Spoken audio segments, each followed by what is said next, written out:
a primordial fairy with invincible magical weapons, an exhilarating experience. Qin Mu transmigrates to the primordial world and becomes the senior disciple of the Jie Sect, where he takes his protective instincts to the extreme. The three immortal sisters, coveted by the Saint Zhunti, seek to be converted to the Western paradise. They plead with their senior disciple, Qin Mu, who immediately leads all the Jie Sect disciples to attack Mount Ling. In the investiture of the gods, who dares to kill my Jie Sect disciples? So what if they are sages? Those who bully my Jie Sect will be slaughtered. As long as a Jie Sect disciple suffers injustice, regardless of right or wrong, revenge will be sought first. Chapter 1. Nine-Leaf Swordgrass. Congratulations on receiving a small, red envelope. You have accumulated 100 small red envelopes, which can be combined into a large red envelope. Would you like to combine them? Upon a verdant meadow, a diminutive blade of grass thrived, its slender leaves absorbing the ethereal essence of heaven and earth. Yet, upon hearing the system's notification, Qin Mu instinctively commanded, "System, combine them. Combining will take 10 minutes. Please wait." As he gazed at the red envelope slowly merging in the void, Qin Mu found himself reminiscing.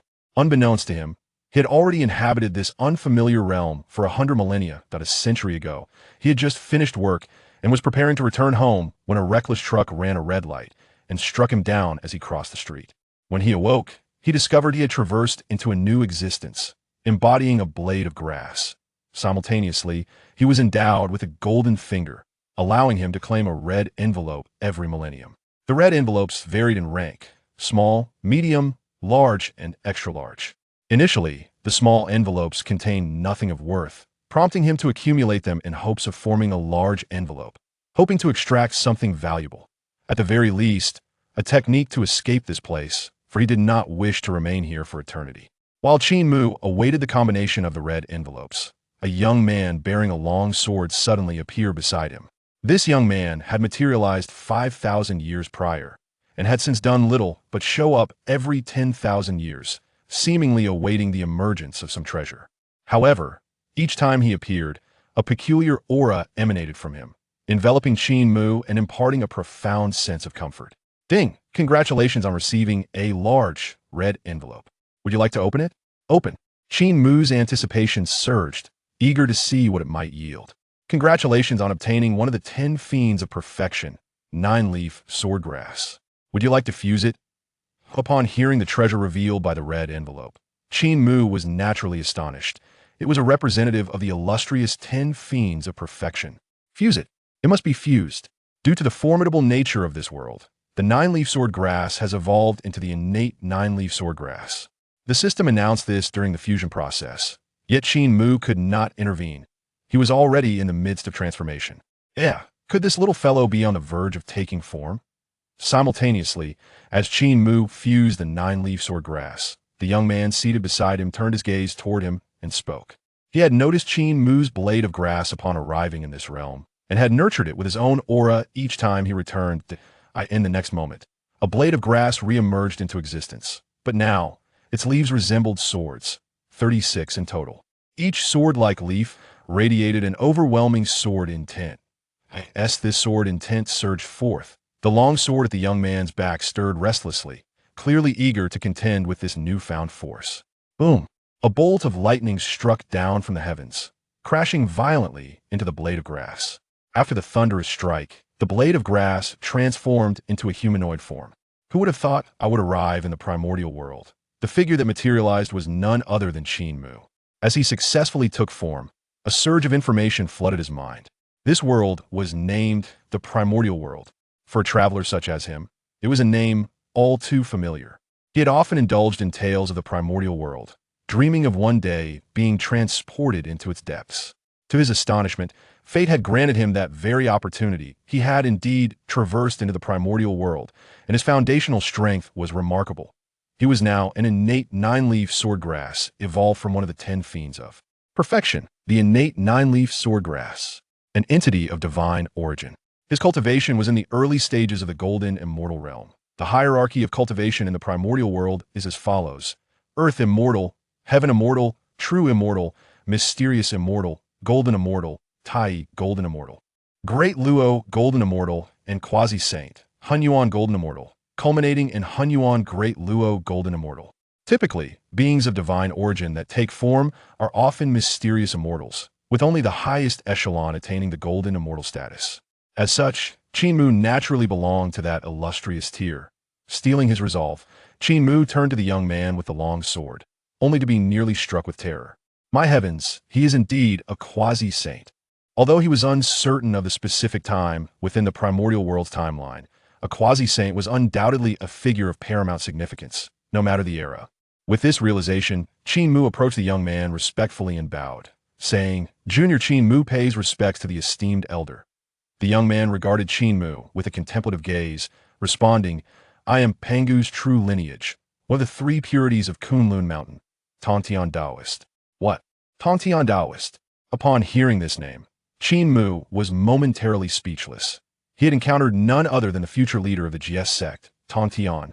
Given the circumstances, it appeared that Tontian had not yet attained sainthood, suggesting that the primordial world was currently in the epoch of the rise of the witch and demon clans. His eyes gleamed with excitement. This was a formidable ally. Though he possessed a system, uncertainties still loomed. If he could align himself with this quasi-saint, traversing the primordial world would become far less perilous. After all, Tontian was known for fiercely protecting his disciples. Moreover, Qin Mu held a profound admiration for Tontian, who had once defied several saints to safeguard his students, showcasing his protective nature. With this thought in mind, Qin Mu knelt before Tontian, declaring, "Though I have yet to take form, I have heard of the three purities' esteemed reputation. I humbly request the elder to accept me as a disciple." Tontian was taken aback by Qin Mu's sudden display of reverence. How could their conversation lead to this young man kneeling to become his disciple so swiftly? Caught off guard, he pondered whether to accept him. After a moment's reflection, Tontian regarded the kneeling Qin Mu and solemnly stated, "We share a bond of fate. Thus, I shall accept you as my disciple today." Qin Mu rejoiced, rising to his feet with a beaming smile, inquiring, "May I ask, esteemed master, what number disciple am I under your tutelage?" "The first," Tontian replied.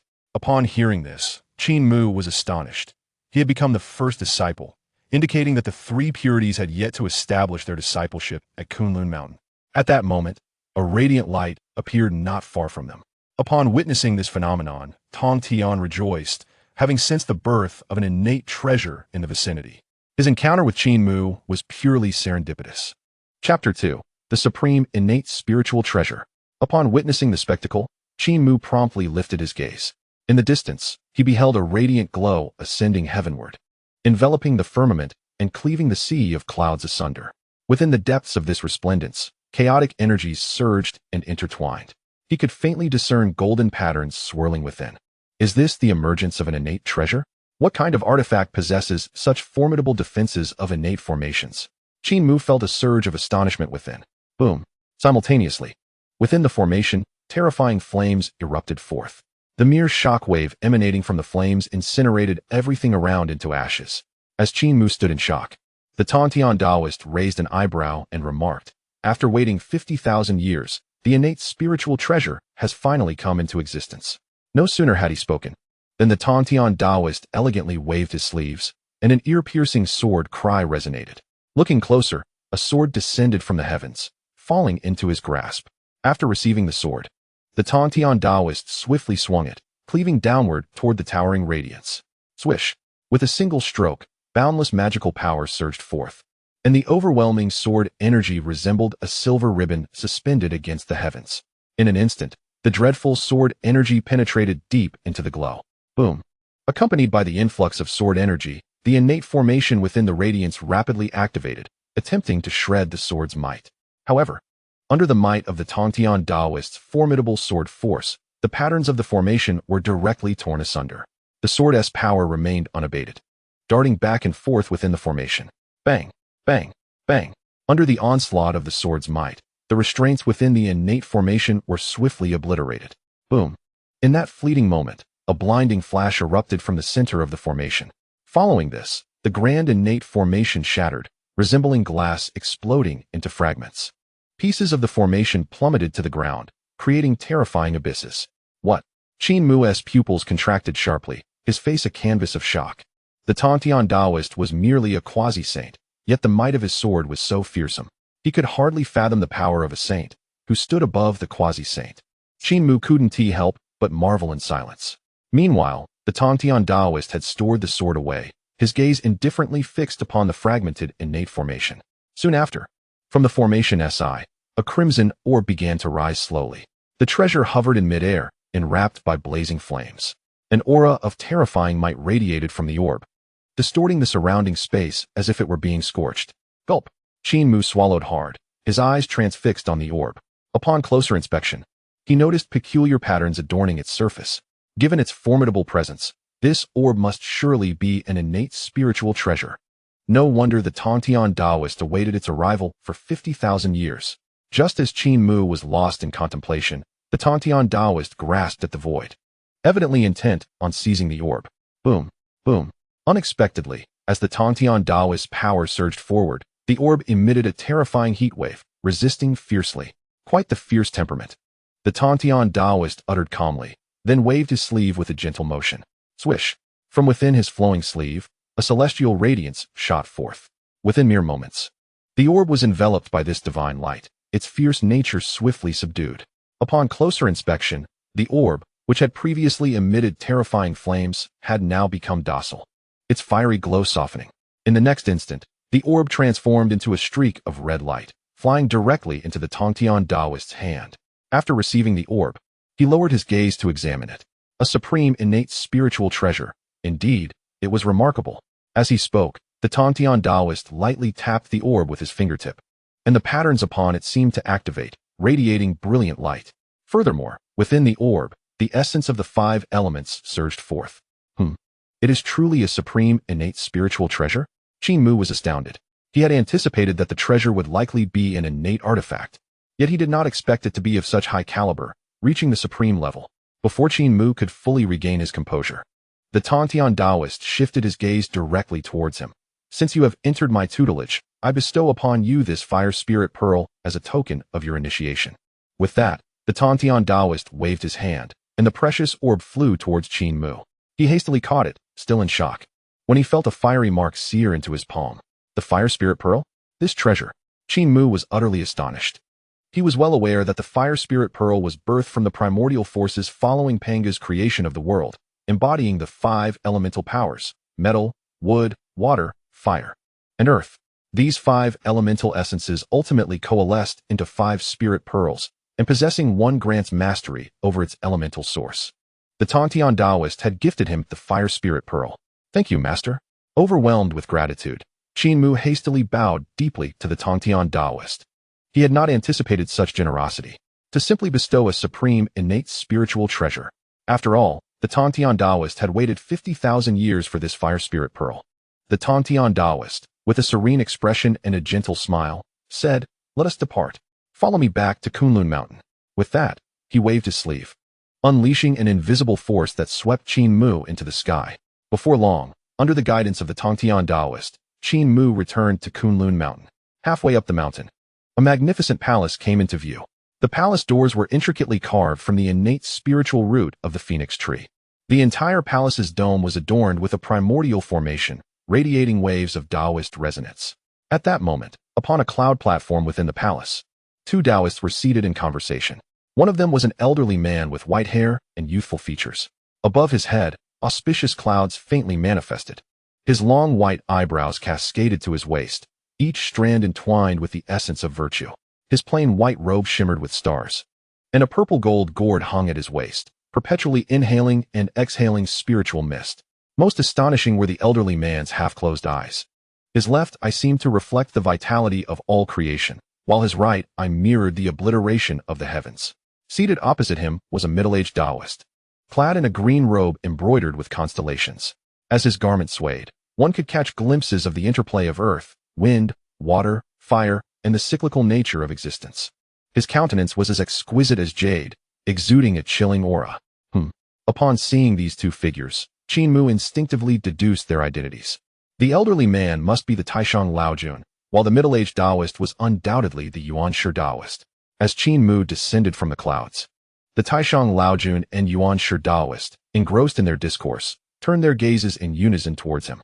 Upon noticing Qin Mu accompanying the Tongtian Taoist, the Yuan-Shi Taoist squinted slightly and inquired, "Has the third brother returned? Who is this young man?" The Tongtian Taoist did not withhold any information, responding, "He is my disciple from outside, a fortuitous encounter." As he spoke, the Tongtian Taoist gestured towards Qin Mu. "You should pay your respects to your two senior uncles." Upon hearing this, Qin Mu promptly bowed to the Taishang Laojun and Yuan-Shi Taoist. "Disciple Qin Mu, paying respects to my esteemed granduncle and second granduncle." Chapter 3. The Three Pure Ones Bestow Treasures. The Treasure Fusion Scroll, an innate supreme treasure? Seeing Qin Mu bow in reverence, the Taishang Laojun and Yuan-Shi Taoist exchanged glances before directing their attention back to Qin Mu. Both of their formidable presences could discern that Qin Mu was enveloped in the primordial Taoist essence from the moment of creation, indicating a solid foundation. He was indeed a top-tier innate sacred being. The Taishang Laojun stroked his beard and smiled, while the Yuan-Shi Taoist nodded in agreement, continuing, "Indeed. He is quite remarkable and can certainly enter our Three Pure Ones fold." It is important to note that the Three Pure Ones are the true lineage of Pangu, and their standards are naturally high. In the matter of accepting disciples, one cannot afford to be careless. Observing the satisfaction of the Taishang Laojun and Yuan-Shi Taoist towards Qin Mu, the Tongtian Taoist smiled slightly. He had personally witnessed Qin Mu's transformation. Generally, an innate sacred being would only reach the level of Xianxian upon transformation. However, Qin Mu, being a top-tier innate sacred being, had achieved the golden immortal realm immediately upon taking form. The crux of the matter is that upon discovering his true identity, Qin Mu was immediately inclined to seek him as a mentor. Such a fortuitous connection was not declined by Tongtian, who even presented the exquisite innate spiritual treasure, the Fire Spirit Pearl, as a token of initiation. After a brief moment of contemplation, Tongtian's gaze drifted towards Taishang and Yuan-Shi, his two elder brothers. "Now that Qin Mu is under my tutelage, shouldn't you, as his esteemed uncles, show some acknowledgement?" he remarked. Upon hearing Tongtian's words, Taishang and Yuan-Shi exchanged knowing smiles.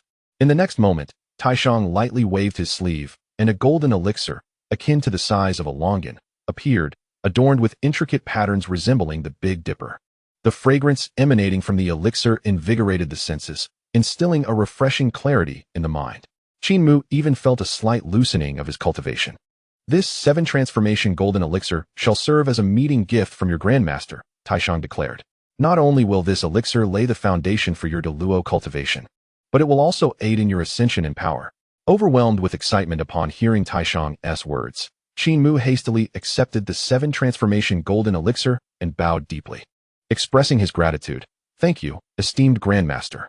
Taishang simply smiled in response, unperturbed. At that moment, Yuan-Shi Taoist gracefully waved his wide sleeves, and a jade vial gently floated down before Qin Mu.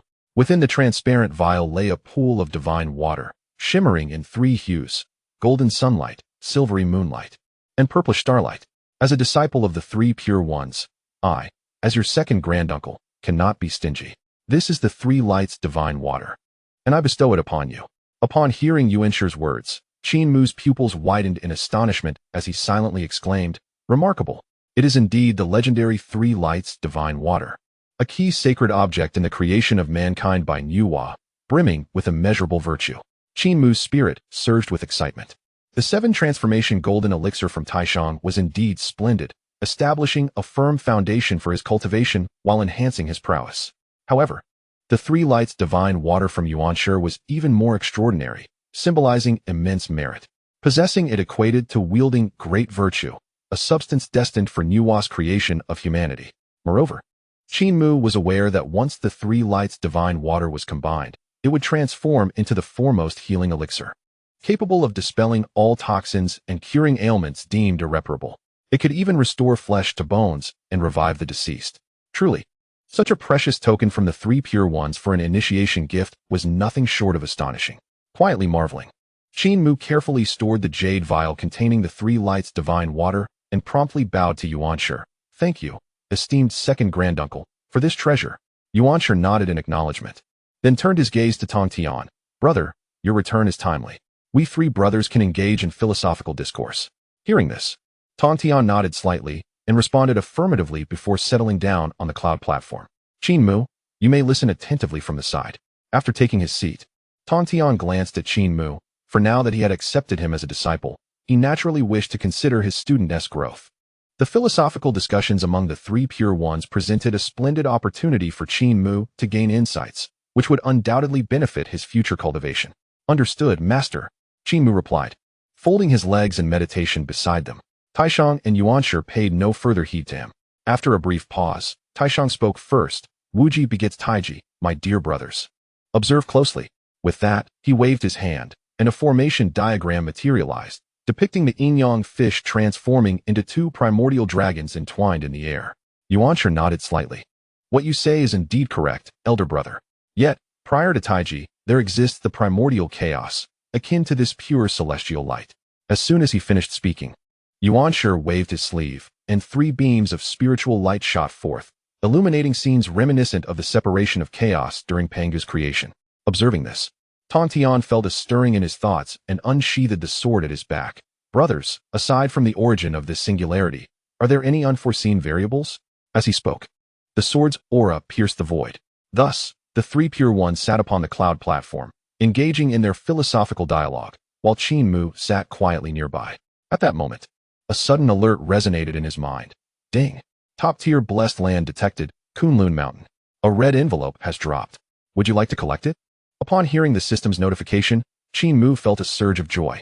Oh, I hadn't anticipated that amidst the three pure ones' discourse, there would be unexpected rewards. He marveled as he noticed a red envelope suspended in the auspicious clouds above the three pure ones. Collect the system. Without further deliberation, he projected his thoughts. And in an instant, the red envelope transformed into a stream of light, entering his brow. Red envelope collection successful. Congratulations, host. You have received a grand red envelope. Would you like to open it immediately? Open. As soon as Qin Mu commanded, a treasure map unfurled before him. Following this, the system elucidated. Opening the grand red envelope grants you a treasure fusion scroll. Treasure fusion scroll effect. It allows for the fusion and enhancement of innate spiritual treasures of the same attribute and level, potentially elevating them to the level of innate supreme treasures. Upon hearing this, Qin Mu's breath hitched. In the world of Honghuang, the tiers of magical artifacts were predetermined. Since the dawn of creation, there had been no precedent for ascending their ranks. Innate supreme treasures were exceedingly rare within the entirety of Honghuang.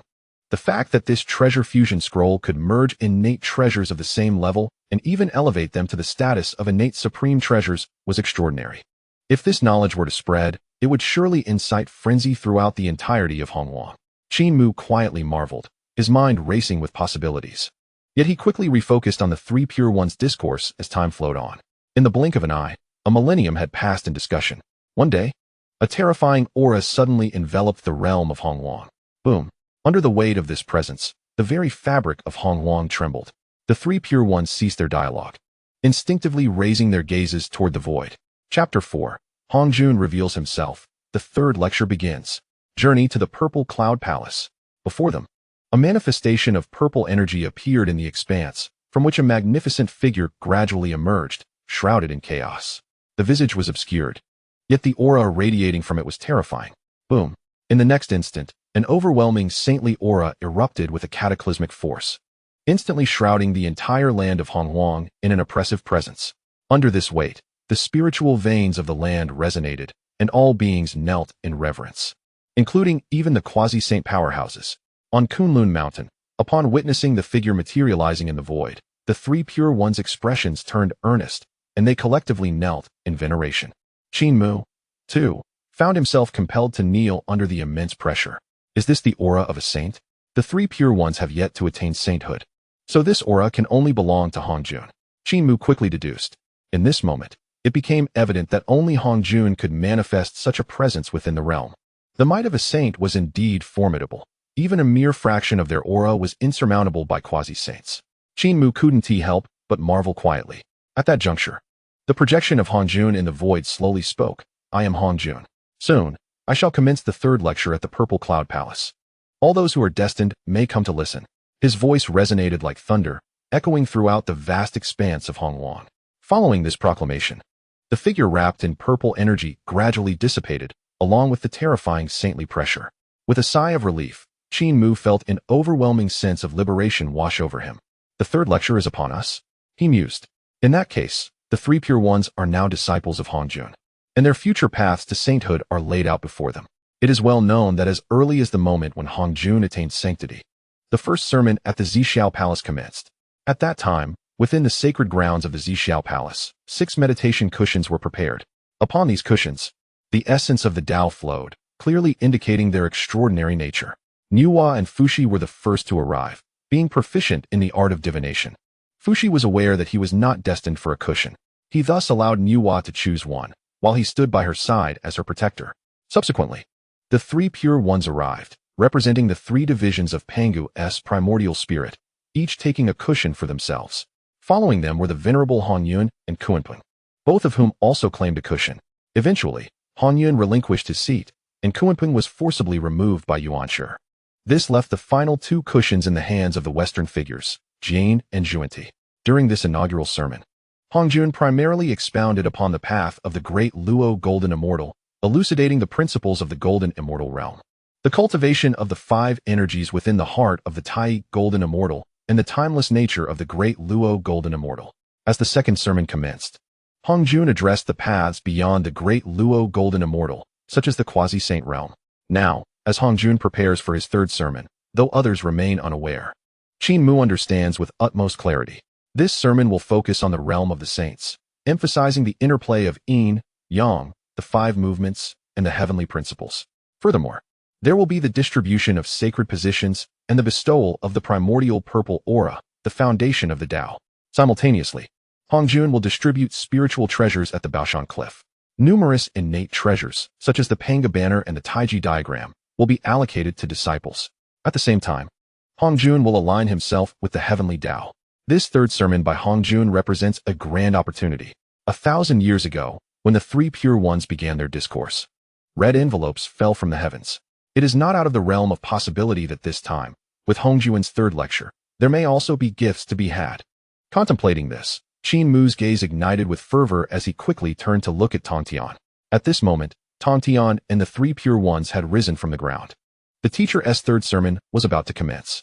Perhaps this time, an opportunity for sanctification awaited. Taishang Laojun remarked with a sense of nostalgia. Tongtian and Yuanshi nodded in agreement, their expressions tinged with anticipation. Just then, Qin Mu bit his lip and earnestly addressed Tongtian. Master, may I accompany you to the sermon? Upon hearing Qin Mu's inquiry, Tongtian was momentarily taken aback, appearing deep in thought. After a brief moment, he nodded slightly in response, saying, "Very well. I shall take you along to witness it." Overjoyed by Tongtian's consent, Qin Mu expressed his gratitude. At that moment, Yuanshi furrowed his brow and spoke up. "Third brother, this may not be appropriate. Qin Mu has only just attained the Golden Immortal realm. Those who enter the Xiao Palace are typically at least great Luo Golden Immortals." Upon Yuanshi's remark, Tongtian hesitated, caught in a dilemma. Seeing this, Qin Mu quickly interjected, "Master, as the Tao ancestor Hongjun has stated, this sermon is open to all who are fated to attend. If I am permitted to enter the Xiao Palace, it is indeed a sign of fate. This matter has little to do with my cultivation." Before Tongtian could respond, Taishang Laojun nodded in agreement, softly affirming, "Qin Mu speaks the truth." The teacher previously stated that all who are fated may attend the Xiao Palace for the lecture, without any mention of restrictions. Moreover, what does it matter if he is a golden immortal? He is our first disciple.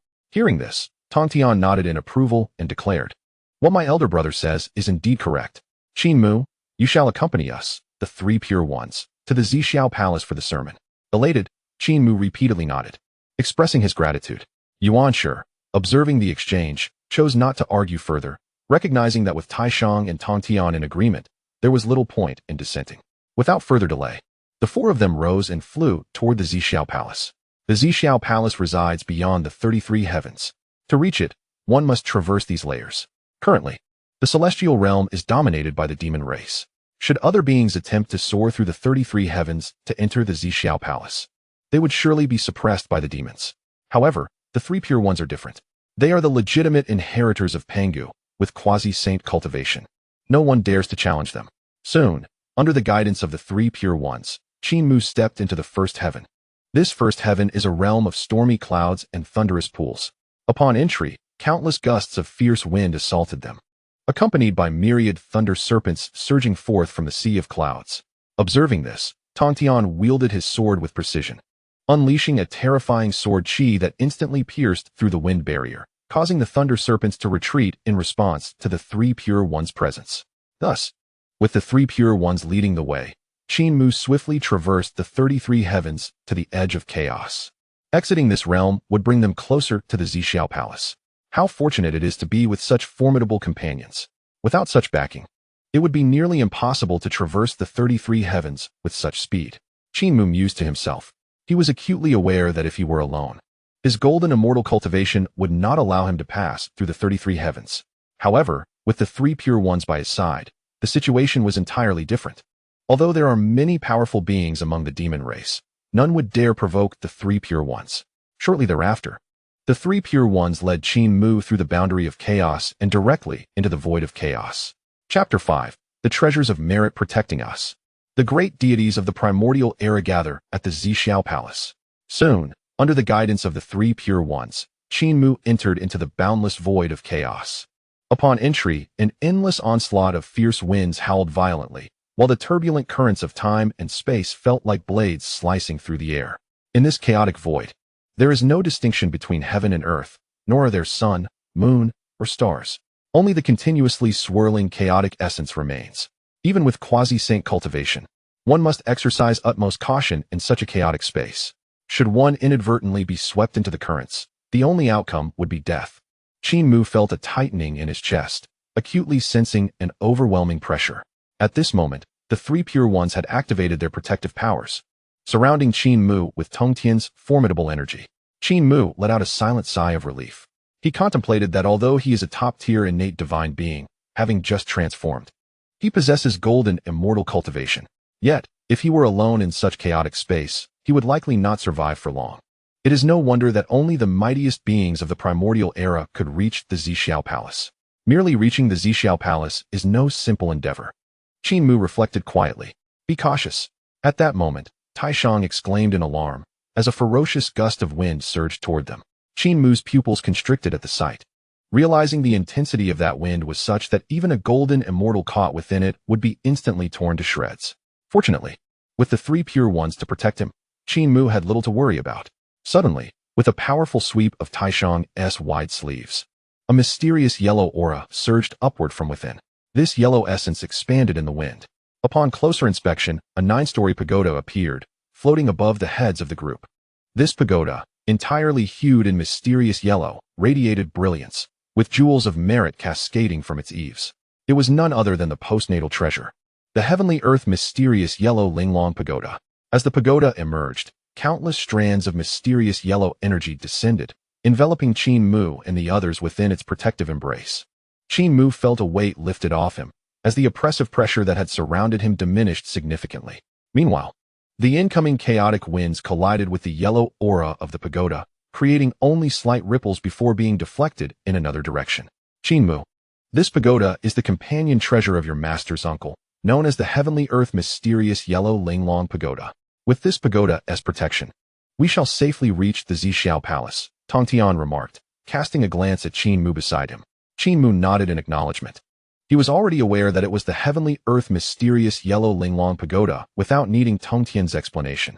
The Celestial Huang Linglong Tower, a creation born from the merits of the primordial heavens, stands as the paramount defense treasure of the post-heaven realm. It is said that one who places it above their head shall remain undefeated by innate forces. Yet, a question arose in Qin Mu's mind. How does the Celestial Huang Linglong Tower compare to the Chaos Bell in terms of strength? The Celestial Huang Linglong Tower, a treasure of post-heaven merit, contrasts with the Chaos Bell, which is a treasure of innate origin. Both are profoundly mysterious and rich in creation. The Chaos Bell possesses the ability to confine time and suppress space, even reflecting the attacks of any weapon or treasure, rendering all divine arts and spells ineffective. It could be said that the Chaos Bell embodies both offense and defense. Reflecting on this, Qin Mu regained his focus. Subsequently, the four of them, under the protection of the Celestial Huang Linglong Tower, swiftly traversed the chaotic space. Before long, a magnificent palace came into view. Upon closer inspection, the palace was entirely crafted from purple gold, with an inscription of Purple Sky Palace adorning its entrance, each stroke resembling the essence of the Tao. We have arrived, Taishang said lightly, gesturing to conceal the Celestial Huang Linglong Tower that had been hovering above them. The four descended before the Purple Sky Palace. Just as they were about to enter, two figures appeared at the palace entrance. One was a boy and the other a girl, both dressed as young disciples. The boy donned a robe of stars, with a gleaming golden seal upon his brow, while the girl styled her hair in a celestial bun, adorned with a vibrant ribbon that stood out strikingly. Both exuded an aura of Tao. Upon seeing the three purities, the two young disciples hurriedly bowed in respect, exclaiming in unison, "We pay our respects to the three senior brothers." The three of the three purities nodded slightly, recognizing the two young ones. Without delay, the two led Qin Mu and his companions into the Purple Sky Palace. Throughout their journey, the young disciples occasionally cast curious glances at Qin Mu, their minds filled with questions. During the previous two teachings by Hongjun, the three purities also attended the Purple Sky Palace. This time, however, an additional figure accompanied them. Naturally, Qin Mu noticed the furtive glances from the two young disciples and murmured, "These two must be Haoyin and Yaoqi." Even though it was their first meeting, Qin Mu instantly discerned their identities. At that moment, Yaoqi turned her beautiful eyes towards Qin Mu, curiosity evident on her face. "Who might this Tao friend be?" she inquired. Returning to reality, Qin Mu did not conceal his identity, replying, "I am Qin Mu, the eldest disciple of Master Tongtian. I pay my respects to you, Tao friends Yaoqi and Haoyin." With that, he bowed gracefully to both Yaoqi and Haoyin. Upon hearing Qin Mu's introduction, both Yaoqi and Haoyin were visibly astonished. Not having anticipated that Qin Mu was a disciple of the three purities and the foremost student of Tongtian. It is known that the three purities represent the true lineage of Pangu, and countless beings in the vast wilderness aspire to join their ranks. To have Qin Mu as their foremost disciple was indeed remarkable. After a brief silence, Haoyin promptly returned the courtesy to Qin Mu, his demeanor noticeably warmer than before. In his view, since Qin Mu was a disciple of the three purities and had been brought to the Purple Sky Palace to listen to the teachings, his background must be extraordinary. Cultivating a friendship with Qin Mu would undoubtedly yield great benefits in the future. Under the guidance of Haoyin and Yaoqi, Qin Mu and the three purities soon arrived at the place of teaching. Seats were arranged in an orderly manner, and at the forefront, 6 cushions were placed, each emanating an aura of the Tao. The three purities approached and seated themselves on the cushions. "Qin Mu, you may choose a seat behind," Tongtian instructed. "Yes, master," Qin Mu replied, taking a seat nearby. He understood that the 6 cushions had already been designated.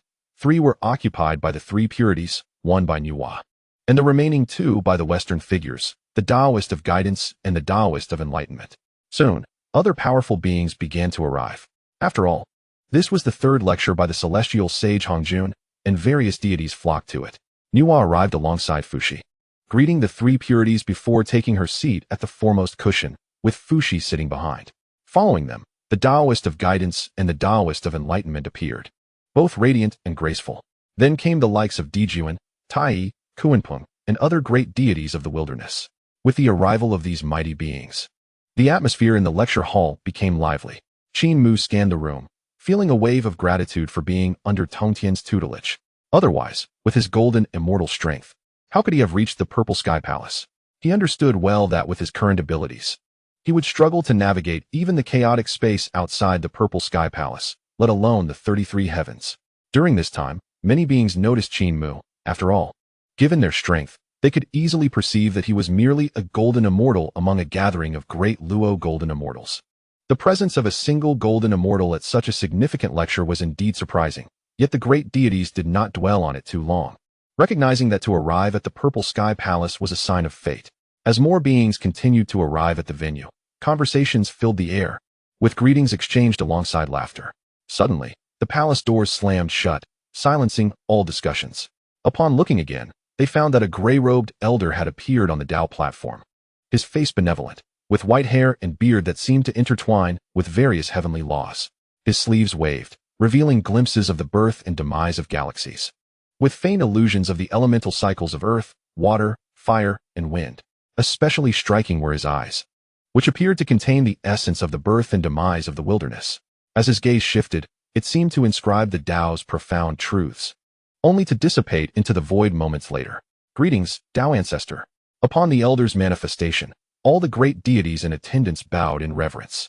Qin Mu did likewise, fully aware that this gray-robed elder was none other than the foremost celestial sage of the wilderness, Hongjun Laozu.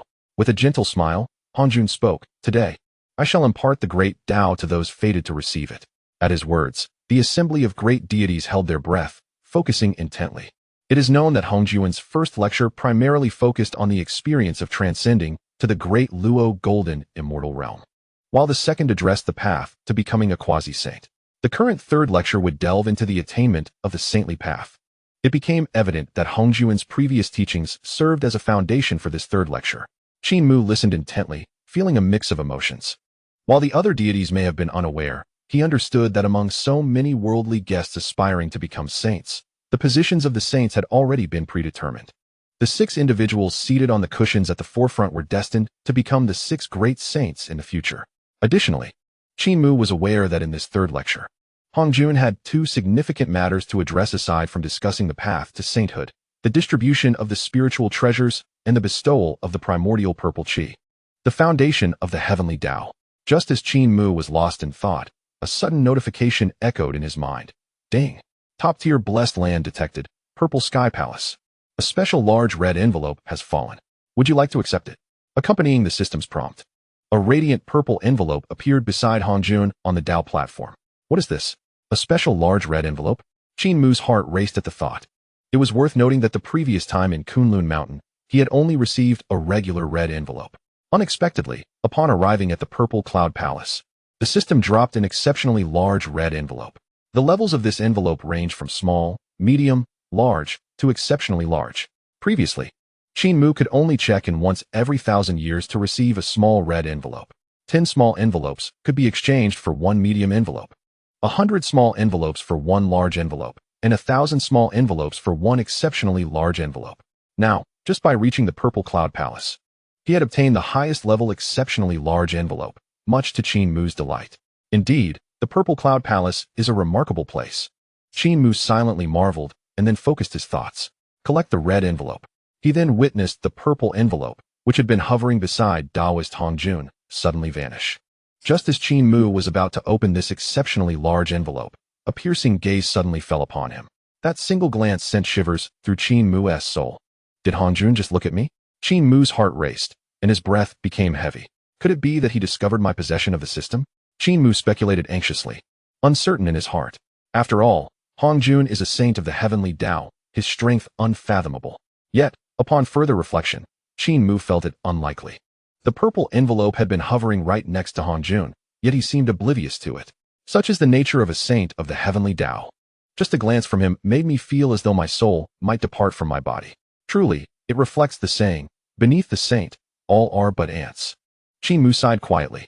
He understood well that in the world of Hongwang, beings like the great Luo golden immortal and quasi-saints were hardly significant. Only saints could be considered to stand at the pinnacle of existence.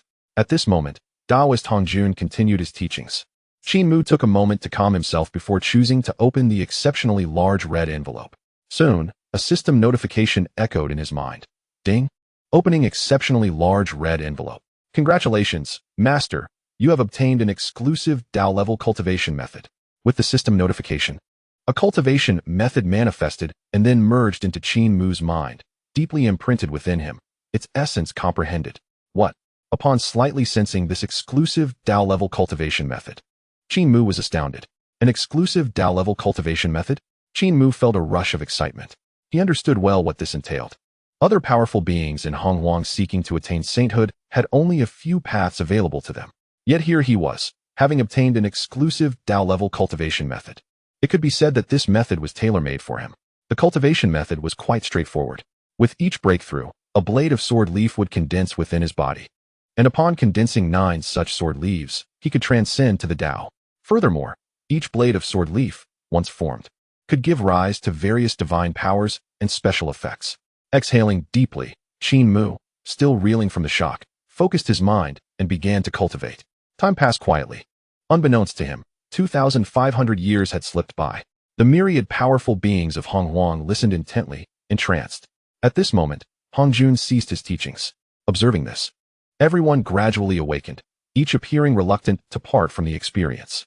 Hongjuan cast a glance over the crowd and addressed the mortal beings below, stating calmly, I have imparted the teachings of heaven and earth.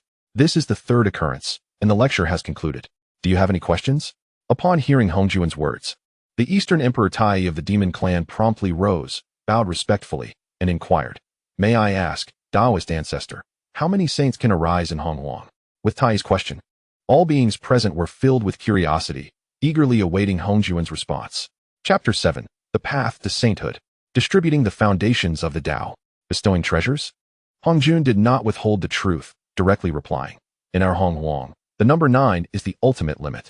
Thus, a maximum of 9 saints can arise upon the land of Hongwang. With Hongjuan's proclamation, the beings present were taken aback. What? Only 9 saints can arise? That number seems rather limited, does it not? According to the Taoist ancestor, is the number of saints not fixed? It appears that one must find a way to attain sainthood first. Many beings felt a surge of urgency. After all, whoever can achieve sainthood first would secure one of the 9 positions.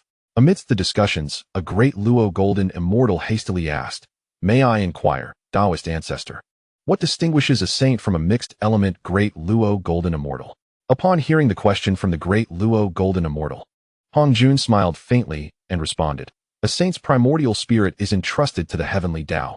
As long as the heavenly Tao endures, so too does the saint." Meanwhile, a mixed element great Luo golden immortal merges with a singular Tao law, allowing them to transcend the river of time. It can be said that a saint equates to a mixed element great Luo golden immortal, yet a mixed element great Luo golden immortal is not a saint. Saints grasp the fruit of the heavenly Tao, relying on the power of the heavenly Tao of Hongwang. Their true essence is entrusted to the heavenly Tao, granting them boundless magical powers under its governance. When the heavenly Tao falls, the saint perishes. Otherwise, they remain undying and imperishable. In contrast, a mixed element great Luo golden immortal attains the Tao's fruition but does not possess the immortality of a saint. Their primordial spirit is not entrusted to the heavenly Tao, thus bearing the risk of demise. Through Hongjuan's explanation, all present gained clarity. It was evident to everyone that a saint was undoubtedly superior to a mixed element great Luo golden immortal. As long as the heavenly Tao persists, the saint remains immortal. Although a mixed element great Luo golden immortal might match a saint in battle prowess, they remain susceptible to fall. At this moment, another great Luo golden immortal spoke up and asked, "May I inquire, Taoist ancestor, what is required to achieve sainthood?" With this question, all present held their breath, their gazes intent and eager. Earlier, Hongjun had clearly stated that only 9 saints could arise in the realm of Hongwang. Furthermore, once one achieved sainthood, they could coexist with the heavenly Tao. As long as the heavenly Tao endures, the saint remains immortal. The audience consisted of the powerful beings of Hongwang, each confident in their potential to become saints.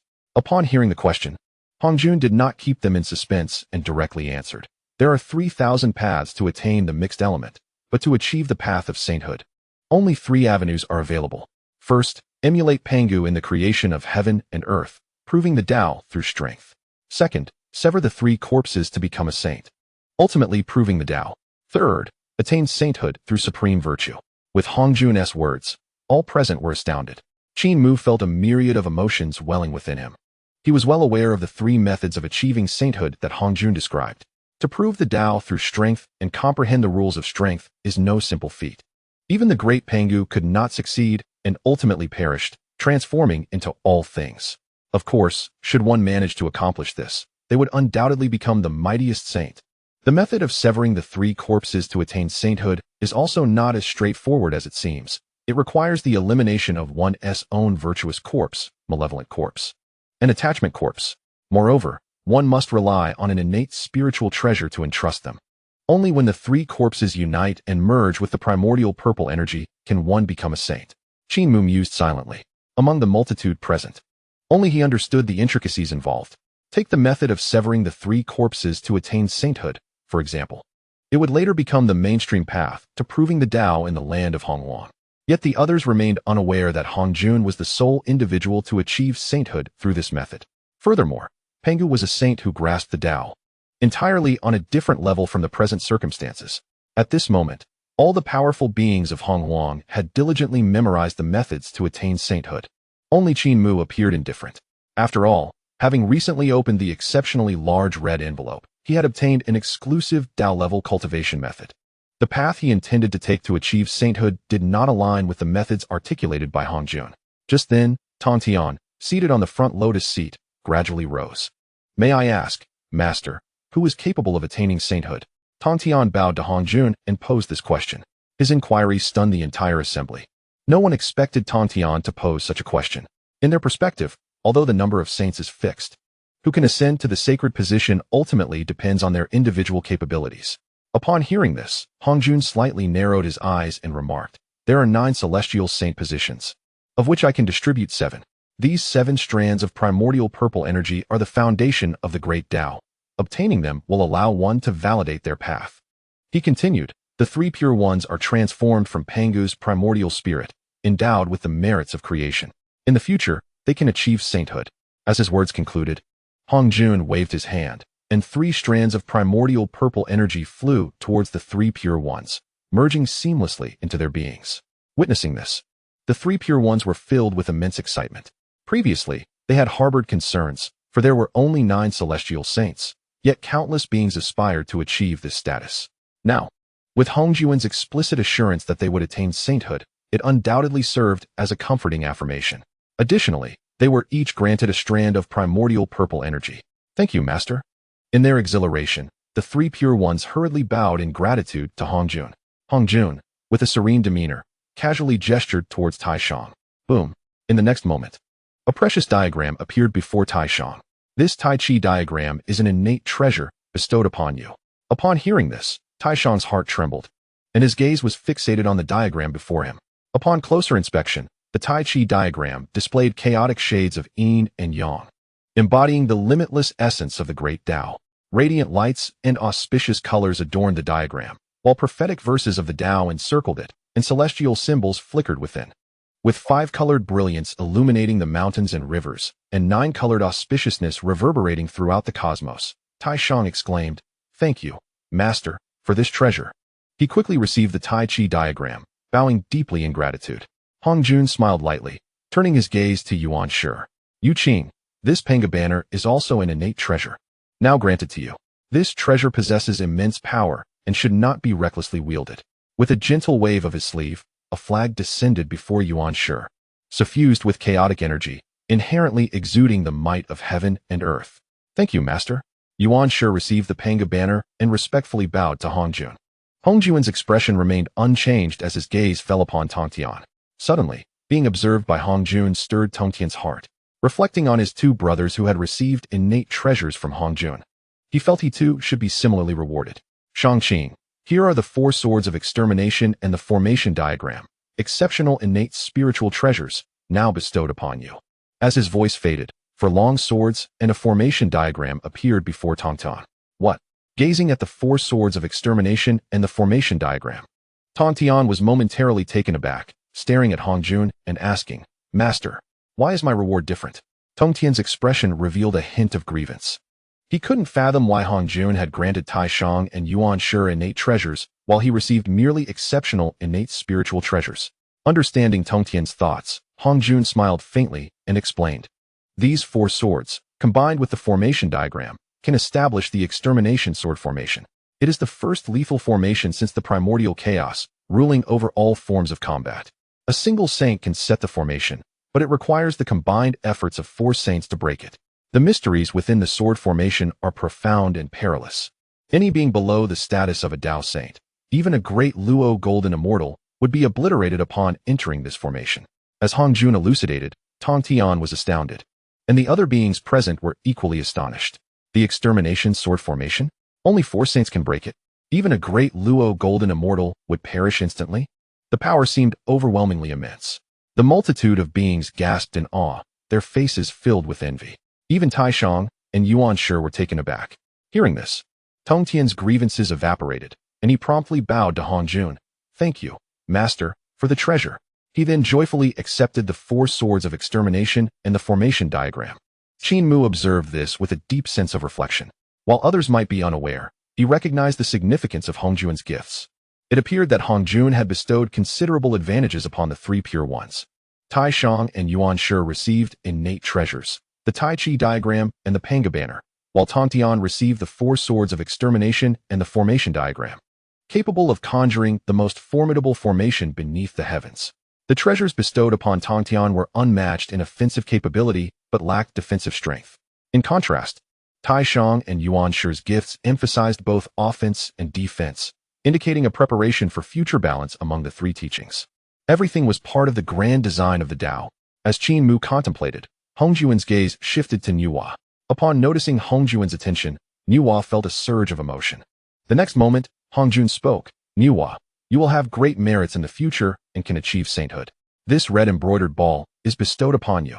With a wave of his hand, a large, pink embroidered ball, adorned with jewels and emitting a brilliant glow, descended before Nuwa. Thank you, master, for this treasure.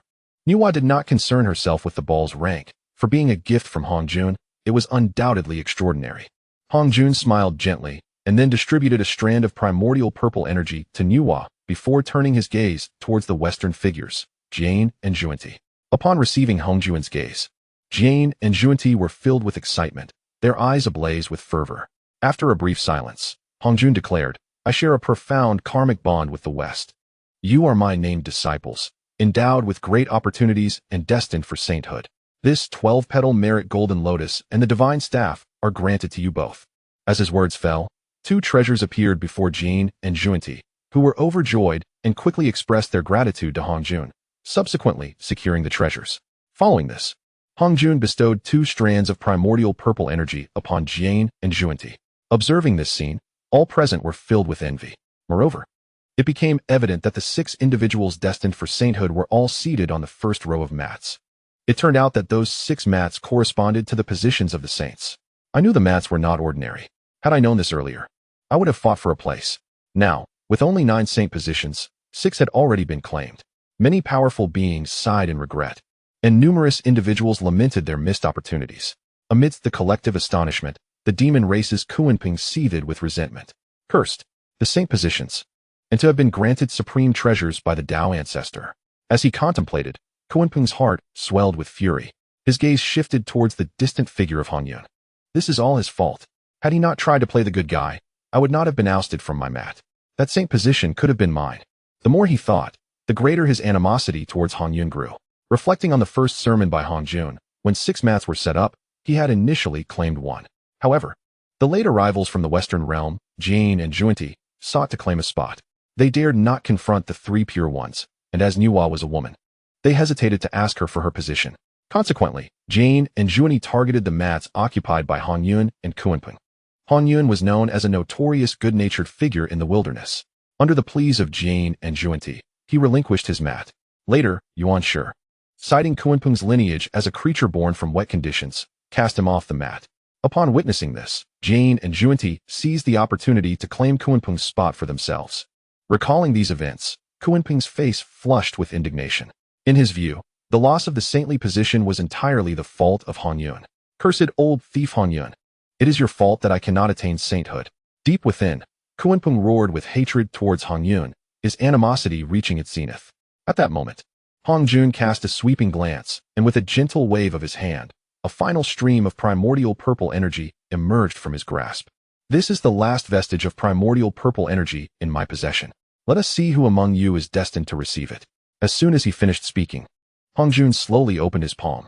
The primordial purple energy, once held tightly in his grip, suddenly soared into the air, dancing gracefully above the altar. All beings present gazed upon it with fervent anticipation, their eyes gleaming with desire. The last strand of saintly purple energy. It must be mine. My potential is extraordinary. This energy is rightfully mine. As the crowd brimmed with hope, the swirling primordial energy unexpectedly descended, landing squarely upon Hongyun. What is this? Upon realizing that the primordial energy had chosen him, Hongyun was taken aback. The saintly energy has selected me? Does this mean I too have the chance to attain sainthood? Still in shock, Hongyun murmured to himself, struggling to comprehend the gravity of the situation. The other beings present looked on with envy and resentment towards him. However, as Hongjun had stated, this final strand of primordial energy was to be bestowed upon the fated one, and its selection of Hongyun affirmed his destiny. Kunping, witnessing this 7th strand of primordial energy bestowed upon Hongyun, seethed with frustration. It was important to note that he had once occupied a position of privilege. Were it not for Hongyun's interference, he would surely have claimed the seat of sainthood himself. Now, not only had Hongyun received a strand of primordial energy, but it was even more unbearable for Kunping, who felt robbed of his rightful place. Why? Why have I gained nothing? The position of saint. Kunping's inner turmoil left him trembling with rage. Chapter 9. The Division of Treasures at the Cliff of Distribution. A windfall? Qin Mu observed the scene with deep reflection. While others were unaware, he was acutely aware of the ramifications. Although it appeared that Hong Yun had acquired the seventh strand of primordial energy, this would ultimately lead him into a perilous fate in the future. Just then, a being called out to the venerable Hong Jun atop the altar, Great Ancestor. Have mercy upon us.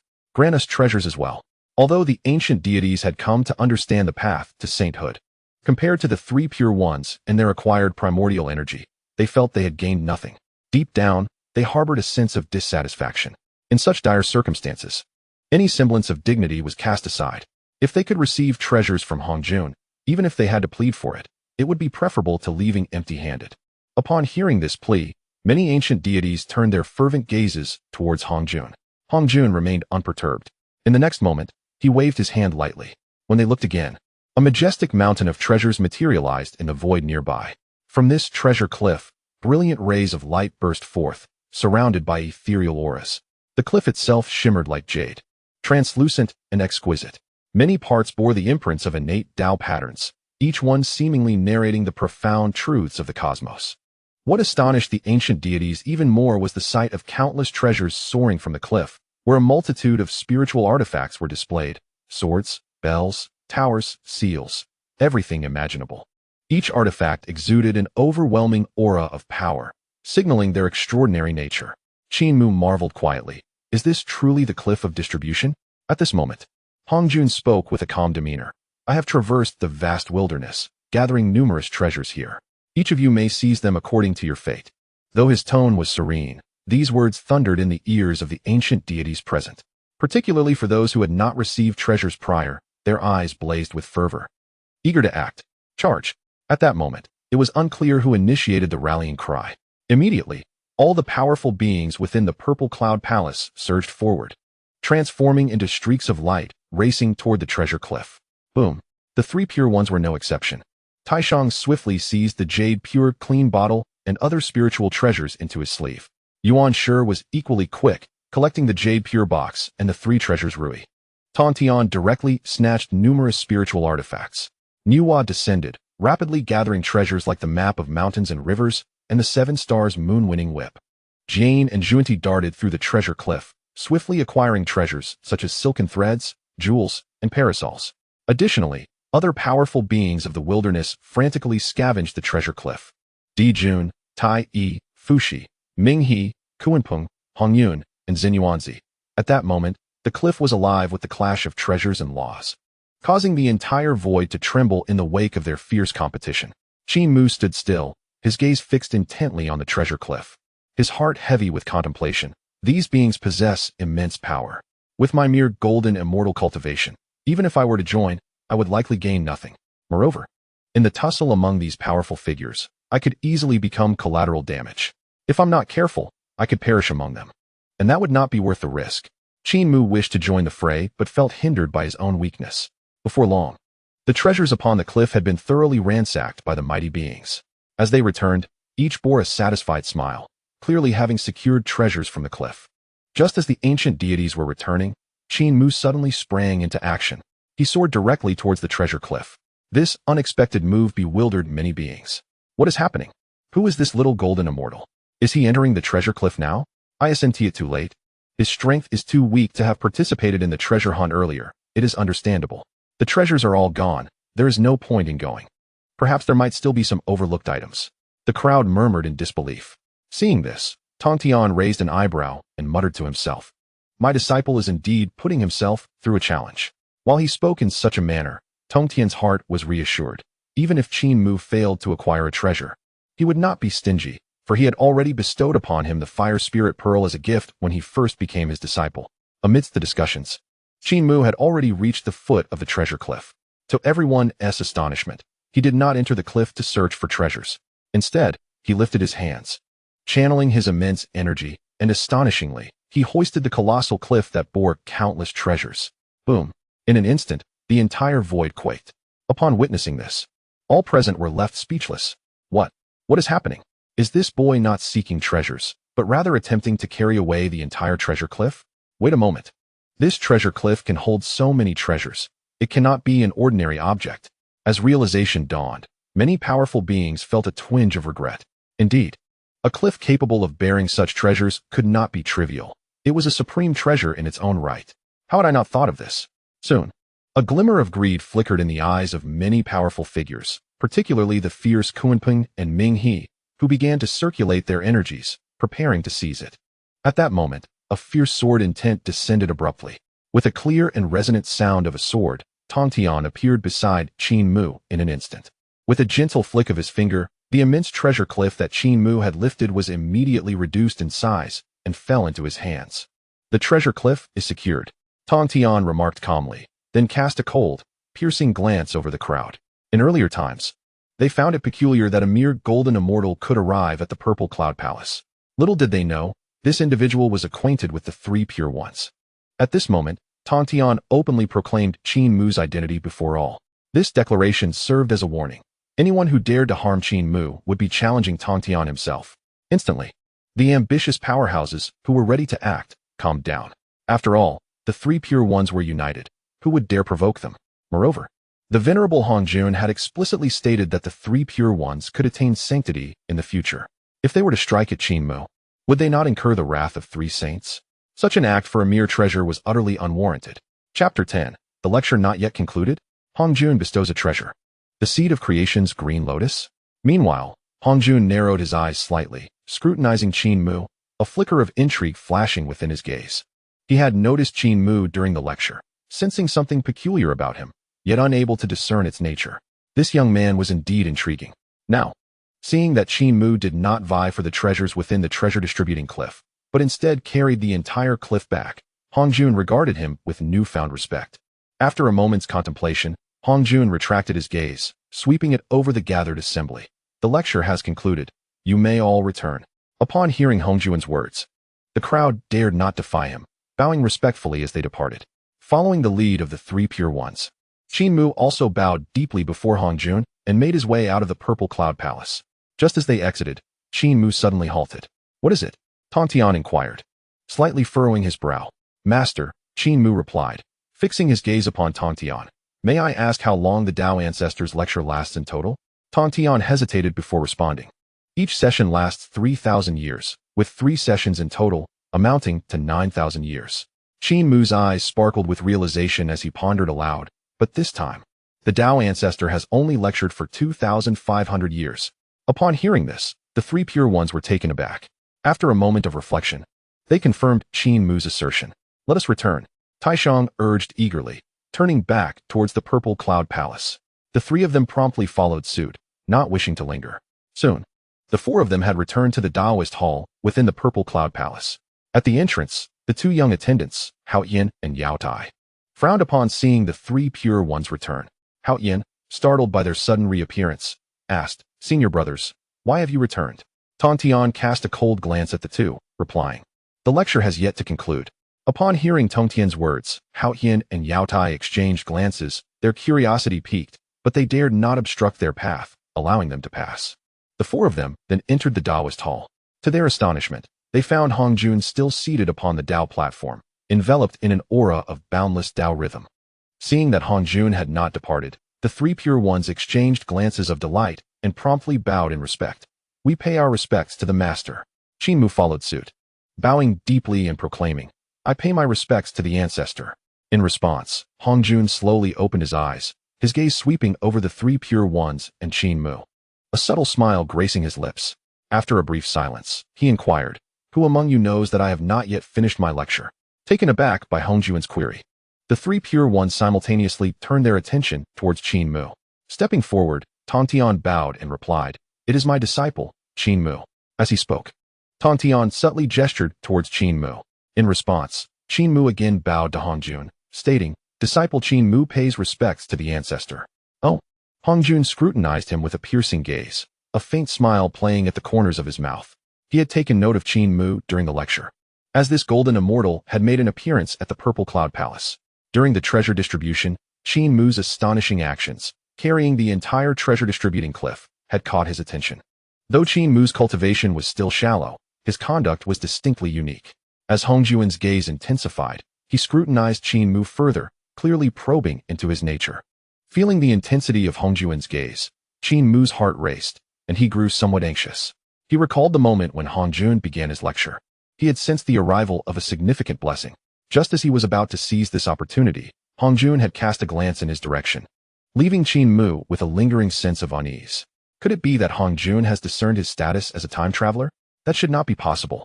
With the system in place, it should be able to veil the secrets of heaven. While Qin Mu wrestled with his thoughts, Hongjun was equally astonished. How strange. Qin Mu's fate appeared to lie outside the confines of the heavenly Tao. All beings in the primordial realm, whether innate or acquired, were under the control of the heavenly Tao, their destinies recorded within its currents. The great Tao encompasses 50, while the heavenly cycle is 49. Thus, one escapes from it, leading to the incompleteness of the heavenly Tao. Could this individual be the one to break free? Suddenly, Hongjun's mind was flooded with such thoughts. Realizing the implications, his heart raced with myriad considerations. He intended to merge with the heavenly Tao to complete that which had been lost. The three pure ones, witnessing Hongjun's unwavering gaze upon Qin Mu, were left bewildered. What was happening? Why did the master regard Qin Mu in such a manner? Did Qin Mu inadvertently offend him? Tong Tian pondered silently, feeling a surge of unease. At that moment, Hongjun snapped back to reality. Though his heart was deeply stirred, he maintained a calm exterior. Smiling as he addressed Qin Mu, "Since you are my first disciple, I shall not be stingy. I perceive your essence as that of Flora, a primordial divine being. Therefore, I bestow upon you this treasure." With a graceful wave of his sleeve, a stream of light descended before Qin Mu, transforming into a seed that hovered in the palm of his hand.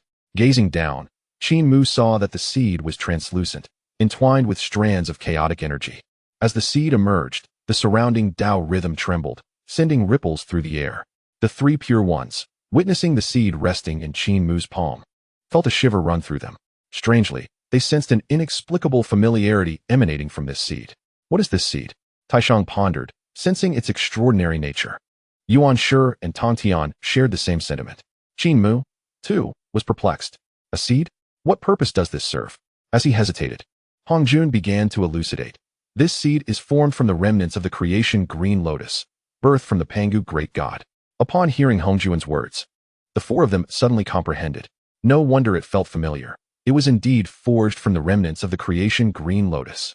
Taishang quietly marveled, aware that the creation green lotus was Pangu's companion treasure, alongside the heavenly axe and the book of creation, revered as one of the three great treasures of creation. The three pure ones, having originated from Pangu's primordial spirit, would naturally feel a sense of kinship upon encountering this seed. The seed of the chaotic green lotus? Qin Mu was internally astonished, realizing that the creation green lotus Hongjun spoke of was indeed the chaotic green lotus. After Pangu opened the heavens, the chaotic green lotus shattered, splitting into the four 12-petal lotus platforms, the innate five-directional flags, the river diagram, the Luo book, the map of mountains and rivers, the divine spear of 9 heavens, the cauldron of heaven and earth, among many other innate spiritual treasures. Chapter 11. Emperor Jun invites. Journey to the heavenly court. Discussion of the Tao. Alliances. What left Qin Mu utterly astonished was that Hongjun would bestow such a treasure upon him. Overwhelmed, Qin Mu quickly regained his composure and bowed deeply to Hongjun. Expressing his gratitude, disciple thanks the ancestor for the bestowed treasure. Speak, Qin Mu thought, and directly pocketed the seed of the primordial blue lotus. At that moment, a commotion arose outside the purple cloud palace. Shortly thereafter, Dijun, Tai Yi, and Fu Shi returned. They had initially departed, but suddenly realized that the timing of Hongjun's teachings was amiss. Only 2,500 years had passed. Thus, Dijun and the others hastily turned back. Upon seeing the three purities and Qin Mu had already returned before them, Dijun and the others displayed expressions of surprise and doubt. Subsequently, they approached Hongjun to pay their respects. "Dare I ask, Tao Ancestor, is the teaching not yet concluded?" Dijun inquired. Hongjun did not respond, but merely stated, "Since you have returned, let us continue to listen to the teachings."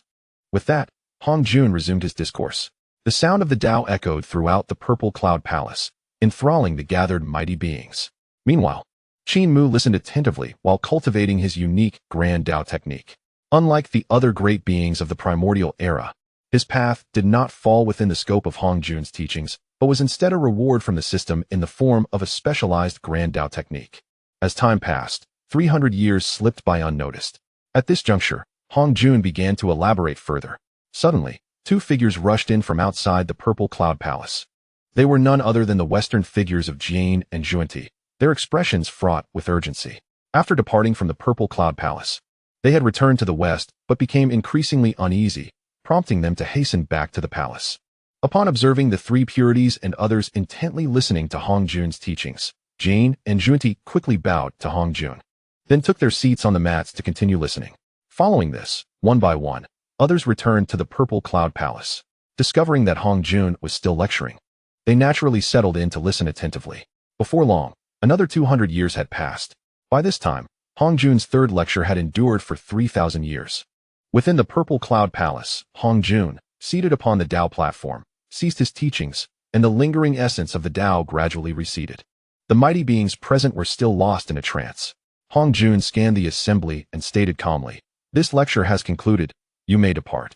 Upon hearing this, the returning mighty beings emerged from their reveries, promptly rising to pay their respects. This time, everyone understood that Hongjun's third lecture had indeed come to a true end. After bowing, they transformed into streaks of light and flew out of the Purple Cloud Palace, returning to the vast lands of the primordial era.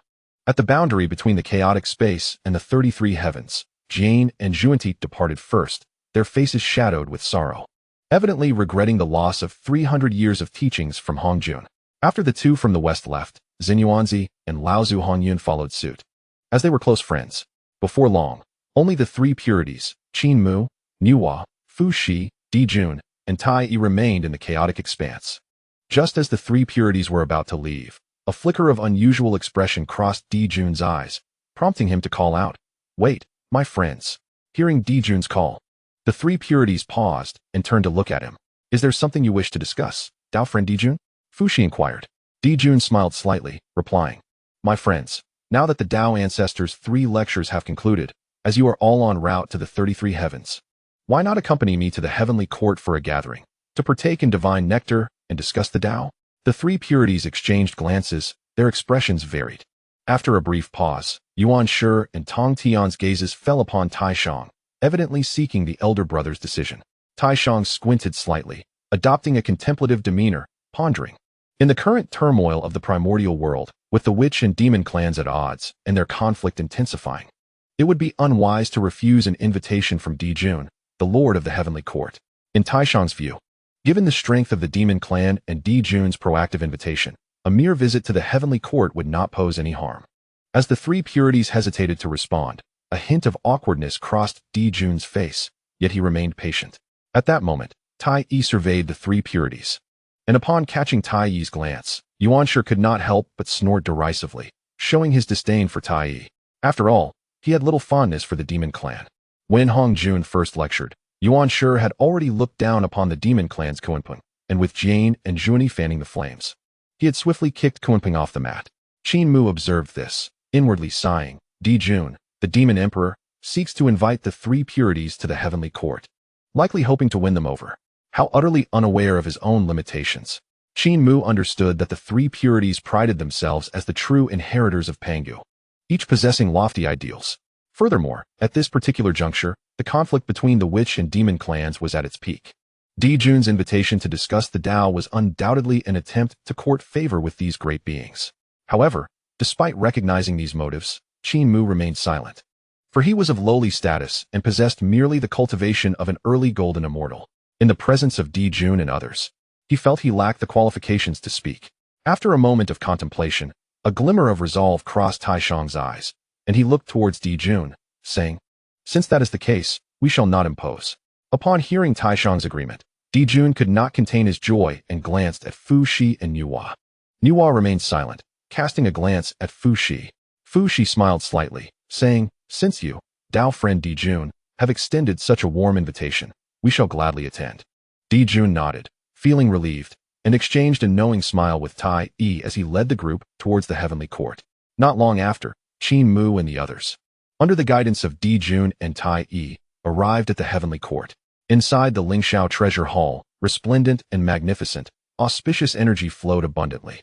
Dijun quickly ordered a grand feast to be prepared for the guests. Before long, celestial maidens began to dance, scattering flowers, while divine nectar and rare fruits filled the tables, the fragrance of primordial spiritual fruits wafting through the air. The hall showcased the luxurious heritage of the demon clan. with rare items like spirit fruits and star fruits on display.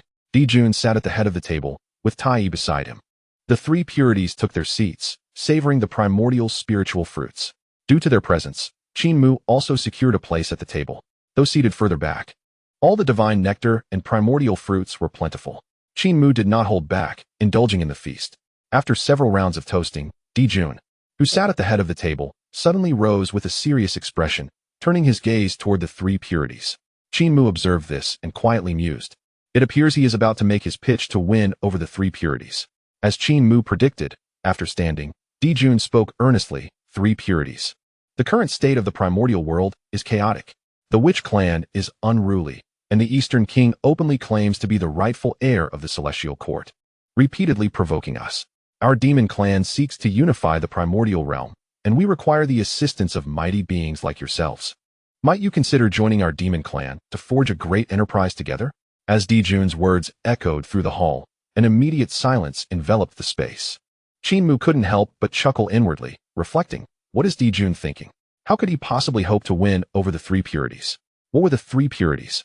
They were the true inheritors of Pangu, possessing innate pride, and would never submit to others.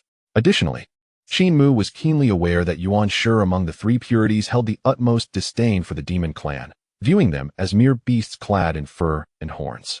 Dijun's attempt to win over the three purities was nothing short of folly. As expected, before Tai Shang and Tong Tian could respond, Yuan Shi scoffed, saying coldly, Beasts clad in fur and horns dare to compare themselves with us, the three purities?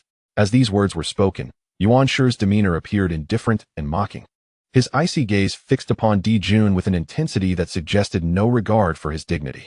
Upon hearing this, Dong Huang Tai could not contain his fury. Boom. In the next moment, waves of solar fire erupted around him, exuding a terrifying aura. His temper was far less forgiving than that of Dijun. Yuan Shi's disparagement of their demon clan was intolerable to Dong Huang Tai.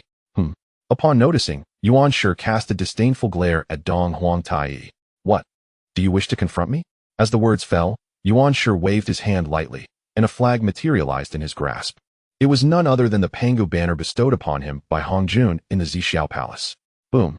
The emergence of the Pangu banner unleashed an overwhelming force of primordial chaos, enveloping the entire heavenly court.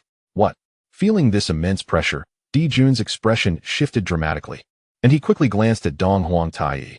Seeing this, Dong Huang Tai felt a surge of dissatisfaction, but ultimately restrained his aura. He understood that the three purities were all at the level of quasi-saints, each wielding treasures granted by the venerable Hong Jun. It would be unwise to engage in a fierce confrontation over such a trivial matter. Moreover, should they sever ties with the three purities, it would spell disaster for the demon clan. If the three purities were to ally with the witch clan, the consequences would be dire. After all, Dijun had invited the three purities to the heavenly court with the intent of forging an alliance. At that moment, Tai Shang rose slowly, smiling at Dijun as he said, the heavenly court's hospitality is duly noted by us, the three purities. With that, Tai Shang's gaze shifted to Yuan Shi, Tong Tian, and Qin Mu. Subsequently, he waved his sleeve and turned to leave. Yuan Shi snorted disdainfully and followed in Tai Shang's wake. Tong Tian shot a cold glare at Dijun and Tai, too disinterested to exchange pleasantries, and departed with Qin Mu. Qin Mu observed this and felt a sense of lamentation. It was evident that the three purities had shown no respect to Dijun and his followers. Dignity must be earned through strength. Although Dijun was the heavenly emperor of the demon clan, in the eyes of the three purities, he was insufficiently esteemed to warrant their regard. After a brief pause, Qin Mu did not dwell on it further and hurriedly pursued the three purities. Once Qin Mu and the three purities had departed, the atmosphere within the Lingxiao hall grew tense. Gritting his teeth in anger, Dong Huang Tai exclaimed, "How infuriating! Brother, do the three purities truly think so little of our demon clan?" Earlier, Yuan Shi had shown no courtesy to the demon clan, even declaring them to be mere beasts covered in fur and horns. This enraged Dong Huang Tai to the point where he nearly lost control. Dijun's face darkened. His fists clenched tightly, knuckles whitening with strain, his heart ablaze with indignation. However, he ultimately took a deep breath, forcing himself to suppress his fury. He was acutely aware that the current demon clan could not afford to provoke quasi-saints like the three purities.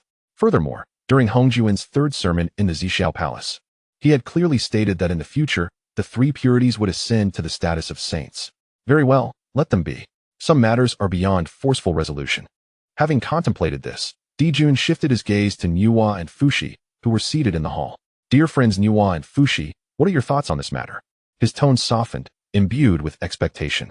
The three purities had dismissed them and departed in anger. Yet the bond between the demon clan and the siblings Fushi and Nuwa was profound, as both were primordial beings with human heads and serpent bodies. One could argue that they were, in essence, part of the demon clan.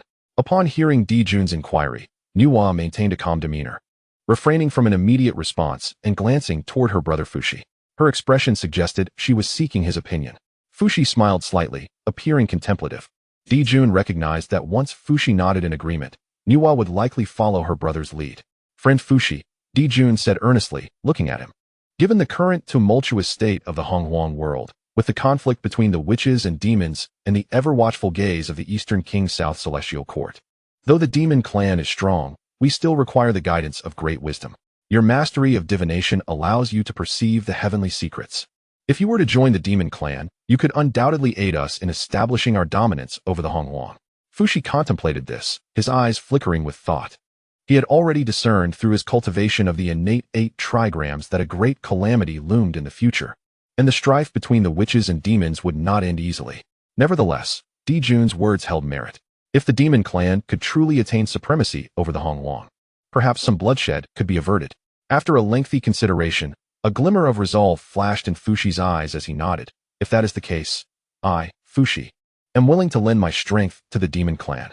Seeing Fushi's agreement, Dijun was overjoyed and quickly turned to Nuwa. Initially reluctant to involve herself in the affairs between the witches and demons, Nuwa sighed lightly upon witnessing her brother's consent and, moved by Dijun's sincere entreaty, declared, Very well, Nuwa shall also join the demon clan.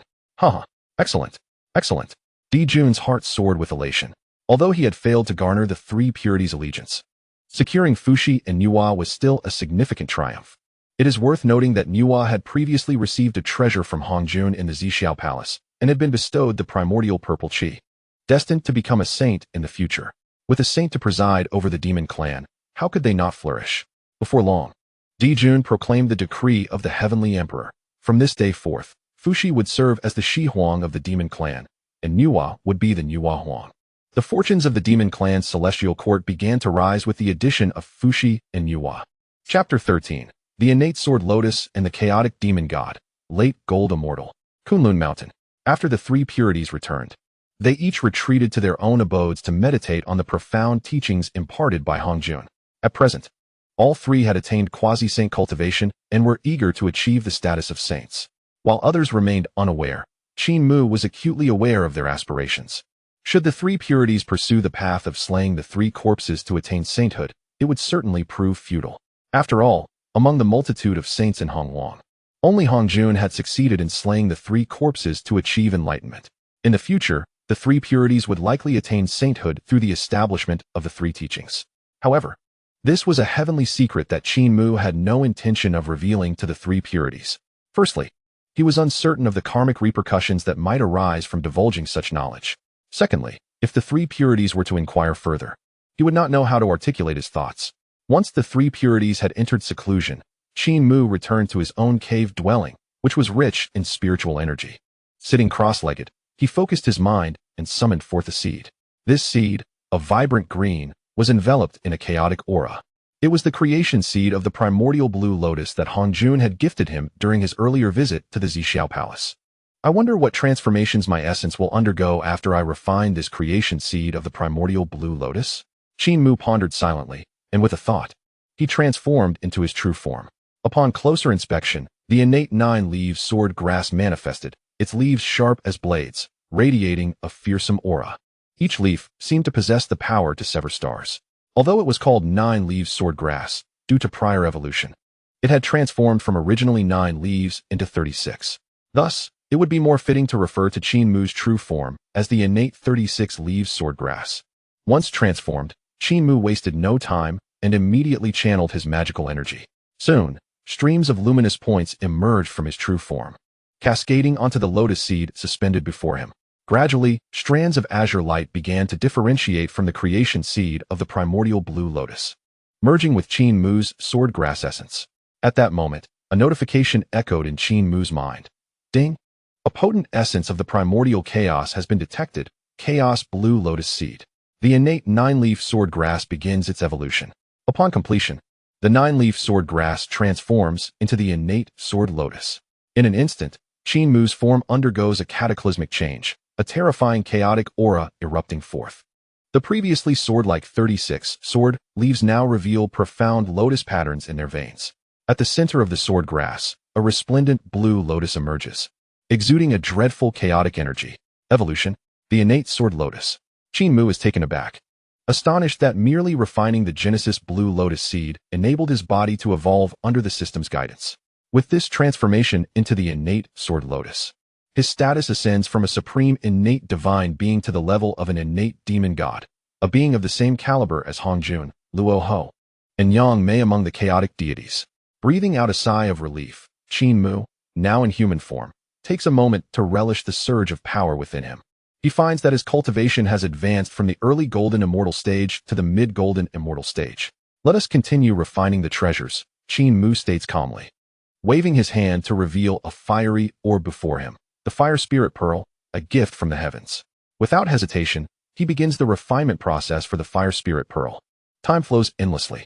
In the blink of an eye, tens of thousands of years have passed.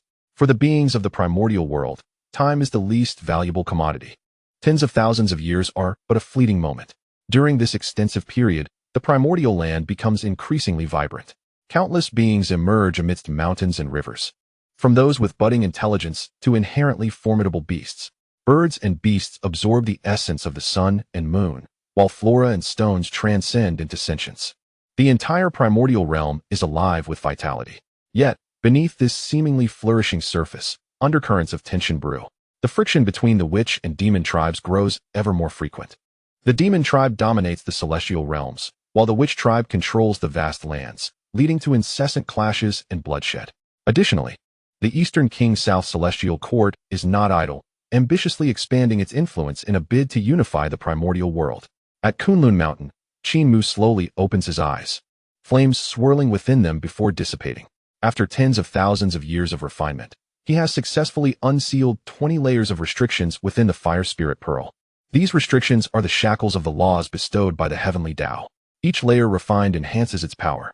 A postnatal spiritual treasure can contain up to 35 layers, while an innate treasure can hold as many as 48. As for the supreme innate treasures, they contain a staggering 49 layers, resonating with the numbers of the heavenly Tao. Given my current cultivation, successfully refining the Fire Spirit Pearl to 20 layers is no small feat to unleash its full potential.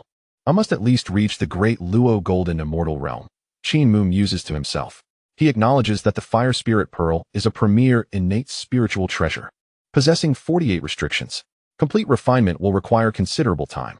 His cultivation has indeed risen significantly, reaching the later stage of the Golden Immortal Realm.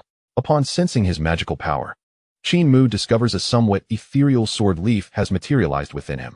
This sword leaf is not a tangible entity, but a manifestation of his sword path essence intertwined with the power of the Chaos Blue Lotus, exuding an unsettlingly potent aura. What formidable might would it possess if fully materialized? Qin Mu contemplates, aware that his path of cultivation diverges from that of all other beings in the primordial realm.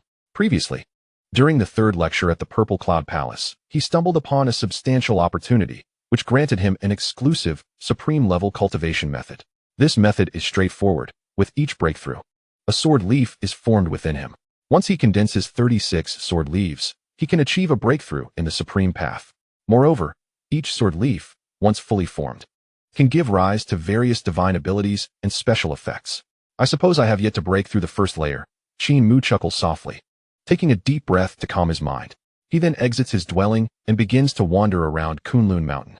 Suddenly, Qin Mu halts, his gaze falling upon an innate spiritual tree not far away.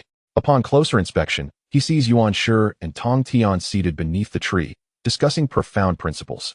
Their every word resonates with the laws of heaven and earth, causing lotuses to bloom in the void and golden springs to surge from the ground. After a brief pause, Qin Mu rises and approaches respectfully, bowing deeply. Greetings, master and second uncle. Upon hearing this, Tong Tian and Yuan Shi turn their attention towards him in unison. Indeed, Tong Tian nods appreciatively. With their keen insight, They recognize that Qin Mu has broken through to the later stage of the golden immortal realm. As the first disciple of the Three Pure Ones, such rapid progress does not tarnish their esteemed reputation. Yuanshi narrows his eyes slightly, a hint of curiosity flashing across his gaze as he contemplates. Strange. Why does this young man evoke a sense of familiarity in me? Could it be due to the Genesis Blue Lotus seed bestowed upon him by the Master? Just as Yuanshi is lost in thought, an overwhelming aura suddenly bursts forth from a nearby cave. Boom. Instantly, the spiritual energy of heaven and earth converges, forming a gigantic vortex of spiritual energy.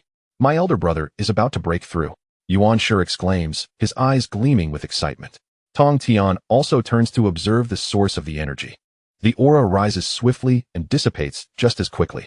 Soon after, a figure materializes before Qin Mu and the two masters. It is Tai Shang. At this moment, Tai Shang emanates an ethereal presence, as if he has merged with the very fabric of the universe. 3 flowers faintly appear above his head, and 5 energies surge in his chest. He has evidently reached the mid-stage of quasi-sainthood, having severed his second corpse. Congratulations, elder brother. Yuanshi and Tong Tian exclaim in unison. Qin Mu, witnessing this, also bows deeply, saying, Congratulations, master uncle. Tai Shang smiles gently. It is but a modest achievement. While his tone is calm, the joy in his heart is evident. After all, in the current primordial world, only Hongjun Daozu and he have attained the ability to sever 2 corpses. Following this, the 3 pure ones continue their discourse while Qin Mu listens attentively. Suddenly, Tai Shang pauses, his gaze sharpening as he looks towards the entrance of Kunlun Mountain. Yuanshi and Tong Tian also seem to sense something amiss. Only Qin Mu appears perplexed, unsure of what is occurring. At this moment, Tai Shang turns his gaze back to Qin Mu, stating, Qin Mu, descend the mountain. There are visitors. Upon hearing Tai Shang's words, Qin Mu quickly bows in response. Yes, master uncle. He wastes no time and swiftly descends Kunlun Mountain. Who could be visiting Kunlun Mountain at this time? Qin Mu speculates inwardly. Before long, he arrives at the foot of Kunlun Mountain. Kunlun is the sacred ground of the 3 pure ones, enveloped by an unparalleled grand formation known as the 3 Talents Chaos Formation. This formation, a joint creation by the 3 pure ones, embodies the essence of heaven, earth, and humanity, wielding immense power. It is said that even quasi-saint beings would find it impossible to tread upon this sacred ground without understanding the intricacies of the formation. At this moment, outside the 3 Talents Chaos Formation, a great Luo golden immortal paces back and forth, displaying signs of impatience. The visitor wears a purple golden crown, adorned in a cloud-patterned celestial robe, with a celestial decree hanging from his waist, radiating a divine light that marks him as a significant figure in the primordial realm. Suddenly, the grand formation opens with a thunderous roar. Upon witnessing the scene, the venerable Deluo Jingxian immediately displayed a look of delight and hastily approached. At this moment, Qin Mu, who had activated the formation, slowly stepped forward and caught sight of the Deluo Jingxian striding towards him. Who are you? And why do you linger at the foot of Kunlun Mountain? Qin Mu inquired sternly. The Deluo Jingxian paused, scrutinizing Qin Mu with an intense gaze. The more he examined him, the more his brows furrowed, and his displeasure grew. How dare a mere golden immortal speak so to me? Although the Deluo Jingxian felt a sense of indignation, he maintained a semblance of a smile. After all, this was the domain of the Sanqing. Despite his status, he refrained from acting rashly in this territory. Moreover, he had come with an edict and was in need of the Sanqing as assistance. Young friend, you are quite courteous. I am an envoy from the Celestial Court. I have come specifically to pay respects to the esteemed Sanqing. Upon hearing this, Qin Mu was somewhat taken aback, silently reflecting. So it is someone from the Celestial Court. He whispered to himself, fully aware that this Deluo Jingxian was affiliated with the Eastern Prince, the foremost male immortal appointed by Hongjun, who governs the male immortals of the primordial world. The Eastern Prince had established the Celestial Court in the Eastern Sea, gathering many immortals in a bid to unify the vast cosmos. The Eastern Prince could be considered fortunate, yet he was also tragically naive. Although he received Hongjuan's endorsement, he failed to grasp the heavenly secrets and sought to dominate the primordial world, ultimately meeting a tragic fate at the hands of the demon race. While Qin Mu pondered these thoughts, the Deluo Jingxian furrowed his brow and called out hesitantly, "Young friend." Oh, Qin Mu returned to his senses. Responding in a nonchalant tone, "Follow me." Without further ado, he turned and walked away. The Deluo Jingxian felt a sting of annoyance at Qin Mu's dismissive attitude, but dared not express his displeasure. After a brief pause, he quickly followed suit. Before long, Qin Mu led the Deluo Jingxian to where the Sanqing resided. At that moment, the three were seated upon a cloud platform, each emanating a profound aura. Their presence vast and majestic as the sea. The celestial envoy felt an invisible yet formidable pressure bearing down upon him. Even with his strength as a Deluo Jingxian, he felt the weight of this atmosphere. Esteemed elders of the Sanqing, I am honored to meet you. After a moment's hesitation, the celestial envoy hurriedly offered his respects. However, to his embarrassment, the Sanqing seemed entirely indifferent to his presence, adopting a demeanor of complete apathy. Humph. The Sanqing is rather haughty, is it not? I am a representative of the celestial court. The Deluo Jingxian thought to himself, harboring dissatisfaction, though he dared not voice it. After a prolonged silence, the celestial envoy composed himself and said, Esteemed elders of the Sanqing, I come on behalf of the Eastern Prince, specifically to visit Kunlun Mountain. A small token of appreciation. Not meant as a formal gift, I hope you will graciously accept. With that, he waved his hand, and 3 innate spiritual treasures floated forth, settling before the Sanqing. To the celestial envoy's surprise, the Sanqing showed no reaction to the 3 innate treasures. Observing from the side, Qin Mu couldn't help but sigh inwardly, reflecting. The Eastern Prince truly overestimates himself.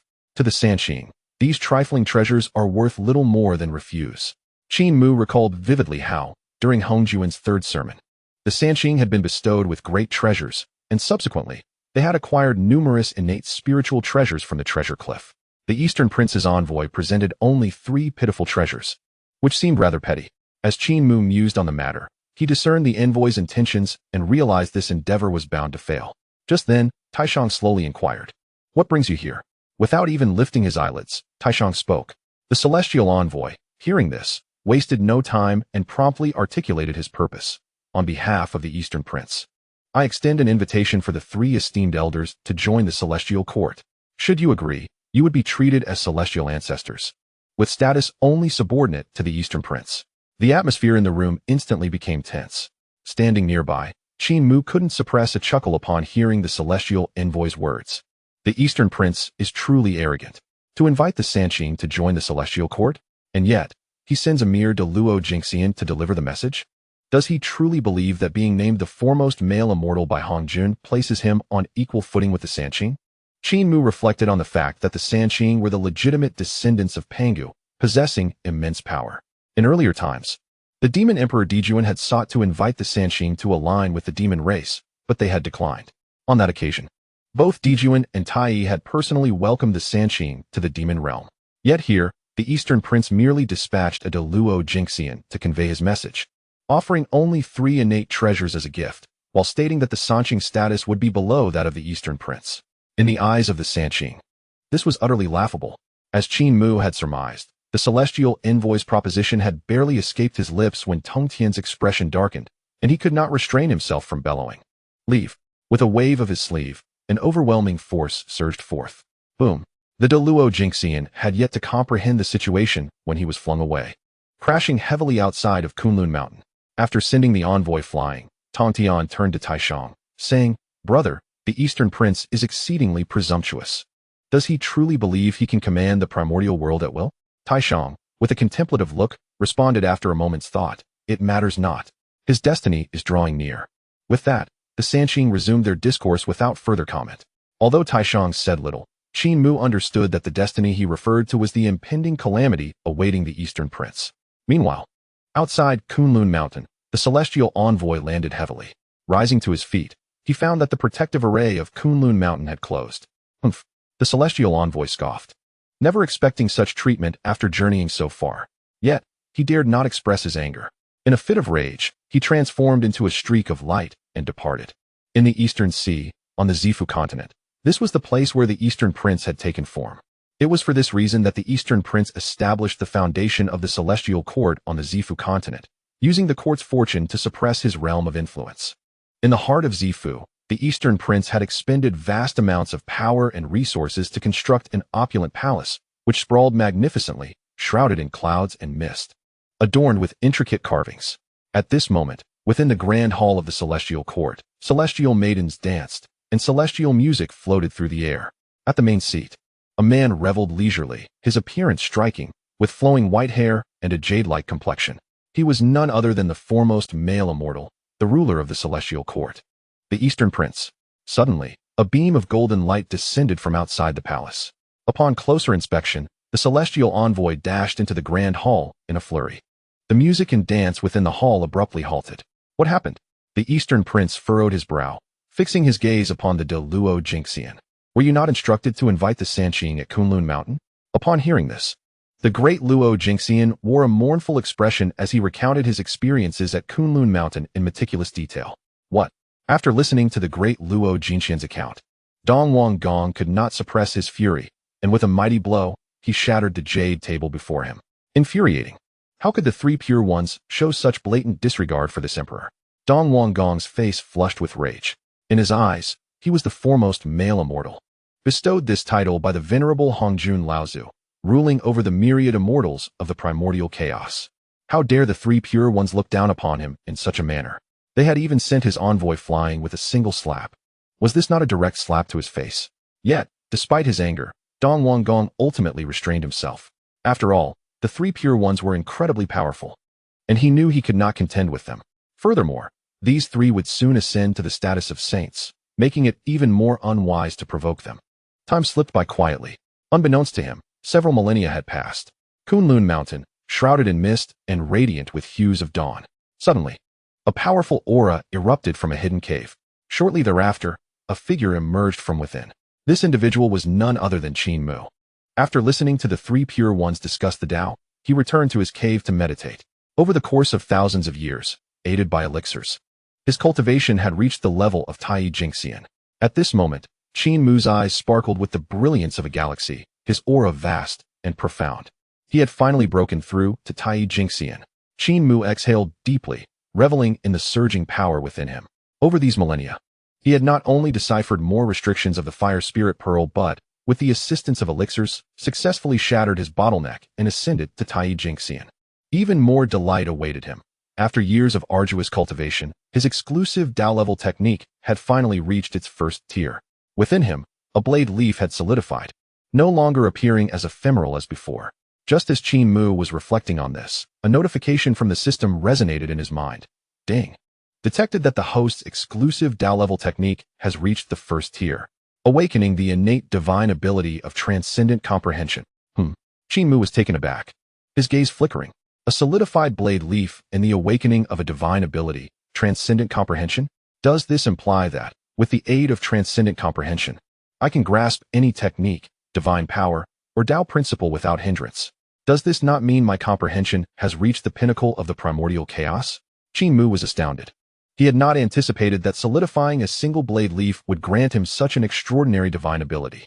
Now that he had attained a substantial level of cultivation, with the blessing of transcendent comprehension, it was indeed time to venture out into the world. Speaking to himself with renewed resolve in his eyes, Qin Mu soared towards the abode of Tongtian. Before long, he arrived at Tongtian's location. At that moment, Tongtian was seated on a cloud platform, enveloped in the rhythm of the Tao. Upon seeing Qin Mu enter, a glimmer of satisfaction crossed his eyes. Indeed, reaching Tai Jingxian is no dishonor to my title as a master. Tongtian smiled, having discerned that Qin Mu had successfully broken through to Tai Jingxian. Qin Mu bowed respectfully and said, Master, I wish to descend the mountain and embark on a journey. Chapter 16, Journey Down the Mountain. First stop, Buzhou Mountain. Upon hearing this, Tongtian fell into contemplation. After a moment's thought, he nodded slightly and said, While diligent cultivation is commendable, one must also experience the world to hone oneself. Now that you have attained the Tai Jingxian level, traversing the vast lands of the primordial chaos will provide you with the means of self-protection. With various protective talismans, you will be able to contend even against the great Luo Jingxian. With that, Tongtian waved his hand lightly, and a fierce sword energy shot forth, coalescing into a sword talisman that hovered before Qin Mu. Qin Mu, this sword talisman contains a strand of my sword energy. When unleashed, it can slay a great Luo Jingxian. Even when facing a quasi-saint, it can offer substantial defense. Take this talisman with you, for unforeseen circumstances may arise. Grateful. Qin Mu bowed deeply and said, Thank you, Master. He then accepted the sword talisman without hesitation. Go forth, Tongtian said, waving his hand once more. Closing his eyes to continue his own meditation, Qin Mu did not linger, taking to the skies and departing. Upon exiting Kunlun Mountain, he headed directly northwest. His first destination was the Buzhou Mountain of the primordial chaos. The Buzhou Mountain, after all, was formed from the backbone of the Great Pangu, serving as the pillar of the primordial chaos and containing boundless opportunities. In his previous life, he had seen protagonists in tales of the primordial chaos reach Buzhou Mountain to acquire Panga's essence blood. Thus, Qin Mu hurried towards Buzhou Mountain, his heart brimming with anticipation. As time slipped away, 1,000 years passed. At this moment, within a valley on the outskirts of Buzhou Mountain, Qin Mu stood before a strikingly red primordial spirit herb. Nodding in satisfaction, counting this herb, it was his 1,000th primordial spirit herb. His harvest had been quite remarkable. Over the past millennium, he had diligently gathered every spiritual root and material he encountered. Qin Mu understood that while these insights may not seem particularly valuable in the current age of the primordial chaos, they would become rare treasures after the calamity of the Wu and Yao. Moving swiftly, Qin Mu collected the primordial spirit herb. Just then, a notification from the system echoed in his mind. Ding! Detected that a millennium has passed. Congratulations, host has received a small red envelope. A fusion of the red envelope has been detected. Do you wish to fuse? Oh, Qin Mu exclaimed in surprise, without hesitation opting for fusion. Congratulations. Host successfully fused with the red envelope. Number of red envelopes fused, 3. Would you like to open the red envelope? Over the course of these thousands of years, he had successfully fused 3 red envelopes. However, to combine them into a large red envelope would still require considerable time, as 10 medium red envelopes or 100 small red envelopes were needed to create one large red envelope. After pondering, a glimmer of determination appeared in Qin Mu's eyes as he responded to the system. System, open one medium red envelope. He then awaited the outcome, curious about what this medium red envelope might yield. Soon, the system's response resonated in his mind. Ding! Successfully opened the medium red envelope. Congratulations. Host has obtained Chaos Liquid. This liquid can restore vitality to withered primordial spiritual roots. Upon hearing the system's prompt, Qin Mu was momentarily stunned. Chaos Liquid? It can restore vitality to withered primordial spiritual roots? What use is this? Qin Mu lamented, feeling a twinge of disappointment. He had hoped for a more valuable treasure. To think it ended up being this. Just like that, one medium red envelope vanished. Qin Mu could only smile wryly. It should be noted that it took 10 small red envelopes to fuse into one medium red envelope, and here he needed a millennium to accumulate 10 small ones. Just as Qin Mu was lost in thought, another system notification sounded. Dang! A medium red envelope has dropped. Would you like to go retrieve it? Startled by the system's notification, Qin Mu's eyes brightened. Such fortune? Of course, he would go. Without delay, he followed the system's guidance, soaring towards the location of the dropped medium red envelope. Buzhou Mountain was indeed a blessed land, with a medium red envelope falling. As he made his way, Qin Mu reflected on the ways he could acquire red envelopes, aside from receiving a small red envelope every 1,000 years. It was through searching various paradisiacal locales for dropped red envelopes. When Tantian had first taken him to Kunlun Mountain, he had encountered a large red envelope. Upon opening it, he had received a treasure fusion scroll. Later, while attending Hongjuan's discourse at Zixiao Palace, he had even discovered an extra-large red envelope, which had granted him an exclusive Dao-level technique. In contemporary times, his exclusive grand-level martial arts have reached the first tier, successfully condensing a blade of sword leaf within him. He has also acquired a remarkable innate divine ability and an extraordinary comprehension. After a moment of contemplation, Qin Mu calmed his mind and continued to swiftly follow the system's guidance. Before long, he arrived in an expanse of void, surrounded by swirling clouds and mist, with numerous floating islands faintly visible. On one of these suspended islands, a golden-hued red envelope floated serenely in midair. Moreover, beneath this envelope stood a diminutive being, small in stature, with a pointed snout and long whiskers, covered in gray fur. It bore a striking resemblance to an upright mouse. Boom! Just as Qin Mu observed, arcs of magical energy surged around the mouse-like creature. Subsequently, storm clouds rapidly gathered overhead. Noticing this spectacle, Qin Mu immediately discerned that the creature was undergoing a transformation tribulation. Very well, I shall wait until it has completed its metamorphosis, Qin Mu muttered to himself, refraining from advancing. In the primordial chaos, the transformation of beings is a trial of the heavenly Tao. Any rash interference could not only provoke a backlash from the heavenly tribulation, but also entangle one in karmic consequences. Before long, the heavenly tribulation descended. Thunder rumbled. Booming thunderbolts erupted from the storm clouds, striking directly at the mouse-like being. one bolt after another. After a total of 81 thunderbolts, the creature successfully transformed. The storm clouds dissipated, and the radiance enveloping the mouse-like being vanished. Upon closer inspection, a plump, honest-looking Taoist appeared in its stead. With the successful transformation, this being's cultivation had reached the Xianxian level. Oh, not far away, Qin Mu observed this with slight astonishment, inwardly exclaiming, "A Xianxian? It seems this mouse's origins are not trivial." It is worth noting that Qin Mu's true form is the supreme innate nine-leaf swordgrass, and upon transformation, his cultivation directly ascended to the golden immortal level, which is among the highest. In comparison, this mouse, upon transformation, attained merely the Xianxian level, nonetheless. That is still quite impressive. After a brief consideration, Qin Mu dismissed further thoughts, and, raising an eyebrow, stepped forward. Approaching, he clasped his hands and said, "Congratulations, fellow Taoist, on your successful transformation." Chapter 17, Companionship in Adventure. Treasure-seeking talent. As he spoke, Qin Mu did not dawdle and directly retrieved the floating red envelope. At that moment, the plump Taoist, now transformed from the mouse, looked at Qin Mu and clasped his hands in a bow. "I am Duo Bao, honored to meet you, senior." Earlier, Duo Bao had already sensed Qin Mu's presence, but during the critical moment of transformation, he could not afford to be distracted and had to face the tribulation with determination. Fortunately, Qin Mu merely observed and did not interfere, which led Duo Bao to develop a favorable impression of him. Additionally, Duo Bao noticed that Qin Mu's cultivation had already reached the Tai Golden Immortal level, while he himself had only just attained the Xianxian level. The disparity in strength naturally caused Duo Bao to regard Qin Mu with respect, wary of any semblance of negligence. Duo Bao.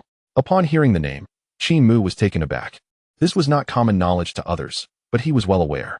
Duo Bao was destined to become the future Grand Master of the Jie Sect, who would later rebel against the Western powers after the Ten-Calamity, ultimately becoming a formidable figure akin to the Buddha in the West.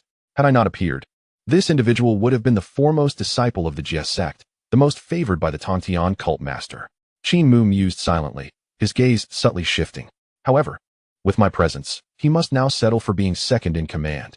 Qin Mu quietly reflected. After all, long ago, he had already become the foremost disciple of Tongtian. Though astonished internally, Qin Mu maintained a composed exterior, returning the greeting. "So it is Duo Bao. I am Qin Mu, a disciple of the Three Pure Ones of Kunlun Mountain." Upon hearing this, Duo Bao immediately expressed profound respect. "Ah, a distinguished disciple of the Three Pure Ones. My apologies." Duo Bao had often heard of the Three Pure Ones before his transformation. The Kunlun Three Pure Ones, the true lineage of Pangu, represent the pinnacle of power in the primordial world. Now, encountering a disciple of the Three Pure Ones, Duo Bao realized he must seize the opportunity to befriend Qin Mu. As Duo Bao contemplated this, Qin Mu was also appraising him. Noticing Qin Mu's deeply contemplative gaze, Duo Bao furrowed his brow, feeling a sense of unfamiliarity. Strange. This is our first meeting, yet he seems to regard me with such familiarity. With this thought, Duo Bao could not help but inquire, "Senior, do you recognize me?" In response, Qin Mu offered a gentle smile and replied, "Not quite. You simply remind me of an old friend." Upon hearing this explanation, Duo Bao's frown did not ease, and his confusion deepened, prompting him to ask, "Was your old friend also a Duo Bao mouse?" Though he asked, Duo Bao's heart was filled with hesitation. After all, he was the first and only Duo Bao mouse in the primordial world. Logically, there should be no others. "No," Qin Mu replied calmly. Seeing that Qin Mu was reluctant to elaborate further, Duo Bao, being perceptive, chose not to press the matter. After a brief silence, Duo Bao pursed his lips and changed the subject. "May I ask, Senior, what brought you to this place?" Qin Mu smiled slightly and replied, "I am traversing the primordial lands, having arrived at the periphery of Buzhou Mountain in search of opportunities. While passing through here, I noticed the gathering of tribulations and initially thought a treasure was emerging. Little did I expect it to be your transformation." Upon hearing Qin Mu's words, Duo Bao's eyes lit up. Realizing that Buzhou Mountain is renowned as the first divine mountain of the primordial world, said to be formed from the backbone of the great Pangu, and rumored to be rich in treasures. After a moment of thought, Duo Bao regained his composure and smiled at Qin Mu. "Senior, would you allow me to accompany you?" Without much deliberation, Qin Mu nodded in agreement. "Certainly. Firstly, I find solitude rather dull. Secondly, Duo Bao is likely to join the Tongtian sect in the future, making him a prospective junior disciple of mine. Traveling together would be quite agreeable." Seeing Qin Mu readily acquiesce to his request, Duo Bao was overjoyed. The two then set off together. Time flew like an arrow. In the blink of an eye, a millennium had passed. At this moment, Qin Mu and Duo Bao descended upon a hidden valley. After landing, Qin Mu surveyed his surroundings and raised an eyebrow, looking at Duo Bao. Are you certain there are treasures here? Noticing Qin Mu's hesitation, Duo Bao hastily responded. Qin Mu, do you not trust my innate talent? Over the course of our millennium together, we have unearthed numerous treasures. During this 1,000 years, Qin Mu and Duo Bao had grown quite familiar with each other, and Duo Bao had begun referring to Qin Mu as a fellow Taoist instead of senior. Regarding Duo Bao's assertion, Qin Mu made no definitive comment, as under Duo Bao's treasure-seeking talent, they indeed had acquired many treasures. In Qin Mu's view, Duo Bao truly lived up to his name. After a brief silence, Qin Mu spoke. Then, can you discern where the treasure lies? Upon hearing this, Duo Bao nodded and proceeded to a clear patch of ground, closing his eyes in concentration. In the next moment, a faint golden aura radiated from Duo Bao's body. Treasure-seeking aura. Activate. With a sharp exclamation, Duo Bao suddenly opened his eyes.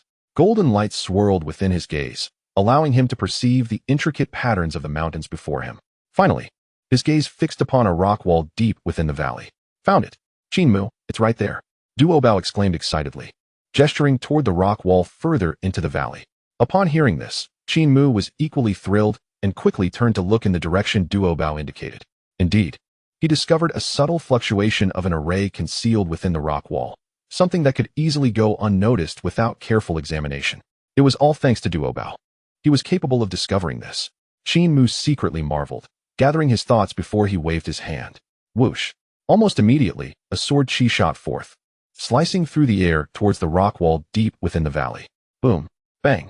In less than a moment, the sword chi summoned by Qin Mu struck the surface of the rock wall. Accompanied by a deafening roar, a mysterious innate formation emerged from the rock wall. The formation was adorned with profound runes, resonating with the natural laws of the universe. There truly are treasures, Qin Mu exclaimed, fully aware that with the protection of this innate formation, there must be remarkable treasures within.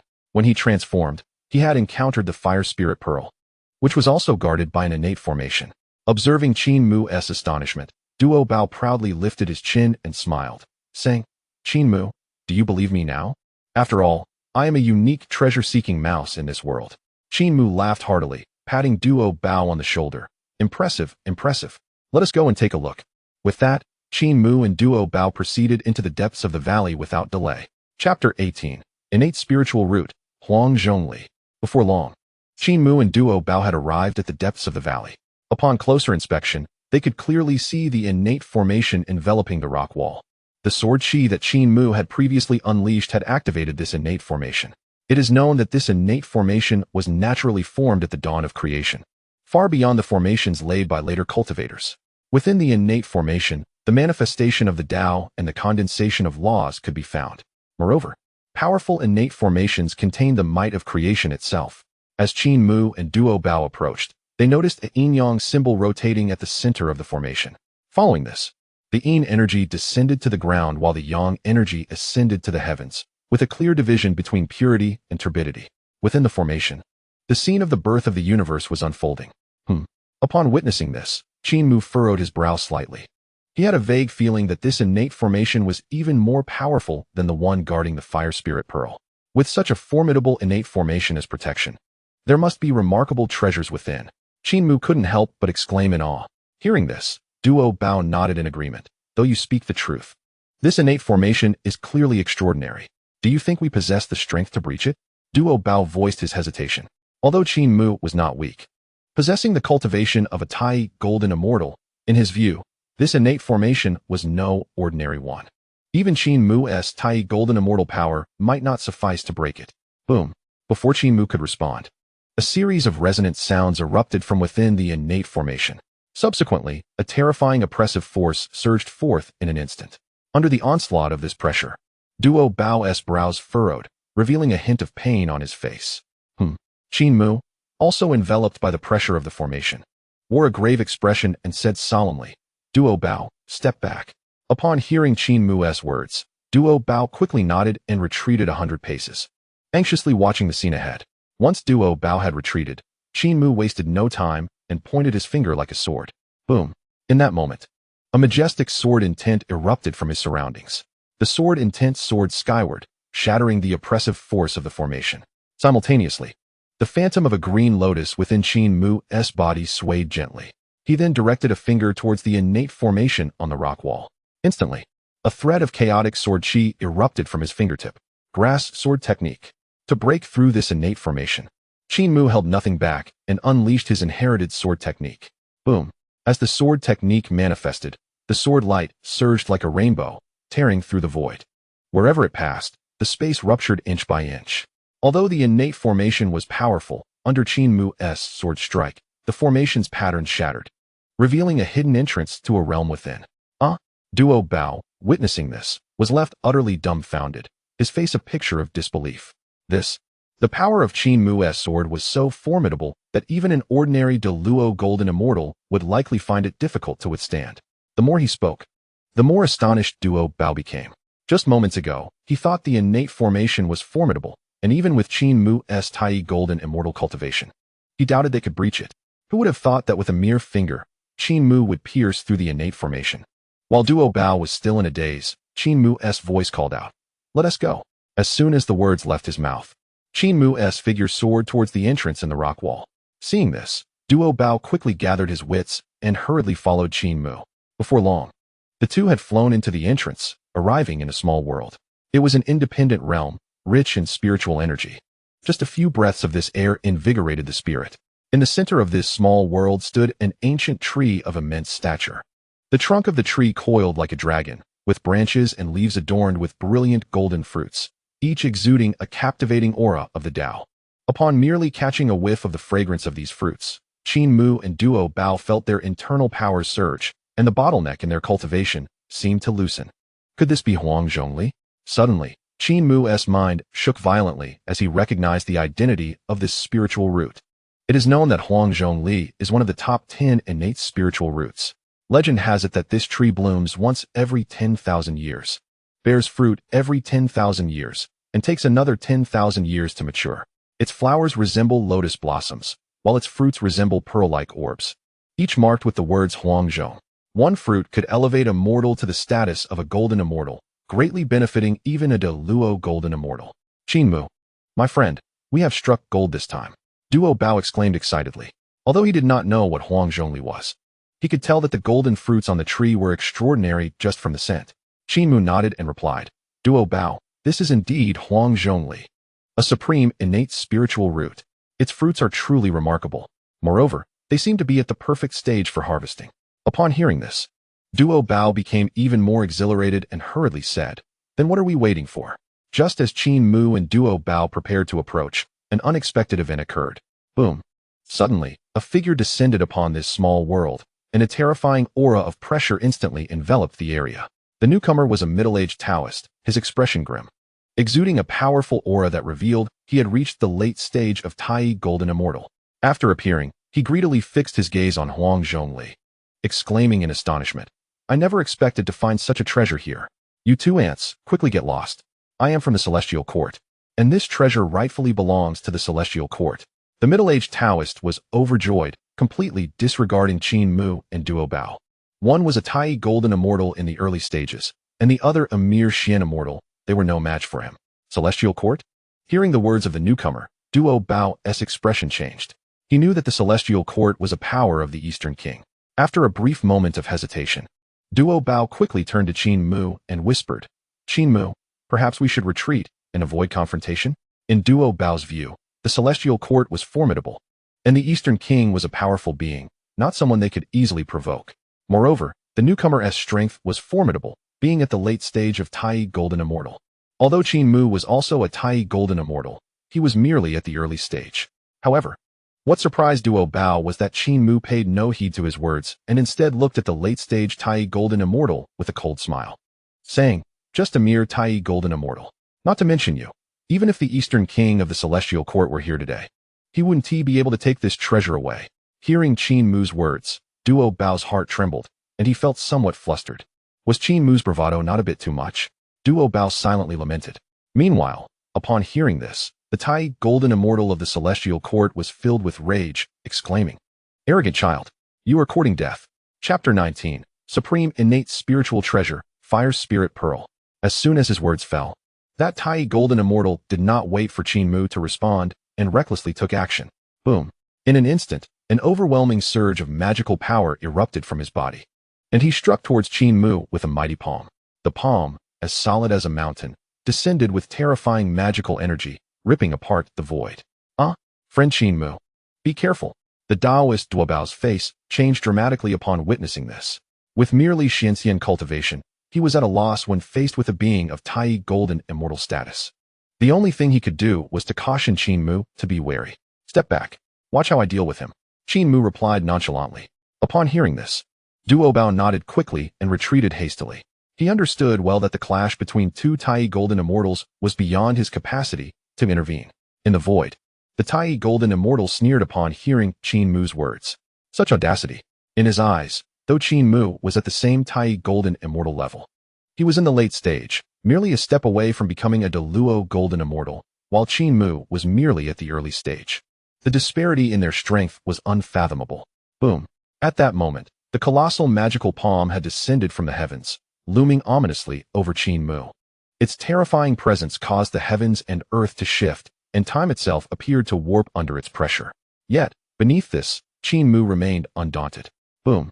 The next moment, an overwhelming aura erupted from within Qin Mu, soaring into the heavens. The descending magical palm hesitated for a moment under the force of this aura. Following this, a crimson pearl flew forth from Qin Mu's hand. In less than an instant, the red pearl hovered before him. Boom. As the pearl materialized, the surrounding temperature surged dramatically. Suddenly, flames erupted from the pearl, engulfing the world in their intensity, an inferno capable of incinerating all existence. Was this not the supreme innate spiritual treasure, the fire spirit pearl? The once descending magical palm crumbled into nothingness under the might of the fire spirit pearl. This, an innate spiritual treasure? The Tai golden immortal's pupils dilated in shock, his face displaying disbelief. How is this possible? How could he possess such a treasure? He stammered, struggling to comprehend the rarity of innate spiritual treasures in the current primordial world, especially one as extraordinary as the fire spirit pearl. Even a Deluo golden immortal might not own such a treasure.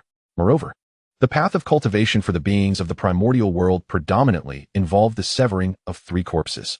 To transcend from Deluo golden immortal to quasi-saint, one must confront the issue of severing three corpses, which necessitates innate spiritual treasures as vessels.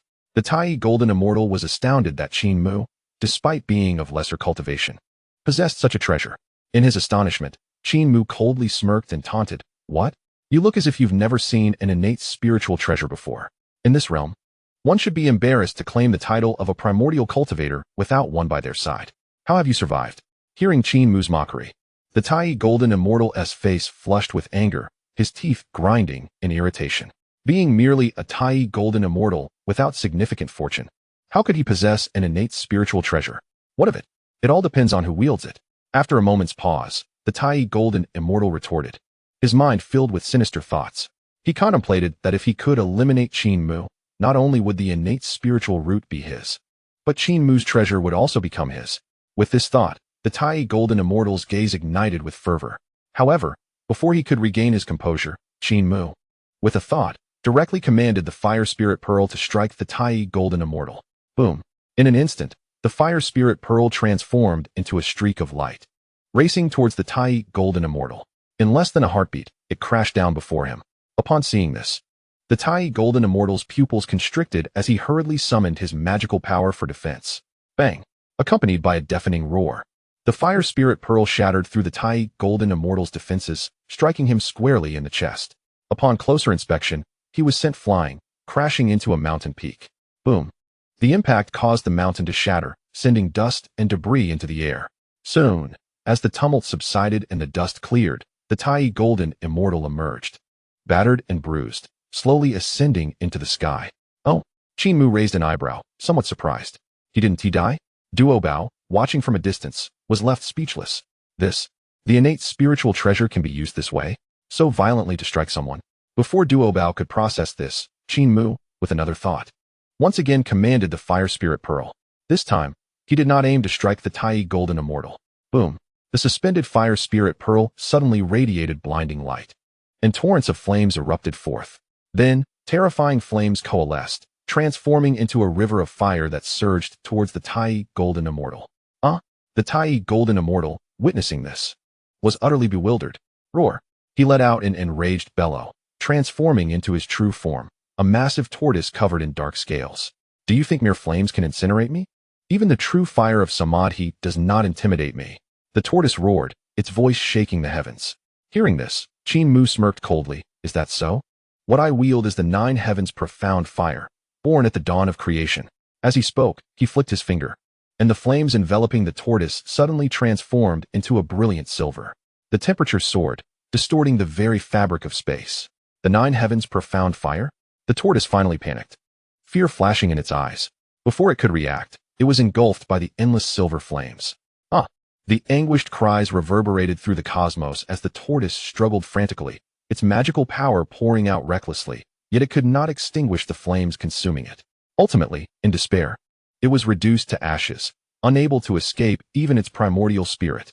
Witnessing this, Qin Mu smiled in satisfaction, retracting the fire spirit pearl with a thought and clapping his hands. His demeanor was as if he had merely completed an inconsequential task. Gulp! Not far away. Duo Bao swallowed hard, his eyes filled with awe as he looked at Qin Mu. Friend Qin Mu is truly formidable. A Tai Golden Immortal in the late stage was burned to death like this? Chapter 20. Refining the Huangzhong Li. The Celestial Court's envoy visits the Western realm. Just as Duo Bao was in shock, Qin Mu had already descended before the innate spiritual root. Lifting his gaze, he saw the golden fruit on the spiritual root, each inscribed with the words Huangzhong Li. Seeing this, Qin Mu could not help but exclaim, "Indeed, it is Huangzhong Li. Moreover, it appears to be ripe and ready for harvest." At this moment, Duo Bao, recovering from his astonishment, hurried to Qin Mu's side. Friend Qin Mu, the fruit on this innate spiritual root must be a remarkable treasure. Duo Bao raised his gaze to behold the resplendent Huangzhong Li, his throat involuntarily quivering with anticipation. Although he was unaware of the nature of this fruit, merely inhaling its fragrance sent ripples through his cultivation. Upon hearing Duo Bao's words, Qin Mu smiled faintly and elaborated. Friend Duo Bao, this innate spiritual root is known as Huangzhong Li. It blossoms once every 10,000 years, bears fruit once every 10,000 years, and only matures after another 10,000 years. In total, there are only 9 fruits over the course of 30,000 years. Each fruit can equate to 10,000 years of arduous cultivation, proving immensely beneficial even to the Deluo Golden Immortals. With Qin Mu's explanation, Duo Bao nodded in understanding, expressing his admiration. I never expected you, Qin Mu, to possess such extensive knowledge. Qin Mu chuckled lightly, not overly concerned with Duo Bao's flattery. After a brief silence, Duo Bao promptly turned to Qin Mu, extending his congratulations. Congratulations, Qin Mu, for acquiring such a treasure. Had it not been for the earlier intervention of the Tai Golden Immortal, Duo Bao would not have made such a statement. For it was he who had led Qin Mu to discover the Huangzhong Li, thus earning his share of the credit. However, the appearance of that Tai Golden Immortal had altered the situation drastically. Were it not for Qin Mu's decisive action in slaying that immortal, the innate spiritual root, Huangzhong Li, would never have been theirs. Upon hearing Duo Bao's remarks, Qin Mu offered a knowing smile. Then, with a subtle lift of his hand, an unseen force surged, plucking 2 golden Huangzhong Li from their branches. Duo Bao, you shall have one, and I shall have the other. As he spoke, Qin Mu tossed 1 Huangzhong Li to Duo Bao. Caught off guard, Duo Bao scrambled to catch the fruit, his face awash with disbelief. This is too precious. Qin Mu, before Duo Bao could finish his sentence, Qin Mu smiled gently and said, in this endeavor of discovering the innate spiritual root, the primary credit belongs to you. Thus, it is only right that I share one of the Huangzhong Li with you. Moreover, as friends, what is there to decline? Upon hearing Qin Mu's words, Duo Bao felt a warmth in his eyes, never expecting that Qin Mu would choose to share a Huangzhong Li with him. After a brief pause, he bowed deeply to Qin Mu, his face filled with gratitude. Thank you, Qin Mu. Qin Mu, maintaining a calm demeanor, wasted no time and promptly consumed the Huangzhong Li in his hand. Boom! As the fruit entered his stomach, an overwhelming surge of spiritual power erupted within him. Qin Mu quickly assumed a cross-legged position to absorb and refine the power of the Huangzhong Li. Observing this, Duo Bao did not hesitate and followed suit, swallowing his own Huangzhong Li. As the fruit entered his body, a golden light radiated from him. He promptly imitated Qin Mu, sitting cross-legged to begin refining the Huangzhong Li.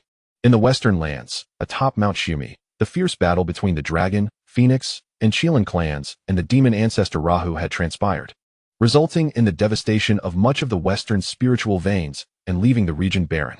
Subsequently, during the conflict between the Tao and demon, the battle between Hongjun and Rahu also took place in the western Mount Shumi, further exacerbating the desolation.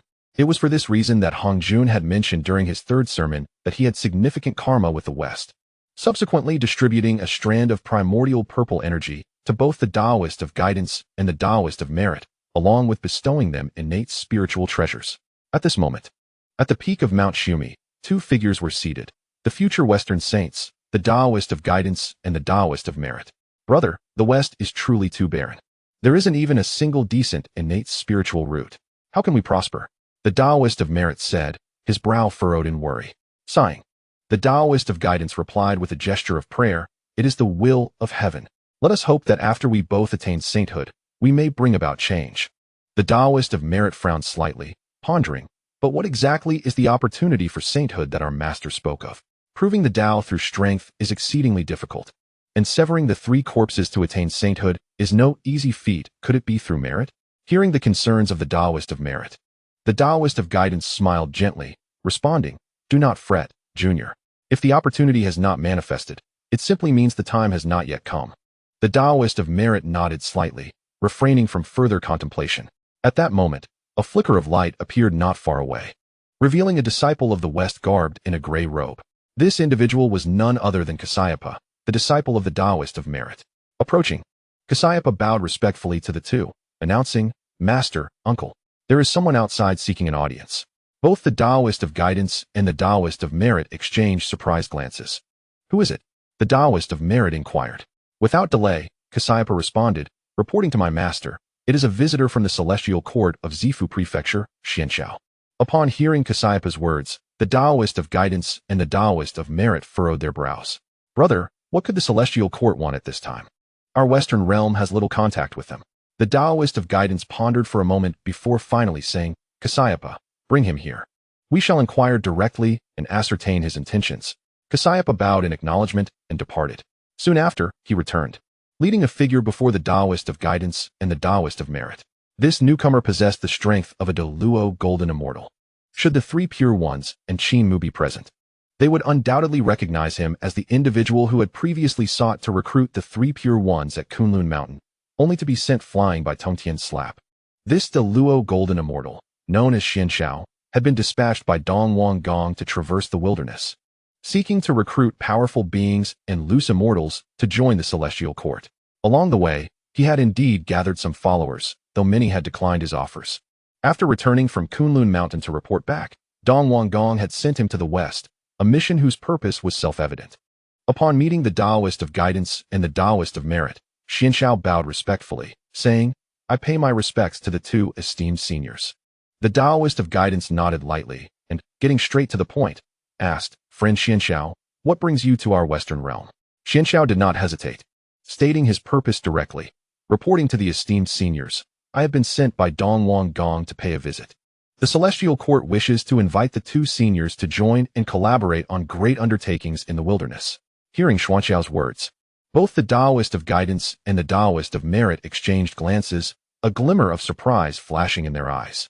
Just moments ago, they had been lamenting the barrenness of the West, yet now the Celestial Court sought to engage them in significant matters. Chapter 21. The two from the West joined the Celestial Court. Dong Wang Gong rejoices, proclaiming to the wilderness. Exchanging glances, the Taoist of merit transmitted a thought to the Taoist of guidance. Brother, this may be an opportunity for our Western realm. The Taoist of guidance could not deny the sentiment, responding discreetly, indeed. In that case, let us tentatively agree. Should circumstances change later, we may withdraw from the Western realm. With that, the Taoist of guidance turned his gaze directly toward Xianxiao. Very well, our Western realm shall cooperate with the Celestial Court. You may return and inform Dong Wang Gong of our agreement. Soon, I shall personally visit Zifu Prefecture to discuss matters of collaboration. Xianxiao was overjoyed at the swift acceptance from the Taoist of guidance. He had expected resistance from the two, yet they had agreed without much persuasion. Excellent. I shall return to the Celestial Court to report. If the Emperor knows that the two esteemed seniors are willing to join, he will undoubtedly be overjoyed. With that, Xianxiao bowed to the Taoist of guidance and the Taoist of merit before hurriedly departing. After Xuanxiao's departure, the Taoist of merit cast a sly glance and remarked with a smile, "Brother, be sure to negotiate the terms well with Dong Wang Gong." The Taoist of guidance nodded, affirming, "Indeed, that is only natural." In the eastern seas Zifu Prefecture, ethereal mists swirled and auspicious clouds billowed. At the very heart of Zifu Prefecture, a magnificent palace floated majestically, its golden splendor epitomizing opulence and radiating an aura of greatness.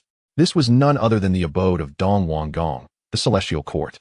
At this moment, within the grand hall of the Celestial Court, the Eastern King sat majestically upon the main seat, emanating an aura of quasi-saintly might that commanded respect without the need for anger. Below him stood dozens of formidable beings from the Celestial Court, respectfully reporting recent developments. "Your Majesty, the 72 islands of the Eastern Sea have entirely fallen under our dominion." One of them continued, "The faction of the Northern Void Immortals has agreed to submit." "But what is it?" The Eastern King's gaze turned icy. "But the ancestor Qin seems dissatisfied and is secretly obstructing our efforts." "Humph." The Eastern King snorted coldly upon hearing this, his voice filled with indignation. "Qin? Merely a creature adorned with feathers and horns dares to impede the momentum of my Celestial Court?" At that moment, a streak of light surged into the hall. Upon closer inspection, a figure of a grand Luo golden immortal materialized. It was the Xianxiao immortal, who had previously journeyed to the western Shumi mountain to invite the beings of Jie and Zhunti. Seeing Xianxiao return, the Eastern King's eyes lit up, and he quickly inquired, "Xianxiao, you have returned. Did you achieve any success in your endeavor?" Xianxiao approached swiftly, bowing deeply before the Eastern King, and replied, "Your Majesty, I am pleased to report that Jie and Zhunti have agreed to join our Celestial Court. They have expressed their intention to visit Zifu Prefecture personally to discuss the alliance." Upon hearing this, the entire hall erupted in a fervor. "What? Jie and Zhunti have actually agreed to join the Celestial Court? These two are the future saints designated by the Grand Ancestor Hongjun. This is splendid news. Truly, the heavens favor our Celestial Court." The crowd buzzed with excitement. After the Grand Ancestor Hongjun's third sermon, it was common knowledge that the three pure ones, Nuwa, and the Western Jie and Zhunti would all attain sainthood in the future. The willingness of Jie and Zhunti to join the Celestial Court was indeed a momentous occasion. Moreover, this was no trivial matter. It signified that the Celestial Court would have the backing of two future saints. Upon hearing Xuanxiao's words, the Eastern King's eyes sparkled with brilliance, and a euphoric expression graced his face. "Ha! Excellent! Excellent! Excellent!" he exclaimed, his heart swelling with joy. Previously, the Eastern King had dispatched Xianxiao to Kunlun Mountain with the intention of courting the three pure ones. However, to his dismay, they had shown him no regard. Tong Tian had even dismissed Xianxiao from Kunlun Mountain with a single swipe. This incident had long weighed on the Eastern King's mind, for as the appointed leader of male immortals by Grand Ancestor Hongjun, the rejection was a blow to his pride. Yet, he had to swallow his anger due to the three pure ones' formidable power, as they too were destined for sainthood in the future. Now, with Jie and Zhunti's agreement to join the Celestial Court, the Eastern King perceived this as a tremendous stroke of fortune. With future saints backing us, what have we to fear for the prosperity of our Celestial Court? In his excitement, the Eastern King waved his hand, and a radiant aura manifested, transforming into a verdant long sword that floated before Xianxiao. The sword was suffused with rich primordial spiritual energy, a veritable low-grade, innate spiritual treasure. "Xianxiao, for your significant contribution, I bestow upon you this innate spiritual treasure, the Qingling sword." Seeing this, Xianxiao was elated, and after receiving the Qingling sword, he hurriedly expressed his gratitude to the Eastern King, saying, "Thank you for your generous gift, Your Majesty." The others in the hall looked on with envy, for that was an innate spiritual treasure, and even a low-grade one would cause Grand Luo Golden Immortals to covet it fiercely. Xianxiao is truly fortunate. When will I have the chance to possess an innate spiritual treasure? As the crowd marveled, the Eastern King smiled with satisfaction and commanded, "Proclaim my decree to announce throughout the wilderness, Jie and Zhunti have joined our Celestial Court." Upon hearing the Eastern King's command, the courtiers bowed in acknowledgement and promptly dispersed. Once they had departed, the Eastern King cast a glance around, a self-satisfied smile playing on his lips. Jie and Zhunti were no ordinary beings. They were destined to become two of the future saints. Now that they had agreed to join the Celestial Court, the Eastern King was determined to let the entire wilderness know of this news, to inform them that his celestial court now had future saints in its ranks. Moreover, this news would carry significant advantages, as many beings of the wilderness would willingly choose to submit to the celestial court. After all, with 2 future saints among them, the celestial court was poised to dominate the vast expanse of the wilderness. Reflecting on this, the Eastern King spoke with fervor, his heart already envisioning the day when the celestial court would unify the wilderness. Soon, the news of the Western duo joining the celestial court spread across the wilderness, causing a great stir. All the creatures of various clans were astonished. If it were anyone else joining the celestial court, it might not have caused such waves. But Jie and Zhunti were different. They were the chosen ones blessed with primordial purple energy by Hongjun, destined to attain sainthood. Their decision to join the Eastern King's celestial court meant that it would now possess a saintly backing. Of course, the news of the Western duo joining the celestial court was a significant shock to those factions opposed to it, with the foremost being the heavenly court of the demon clan in the 9 heavens. Chapter 22. No profit, no early rise, seizing opportunities and calculating? In the heavenly court of the demon clan, within Lingxiao Hall, the news of Jie and Zhunti joining the celestial court reached them. Damn it! How dare Jie and Zhunti openly ally with the celestial court? Are they declaring war against our demon clan? Dong Huangtai gritted his teeth in frustration. He had never anticipated that Jie and Zhunti would make such a choice, siding with the Eastern King's South Celestial Court.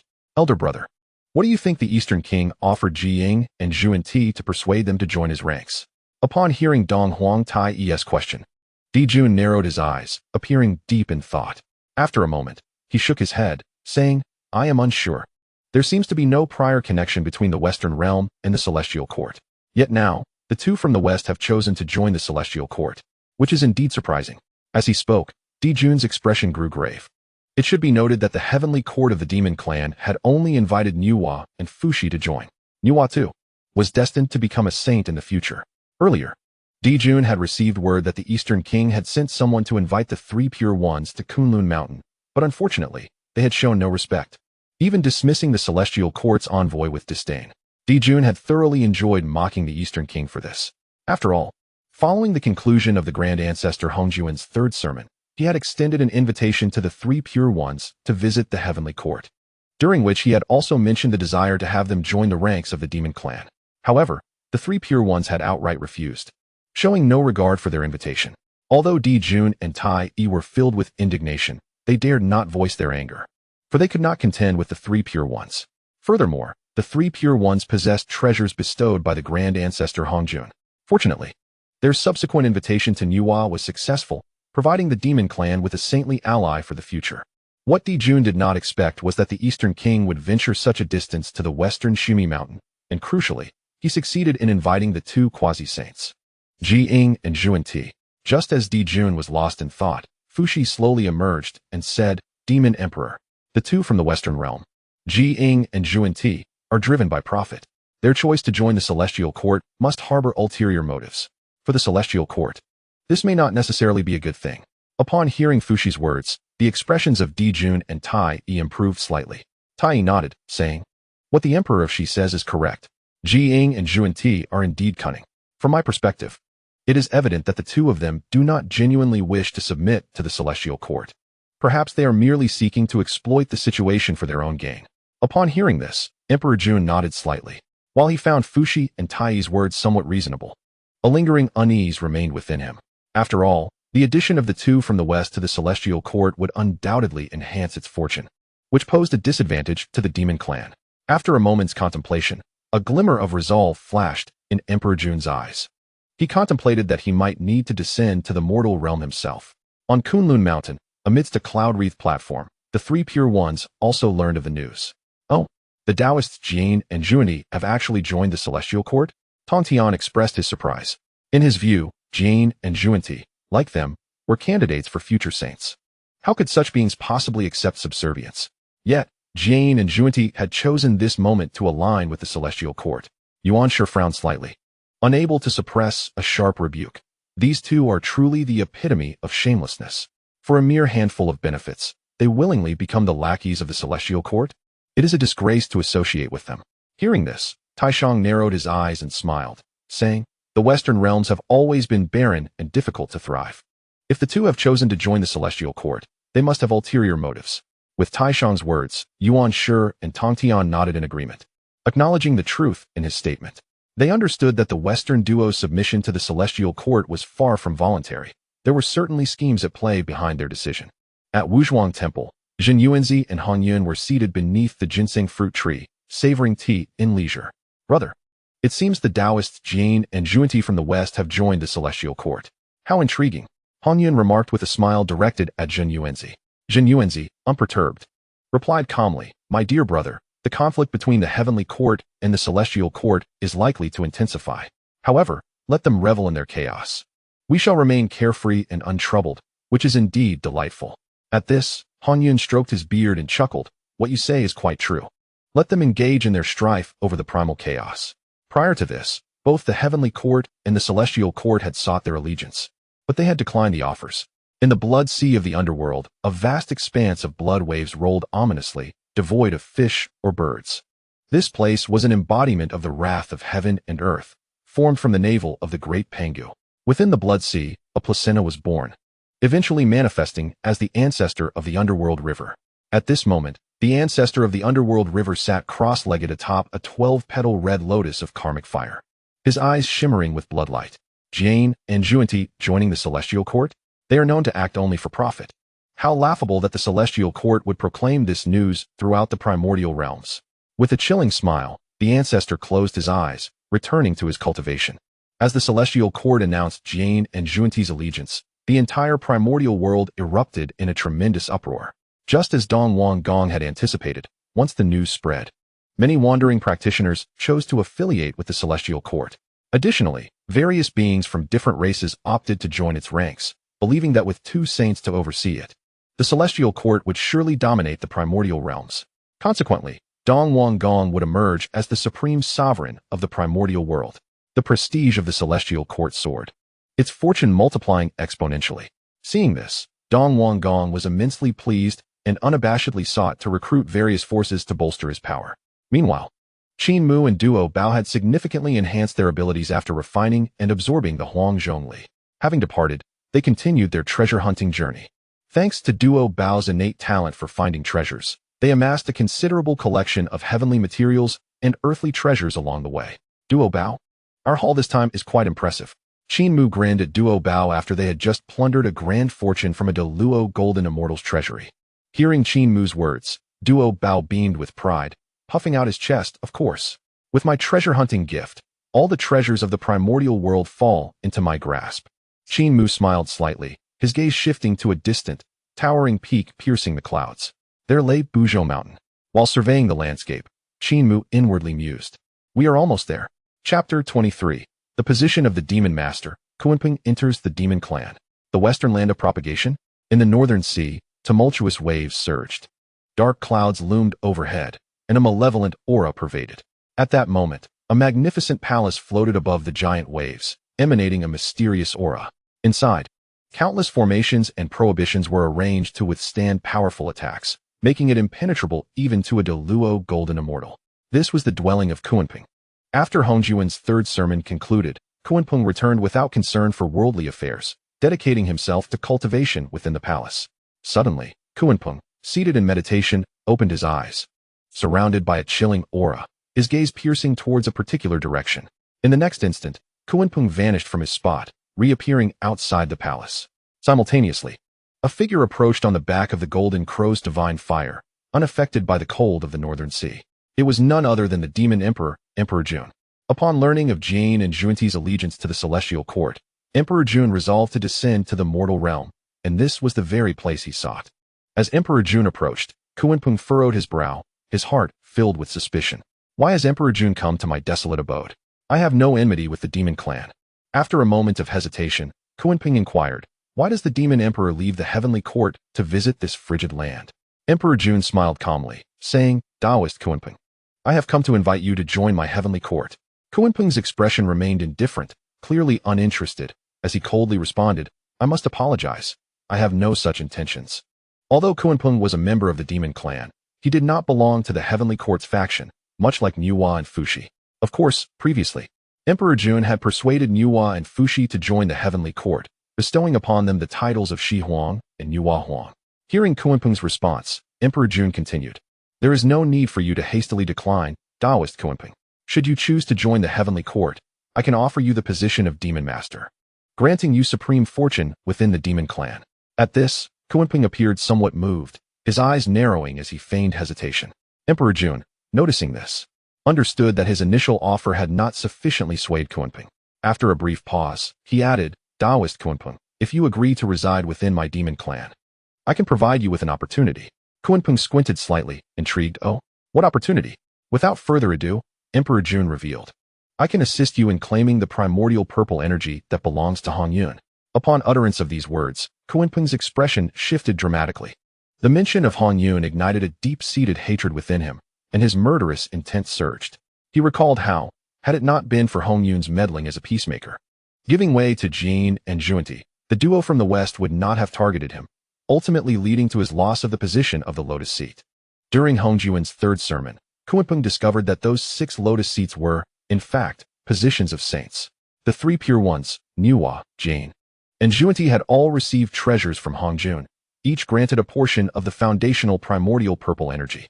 Furthermore, Hongjun had explicitly informed them, the future of these 6 individuals is destined for sanctity. The thought of Hongyun causing him to lose his chance at becoming a sage fills Kunpeng's heart with unquenchable resentment. What further unsettles him is the fact that after bestowing the 6 strands of primordial purple energy, the venerable Hongjun also offered a 7th strand, claiming it was for those fortunate enough to attain it. Ultimately, this 7th strand fell directly into Hongyun's possession. Every time these memories resurface, Kunpeng's bitterness intensifies. Throughout the years, he has diligently cultivated his strength, yearning to confront Hongyun and settle the score. Now, upon hearing Emperor Jun express his willingness to assist in seizing the primordial purple energy from Hongyun, Kunpeng's heart stirs with intrigue. After all, Hongyun is not only formidable in strength, but is also a close friend of Zenyuanzi. It would be a daunting task for him alone to confront Hongyun. Pondering briefly, a glimmer of resolve flashed in Kunpeng's eyes as he nodded in agreement, declaring, "Very well, I shall join the Demon Clan." Emperor Jun, elated by Kunpeng's acquiescence, recognized that although Kunpeng may not achieve the status of a sage, he is nonetheless a powerful quasi-saint. Such strength would undoubtedly serve as a significant boon to the Demon Clan. In that case, let us return to the Demon Clan's heavenly court together, Emperor Jun said, smiling at Kunpeng. Kunpeng nodded, waving his hand lightly to draw the palace that floated atop the towering waves into his wide sleeves, and then departed with Emperor Jun. On the journey to the heavenly court, Emperor Jun informed Kunpeng about the entrance of Jane and Zhunti into the celestial court. Kunpeng harbored considerable resentment towards the two from the west. Had it not been for these shameless individuals complaining in the Purple Cloud Palace, he would not have lost his sage position. Meanwhile, in the Eastern Sea's purple mansion, celestial light shone brilliantly, with myriad immortals gathered. At this moment, the Eastern King personally led the celestial beings to welcome Jane and Zhunti upon their arrival at the outskirts of the purple mansion. Soon, Jane and Zhunti manifested, accompanied by disciples such as Kasayapa. Upon their arrival, the Eastern King approached with a beaming smile, saying, "It is indeed a great fortune for our purple mansion that you two friends could join our celestial court." Jane smiled faintly, clasping his hands in greeting. "Your Majesty is too kind." Zhunti, however, paid little heed to the Eastern King and instead surveyed the surroundings with a glimmering gaze. Before long, Jane and Zhunti were escorted into the grand celestial palace by the Eastern King. Once inside, Jane cut to the chase, stating, "Your Majesty, we are willing to join the Purple Mansion's celestial court, but," he paused briefly before adding, "I require a certain territory from the Eastern King to propagate the doctrines of our Western teachings. Moreover, your people must refrain from interfering in this area." Upon hearing Jane's conditions, the Eastern King maintained his composure, fully aware that Jane and Zhunti's entry into the celestial court would indeed necessitate a price. Jane's request for land was merely a means to expand his followers within the Purple Mansion. "May I inquire which area you desire from our Purple Mansion?" the Eastern King asked after a moment's silence. Jane, not one to be coy, lifted his hand and traced a golden circle in the air. Almost instantaneously, the circle expanded, enveloping a significant portion of the Purple Mansion. "This area shall be designated for the propagation of our Western teachings, and the celestial court must not interfere. Would your Majesty consent?" Observing this, the Eastern King remained unperturbed, though he understood that Jane's delineation of such a vast area was excessive. Previously, Jane's magical circle covered merely a couple of states, but now, with renewed power, It threatened to encompass the entirety of the 13 states of the Purple Mansion. While the Eastern King was eager for Jie and Zhunti's inclusion in the Celestial Court and was prepared to make considerable concessions, surrendering all 13 states to these Western figures was excessive. With a decisive thought, the Eastern King waved his sleeves, summoning a dragon-headed staff from within. A token bestowed upon him by the Tao ancestor Hongjun after the second sermon, signifying his rank as the foremost male immortal. As the dragon-headed staff materialized, a resonant dragon's roar echoed, and auspicious energy radiated, instantly enveloping the 13 states of the Purple Mansion, clashing with Jie's golden circle. The two quasi-saint powers collided, causing space to shatter, leaving countless beings within the area in a state of impending doom. Some cultivators summoned their treasures for protection, only to be shattered by the residual waves. Many cities crumbled under the overwhelming pressure, and the eastern seas surged with towering waves, while the western mountains collapsed into abysses. Fortunately, the violent tremors did not last long. Ultimately, the two forces entwined, and the once massive golden circle that had enveloped the 13 states rapidly shrank, settling to encompass just 3 states. Witnessing this unfold, Jie and Zhunti exchanged knowing glances, recognizing that the Eastern King's concession of 3 states represented his utmost sincerity. After a moment of silence, Jie clasped his hands together, stating, "Your Majesty, these 3 states shall henceforth be governed by our Western teachings." The Eastern King nodded lightly, retracting the dragon-headed staff back into the heavens. "Everything shall proceed as Jie Daoist has proposed." Jie nodded in approval, exchanging a glance with Zhunti. Without further delay, the two ascended on auspicious clouds toward the designated 3 states. In that moment, golden lotuses blossomed profusely, and celestial hymns resonated through the air. Meanwhile, atop Mount Buzhou, 2 figures descended from the clouds, Qin Mu and Daobao Daoist. Prior to this, the area where Qin Mu and Daobao had been exploring had also belonged to Mount Buzhou, albeit its outskirts. Now, they had arrived at the core of Mount Buzhou. Gazing around, they beheld a divine mountain rising majestically, shrouded in a golden light of treasure, enveloped in chaotic energies. At its midsection, clouds and mist swirled, while the peaks soared into the celestial realm, inspiring awe in all who beheld it. "Is this the Mount Buzhou transformed from the spine of the great Penghu?" Qin Mu marveled inwardly, his eyes filled with astonishment. Duobao gazed intently at Mount Buzhou, his face alight with excitement. "Qin Mu, my friend," he exclaimed, "there must be abundant opportunities within Mount Buzhou, perhaps even treasures hidden away. Fear not, for with my company, we shall undoubtedly reap a bountiful harvest." As he spoke, his resolve was palpable. For over a millennium, he had journeyed alongside Qin Mu, and together they had uncovered numerous treasures. After consuming and refining the Huangzhong Li, Duobao's cultivation had ascended from the profound immortal realm directly to the golden immortal level. Upon hearing Duobao's words, Qin Mu smiled faintly. He was already well acquainted with Duobao's unique talent for treasure hunting. "Let us proceed into the mountain." With that, Qin Mu and Duobao wasted no time and swiftly made their way towards the entrance of Mount Buzhou. Before long, they arrived at the foot of the mountain. Looking around, they noticed a multitude of figures gathered at the base, forming a long line, each person eager with anticipation. "What is this? Why is there a queue?" Qin Mu mused to himself, somewhat taken aback. Duobao, equally bewildered, inquired, "Qin Mu, what is happening? Is there a line to enter Mount Buzhou?" Just as they stood there, uncertain, a figure approached them. Clad in a moon-white robe, the newcomer had a handsome visage, with an ancient sword box hanging at his waist, exuding an aura of ethereal grace. As he drew near, he bowed respectfully to Qin Mu and Duobao, saying, "Greetings, esteemed friends. I am Yuding. You seem unfamiliar with this place. It must be your first visit to Mount Buzhou." At the mention of his name, Qin Mu's heart raced.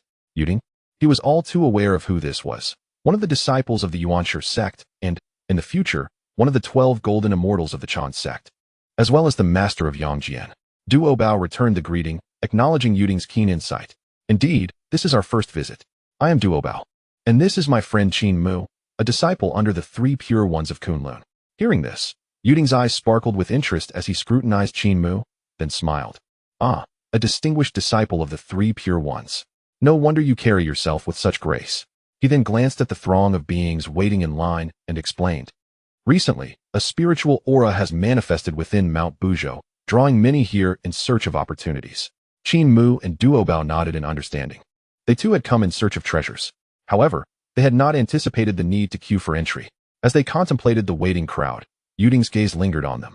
Upon witnessing their arrival, he had sensed an enigmatic layer of karma entwined around them, hinting at a profound connection to the Tao. After years of cultivation, he had developed a keen sensitivity to the mysteries of fate. To his astonishment, not only was Duo Bao notable, but Qin Mu was also a disciple of the Three Pure Ones. In the vast wilderness, the name of the Three Pure Ones was legendary. The authentic teachings of Pangu, passed down directly from the Tao ancestor, would eventually become the pinnacle of the saintly path. Countless powerful cultivators yearned to join the ranks of the Three Pure Ones. Yet many could not even approach their gates. To encounter a true disciple today was a rare fortune indeed. Yuding contemplated the potential benefits of establishing a connection with Qin Mu. Perhaps it would serve him well in the future. In the current era, it was widely known that the Tao ancestor, Hongjun, had recently delivered teachings for the third time, distributing saintly positions, with the Three Pure Ones and Nuwa among the 6 saints to come. If he could also join the ranks of the saints like Qin Mu, it would be a remarkable ascent. While Yuding entertained these thoughts, Qin Mu returned his focus, asking, Yuding, why are there so many people queuing for Mount Buzhou? Are there specific conditions for entry? Simultaneously, Duo Bao turned to Yuding and echoed, indeed. Why must we wait in line to enter? To them, the opportunities within Mount Buzhou seemed irresistible, yet they were perplexed by the need for order. Sensing their confusion, Yuding chuckled softly before explaining. What you may not know is that although Mount Buzhou is formed from the spine of the great Pangu, its treasures are reserved for those with fate. However, this area is now under the dominion of the Witch Clan. While the Witch Clan does not cultivate the primordial spirit, their physical prowess is formidable, especially the 12 ancestor witches, each a quasi-saint level entity. Who would dare to storm in uninvited? He paused briefly, glancing towards the entrance, and continued, to enter Mount Buzhou, one must gain the approval of the Witch Clan. They are known for their martial spirit, and at the entrance, they have established challenges. Only those who defeat the Guardians may enter. With this explanation, Qin Mu and Duo Bao finally understood. So that is the case. I assumed we could simply walk in. Duo Bao remarked, turning to Qin Mu. What do you think? Qin Mu smiled faintly and replied, since this is the domain of the Witch Clan, we must adhere to their rules. Duo Bao nodded thoughtfully, pondering the strength of the Guardians at the entrance. Suddenly, an earth-shattering sound erupted from the entrance, startling all three. They turned to see a figure hurtling backward like a shooting star, crashing into the mountainside with a resounding impact. The collision sent debris flying, and as the dust settled, they beheld a being of golden immortal cultivation, sprawled on the ground, clearly gravely injured. What? A golden immortal couldn't withstand the challenge? Who are the Guardians of the Witch Clan? Duo Bao exclaimed, shaken. It was worth noting that he himself had only recently attained golden immortal status. Qin Mu observed the scene, eyes narrowing as he contemplated the formidable strength of the Witch Clan. Let us move closer and investigate, he urged, and without delay, the three approached the entrance. Soon, they reached the forefront, where another figure had stepped forward to challenge the guardian of the entrance. The clash reverberated through the air, the ground quaking beneath them. Yet, it was not long before the challenger was sent flying by a single punch from the Witch Clan guardian. Is there anyone else willing to challenge? A thunderous voice boomed, causing the onlookers to flinch. Qin Mu's gaze sharpened as he fixed his eyes on the entrance, where a towering figure stood, exuding an imposing presence. His muscular form shimmered like bronze, with fierce eyes radiating an overwhelming aura. Merely gazing upon him, Qin Mu recognized that the guardian was a great witch. A great witch stands guard here. Qin Mu marveled. In the Witch Clan, the hierarchy was paramount. Beneath the 12 ancestor witches, the great witches were the mightiest. The entirety of the Witch Clan may not cultivate the primordial spirit or the path of immortality, yet their physical might could indeed shake mountains and rivers. Before the ordinary golden immortals, they were utterly powerless. Dubious. The treasure seeker Du Bao witnessed yet another golden immortal being sent flying by the mighty shaman, and couldn't help but swallow hard. He inwardly lamented. The cultivation of the golden immortals is simply no match for this great shaman. The treasure mountain was right before them, yet they could not enter. After a moment of contemplation, Du Bao cast a glance at Qin Mu. Though he himself was at the golden immortal level, Qin Mu was a tier above, having reached the Tai golden immortal stage. Furthermore, during the earlier contention for the innate spiritual root, Huang Zhongli, Qin Mu had displayed his prowess by slaying a late-stage Tai golden immortal with his early-stage Tai golden immortal might. In Du Bao's eyes, Qin Mu had a significant chance of succeeding in the challenge and entering Buzhou Mountain. After a brief reflection, Du Bao regained his composure and shifted his gaze toward Yuding. I dare ask, fellow Taoist Yuding, have you ever attempted to challenge him? Upon hearing Du Bao's inquiry, a trace of discomfort appeared on Yuding's face. After a moment's pause, he awkwardly smiled and replied, "To speak candidly, I had indeed stepped forward to challenge him before. However, as a mere golden immortal, I was simply no match for that great shaman. I exchanged a few blows before ultimately being defeated." At this point, Yuding shook his head in resignation with a sigh. Hearing Yuding's words, Du Bao's heart sank, and he hesitated. Meanwhile, Qin Mu observed intently, a glimmer of brilliance flashing in his eyes as they fixed upon the great shaman, quietly reflecting, "There is a reason why the witch clan dominates in the primordial chaos. Their physical strength is indeed terrifying." Chapter 26, The Great Shaman Quafu, competing with the witch clan in physical might? As Qin Mu pondered, Yuding turned his gaze toward him and Du Bao, stating, "Fellow Taoists Qin Mu and Du Bao, will you not step forward to give it a try?" At this moment, none of the beings in line dared to challenge the great shaman. The time was indeed ripe for action. Yuding primarily directed his words toward Qin Mu. Du Bao shared the same cultivation level as him, both being golden immortals, and the odds of success in challenging the witch clan's great shaman were slim. However, Yuding could not see through Qin Mu's capabilities and was curious to witness the true strength of a disciple from the Three Pure Ones. Upon hearing Yuding's suggestion, Qin Mu smiled lightly, showing no urgency to step forward, but instead glanced at Du Bao. "Fellow Taoist Du Bao, the opportunity lies before us. It depends on whether you can seize it." At this, Du Bao momentarily froze, but his fighting spirit soon surged. "What you say is true, fellow Taoist Qin Mu. Since we have come, we ought to give it a try. Allow me to confront this great shaman of the witch clan." With that, Du Bao's gaze shifted to the great shaman standing at the entrance. "I come to challenge." As soon as he uttered these words, Du Bao wasted no time. His form flickered, and he soared forward. The towering great shaman turned his attention toward Du Bao. Upon realizing Du Bao was merely a golden immortal, a hint of disdain flickered in his eyes, and he coldly inquired, "Who goes there? State your name." Du Bao smiled faintly and replied, "I am Du Bao, here to learn." No sooner had Du Bao finished speaking than he immediately formed a hand seal, his celestial light surging dramatically. Boom! In an instant, countless phantoms of magical artifacts emerged: swords, blades, bells, tripods, towers, thick and numerous, obscuring the sky and exuding an aura of terror. "Go!" With a low shout from Du Bao, the myriad magical artifacts cascaded down upon the great shaman. The great shaman remained unmoved, coldly uttering flamboyant tricks. He stood his ground, seemingly prepared to endure Du Bao's assault. Boom! Boom! In no time, the multitude of magical artifacts struck the great shaman's body, causing a violent explosion.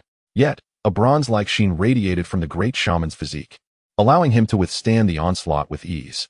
Additionally, many of Du Bao's magical artifacts shattered upon impact, sending dust and debris flying. As the radiance faded, the great shaman remained unscathed. What? Du Bao's pupils constricted at the sight. Particularly painful was the sight of his shattered magical artifacts, which he had accumulated over a millennium alongside Qin Mu. Stunned, Du Bao dared not continue assaulting the great shaman with magical artifacts. Instead, he recalled the remaining ones. "What? Such feeble tricks dare to challenge me?" The great shaman's voice thundered, filled with disdain. "Humph." At these words, Du Bao swiftly transformed into his true form.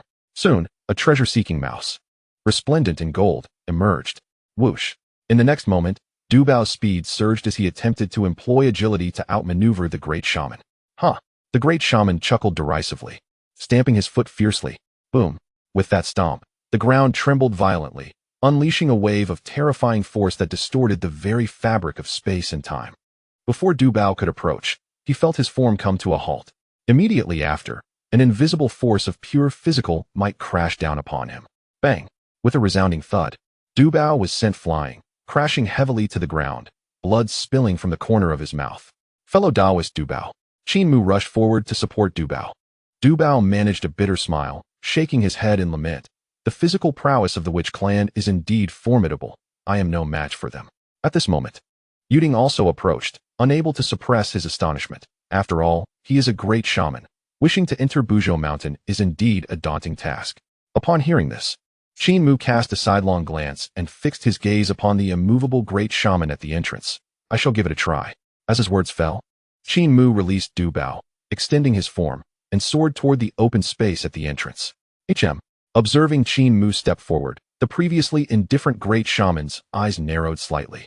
He could naturally sense the overwhelming aura emanating from Qin Mu. Finally, a worthy opponent has arrived. State your name, the great shaman said, his tone now more serious.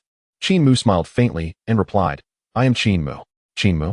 The great shaman frowned slightly, having never heard this name before. After a moment's pause, he didn't dwell on it and responded, I am Kwafu of the Witch Clan. The great shaman introduced himself, a spark of battle intent igniting in his eyes. Previously, he had not revealed his name to other challengers, but now, facing Qin Mu, he did so, signifying Kwafu's recognition of Qin Mu's capabilities. Kwafu. Upon hearing the great shaman's name, Qin Mu's heart jolted, a flicker of surprise flashing in his eyes. Unlike others, he was acutely aware of the legendary Kwafu, the unparalleled figure who dared to chase the sun. So this is the great shaman Kwafu. I have long admired you. After a brief contemplation, Qin Mu quickly regained his composure and performed a respectful salute to Kwafu. Hearing Qin Mu's words, Kwafu shot him a cold glare, impatiently retorting, enough with the pleasantries. Let us engage. As he spoke, an explosive aura erupted from Kwafu, his blood energy soaring. Seeing this, Qin Mu took a deep breath. Instead of employing any spells or techniques, he stepped forward, unleashing his physical power with a punch aimed directly at Kwafu. What? Is this a mistake? This fellow dares to confront the great shaman Kwafu with pure physical prowess? Madness. Does he not understand the strength of the Witch Clan's physical bodies? The onlookers gaped in disbelief. They had expected Qin Mu to utilize spells and techniques against Kwafu. Who would have thought he would challenge him with sheer physical might? Yuding, witnessing this scene, was left dumbfounded, hastily turning to Du Bao. Fellow Taoist Du Bao, what is Qin Mu doing? Is he unaware of the Witch Clan's formidable strength? Du Bao could only shake his head with a wry smile, indicating that he too was unsure. Despite having traveled alongside Qin Mu for a millennium, he lacked a thorough understanding of Qin Mu's true capabilities. Oh, meanwhile, upon witnessing Qin Mu unleash a powerful punch with sheer physical strength, Kwafu was taken aback. How intriguing. In this primordial realm, there exists a being bold enough to challenge the might of my Wu clan in physical prowess. Contemplating this, Kwafu wasted no time and retaliated with a punch aimed at Qin Mu. Boom. As the punch was thrown, the air crackled with sound. In less than a moment, the force of their fists collided violently. Bang! The impact of their strikes unleashed a tempest of energy, shattering the earth and crumbling rocks. Chapter 27. Manifesting the True Form. Innate Blue Lotus Swordgrass. Victory in battle. After a considerable pause, the tumult subsided and the dust settled. Upon closer inspection, both Qin Mu and Kwafu stood firm. Qin Mu remained composed, his expression devoid of any fluctuation. Clearly, he had emerged unscathed from the exchange of blows with the great shaman Kwafu. In stark contrast, Kwafu wore an expression of disbelief. How could this be? In this vast wilderness, there exists a being capable of contending with the physical might of my Wu clan? Kwafu was internally astonished, his heart racing, unable to calm his shock. Initially, when he observed that Qin Mu intended to compete in physical strength, Kwafu had scoffed. After all, the Wu clan's greatest asset was their formidable physicality. Meanwhile, the other beings present were equally astonished, their expressions a mixture of disbelief. What is the situation? Who is this Qin Mu? How can he stand toe-to-toe with the great shaman of the Wu clan in terms of physical strength? His background must be significant. Many beings expressed their astonishment. Previously, Kwafu's might have been easily overwhelming even to golden immortals. Now, the fact that Qin Mu could match him in a contest of physical strength was nothing short of extraordinary. Is Qin Mu truly this formidable? The disciples of the Three Pure Ones surely live up to their reputation. Yu Ding's eyes widened, his mind buzzing with astonishment. Duobao, standing beside him, was equally shaken by the unfolding events, unable to contain his admiration, truly worthy of being called Qin Mu. His physical prowess can rival that of the great shaman of the Wu clan. As the crowd marveled, Qin Mu regarded Kwafu thoughtfully. Pondering, Kwafu is indeed a great shaman of the Wu clan. That last punch would have been insurmountable for an ordinary golden immortal. A moment's carelessness could lead to death. With this thought, Qin Mu felt no trepidation. It is worth noting that he is one of the perfect 10 fiends. The Nine-Leaf Swordgrass. Following his evolution, he became the innate Nine-Leaf Swordgrass. After refining and absorbing a creation lotus seed from the Tao ancestor Hongjun, the innate Nine-Leaf Swordgrass evolved once more into the innate Blue Lotus Swordgrass. Moreover, after joining the Three Pure Ones, he acquired the 9 Transformations Profound Art, a legacy of Pangu's teachings. The intricacies of the technique are unfathomable, with each transformation representing a new realm, each stronger than the last. Upon reaching the 7th transformation, The practitioner can wield the power of a saint. Should one master the ninth transformation, they could create worlds and attain the supreme Tao. Noticing Qin Mu's gaze, Hua Fu's eyes sparkled with intensity, his fighting spirit surging. Excellent. Qin Mu's physical form nearly rivals that of my Wu clan. Impressive. Let us continue. Hua Fu bellowed skyward. Boom. Instantly, his blood energy surged, a terrifying aura enveloping the heavens and earth. In a matter of breaths, Hua Fu's form expanded. Towering like a small mountain before Qin Mu, his blood energy surging skyward. The sheer force emanating from him instilled fear in the hearts of all present. How terrifying. It seems the great shaman Hua Fu is now serious. Can Qin Mu withstand this? The gathered beings murmured in trepidation. Noticing Hua Fu transform into a giant, Qin Mu raised an eyebrow. If that is the case, then let us engage in a final contest. As soon as the words left his mouth, Qin Mu focused his thoughts and transformed into his true form. Boom. In an instant, a surge of blood energy, equal to that of Hua Fu, radiated outward.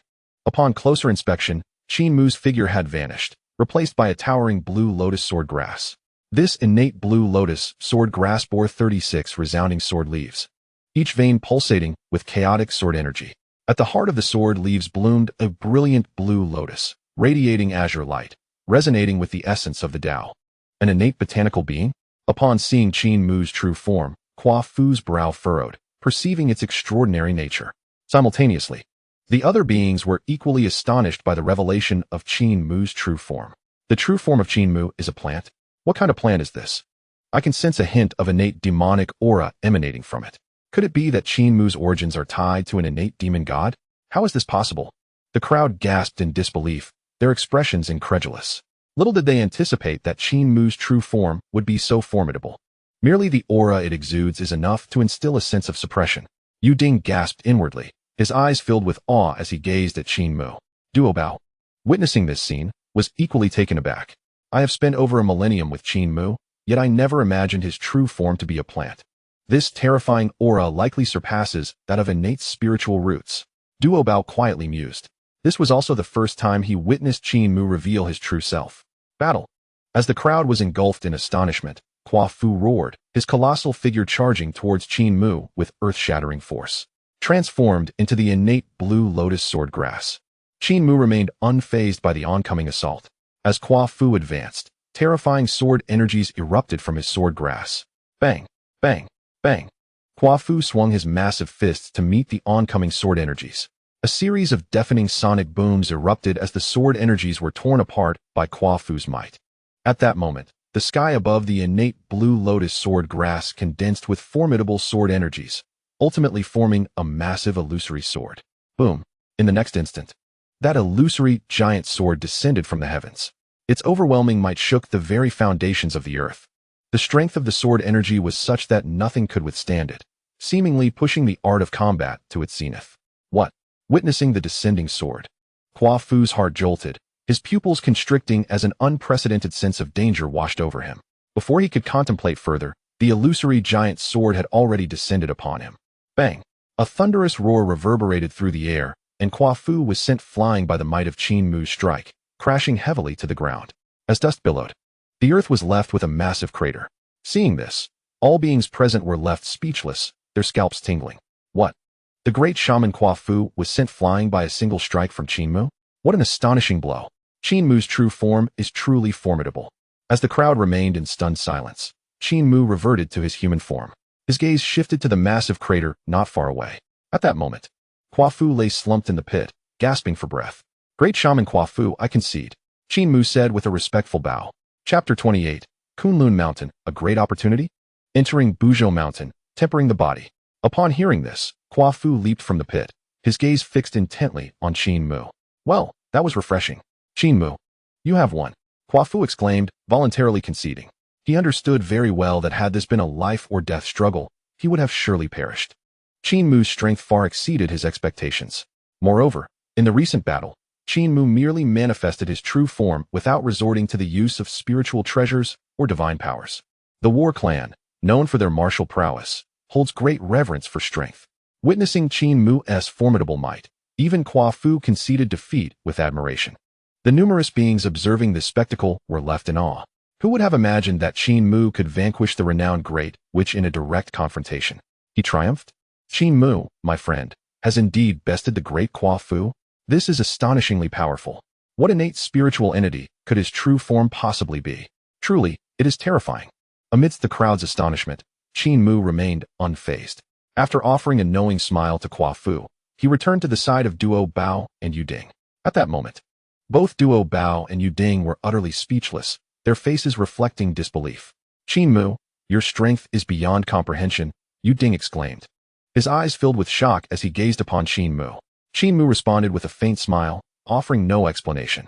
Instead, he turned to Duo Bao, saying, Duo Bao, my journey into Mount Buzhou will likely take a considerable time. If you cannot wait, you may wish to visit Kunlun Mountain. He paused briefly, then added with significant implication. There, perhaps, lies a great opportunity meant for you.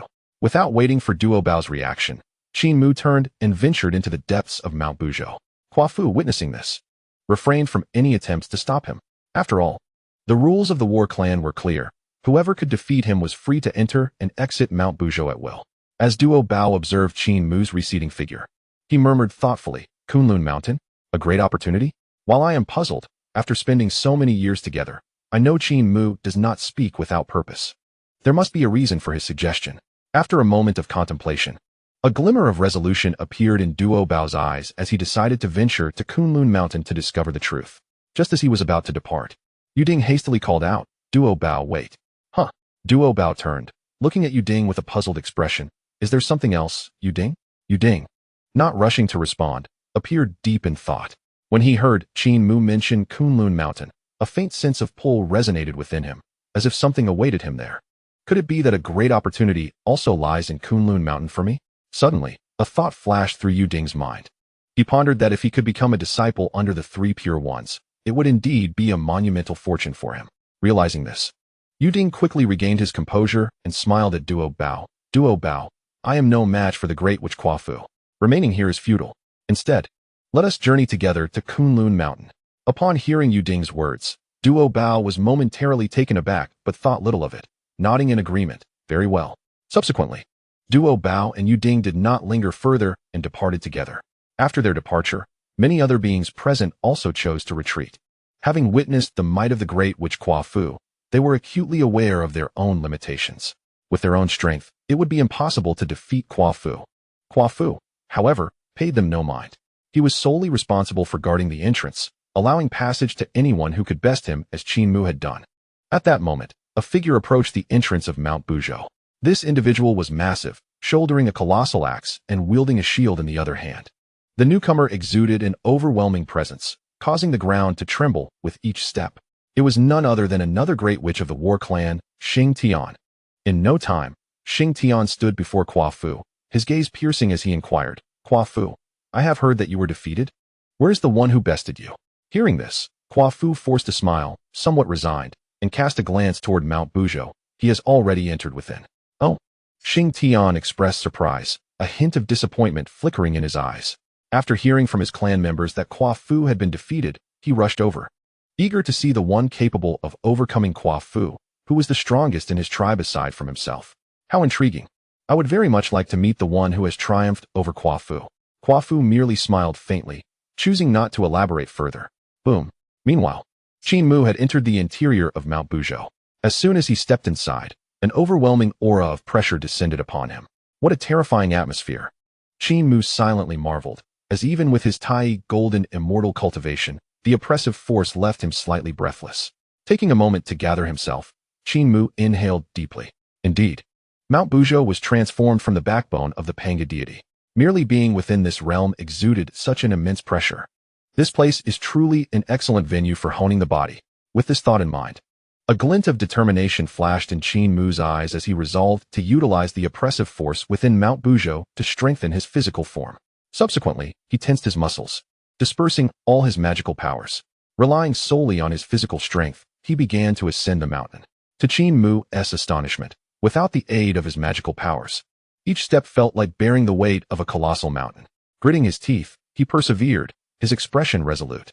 Unbeknownst to him, a millennium passed. Throughout this millennium, Qin Mu continuously climbed Mount Buzhou using only his physical body. In the beginning, he could only take a single step each day. As the pressure he endured increased with each movement, Eventually, he adapted to the pressure, and by the end, he could manage 10 steps in a day. Moreover, Qin Mu discovered that through this method of physical training, his body was undergoing a qualitative transformation, every inch of flesh seemingly infused with terrifying power. The 9 transformations profound art passed down to him by the 3 pure ones also reached the 3rd transformation.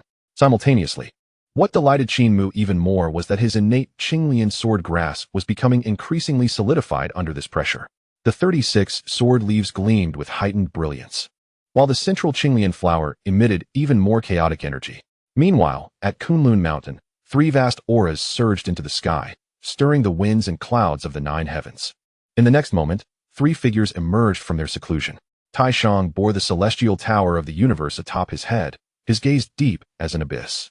Yuan Shi held the 3 treasures Jade Rui, with Tao rhythms swirling around him, and Tong Tian, carrying the Qingping sword, emanated sword energy that spanned thousands of miles.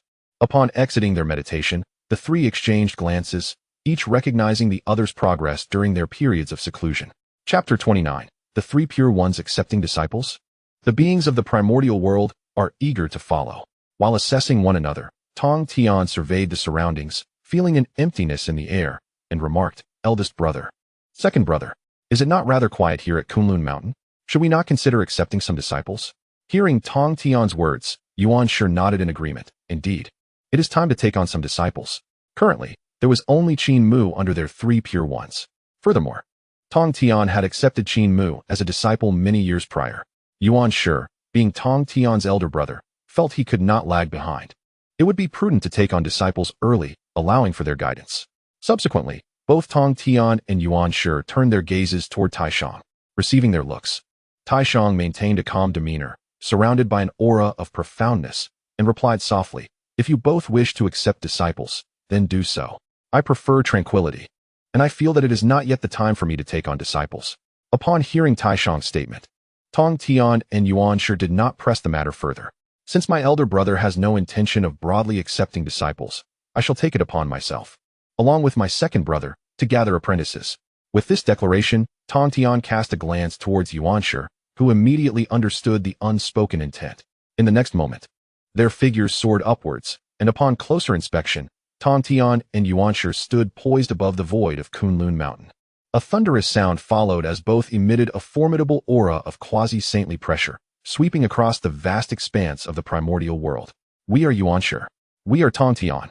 3,000 years hence, we shall open the gates of Kunlun Mountain to accept disciples. Those with fate shall be welcomed." As soon as the words left their lips, the heavenly Tao resonated, echoing across countless miles of wilderness.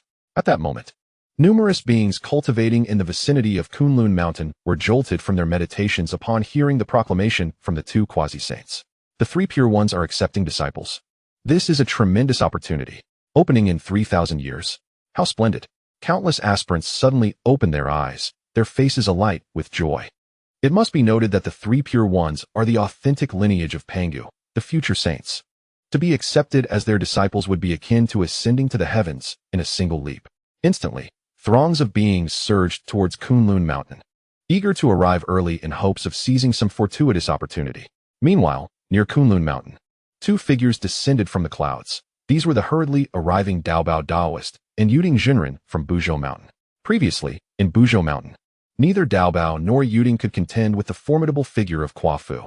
Unable to defeat him, they could not enter Buzhou Mountain either. After Qin Mu vanquished Kuo-fu, he entered Buzhou Mountain, leaving a message for Daobao to journey to Kunlun Mountain, suggesting it might be a place of great fortune for him. Now, upon hearing that the 3 pure ones were accepting disciples, Daobao was undeniably thrilled. The 3 pure ones are accepting disciples. Could this be the great opportunity that my friend Qin Mu spoke of? He exclaimed, his cheeks flushed with excitement. After a brief moment of astonishment, Daobao quickly turned to Yuding. At that moment, Yuding's expression mirrored his own exhilaration. Having felt a deep sense of calling when Qin Mu urged Daobao to go to Kunlun Mountain, he sensed that his own fortune might also lie there. Thus, he decided to accompany Daobao to Kunlun Mountain. Now, even before reaching Kunlun, the announcement of discipleship by Tong Tian and Yuan Shi had stirred Yuding's excitement. To be accepted under the 3 pure ones would mean inheriting the legacy of the saints. Such a magnificent opportunity must not be missed, Yuding murmured to himself, his eyes filled with hope and anticipation. Noticing Dao Bao's gaze, Yuding promptly said, "Dao Bao, let us go." Hearing this, Dao Bao nodded, and together they soared towards Kunlun Mountain. At this moment, in the heavenly court of the demon clan, within the Lingxiao Hall, Emperor Jun sat high on the throne, his gaze profound. Upon hearing that Tang Tian and Yuanshi intended to accept disciples, his expression shifted in astonishment. What? The three pure ones are accepting disciples? Emperor Jun was taken aback, caught unawares. After the conclusion of Hongjuan's third lecture, he had invited the three pure ones to the heavenly court, intending to win them over. To his dismay, the meeting ended in discord. Although he felt immense anger, he dared not voice it, for the strength of the three pure ones loomed over him. And even as a quasi-saint, he remained at a considerable distance from their prowess. He never anticipated that Tang Tian and Yuanshi would choose to accept disciples. After a moment of contemplation, Emperor Jun sighed. At this juncture, Dong Wang Tai interjected, "Elder brother, this presents a splendid opportunity for our demon clan. Why not send forth some of our talented youths? If they can become disciples of the three pure ones, they may serve our clan well in the future." Upon hearing Dong Wang Tai's words, Emperor Jun nodded in agreement. "What my brother says is indeed wise. The three pure ones may not wish to join our heavenly court. Yet now that they are opening their doors to disciples, if our clan's children can enter their ranks, they will gain invaluable skills. And our clan will have ties to the three pure ones." With newfound determination in his eyes, Emperor Jun commanded, "Issue a decree to select the finest talents among the demon clan to head to Kunlun Mountain. They must secure a place among the three pure ones." Meanwhile, in the grand hall of the Eastern Heavenly Court, the Eastern King also learned of Yuanshi and Tongtian's intention to accept disciples. The three pure ones are opening their gates for disciples. This could lead to significant connections. Deep within, the Eastern King harbored reservations regarding the three pure ones. Much like Emperor Jun, he had also sought to court their favor. To this end, he dispatched the great immortal Xianxiao with 3 innate spiritual treasures to Kunlun Mountain to pay his respects. To his dismay, the three pure ones had shown him little respect, with Tang Tian forcefully ejecting Xianxiao from Kunlun Mountain. Each time he recalled this incident, resentment welled within the Eastern King. After all, he was the male immortal leader personally appointed by Hongjun, yet the three pure ones had dared to disregard him. However, despite his displeasure, he recognized that while he held the title of male immortal leader, his strength was not on par with that of the three pure ones. Though the three pure ones had no intention of joining his heavenly court, if members of the heavenly court could become their disciples, it would undoubtedly bolster their strength. After pondering this, the Eastern King's eyes glimmered with resolve. He quickly issued a decree to select qualified talents from the heavenly court to proceed to Kunlun Mountain. On another front, Jane and Zhunti, who occupied 3 of the 13 states in the Purple Mansion, were equally astonished by the news of the three pure ones accepting disciples. "Senior brother, the three pure ones accepting disciples is also an opportunity for us," Zhunti exclaimed excitedly, looking towards Jane. Jane nodded thoughtfully. "Indeed, it is a rare opportunity. Since the three pure ones are publicly accepting disciples from the primordial beings, we in the West cannot lag behind. Let us promptly send someone to Kunlun Mountain." Chapter 30. The Innate Formation? A transcendent comprehension, shattering the illusory eye. Time flowed like a river, and 500 years passed in the blink of an eye. At this moment, within Buzhou Mountain, Qin Mu continued his ascent. When he first entered Buzhou Mountain, he could only advance a single step each day. But now he was able to ascend 10 steps in a day. He had become accustomed to the oppressive aura of Buzhou Mountain and could now traverse it freely. This pressure indeed offered unimaginable benefits for tempering the physical body. As he climbed, Qin Mu muttered to himself. Throughout these 500 years, he refrained from using his own magical power to resist the mountain's pressure, instead relying on it to refine his body. After 5 centuries of tempering, his 9 revolutions profound art had surpassed the 3rd revolution, reaching the 4th. Additionally, his physique had become as flawless as crystal, capable of stirring the very fabric of time and space with every movement. Thus, Qin Mu continued his ascent of Buzhou Mountain. After traveling for a while, he suddenly came to a halt. Qin Mu furrowed his brow, as his gaze fell upon 3 figures seated in meditation. Not far in front of these 3 beings, a formation materialized, its patterns shimmering and pulsating. Is that an innate formation? Could it be that there are treasures hidden here? Qin Mu speculated silently. He quickly discerned that the formation blocking the 3 beings was indeed an innate formation. In the primordial lands, those protected by such formations typically held innate spiritual treasures. When Qin Mu first took form, Tang Tian had dismantled an innate formation nearby, from which he obtained the exquisite innate treasure, the Fire Spirit Pearl. Previously, when Qin Mu and Dao Bao traveled together, they had also encountered an innate formation. Qin Mu had forcibly breached the formation and discovered one of the 10 innate spiritual roots, the Huangzhong Li, within its confines. In the present day, I have once again encountered a primordial formation, within which there is a significant possibility that a primordial treasure lies in wait. After a moment's contemplation, Qin Mu shifted his gaze to the three beings before him. It was evident that the three of them were enveloped in the flow of Tao, each possessing formidable cultivation, all having reached the late stage of the Tai Golden Immortal. As Qin Mu observed, the three also took note of his arrival. They showed no signs of surprise, merely casting a glance at Qin Mu before redirecting their attention to the primordial formation. Noticing this, Qin Mu hesitated for a brief moment, then stepped forward. As he approached, before he could utter a word, the Taoist in the blue robe inquired, "Is this esteemed friend also here in search of treasures within the Unzhao mountain?" Hearing the Taoist's question, Qin Mu nodded and replied softly, "Indeed."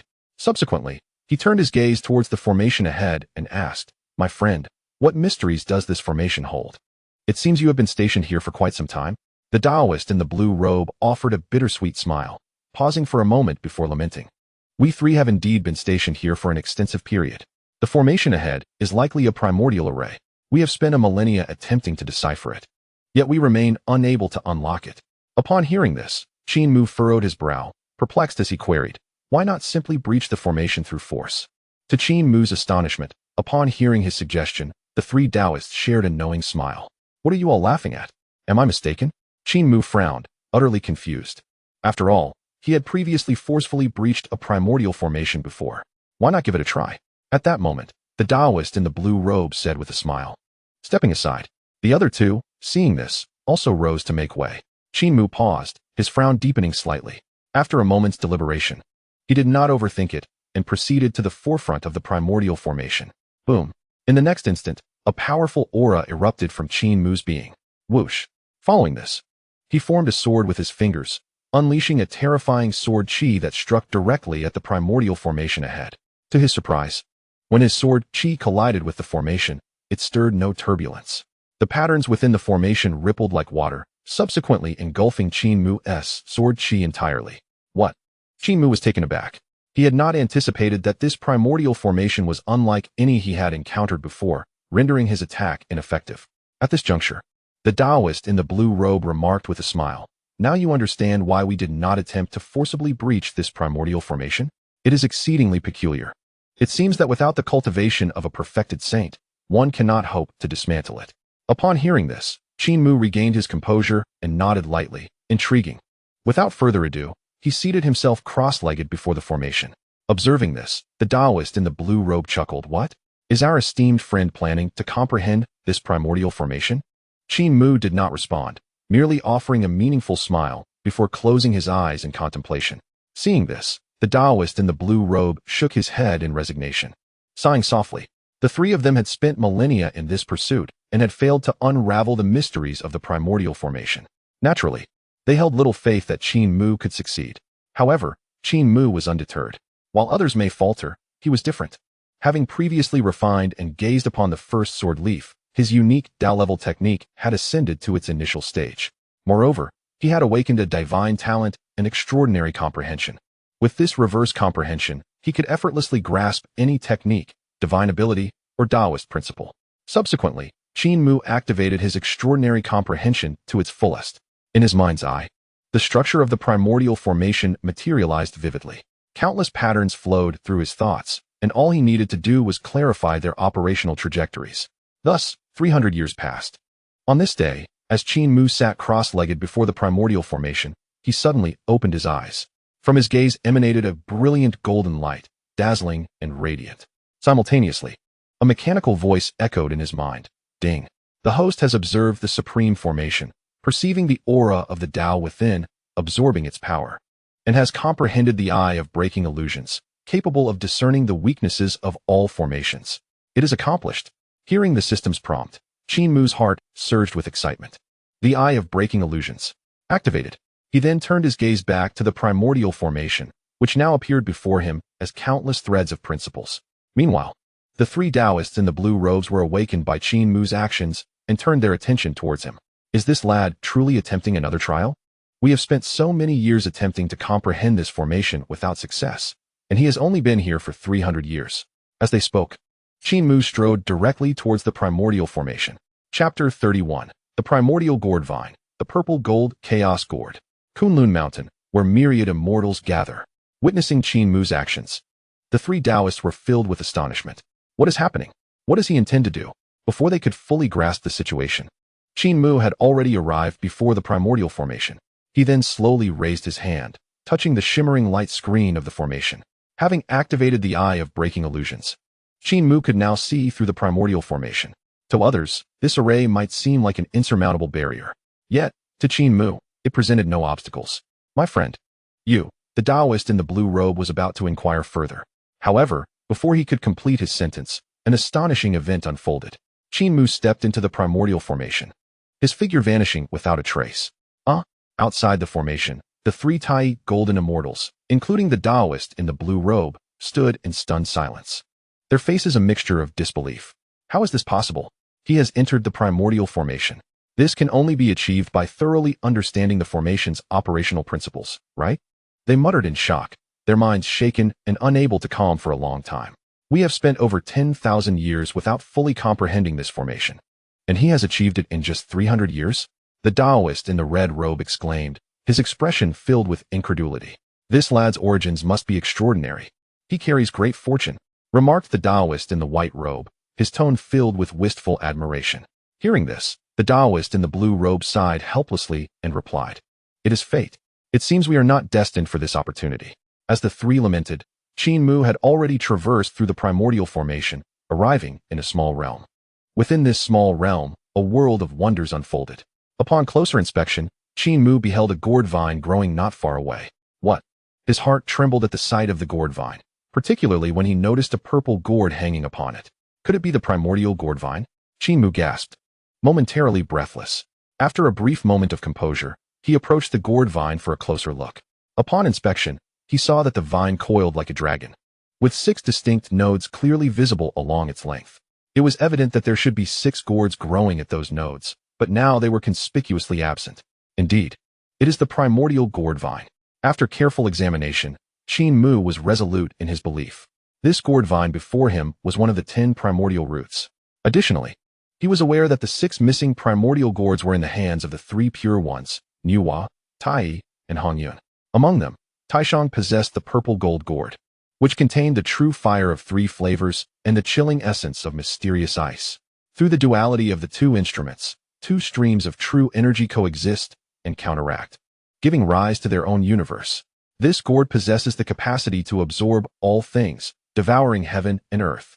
The primordial one obtained the chaotic gourd, which can generate chaos and harbors immense divine power. Tontian acquired the purple-yellow gourd, which was subsequently transformed into the water-fire gourd, embodying the profound principles of water and fire.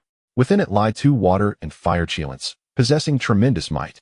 Niuhua obtained the purple-green gourd to store the summoning banner, also known as the summoning gourd. This banner is a treasure of the demon race, capable of summoning countless demons from the 3 realms with a mere shake, compelling all demon followers to obey without question. The gourd in the hands of Tai is the purple-white gourd, also referred to as the celestial slaying gourd, which can swiftly slay primordial spirits, making it nearly impossible to defend against. The gourd acquired by Hongyun is the purple-red gourd, later refined into the 99 scatter soul red gourd. Within this gourd lies red sand, immensely powerful, capable of trapping celestial beings, destroying their forms, and obliterating their souls. Those ensnared cannot escape the cycle of reincarnation, rendering it extraordinarily malicious. Upon reflection, Qin Mu's gaze fell upon the 7th gourd hanging from the vine. It was evident that this 7th purple gourd, due to the depletion of its source, could not mature. After all, the essence of the vine had been nearly consumed by the previous 6 gourds.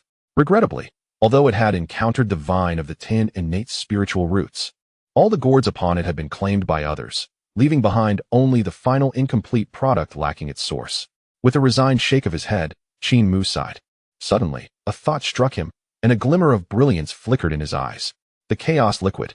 Do I not possess the chaos liquid? Earlier, Qin Mu had integrated 3 medium red envelopes, one of which contained the chaos liquid. This liquid has the capability to restore withered innate spiritual roots, providing them with the essence of power. At the time, Qin Mu deemed it of little use, feeling he had squandered a medium red envelope. However, now that the source of the innate gourd vine was nearly exhausted, preventing the seventh innate gourd from maturing, the chaos liquid was indeed timely. How fortuitous. Is there any such coincidence? Truly, heaven aids me. Filled with joy, Qin Mu focused his thoughts and directly summoned the chaos liquid. Subsequently, he dripped the liquid onto the gourd vine. Instantly, the entire gourd vine erupted with resplendent purple light. The withered tendrils visibly regained vitality at an astonishing pace. The seventh purple gourd hanging from the vine fervently absorbed the essence of power brought by the chaos liquid, revealing profound chaotic patterns on its surface. Boom. Before long, the purple light receded. Upon inspection, a treasure gourd, entirely purple gold and entwined with chaotic energy, fell from the vine. Observing this, Qin Mu wasted no time and directly grasped the gourd in his hand. The moment he touched it, he felt a tremor in his consciousness. Looking again, a line of characters slowly emerged on the gourd. Chaos purple gold gourd. Wonderful. What a magnificent treasure. Its rank has reached the level of an exquisite innate spiritual treasure, containing chaotic malevolence, capable of devouring heavenly foes while also nourishing chaotic primal energy. Qin Mu exclaimed with excitement, fondling it with great affection. In his exhilaration, he promptly sat cross-legged, and the ethereal shadow of the innate Qinglian sword grass materialized behind him. As 36 sword leaves revolved, they enveloped the chaos purple gold gourd, beginning the process of refinement. Time passed quietly. Unbeknownst to him, over 2,000 years had elapsed. Meanwhile, at the foot of Kunlun Mountain, a scene of bustling activity unfolded. Countless beings gathered, all awaiting the inaugural disciple of the Three Pure Ones. Earlier, Tontian and the Primordial One had announced their intention to take disciples, causing a stir throughout the primordial realm. Various races dispatched their exceptional talents, eager to seize this monumental opportunity and join the ranks of the Three Pure Ones. To this end, the demon race's celestial court sent numerous talented demons. The Eastern King South Celestial Court also did not lag behind, selecting a multitude of prodigies to journey to Kunlun Mountain. Additionally, many wandering immortals sought their fortunes, hoping that fortune would smile upon them, and they might be accepted as disciples of the Three Pure Ones. Among those seeking to become disciples were several great Luo golden immortals, and even 2 quasi-saint powers. Their purpose was clear, to join the Three Pure Ones. Although they had attained quasi-saint status, who could resist such an opportunity? After all, the Three Pure Ones were the chosen sages of Hongjun Daozu. To become a disciple of a saint was undoubtedly a matter of great pride. At this moment, many beings occupied their respective places, patiently awaiting the opening of the Kunlun Mountain Gate. Moreover, new beings continued to stream towards Kunlun Mountain. Brother, there are so many people. A light, melodious voice rang out. Following the sound, one could see a woman descending upon clouds. She wore a flowing green robe, strikingly beautiful, with almond-shaped eyes curiously surveying the multitude. This woman was none other than Bi Xiao, who had come from the 3 immortal islands. Accompanying Bi Xiao were 3 others, 2 women and 1 man. The woman clad in a flowing white celestial dress was equally stunning, with a vermilion dot on her forehead, none other than Yin Xiao. The other woman, dressed in purple, was Qiong Xiao, the second sister of the 3 immortals. The man, garbed in a blue Taoist robe, had a resolute visage, his bright eyes shining fiercely beneath his sword-like brows. Standing before the 3 sisters like a steadfast mountain, none other than Zhao Gongming, the eldest brother of the 3 immortals. The 3 immortal islands are a trio of interconnected islands, separated by a stream known as the Clear Wind Gorge, where gentle breezes frequently blow. As the world evolved, a wisp of clear wind and 3 colorful clouds gradually attained sentience, coexisting harmoniously, accompanying one another day and night. After diligent practice, they eventually faced the tribulation of transformation. After overcoming the transformation thunder tribulation, the wisp of clear wind became Zhao Gongming, while the 3 colorful clouds transformed into the 3 immortals. Upon learning that the 3 pure ones were to accept disciples, Zhao Gongming and the 3 immortals naturally wished to seize this opportunity. Thus they hastened to Kunlun Mountain. As Zhao Gongming and the 3 immortals arrived at Kunlun Mountain, they instantly drew considerable attention. So beautiful, they too wished to vie for opportunities. Many beings turned their gaze towards the 3 immortals, captivated by their stunning beauty. The 3 immortals, however, paid little mind to this attention. In the midst of the quiet, Zhao Gongming spoke. The esteemed 3 pure ones are the true disciples of Pangu. We must seize this opportunity. Upon hearing Zhao Gongming's words, the 3 immortals nodded in agreement. Time passed swiftly. Soon, The 3,000-year deadline set by Tong Tian and the primordial one arrived. Boom. On this day, a brilliant radiance erupted from the summit of Kunlun Mountain, and two terrifying energies instantly enveloped the heavens and the earth. Following this, two figures stepped forth upon the clouds, none other than Tong Tian and the primordial one among the three pure ones. Tong Tian donned a blue robe that fluttered in the wind, the phantom of the four-sword of slaying immortals revolving behind him. His eyebrows slanted elegantly, and his eyes seemed to contain the rotation of galaxies.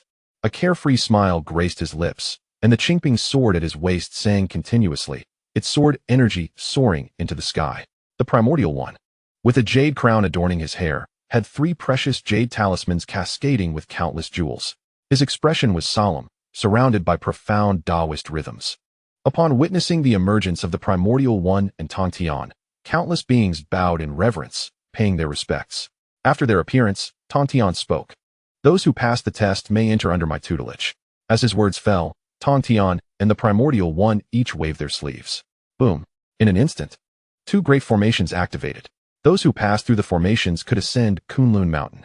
Let us begin, the primordial one said calmly. As his words faded, countless beings surged forward. Charge! One by one, they rushed forth, fearful of falling behind, quickly entering the formations. The formation set by Tong Tian was a sword formation, dense with malevolent energy and interwoven with sword chi. In a realm unknown to the primordial forces, intricate formations shimmer with a peaceful yet enigmatic aura, concealing profound mysteries. Within the auspicious clouds, 3,000 miniature worlds unfold, each presenting a trial of the heart's Tao. It is common knowledge that those who dare to breach these formations will, upon success, be accepted as disciples by the illustrious figures of Yuan Shi and Tong Tian. Observing countless beings surge toward the two grand formations like a tidal wave, Yun Xiao gracefully raised her hand, conjuring a radiant golden light that enveloped the four siblings in a serene sanctuary. Eldest brother, which one shall we choose? Yun Xiao inquired, her gaze directed at Zhao Gongming. Upon hearing her question, Zhao Gongming narrowed his eyes slightly, his gaze shifting between the two formations. After a moment of contemplation, a glimmer of determination flashed in his eyes as he replied, let us select the formation set by Senior Tong Tian. The other three siblings voiced no objections, and together, they soared toward the sword array established by Tong Tian. At this moment, Duo Bao and Yu Ding, having awaited this day at Kunlun Mountain for quite some time, felt their spirits stir with excitement upon the appearance of the two formations. Duo Bao, which master do you wish to follow? Yu Ding inquired curiously. Duo Bao smiled faintly and responded, I wish to join Senior Tong Tian's ranks. Fellow Taoist Qin Mu is his chief disciple, and it would be splendid to be with him. Upon hearing this, Yu Ding nodded thoughtfully and replied, I choose to follow Senior Yuan Shi. May fortune favor you, and I hope to reunite with you within Kunlun Mountain. With that, Yu Ding did not wait for a response from Duo Bao and swiftly entered the formation devised by Yuan Shi. Duo Bao smiled lightly, took a deep breath, and resolutely plunged into the sword array crafted by Tong Tian. Time passed unnoticed, and a century slipped away. Atop Kunlun Mountain, Tong Tian and Yuan Shi stood side by side. Suddenly, Tong Tian raised an eyebrow and murmured, interesting. As the architect of the sword array, he was privy to all that transpired within its confines. He sensed that several remarkable beings were on the verge of breaking free from the array, including Zhao Gongming and the three siblings. Zhao Gongming led the charge, his gaze steadfast as he cleaved through waves of sword energy while the three siblings formed a formation to support him. Meanwhile, Duo Bao, though alone, unleashed a plethora of treasures, carving a path through the array.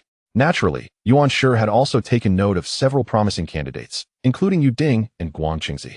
Soon, the designated time limit approached. Tong Tian observed the numerous beings emerging triumphantly from the sword array and boomed with laughter. Excellent. Truly exceptional talents. His gaze lingered on Zhao Gongming, clearly pleased with his performance in the array. Yuan Shi maintained his usual demeanor, nodding slightly at the many beings who had broken through his formation, remarking, satisfactory. With the selection of disciples completed, he declared, those without fate, retreat. As Yuan Shi spoke, he waved his broad sleeves, and the formation he had established dissipated instantaneously. The beings still trapped within the array soared out, landing outside Kunlun Mountain. Tong Tian, with a faint smile, waved his hand to dismantle the sword array as well. He then turned his gaze toward Zhao Gongming, the three siblings, and Duo Bao, and said, come, follow me. With that, Tong Tian led the group into the skies. Yuan Shi, not one to linger, also ascended with Yu Ding and the others, heading toward his place of cultivation. Chapter 33, Slaughter and Treasure Seizure. One punch to annihilate a Tai golden immortal. In the small world within the innate formation of Buzhou Mountain, Qin Mu was in the process of refining the restrictions of the purple gold chaos gourd.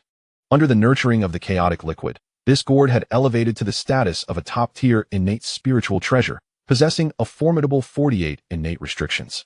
The more restrictions he refined, the greater the power the treasure would wield upon activation.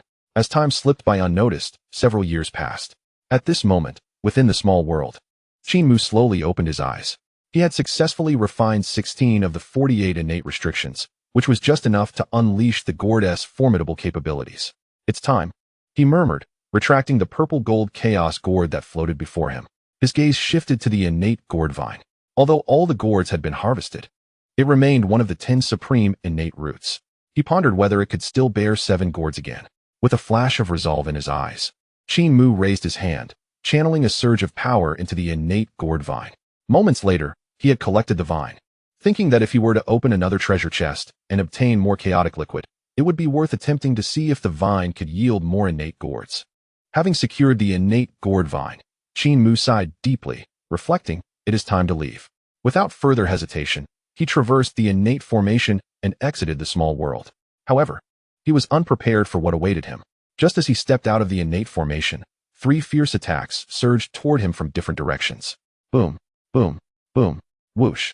3 attacks struck with lightning speed. A blazing power fire dragon, a chilling sword of ice energy, and a poisonous mist of dark energy converged upon him. In an instant, the 3 attacks collided with Qin Mu, producing a deafening explosion that reverberated through the air, distorting the very fabric of space and time. As the tumult subsided and the dust settled, Qin Mu remained standing in place, entirely unscathed. Since entering Buzhou Mountain, he had relied on its oppressive energy to temper his physical body, which had now attained a strength rivaling that of a spiritual treasure. The 3 attacks, though formidable, could not penetrate his physical form. It was worth noting that before entering Buzhou Mountain, Qin Mu had defeated the mighty Quafu of the Wu clan solely with his raw physical strength. Shifting his gaze, Qin Mu cast a cold look toward the 3 figures standing not far away. They were none other than the Taoists in blue, red, and black robes who had arrived before him. What? They are still alive? The trio was astounded to witness Qin Mu withstand their combined magical assaults with his physical resilience. Realizing the extent of Qin Mu's strength, they were taken aback. They had assumed that their recent onslaught would easily annihilate a mid-stage Tai golden immortal. Upon recognizing the 3 individuals, Qin Mu's expression darkened slightly. After a moment of reflection, he understood the situation. He had unraveled the innate formation and entered the small world within, gaining tremendous fortune, while these 3 had been here for over 10,000 years, achieving nothing. Naturally, they were intent on killing him and seizing his treasures. As Qin Mu contemplated, the Taoist in blue coldly addressed him, "Fellow Taoist, considering our acquaintanceship, surrender your treasures immediately, and I shall spare your life."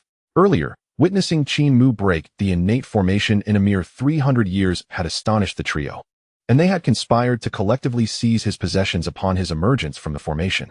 All 3 of them were late-stage Tai golden immortals, while Qin Mu was merely a mid-stage Tai golden immortal. Upon hearing the words of the man in the blue robe, Qin Mu smiled faintly and remarked, "Do you seek treasures? Indeed, I possess one." As he spoke, he casually gestured, and from the palm of his hand, a gourd suddenly floated into being. It was none other than the exquisite innate spiritual treasure, the purple gold chaos gourd, obtained from the realm of small worlds. Boom. As the purple gold chaos gourd revealed itself, it immediately emitted a terrifying aura, surrounded by swirling chaos energy, with radiant light shooting into the heavens. Is this truly an innate spiritual treasure? It appears he has stumbled upon great fortune. This opportunity should have belonged to us. The 3 individuals, upon seeing the gourd in Qin Mu's hand, instantly recognized its quality as an innate treasure. In an instant, their eyes burned with desire and envy. After all, such a treasure was not something ordinary beings could possess. Even a great Luo golden immortal might not have access to such an artifact. Moreover, in the future, one would require an innate spiritual treasure to anchor their primordial spirit when seeking to transcend and attain the status of a quasi-saint. Heaven is indeed assisting me. Amidst the shock, the man in the red robe could not help but laugh maniacally, his eyes filled with greed as he gazed at Qin Mu. To this, Qin Mu remained unfazed and replied coolly, "If the three of you desire this treasure, it will depend on your capabilities." However, pausing momentarily, Qin Mu added with a disdainful expression, "But to think that mere late-stage Tai golden immortals would dare to kill and seize treasures is rather overestimating yourselves." Upon hearing this, the faces of the three late-stage Tai golden immortals changed dramatically.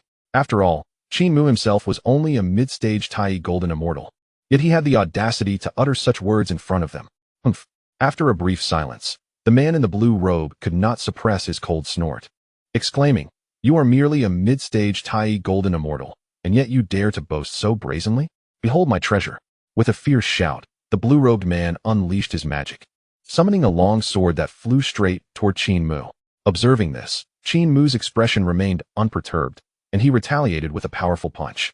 Boom. The force of the fourth transformation of the Nine Turns mysterious art erupted, and 36 strands of chaotic sword energy coiled around his fist. With one punch, the void crumbled. The long sword that descended upon Qin Mu was instantly shattered upon impact with his fist. The terrifying force continued unabated and soon crashed down before the blue-robed man. What? The blue-robed man was left with wide eyes, unable to believe what had just transpired. Bang! Before he could collect himself, the dreadful force struck his body, accompanied by a deafening sound. The blue-robed man's physical form was obliterated, and his primordial spirit was shredded by the sword energy on Qin Mu's fist. Thus, a late-stage Tai golden immortal perished completely. Chapter 34, Kunlun Mountain.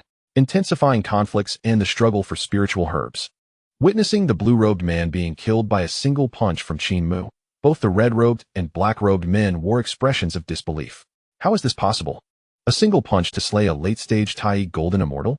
The red-robed man muttered in shock. He himself was merely a mid-stage Tai golden immortal. How could he possess such formidable strength? The black-robed man furrowed his brow, unable to accept the reality before him. Just as the two were reeling from the shock, Qin Mu's gaze shifted to them, lingering on their forms. "Since you have harbored murderous intent against me, allow me to use your lives to honor this treasure." With that, Qin Mu wasted no time and directly activated the purple gold chaos gourd. Boom. In an instant, the gourd ascended into the air and tilted, its mouth aimed directly at the red-robed man. "Come to me."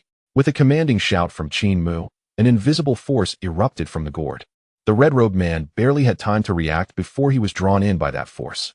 He attempted to struggle, but found his magical power inexplicably restrained, leaving him utterly defenseless. "Ah, no, please." The red-robed man's desperate cries echoed as he was consumed by the purple gold chaos gourd. Within the gourd, chaotic malevolent energy existed, capable of refining and devouring the bodies of those drawn inside. With the red-robed man's late-stage Tai golden immortal cultivation, he had no means to resist. The outcome was inevitable. He was refined and devoured, reduced to a pool of blood. Gulp. The remaining black-robed man watched this unfold, unable to suppress his fear as he swallowed hard. In the next moment, he quickly knelt before Qin Mu, pleading for mercy. "Senior, spare my life. I was blinded by profit before. I hope you can grant me this small mercy." The black-robed man repeatedly bowed his head before Qin Mu, clearly recognizing that he stood no chance against the one who wielded the innate treasure gourd. Humph. Upon hearing this, Qin Mu let out a cold snort. With a mere thought, the purple gold chaos gourd activated again, drawing the black-robed man inside as well. He was not one to show mercy.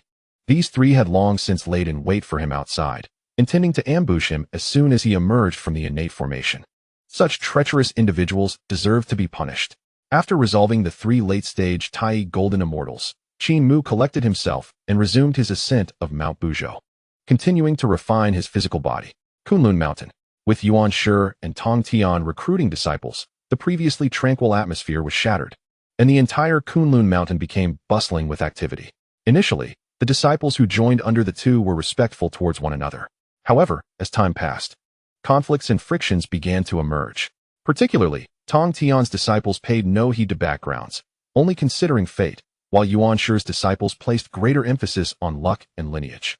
Over time, tensions arose, leading to frequent minor skirmishes among the disciples. Fortunately, with Yuan Shi and Tong Tian overseeing matters, these conflicts remained relatively trivial.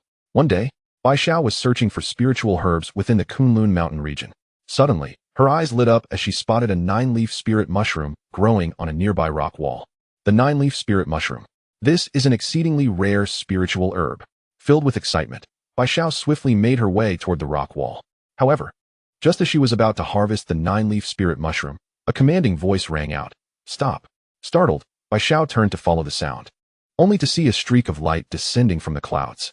Moments later, a yellow-robed man appeared before her. It was none other than the disciple of Yuan Shi, Zhu Lu's son. Upon seeing Zhu Lu's son, Bai Xiao furrowed her brow and asked in confusion, "Why do you stop me, senior brother?" Zhu Lu's son glanced at her, and then at the 9-leaf spirit mushroom, stating, "I discovered this 9-leaf spirit mushroom first. You cannot harvest it." Hearing Zhu Lu's son's claim, Bai Xiao frowned, questioning, "You discovered it first? What proof do you have?" Zhu Lu's son smirked dismissively and replied, "Earlier, I left a mark at the base of the 9-leaf spirit mushroom, waiting for the day I could harvest it. I did not expect you to find it first." Upon hearing this, Bai Xiao's expression darkened. "You left no mark at the base of the 9-leaf spirit mushroom. Are you trying to deceive me? If you wish for this herb, you could simply say so. Why resort to trickery?" Bai Xiao retorted coldly. If Zhu Lu's son had spoken the truth, she would have willingly yielded the herb, but his insistence on such an excuse left her feeling displeased. Humph. Upon hearing Bai Xiao's words, Zhu Lu's son scoffed. "I have made myself clear. This 9-leaf spirit mushroom is my marked herb. If you are wise, you will leave immediately. If you do not depart, do not blame me for being rude." Upon hearing this, Bai Xiao felt a surge of anger ignite within her, and she coldly retorted, "What? Do you wish to forcefully seize it?" As Bai Xiao stood her ground, a glint of malice flickered in Zhu Liuxuan's eyes. It seemed that only by demonstrating his might would she understand the power he wielded. Before Bai Xiao could respond, Zhu Liuxuan summoned his magical artifact, the binding immortal rope, and directed it toward her. Unfazed, Bai Xiao swiftly waved her hand, and a golden, translucent bell dome emerged. Indeed, it was the primordial golden dipper. Boom. In less than a breath, the primordial golden dipper collided with the binding immortal rope in midair, producing a thunderous roar. Following this, the two engaged in a fierce battle, each manipulating their respective artifacts. The cacophony soon attracted numerous onlookers, including disciples from both the primordial sect and the heavenly gate. Witnessing the clash between Zhu Liuxuan and Bai Xiao, the newcomers hesitated briefly before joining the fray. Boom. Bang. In an instant, countless magical artifacts soared through the air, their powerful energies clashing with fervor. The very fabric of this realm began to tremble under the intensity of their confrontation. Just as the melee escalated, a clear and melodious chime echoed from the heavens. Dong. Following this, auspicious clouds unfurled, revealing a figure adorned with a jade-green lotus crown descending through the clouds. This individual was none other than Guang Qingzi, a disciple of the primordial sect. Upon seeing Guang Qingzi's arrival, Zhu Liuxuan swiftly flew toward him. "Brother, you have finally arrived. You must uphold justice for me," Zhu Liuxuan exclaimed, his face a mask of grievance. Meanwhile, the engaged disciples paused their combat. Guang Qingzi, renowned for his formidable strength and esteemed by the primordial sect, had reached the pinnacle of the Tai Golden Immortal level. "What is the meaning of this?" Guang Qingzi inquired coolly. Zhu Liuxuan smirked, distorting the truth as he said, "Brother, I had discovered a 9-leaf spirit herb, but Bai Xiao sought to seize it forcefully." Chapter 35. Do you think there is no one left in the heavenly gate? As he spoke, Zhu Liuxuan cast a glance at Bai Xiao. Upon hearing this, Bai Xiao's anger flared. Before she could defend herself, Guang Qingzi's gaze sharpened, and he declared sternly, "Bai Xiao, is it not time you tempered your temperament? This is Kunlun Mountain, not Sanxian Island, where you can act recklessly. Resorting to force to seize a spirit herb is unacceptable," Guang Qingzi admonished, taking Zhu Liuxuan's side as both were disciples of the primordial sect. "What?" Bai Xiao exclaimed, her cheeks flushed with indignation at Guang Qingzi's unjust accusations. "How dare you claim I attempted to seize the spirit herb? It is clearly Zhu Liuxuan who has twisted the truth. You come here without discernment to condemn me. What are your intentions?" At that moment, Zhao Gongming stepped forward, fixing Guang Qingzi with a penetrating gaze. "Guang Qingzi, you are being excessively biased toward Zhu Liuxuan, are you not? Even if you share the same lineage, should reason not prevail?" With Zhao Gongming's words, others like Yin Xiao, Qiong Xiao, and the Golden Spirit Matriarch echoed their outrage. Indeed, Guang Qingzi is clearly showing favoritism. In my view, it is Zhu Liuxuan who is distorting the truth. Are we to believe that the heavenly gate has no one left to defend them? The crowd expressed their discontent, all too aware of Guang Qingzi's blatant bias in favor of Zhu Liuxuan. Before Guang Qingzi could respond, disciples such as Huang Longjinren and Qi Jingzi from the primordial sect began to refute his stance. If Zhu Liuxuan claims that Bai Xiao attempted to seize the spirit herb, there must be some truth to it. As cultivators, How could we unjustly accuse others? In no time, the two sides were embroiled in a heated argument, each defending their own. Humph. At this juncture, Bai Xiao let out a cold huff and shot forth, her magical energy swirling around her. Her demeanor clearly indicated her intent to engage in battle. Known for her fiery temperament, she was reluctant to squander words in futile debate. Noticing Bai Xiao's furious demeanor, Guang Chengzi furrowed his brow and stepped forward. Boom. With that step, a formidable aura radiated from Guang Chengzi, unmistakably showcasing his status as a Tai Golden Immortal. In an instant, Bai Xiao and her companions found themselves enveloped by his overwhelming presence, their expressions turning grave. What? Bai Xiao, are you contemplating violence because you know you are in the wrong? Guang Chengzi's words ignited Bai Xiao's fury. Under his oppressive aura, she felt an immense pressure, as if she were sinking into a quagmire. Zhao Gongming and the others, witnessing this, were filled with indignation, having never anticipated that Guang Chengzi would resort to such forceful intimidation. Zhu Lushun, reveling in his apparent victory, cast a smug glance at Bai Xiao and remarked, Bai Xiao, what is the purpose of this? It is hardly worth it for a mere spirit herb. If you would just admit your mistake and apologize, this matter could be laid to rest. Bai Xiao's blood boiled at Zhu Liuxuan's words. It was he who sought to forcibly seize the herb, yet he twisted the truth, relying on Guang Chengzi's support to oppress them. The audacity of demanding an apology was infuriating. The more she thought about it, the more her wrath surged. Guang Chengzi, observing her distress, coldly advised, Bai Xiao, I urge you not to dig your own grave. Do you truly wish to engage in a fight with me? Just as Guang Chengzi was about to elaborate, a sudden voice interrupted. What if I choose to fight you? Do you think the heavenly gate is without defenders? As the words fell, a streak of light descended from the sky. Boom.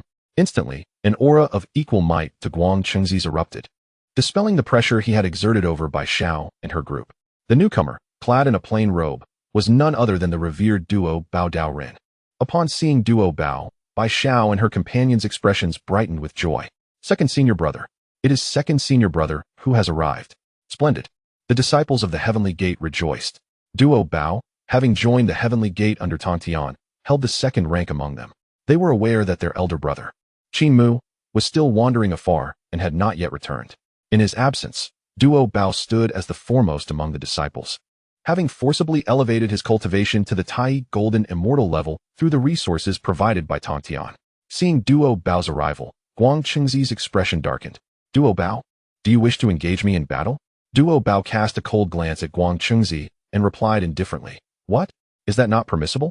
Today, allow me to experience the prowess of brother Guang Chengzi. Without waiting for Guang Chengzi's response, Duo Bao flicked his wrist, summoning a golden treasure seal.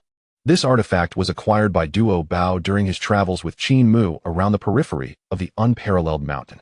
As the seal emerged, it radiated vibrant colors and descended upon Guang Chengzi. Boom. Seeing this, Guang Chengzi let out a cold snort, and beneath his eight-sealing immortal garb, he summoned a treasure seal of his own, the Kunlun seal. Renowned for its formidable power, the Kunlun seal was known for its merciless strikes. In less than a breath, the two colossal seals collided in the void. Bang! As they clashed, the energies surged, creating a deafening roar that reverberated through the air, distorting the very space around them. In the aftermath of the collision, Duo Bao's seal was sent flying, while the Kunlun seal pressed forward, its overwhelming force bearing down on Duo Bao's forehead. Realizing the impending danger, Duo Bao's expression shifted, and without hesitation, he waved his wide sleeves. Whoosh! In an instant, a cascade of radiant lights erupted, and over a dozen magical artifacts were hurled forth by Duo Bao. In the blink of an eye, these artifacts coalesced into a formidable formation, all acquired during his travels with Qin Mu. After joining the ranks of Tongtian, Duo Bao began to refine these magical treasures, ultimately devising a formidable array known as the Duo Bao formation. Boom! At that moment, Guang Chengzi's Kunlun seal descended, striking directly against the Duo Bao formation. A terrifying sound reverberated through the air. To Guang Chengzi's astonishment, when the Kunlun seal impacted the Duo Bao formation, it merely stirred a ripple in space before being repelled back. What is this? Guang Chengzi exclaimed in surprise, swiftly retrieving the Kunlun seal. It appears that Duo Bao possesses some remarkable abilities, he remarked coldly, suppressing his shock. Enough with the idle chatter. Guang Chengzi, are you capable of breaching my formation? In response, Guang Chengzi chuckled lightly, asserting, breaking this formation is child's play. With that, he swiftly entered the Duo Bao formation. Once inside, Guang Chengzi wasted no time. unleashing a barrage of techniques aimed at dismantling Duobao's formation. Boom. Bang. Next, Guang Qingzi relentlessly summoned treasures to bombard the formation, his divine powers unleashed. Under his relentless assault, the Duobao formation faltered, its brilliance dimming. Chapter 36. Escalating Tensions. A confrontation between Yuanshi and Tongtian? As Guang Qingzi was on the verge of breaching the Duobao formation, Duobao made a decisive move and withdrew the formation. In its place, a long sword materialized in his hand. As the sword emerged, a crimson glow radiated outward. The mere aura emanating from the blade sent chills down the spine. Was it not the Xianxian sword, one of the four swords of Jiashan? What? Guang Qingzi's eyes widened in disbelief. He had never anticipated that Tongtian would bestow one of the four swords of Jiashan upon Duobao.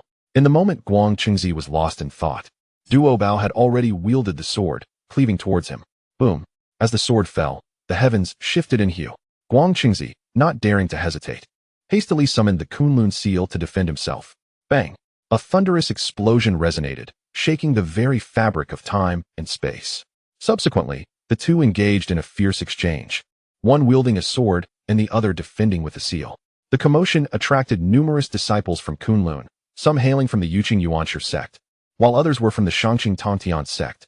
Witnessing the intense battle between Guang Qingzi and Duobao, they rallied for their respective seniors. Go, senior brother Duobao. Go, senior brother Guang Qingzi. Strike him down, senior brother Duobao. Smash him with the seal, senior brother Guang Qingzi. Thus, Duobao and Guang Qingzi continued their back-and-forth struggle, neither gaining the upper hand. With a sudden clash, both were sent reeling backward. Steadying himself, Guang Qingzi's expression darkened, preparing to strike again. Just then, a thunderous voice echoed through the void. Enough. The succinct command resonated like thunder within the minds of those present, causing their souls to tremble. Following that, two overwhelming presences of quasi-saintly might descended. Boom. As the scene unfolded, two figures materialized in the celestial canopy. One on the eastern side was Yuqing Yuanshi, while on the western side stood Shangqing Tongtian. Upon witnessing the arrival of the two quasi-saints, the crowd knelt in reverence, chanting, "We pay our respects, Master. We pay our respects, Master." In response, both Yuanshi and Tongtian appeared unfazed. After a moment of silence, Yuanshi coldly scoffed, his gaze sweeping over the assembly, and spoke in a deep voice. "What kind of decorum is this, brawling on Kunlun Mountain?" Hearing Yuanshi's words, Zhu Lushun quickly stepped forward, saying, "Master, it was the disciple of my uncle, Bai Xiao, who instigated the conflict. She attempted to forcibly seize a spirit herb discovered by a disciple. I refused, which led to our dispute, and senior brother Guang Qingzi acted in my defense." Yuanshi's gaze darkened as he turned to Tongtian. "Brother, is this the disciple you have taken? To behave so brazenly on Kunlun Mountain, what havoc will they wreak upon the world outside?" Yuanshi had always held a disdainful view of Tongtian's disciples, particularly as many of them were unruly characters. In response to Yuanshi's reproach, Tongtian raised an eyebrow slightly, retorting, "Brother, we cannot speak in such terms. The truth of the matter is not simply what Zhu Lushun claims." With that, Tongtian's gaze shifted to his disciple Bai Xiao, adding, "Bai Xiao, you explain." Bai Xiao nodded and spoke. "Master, that nine-leaf spirit mushroom was discovered by me first. Unbeknownst to me, as I was about to harvest it, Zhu Lushun appeared, insisting that the herb belonged to him. Unable to contain my anger, I engaged him in a contest of spells. When senior brother Guang Qingzi arrived, Zhu Lushun even twisted the truth and falsely accused me." After hearing Bai Xiao's account, Tongtian nodded appreciatively. "I believe you." With that, Tongtian suddenly turned his gaze toward Zhu Lushun, coldly demanding, "Zhu Lushun, I will grant you one last chance. Was that spirit herb truly discovered by you?" Upon hearing Tongtian's inquiry, panic flashed across Zhu Liuxuan's eyes. At this point, he could only stubbornly cling to his lie. After a brief pause, Zhu Lushun nodded. Bowing to Tongtian, "I report to my uncle, the nine-leaf spirit mushroom was indeed discovered by me." Upon hearing Zhu Liuxuan's reply, Tongtian scoffed coldly, then waved his hand lightly, unleashing a surge of magical power. Instantly, the very fabric of time and space began to tremble. Before long, a shimmering screen appeared in the air, revealing scenes of Bai Xiao discovering the nine-leaf spirit mushroom. Everything unfolded just as Bai Xiao had described. What? Upon witnessing this, Zhu Lushun was left utterly stunned. He had initially believed that by simply maintaining his claim, no one could touch him. Little did he expect that Tongtian possessed such extraordinary abilities to reverse time. The more he pondered, the more anxious he became, beads of cold sweat forming on his forehead. Simultaneously, Guang Qingzi and the other disciples of Yuanshi felt utterly embarrassed. Especially Guang Qingzi, whose face turned ashen. He had previously placed great trust in Zhu Lushan, thus defending him so fervently. Little did he know that Zhu Lushan had been the one distorting the truth. Just the thought of it filled Guang Qingzi with an overwhelming sense of shame. In this moment, Yuanshi, having witnessed the events unfold, bore an equally grim expression. Indeed, this incident had put his Yuqing disciples in the wrong. He had intended to speak, but found himself at a loss for words. Humph. Just then, Tong Tian could not contain a cold snort, directing his gaze at Zhu Lushan. Zhu Lushan, you have quite the audacity to deceive your master and ancestry. If so, I shall punish you by demoting you one rank. As soon as his words fell, Tong Tian waved his hand, and an invisible force surged into Zhu Liushuan's body. Consequently, Zhu Liushuan's cultivation was directly reduced from the golden immortal realm to the profound immortal level. The pain of the demotion elicited a cry from Zhu Lushan. Observing this, Yuanshi's expression darkened. Although this matter did not concern him, Tong Tian's actions left him feeling offended. Brother, your actions are somewhat excessive. Even if Zhu Lushan was at fault, it should be my prerogative to punish him. In response to Yuanshi's words, Tong Tian appeared indifferent, replying coolly, Brother, as an uncle, do I not have the authority to discipline a second-generation disciple? He was indeed at fault for deceiving me. Merely reducing his rank by one is already considering your face. If it were one of my disciples, I would have struck him down without hesitation. As Tong Tian spoke, Yuanshi's expression grew increasingly grim. After a long silence, he could not help but coldly snort. Humph. My disciple, I shall educate and guide you myself. There is no need for your interference. Chapter 37. The separation of the three purities and the quest for a sacred ground. At the pinnacle of the heavenly pillar, a grand fortune awaits. Upon hearing Yuanshi's irate words, Tong Tian let out a cold laugh and said, If second brother cannot teach his disciples, then I shall take it upon myself to do so. Is there something amiss with that? Yuanshi's anger intensified upon hearing Tong Tian's words. It vexed him that Tong Tian would assert he was incapable of instructing his students. Junior brother, are you perhaps under the impression that you possess great capability? Have you emerged from your recent seclusion with such advancements in your cultivation that you no longer regard me, your elder brother, with respect? In response, Tong Tian narrowed his eyes and, with a serious expression, inquired, What? Does second brother wish to engage in a contest? If so, I am eager to assess your progress in cultivation. As Tong Tian's words fell, Yuanshi's countenance darkened severely, unable to contain his rising wrath. Boom. In the next moment, a vast and overwhelming aura of quasi-saintly pressure emanated from Yuanshi. Boom. Observing this, Tong Tian wasted no time in unleashing his own potent aura. In an instant, the two quasi-saintly presences collided with a thunderous impact. The mere clash of their energies sent tremors throughout the entire Kunlun mountain. The many disciples present fell silent, their expressions stunned in disbelief. No one had anticipated that the dispute over the elixirs between Bai Xiao and Zhu Lusun would escalate to a confrontation between the two formidable quasi-saints, Tong Tian and Yuanshi. Amidst the shock, Yuanshi waved his hand, revealing a treasured artifact from within, the three treasures Jade Rui, a supreme innate spiritual treasure, designed for precise strikes at the opponent's crown. Humph. Tong Tian, seeing this, promptly responded with a wave of his own. As the Qingping sword emitted a dragon-like cry, clutched firmly in his grasp. This sword measured 3 feet 6 inches and 5/10, its blade and sheath entirely black, adorned with intertwining blue lotuses, also a supreme innate spiritual treasure. Boom. With the emergence of their respective treasures, the fearsome auras radiating from both Yuanshi and Tong Tian intensified even further. Guang Qingzi Duo Bao and others were compelled to retreat under the weight of this immense pressure. Just as Yuanshi and Tong Tian were about to engage, a voice thundered from the heavens, Halt! At the sound, all present trembled and turned to locate its source. They beheld an elder manifesting in the void above. A grand and intricate treasure pagoda suspended above his head, with myriad streams of profound yellow energy cascading down, separating Yuanshi from Tong Tian. The arrival was none other than Taishang. Upon seeing Taishang, the disciples present bowed in respect, exclaiming in unison, We greet our esteemed master. Taishang paid little mind to this, his gaze shifting between Yuanshi and Tong Tian. Eldest brother. Both Yuanshi and Tong Tian bowed to Taishang, though the anger in their eyes remained unresolved. Observing this, Taishang sighed in exasperation as the Tai Chi diagram unfurled beneath him, and he spoke. We, the three purities, are all manifestations of the primordial essence of Pangu, one breath, three purities, sharing the same lineage. Yet now, we stand on the brink of conflict over trivial matters concerning our disciples. If this were to spread, would it not invite ridicule from the beings of the primordial world? Will you not cease this hostility at once? Under Tai Shang's admonition, both Yuan Shi and Tong Tian felt a jolt, unable to retort. Although Tai Shang seldom intervened in their affairs, his cultivation far surpassed that of both Yuan Shi and Tong Tian.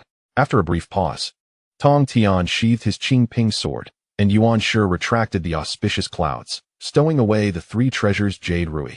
Nevertheless, the tension between them persisted, evident in their unwillingness to yield. Tai Shang observed this with a heart full of bitterness and helplessness. Ever since Yuan Shi and Tong Tian began to amass disciples, Kunlun Mountain had known no peace, with frequent skirmishes erupting among their followers. This had become a source of great concern for Tai Shang. Yuan Shi's disciples prided themselves on their orthodoxy, looking down upon Tong Tian's followers, while those under Tong Tian regarded Yuan Shi's students as pretentious. Initially, the conflicts were minor, but now they had escalated to the point where Yuan Shi and Tong Tian were on the verge of violence. After a moment's contemplation, a flicker of resolve flashed in Tai Shang's eyes as he declared, I had hoped for our disciples to harmonize through interaction.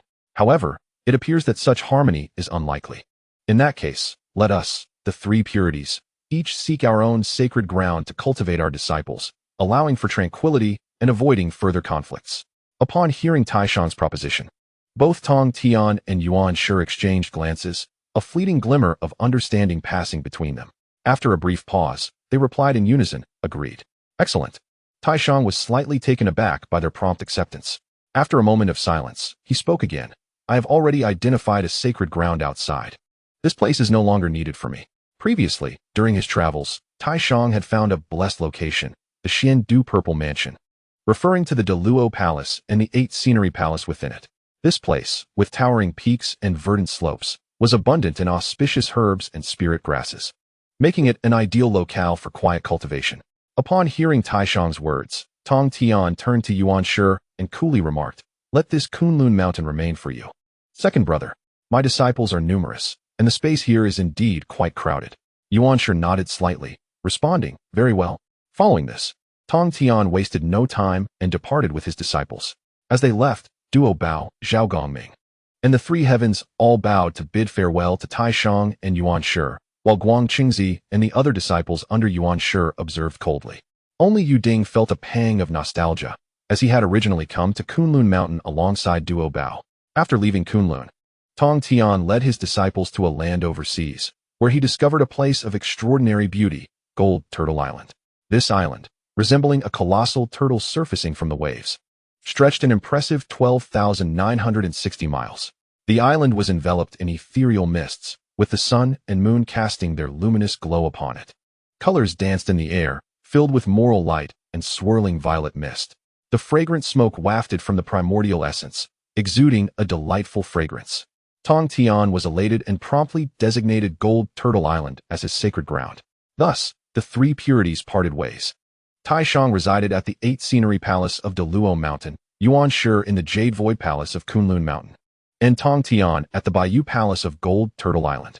Meanwhile, at the location of Mount Buzhou, Qin Mu remained oblivious to the events unfolding at Kunlun Mountain. After years of relentless ascent, he finally stood atop the primordial heavenly pillar. The oppressive force here was terrifying. Even the void seemed distorted under its weight. After all these years of striving, the heavens had not forsaken the diligent. Qin Mu sighed inwardly, gazing intently at the floating grand fortune not far away. Just then, a notification from the system echoed in his mind. Ding! Detected a grand fortune drop. Would you like to receive it? Receive. Qin Mu responded immediately, claiming the grand fortune. Soon after, the system chimed again. Congratulations, host has obtained a grand fortune. Would you like to open it immediately? Open. Qin Mu did not hesitate.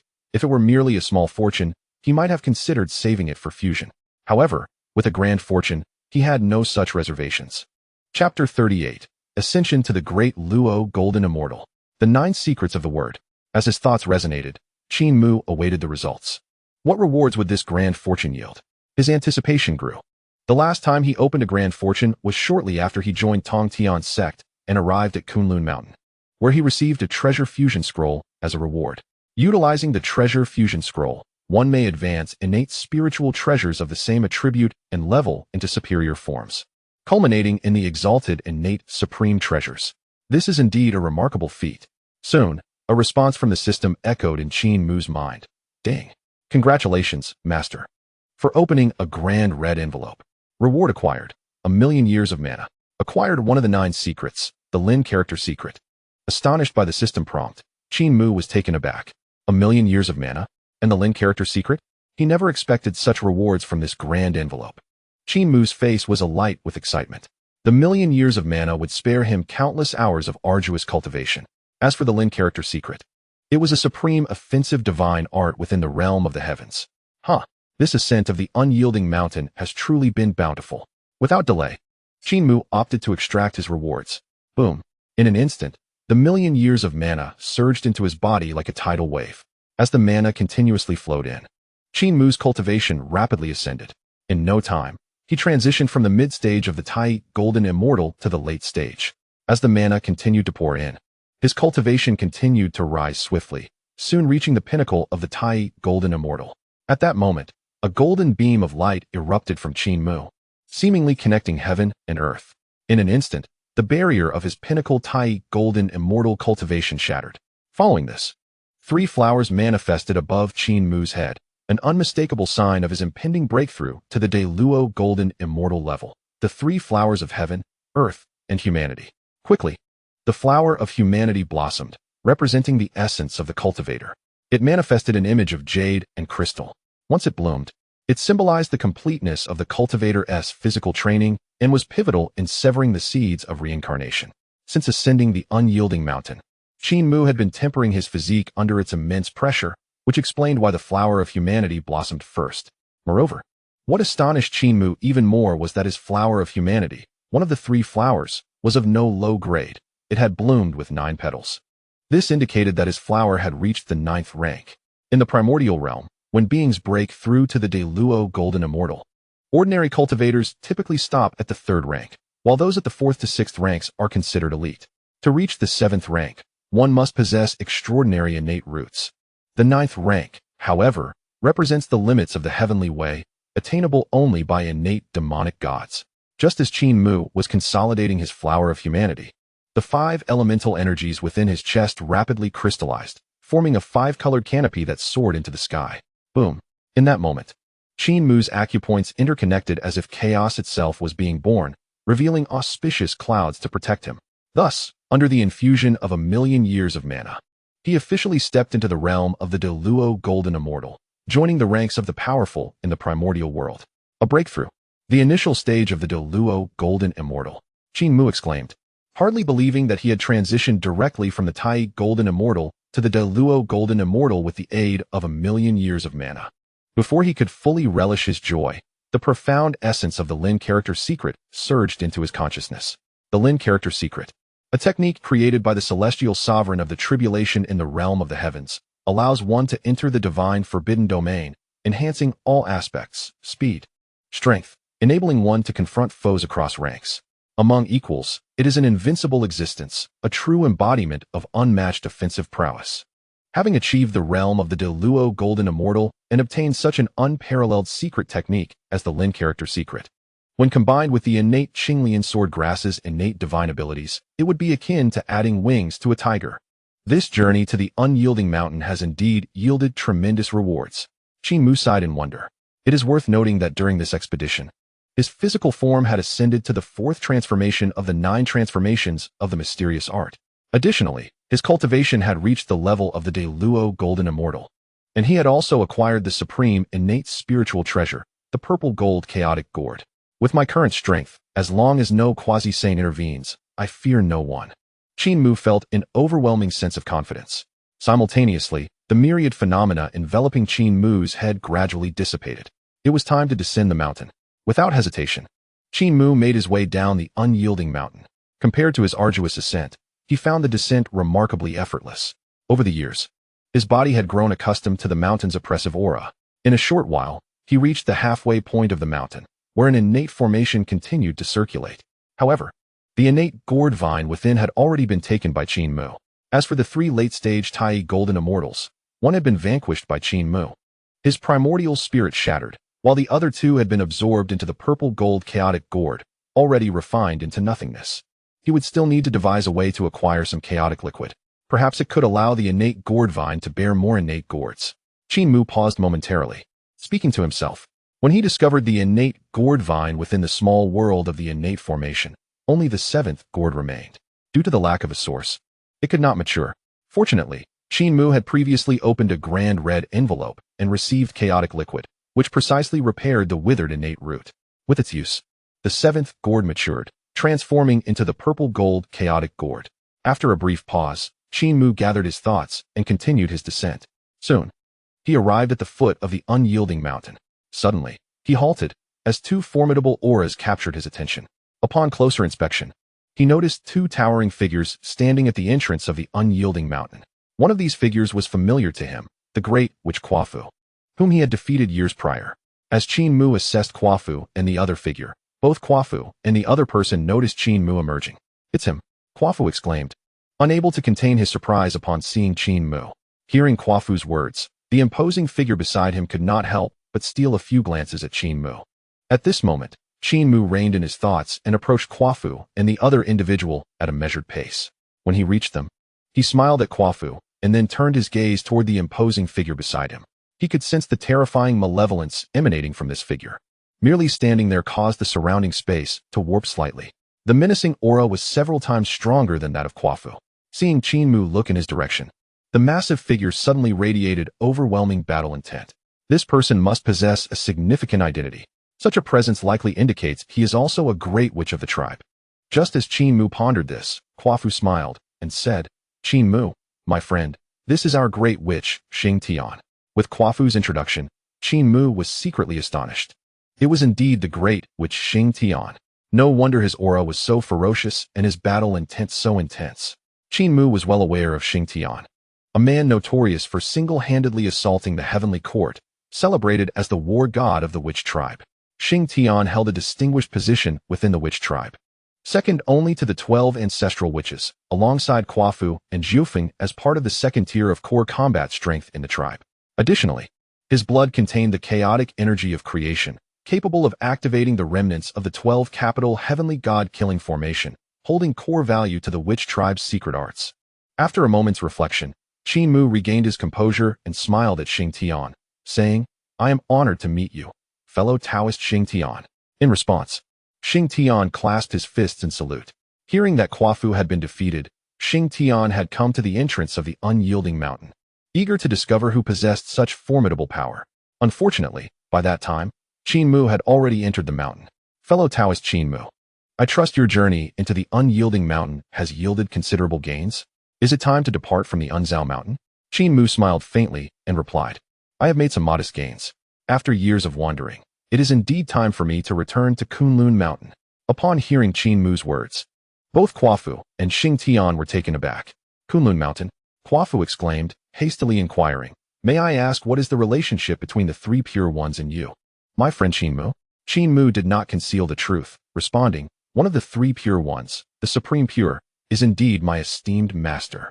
The revelation that Qin Mu was a disciple of Tongtian astonished both Quafu and Xing Tian. After all, the name of the three pure ones had long echoed throughout the primordial realm.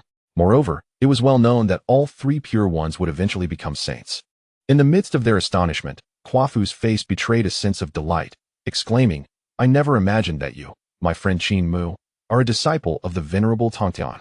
By the ties of relation, we are akin to family." Before Qin Mu could respond, Xing Tian, with a bronze-hued visage, also wore a smile and interjected, "What Quafu says is indeed true.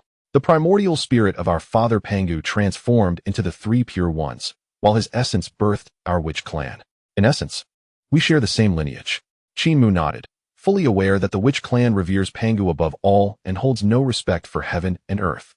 As a disciple of the supreme pure, it was natural for him to garner the favor of the witch clan. At that moment, Xing Tian shifted the conversation, stating, "My friend Qin Mu, I have an ungracious request I hope you might grant." "Oh." Qin Mu was taken aback, turning to look at Xing Tian. "Please, do speak." Without further ado, Xing Tian boldly declared, As you prepare to embark on your journey back to Kunlun Mountain, might we engage in a friendly contest before your departure? As he spoke, Xing Tian's eyes sparkled with fierce determination. Having heard of Quafu's defeat at the hands of Qin Mu, especially by mere physical prowess, it ignited an insatiable thirst for battle within him. He had hurriedly arrived even before his shift guarding the entrance of Unzao Mountain, and had since remained with Quafu, awaiting Qin Mu's arrival. What? Upon hearing Xing Tian's request, Qin Mu was momentarily stunned, inwardly lamenting, "What is this madness? We have barely exchanged a few words. And he immediately wishes to engage in combat?" The great witch Xing Tian truly lived up to the reputation of being a warrior of the witch clan. Noticing Qin Mu's astonishment, Xing Tian felt slightly embarrassed, realizing that his request was rather abrupt. After a brief pause, he waved his hand, revealing a purple shard that materialized in his palm. "My friend Qin Mu, this object is something I unexpectedly obtained from Unzao Mountain. I am unsure of its nature. If you agree to spar with me, let this be the wager for our contest." At this point, Xing Tian hesitated, perhaps feeling he lacked sincerity, and added, "Furthermore, I shall also offer you a drop of my essence blood. Regardless of the outcome, it is yours." Qin Mu trembled slightly at Xing Tian's words, his gaze fixated on the purple shard in his palm. Upon closer inspection, he discerned that the shard contained the imprints of primordial laws. The entire piece was translucent, with intricate patterns flowing across its surface. What astonished Qin Mu even further was that around the shard, the laws of the great Tao manifested, sometimes blossoming into lotus flowers, at other times coalescing into eternal golden lamps. Could it be?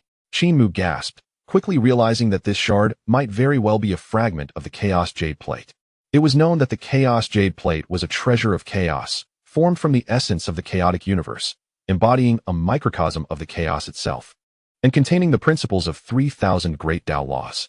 When Pangu split the heavens, the Chaos Jade Plate shattered under the pressure of heaven and earth, resulting in 81 fragments, the largest of which was acquired by Hongjun, while the rest scattered across the primordial realm. Hongjun had once expounded upon the great Tao principles contained within the Chaos Jade Plate. Although Xing Tian presented only a small fragment, the profound truths it held were extraordinary. Unfortunately, the witch clan did not cultivate the primordial spirit, focusing solely on physical strength. This fragment of the Chaos Jade Plate was sufficient to incite fierce competition among the mighty of the primordial realm. Even the Tao ancestor Hongjun sought it. Qin Mu silently marveled, fully aware that Hongjun was clandestinely gathering other fragments of the Chaos Jade Plate, for if the complete plate were restored, it could unravel the chaos and predict all events and truths of the primordial world. To think that the great witch Xing Tian would present such a treasure merely to spar with me, in addition to the extraordinary fragment. He was even willing to offer a drop of his own essence blood. Among the great witches, Xing Tian's bloodline possessed a uniqueness, for it contained the essence of Pangu's murderous aura, capable of activating the 12 capitals of the witch clan's great formation. This was also why he replaced Hutu after her transformation into reincarnation. As Qin Mu was lost in thought, Xing Tian furrowed his brow slightly, questioning, "Qin Mu, is my sincerity insufficient?" Hearing this, Qin Mu quickly regained his composure, smiling at Xing Tian. "You flatter me, my friend. Since you wish to spar, I certainly cannot dampen your enthusiasm." Upon Qin Mu's agreement, Xing Tian was elated, his fervor for battle surging even more. Chapter 40, Battle with Xing Tian. Battle Axe. Grass Sword. Earlier, when Qin Mu appeared hesitant, Xing Tian believed his sincerity was lacking. Little did he know that it was the significance of the item Xing Tian presented that profoundly moved Qin Mu, not to mention the fragment of the Chaos Jade Plate. Even the offer of a drop of essence blood was enough to captivate him. Of course, even if Xing Tian had not proposed a wager, Qin Mu would not have declined the challenge. This journey to Unzao Mountain had yielded bountiful rewards for him. Not only had he ascended to the realm of the great Luo Golden Immortal, but he had also obtained one of the 9 secrets, the Lin character secret, and his 9 transformations of mysterious art had advanced to the 4th transformation. Compared to before, Qin Mu's strength had experienced a significant enhancement. With Xing Tian's request for a contest, Qin Mu also wished to test the limits of his newfound power. Quafu observed with eager anticipation, as Xing Tian's strength surpassed his own by a considerable margin. Previously, Qin Mu had defeated him through sheer physical might, and Quafu was curious to see who would ultimately emerge victorious between Qin Mu and Xing Tian. At that moment, Xing Tian, brimming with excitement, waved his hand. Boom! Instantly, a scroll materialized in the distant void. The scroll exuded an aura of ancient antiquity, and as it unfurled, the very laws of heaven and earth seemed to tremble, revealing a ripple of time and space within. My friend Qin Mu, please.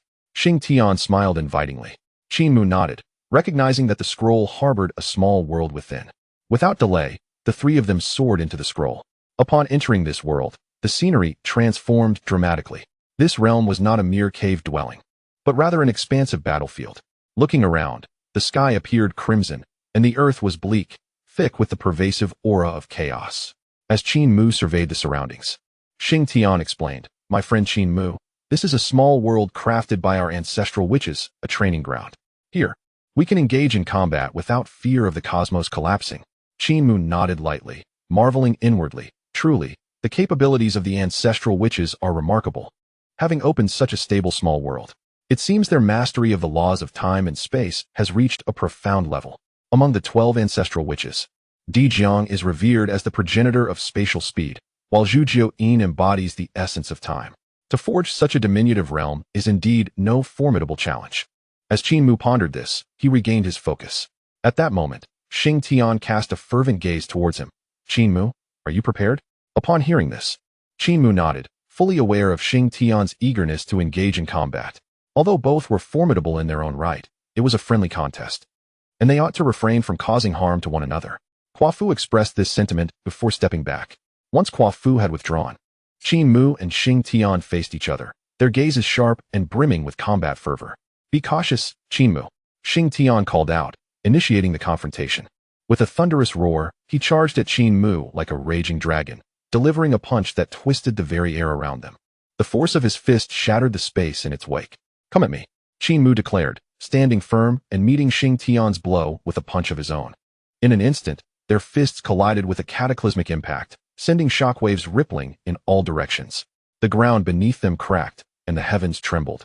After a brief exchange of blows, Xing Tian's pupils widened in astonishment, musing to himself, what a formidable physique. He dares to withstand my assault? Meanwhile, Hua Fu, observing from the sidelines, wore an expression of sheer disbelief. Xing Tian's physical prowess was second only to the ancestral witches in their kin, yet Qin Mu could match him? It appeared that since entering the unyielding mountain, Qin Mu's strength had grown exponentially. Earlier, during their initial skirmish, Hua Fu had already recognized Qin Mu's extraordinary physicality, but it had not reached such alarming heights. Reflecting on this, Hua Fu understood that Qin Mu must have encountered significant opportunities within the unyielding mountain. It is well known that the witch clan is forged from the essence of Pangu's blood, granting them unparalleled physical forms. That Qin Mu could stand shoulder to shoulder with the great witches was nothing short of astonishing. As Hua Fu stood in awe, Xing Tian erupted into laughter. Huh? Excellent. What a thrill. His gaze shifted back to Qin Mu, his battle intent intensifying. Qin Mu, prepare yourself, for I shall unleash my true might. With that, Xing Tian bellowed, tearing the air asunder. In an instant, a blood-red battle axe and a bronze shield materialized before him, exuding an overwhelming aura of menace. The Ganshi axe and the Xing Tian shield? Hua Fu exclaimed, recognizing the weapons as Xing Tian's innate divine armaments. The Ganshi axe had consumed the blood of myriad spirits, while the Xing Tian shield could withstand even the mightiest of innate treasures. Qin Mu's eyes narrowed at the sight. Qin Mu, receive my axe. Xing Tian roared, raising his weapon high and striking down upon Qin Mu. In that moment, it seemed as though the very heavens had been eclipsed by the brilliance of his axe. With a resounding crash, the axe descended. Akin to the splitting of heaven and earth, chaos unraveling in its wake. In response to the impending onslaught, Qin Mu swiftly formed seals with his hands, calling out, Secret of the Lin character, open. As he invoked the secret, an immense surge of power enveloped him, an aura that surged like an ocean. As a divine halo materialized behind him, brimming with the essence of the Tao. Moreover, an invisible realm of divine prohibition unfurled, encompassing the entirety of the space around them. With the enhancement of the Lin character secret, Qin Mu's strength was magnified significantly. In the next moment, he conjured a verdant celestial sword, slender and agile, yet radiating an aura capable of annihilating all existence. It was the grass sword, forged from his own essence and imbued with his primal energy. As Xing Tian's axe fell with an overwhelming presence, Qin Mu raised his sword, declaring, Xing Tian, prepare to receive my strike. In an instant, he lunged forward, wielding the grass sword and unleashing a devastating slash. Grass sword technique. Flash. With a whoosh, the sword cleaved through the air, summoning a phantom of a celestial swordgrass that danced and severed all laws, shattering the void. Within moments, the axe and sword collided with a thunderous boom, reverberating throughout the realm, shaking the very fabric of existence. After what felt like an eternity, the tumult subsided. Qin Mu's strike had indeed shattered Xing Tian's axe blow. Before Xing Tian could regain his composure, Qin Mu followed up with another strike aimed directly at him. With a sweeping arc, the immense sword energy surged forth, roaring like a dragon, threatening to rend the very fabric of their realm. Witnessing this, Xing Tian's battle fervor ignited further. As the blade approached, he lifted the Xing Tian shield, its runes gleaming as it braced against the impending assault. Clang! The resounding clash echoed through the cosmos as sword energy met the malevolent force, unleashing an endless tempest. After blocking Qin Mu's strike, Xing Tian could not contain his laughter, exclaiming, "Huh? What a thrill. This is the first time an outsider has breached my opening heaven axe technique." Hua Fu, watching the spectacle unfold, was rendered speechless in astonishment. Could Qin Mu truly be so powerful? His breath quickened as he pondered the implications. After all, Xing Tian was unmatched among the witch clan, second only to the 12 ancestral witches and 2 unfathomable peak great witches. Yet now, Qin Mu stood toe-to-toe with him. How could his physique be so formidable? How did he possess such arcane skills? As Hua Fu grappled with these thoughts, Xing Tian's battle intent sharpened, his gaze towards Qin Mu ablaze with intensity. He was inherently combative, and encountering a worthy opponent like Qin Mu only fueled his desire for a true contest. "Qin Mu, next. Let us see how you withstand my genuine power," Xing Tian declared, his spirit surging. "Oh," Qin Mu responded, slightly taken aback, but quickly regained his composure. He understood that Xing Tian, as a great witch, possessed far more than what he had displayed thus far. "Xing Tian, unleash your full might. I shall meet it head-on." Upon hearing Qin Mu's bold words, Xing Tian's eyes grew resolute. With a resounding roar, a tempestuous surge of malevolent energy erupted from him. In the blink of an eye, he transformed into a colossal figure, towering 1,000 zhong, his muscles rippling like those of a dragon. Ancient witch runes glimmered upon his skin, radiating a crimson glow. An overwhelming aura emanated from Xing Tian, quickening Hua Fu's heartbeat as he recognized the seriousness of the situation. Qin Mu, witnessing this transformation, felt a weight in his heart, silently acknowledging, truly, Xing Tian is formidable. The pressure of such an aura would intimidate even a typical great Luo golden immortal. Earlier, the grand reward had granted Qin Mu 1,000,000 years of magical power, elevating him to the great Luo golden immortal realm. Yet now, confronted with Xing Tian's oppressive presence, he felt a twinge of trepidation. "Be cautious, Qin Mu," Xing Tian, now a towering giant, warned. Qin Mu steeled himself, refusing to let down his guard. The grass sword shimmering with ethereal light, surrounded by swirling streams of magical energy. The opening heaven 3 axes. Subsequently, Xing Tian let out a furious roar, wielding the Ganshi axe high above his head before striking down with ferocity. This was the 3 axes of creation, a technique he had innovated based on his understanding of the remnants of Pangu's creation. The first axe, creation. As Xing Tian swung down, the axe's radiance burst forth like the primordial chaos splitting apart, heralding the birth of the cosmos. Boom! A brilliant beam of axe light pierced the heavens, seemingly intent on cleaving the entire microcosm in two. The second axe, destruction. With a swift motion, Xing Tian unleashed another downward strike. Boom! This axe was imbued with the essence of boundless annihilation. Wherever it passed, time and space shattered, and all things returned to the void. The third axe, oblivion. Following the second strike, Xing Tian brandished the Ganshi axe once more, delivering the final blow. Rumble. As the axe descended, the heavens lost their color, and chaos surged within the small world, reminiscent of the cataclysmic events at the dawn of creation. With each of Xing Tian's successive strikes, an overwhelming power accumulated. Hua Fu, witnessing this spectacle, felt his heart tremble. How formidable! He could not help but exclaim, reflecting on his own status as a great shaman of the Wu clan. He pondered that if Xing Tian were to unleash such a trio of axes upon him, his strength would likely falter. Could Qin Mu withstand Xing Tian's 3 axes of creation? Hua Fu hesitated. Although Qin Mu was indeed powerful, far surpassing his expectations, Hua Fu believed that the terrifying force of these 3 axes would obliterate even the mightiest of the Luo Jingxian. Meanwhile, upon seeing the descending axes aimed at him, Qin Mu was equally taken aback. Such formidable axe power. Within this technique, there seemed to be a trace of Pangu's true essence. Just as Qin Mu was struck with awe, the formidable force of the three axes loomed ever closer. Boom! The terrifying might threatened to obliterate the heavens and the earth, fracturing time and space in its wake. As Qin Mu prepared to counter, a sudden notification resonated in his mind. Ding! Heaven-defying comprehension activated. You have observed the axe technique created by the great shaman Xing Tian, gaining insight into the power of creation, merging it with your own sword technique of grass to forge a new divine ability, a sword to open the heavens. In that instant, boundless profound sword intent surged into Qin Mu's mind. At this moment, his primordial spirit seemed to transcend time and space, witnessing Pangu's magnificent act of creation firsthand. The chaos remained unseparated, and the primordial was undivided. As Pangu awoke from his slumber, his left eye shone like the newborn sun, while his right resembled the full moon in the night sky. The chaos, pierced by his gaze, roiled violently, akin to boiling water. Pangu felt suffocated, as the chaos constricted around him, threatening to engulf him once more. Suddenly, Pangu extended his hand, fingers like towering pillars, pulling a colossal axe from the depths of chaos. This axe bore no edge, its body shimmering with colors, yet its blade radiated the primordial light. With a thunderous roar, Pangu raised the giant axe high, cleaving towards the chaos. Boom! The axe descended, its light slicing through the eternal night, tearing the chaos asunder. The light ascended, transforming into the heavens, while the murky descended, solidifying into the earth. As the heavens and earth began to differentiate, the two energies surged like raging tides. Soon, Qin Mu withdrew from this extraordinary vision.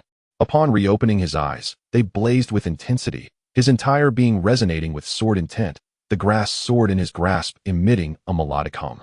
Boom! Moreover, a trace of chaotic energy manifested upon the sword's edge. Xing Tian, receive my sword. With his words barely spoken, Qin Mu stepped forward, and behind him, the ethereal form of the innate Qinglian swordgrass materialized. As the swordgrass swayed, it seemed to illustrate the scene of creation. This sword was named Open the Heavens. Chapter 42. The sword emerges, chaos annihilated, Xing Tian defeated. With a commanding shout, Qin Mu's grass sword suddenly slashed forth. The sword, its chaotic energy surging to confront Xing Tian's three axes of creation. Rumble.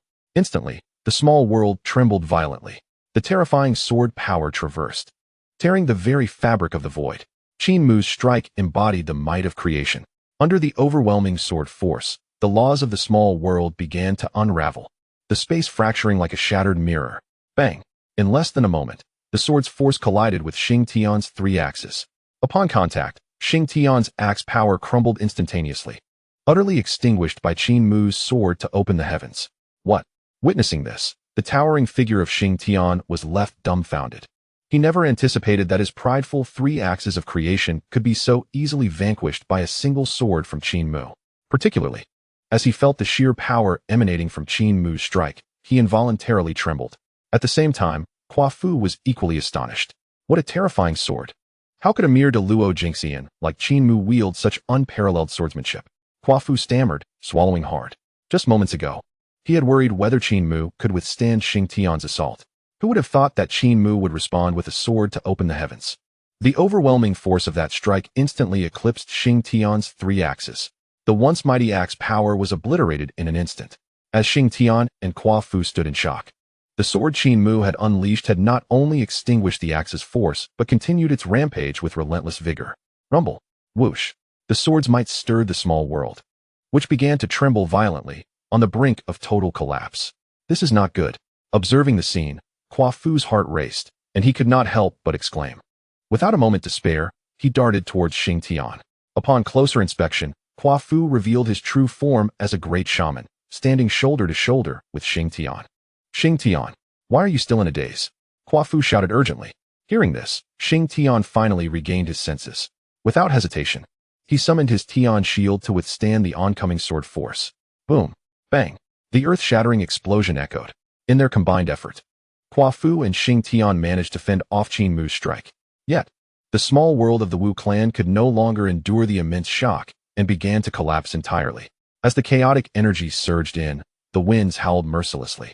The space in which the three stood rapidly disintegrated. Seizing the opportunity before the small world crumbled, the three of them soared through the shattering void. Upon emerging, they found themselves at the foot of Mount Buzhou. Hua Fu and Xing Tian both felt a lingering dread. Just recalling Qin Mu's earlier sword sent chills down their spines. Qin Mu stood aside, equally astonished. He had not expected that the sword to open the heavens, which he had just comprehended, would possess such terrifying power, capable of shattering the Wu clan's microcosm with a single strike. The potency of this divine ability was beyond ordinary comprehension. However, the energy expenditure was rather excessive. Qin Mu mused inwardly. Having executed the sword to open the heavens, he felt nearly drained of power, his complexion pale. As Qin Mu pondered this, Xing Tian and Hua Fu exchanged glances. Xing Tian's face was filled with shock. What a fearsome sword. Had it not been for Hua Fu's intervention to jointly counter that strike, I would have been gravely injured, if not dead, under such a blow from Qin Mu. Contemplating this, Xing Tian could not help but shudder, taking a deep breath before addressing Qin Mu. Qin Mu, my friend. In our earlier exchange, I concede defeat. As he spoke, Xing Tian appeared genuinely sincere. Though he had lost to Qin Mu, he accepted his defeat wholeheartedly. Hua Fu glanced at Qin Mu and said, Qin Mu, my friend, your previous sword strike was exceedingly powerful. I fear that no ordinary great Luo golden immortal could withstand it. Upon hearing the words exchanged between Hua Fu and Xing Tian, Qin Mu regained his composure, cupping his hands in apology as he replied, my dear friends, I sincerely apologize. That last sword strike was not executed with the proper control of force, resulting in the collapse of that small world and nearly harming you, Xing Tian. While he spoke those words, Qin Mu's heart stirred with contemplation. The might of the opening heaven sword was immense. With my cultivation as a great Luo golden immortal, I could unleash such terrifying power. If I were to reach the level of a primordial great Luo golden immortal, could I truly obliterate the vast wilderness with a single sword? A shiver ran through Qin Mu at this thought. At that moment, Xing Tian smiled gently and replied, no need for concern. You need not dwell on the collapse of the small world, my friend. I have lost this time. With a casual wave of his hand, two streams of light flew directly toward Qin Mu. Hidden within those lights were the shards of the creation jade disc that Xing Tian had promised, along with a drop of his own essence blood. Seeing this, Qin Mu's heart trembled, fully aware of the significance of these items. The shards of the creation jade disc contained the power of the great Tao, while Xing Tian's blood harbored the energy of opening heaven. Qin Mu, please accept these. They are rightfully yours, Xing Tian's voice rang out. Nodding in acknowledgement, Qin Mu accepted the shards and the drop of blood without hesitation. Satisfied with Qin Mu's acceptance, Xing Tian inquired, Qin Mu, where do you plan to go next? Without reservation, Qin Mu answered, I have been traveling for quite some time. It is time for me to return to Kunlun Mountain and report to my master. Xing Tian acknowledged this with a light hum, having previously learned that Qin Mu was a disciple of the Three Pure Ones. At this moment, Hua Fu suddenly turned to Qin Mu, smiling as he said, both Xing Tian and I are under the command of the ancestor witch of Hutu. Should you have the leisure in the future, we welcome you to visit our Hutu tribe. I am certain the ancestor witch would be very interested in your swordsmanship. Following Hua Fu's words, Xing Tian promptly added, Hua Fu is correct. You must visit our Hutu tribe in the future. I look forward to engaging in further exchanges with you. Qin Mu nodded slightly and replied, very well, I shall certainly pay a visit when I have the time. Subsequently, Qin Mu did not linger any longer. After bidding farewell to Hua Fu and Xing Tian, he transformed into a beam of light and departed. Above the clouds, he glanced back at the majestic Buzhou Mountain, his heart filled with myriad emotions. This journey to Buzhou Mountain had proven to be immensely rewarding. The recent battle with Xing Tian had granted him the precious shards of the creation jade disc and a drop of Xing Tian's essence blood, as well as the comprehension of the unparalleled divine ability, the opening heaven sword. Chapter 43. The Reawakening of Heavenly Insight and the Spatial Gate. Returning to Kunlun. After departing from Buzhou Mountain, Qin Mu did not delay any further and tore through the void to continue his journey. His cultivation had now broken through to the level of a great Luo golden immortal, and he had initially grasped the laws of space, allowing him to travel at speeds far exceeding those of the past. Moreover, Qin Mu was astonished to discover that with each leap through the void, he gained a deeper understanding of the laws of time and space. Could it be due to the reawakening of my heavenly insight? Qin Mu mused to himself. Earlier, while sparring with Xing Tian in that small world, he had triggered his heavenly insight. With the aid of this insight, he had instantaneously comprehended the unparalleled divine ability, the opening heaven sword.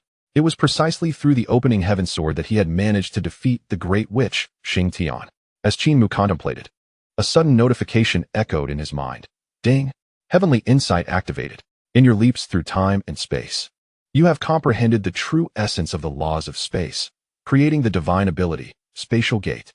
As the system's prompt resonated, profound truths regarding the laws of space surged into Qin Mu's mind. These truths encompassed not only the creation and distortion of space, but also the ability to traverse freely within the void. Soon, Qin Mu grasped all these principles. When he opened his eyes once more, brilliance sparkled within them. With a thought, he condensed a mysterious rune in the palm of his hand. Gently waving his hand, the rune flew forth. A golden light burst forth, and a resplendent gate emerged in the void. Within the gate lay connections to the landmarks he had previously traversed. "Is this the spatial gate?" Qin Mu exclaimed, astonishment etched on his face. This divine ability could allow him to form a portal for spatial transmission. How wonderful! In the future, wherever I wish to go, I need only leave a spatial mark, and I can swiftly arrive. I never expected that while tearing through the void, I would inadvertently trigger my heavenly insight and comprehend such an extraordinary divine ability as the spatial gate. Qin Mu marveled. Though the spatial gate he comprehended was not as versatile as that wielded by the sages, capable of traversing the myriad heavens at will. It was indeed a miraculous power for a great Luo golden immortal. Filled with exhilaration, Qin Mu composed himself and nodded in satisfaction before stepping into the spatial gate. At Kunlun Mountain, beyond the mountain gate, the space rippled. Bathed in a kaleidoscope of light, a spatial gate revealed itself. Soon after, a figure emerged from within the gate. It was none other than Qin Mu, returning from his travels at Buzhou Mountain. Phew! Qin Mu sighed deeply, unable to suppress his thoughts, though the spatial gate expedites travel. It consumes a considerable amount of my energy.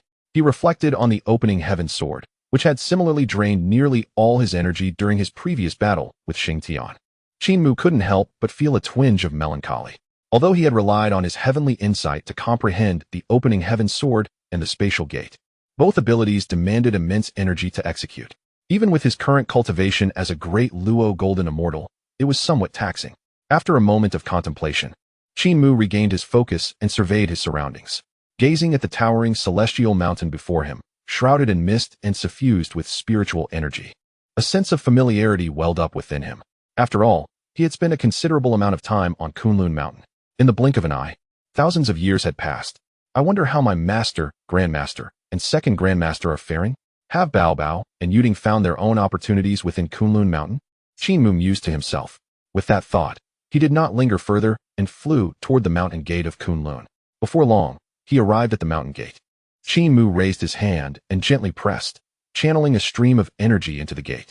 Immediately, the protective array of Kunlun Mountain was unlocked under the energy Qin Mu had infused. Just as he was about to step through, a commanding voice suddenly rang out from within. Who dares to intrude upon Kunlun Mountain? Accompanying this cold shout, a figure suddenly darted out from the mountain gate. Soon, a young Taoist revealed himself before Qin Mu.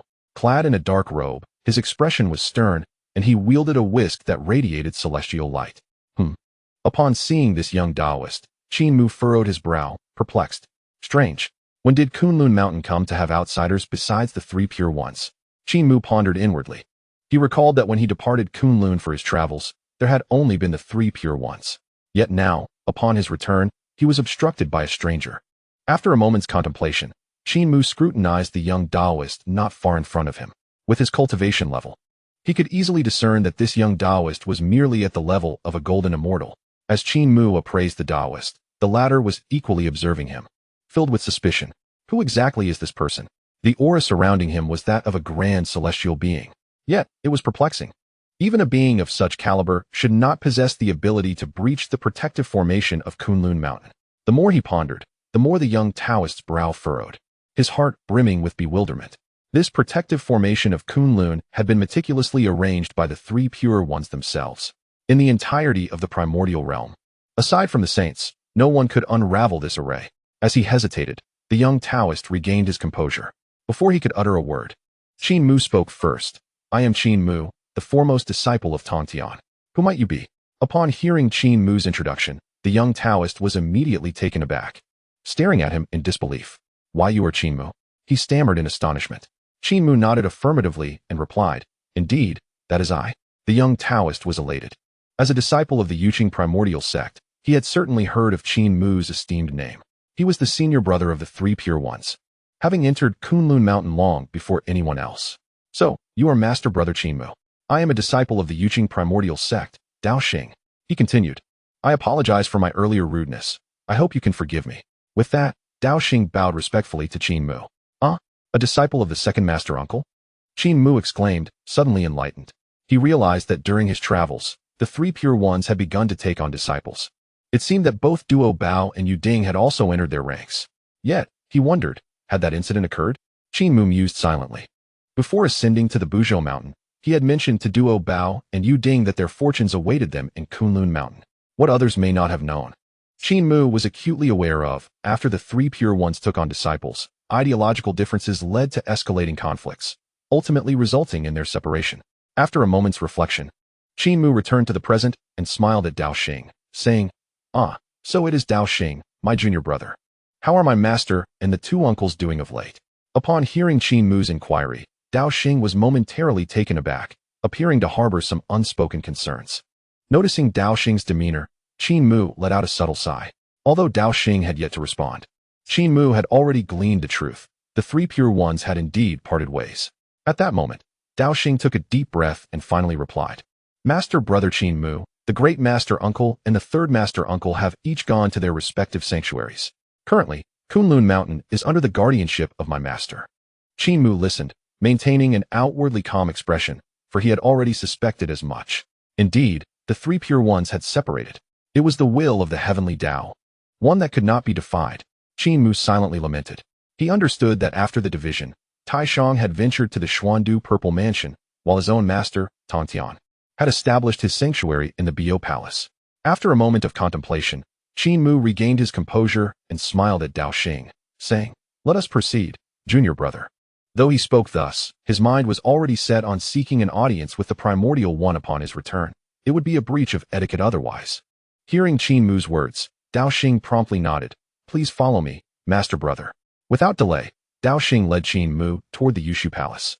As they journeyed, surrounded by ethereal mists and soaring spiritual birds, the scenery of Kunlun Mountain remained as magnificent as ever. Midway through their path, a streak of sword light suddenly darted toward them. Soon, a figure clad in azure robes gracefully approached, laughing heartily. Master brother Qin Mu, it has been years. I trust you are well. Qin Mu turned to see the familiar face, smiling. Yu Ding? The azure-robed figure was none other than the renowned Yu Ding. In the past, when Qin Mu and Duo Bao had ventured to the Buzhou Mountain, they encountered Yu Ding at the entrance. At that time, he was merely a wandering cultivator. Now, he had become a disciple of the primordial one. Of course, Qin Mu was not surprised. After all, it was always Yu Ding's intention to join the ranks of the primordial sect. Seeing Qin Mu, Yu Ding was overjoyed, reflecting that had it not been for their prior encounter at Buzhou Mountain, he would not have gained such fortune and been accepted into the primordial sect. After a brief pause, Yu Ding stepped forward and bowed respectfully to Qin Mu, saying, Master brother, your presence is even more resplendent than before. While others may not know Qin Mu, Yu Ding certainly did. He recalled how Qin Mu had triumphed over the mighty Quafu of the Witch clan solely through sheer physical prowess, earning the right to enter Buzhou Mountain. Now, with Qin Mu's cultivation having reached the Grand Luo Golden Immortal level, Yu Ding could only surmise that within Buzhou Mountain, Qin Mu must have encountered significant opportunities. Upon hearing Yu Ding's praise, Qin Mu smiled faintly, responding, Yu Ding, you two have made considerable progress in your cultivation over the years. Congratulations are in order. Following this, the three companions traveled together, encountering several disciples of the primordial sect along the way. Upon seeing Qin Mu, these disciples couldn't help but gaze in awe. Who is that person? How can he command such respect from Dao Xing and Yu Ding? They speculated amongst themselves. With the cultivation of a Grand Luo Golden Immortal, it was evident that his status was extraordinary. Qin Mu paid little mind to their whispers and turned to Yu Ding, inquiring, Has Duo Bao entered Kunlun Mountain? Upon hearing Qin Mu's question, Yu Ding nodded and replied, Master brother, when Duo Bao and I arrived at Kunlun Mountain, it coincided with the opening of the Three Pure Ones discipleship. In the end, Duo Bao achieved his desire and became a disciple of Master Uncle Tantian. Qin Mu nodded slightly, realizing it aligned with his thoughts. Before long, he arrived at the Yushu Palace, accompanied by Dao Xing and Yu Ding. Lifting his gaze, he beheld the grand gates of the palace, exuding a profound Taoist charm, and within, ethereal light glimmered. Qin Mu did not hesitate and prepared to step inside. Just then, a figure emerged from within the palace.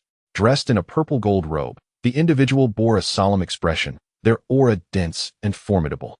Upon seeing this person, Yu Ding and Dao Xing quickly bowed, exclaiming, "We pay our respects to Master Brother." The individuals scanned the surroundings with an indifferent gaze, ultimately fixing their eyes on Qin Mu, their brow furrowing as they asked, "And who might this be?" Hearing the inquiry, Yu Ding promptly introduced Master Brother Guangcheng. "This is Qin Mu, the foremost disciple of Master Uncle Tongtian." Upon hearing this, Guangcheng's expression shifted slightly. He couldn't help but scrutinize Qin Mu closely. The name Qin Mu was one he had certainly heard before, yet he was taken aback to encounter him today. After a moment, Guangcheng regained his composure, a trace of intrigue flickering in his eyes as he offered a slight bow. "Ah, so it is Master Brother Qin Mu. I have long heard of your deeds." However, Guangcheng's tone carried an undercurrent of condescension. Despite paying his respects, there was little genuine reverence in his demeanor. Qin Mu maintained a calm expression, easily discerning Guangcheng's sentiments. It was clear that he did not regard him, the senior brother of the three pure ones, with much respect. As Qin Mu had suspected, Guangcheng felt a sense of discontent upon learning of his identity. After all, in his view, he was the foremost disciple of the primordial one. And in terms of status, he was on par with Qin Mu. After a brief silence, Qin Mu let out a derisive chuckle, opting not to engage further. Suddenly, an overwhelming force erupted from within him. In an instant, a terrifying pressure enveloped Guangcheng, leaving him feeling as though a mountain were pressing down upon him, nearly causing him to falter. A grand Luo golden immortal. Guangcheng marveled inwardly, astonished by Qin Mu's formidable prowess. He had not anticipated that Qin Mu had reached such heights. After all, he himself was merely at the Tai golden immortal level. In comparison, he was significantly lacking. The strength of Qin Mu far exceeded his own. Guangchengzi silently marveled at the situation, feeling the tumultuous surge of energy within him under the oppressive aura of Qin Mu.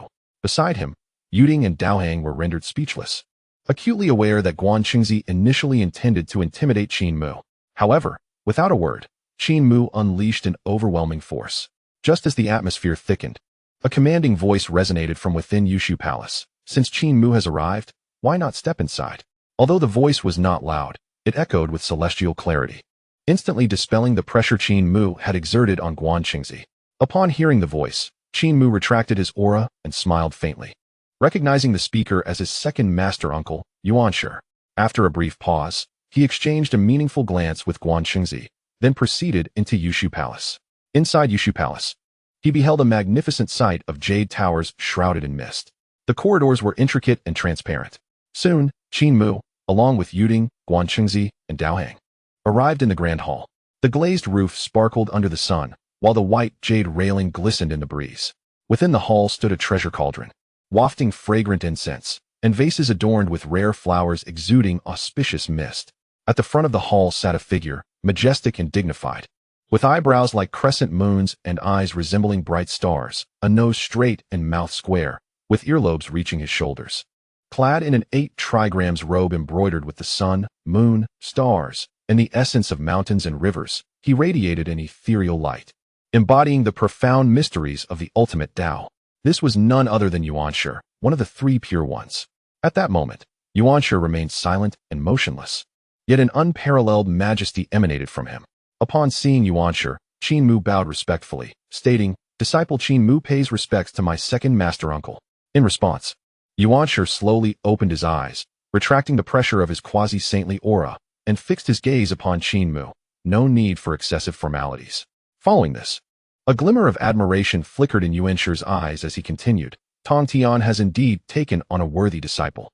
In such a short span, you have reached the great Luo golden immortal realm with a solid foundation and a natural resonance with the Tao." Yuanshi had sensed Qin Mu's presence upon his arrival at Kunlun Mountain and was aware of his recent ascension to the great Luo golden immortal status. This pace of cultivation was indeed astonishingly rapid. Hearing this, Guangchengzi's brows furrowed slightly, and an unusual glint passed through his eyes, feeling quite displeased. Did he not join the three pure ones before us? If given the same time, I too could achieve the great Luo golden immortal level. He harbored a sense of indignation towards Qin Mu, particularly after being pressured by Qin Mu's great Luo golden immortal aura outside Yushu Palace. Yuding glanced at Qin Mu, filled with emotions. Previously, when they encountered each other at Mount Buzhou, Qin Mu was merely at the Tai golden immortal level. Now, he had ascended to the great Luo golden immortal realm. Hearing Yuanshi's praise, Qin Mu smiled faintly and clasped his hands, responding, "Master Uncle, you overstate my abilities. It is merely fortune that has favored me." Yuanshi smiled gently and said, "Your master uncle has relocated to the Xian Du Purple Mansion, establishing the 8 Scenery Palace as his Taoist venue. Your master resides on Golden Ao Island in the East Sea. If you have no pressing matters, you may stay at Kunlun Mountain to cultivate." Yuanshi perceived the extraordinary fortune surrounding Qin Mu.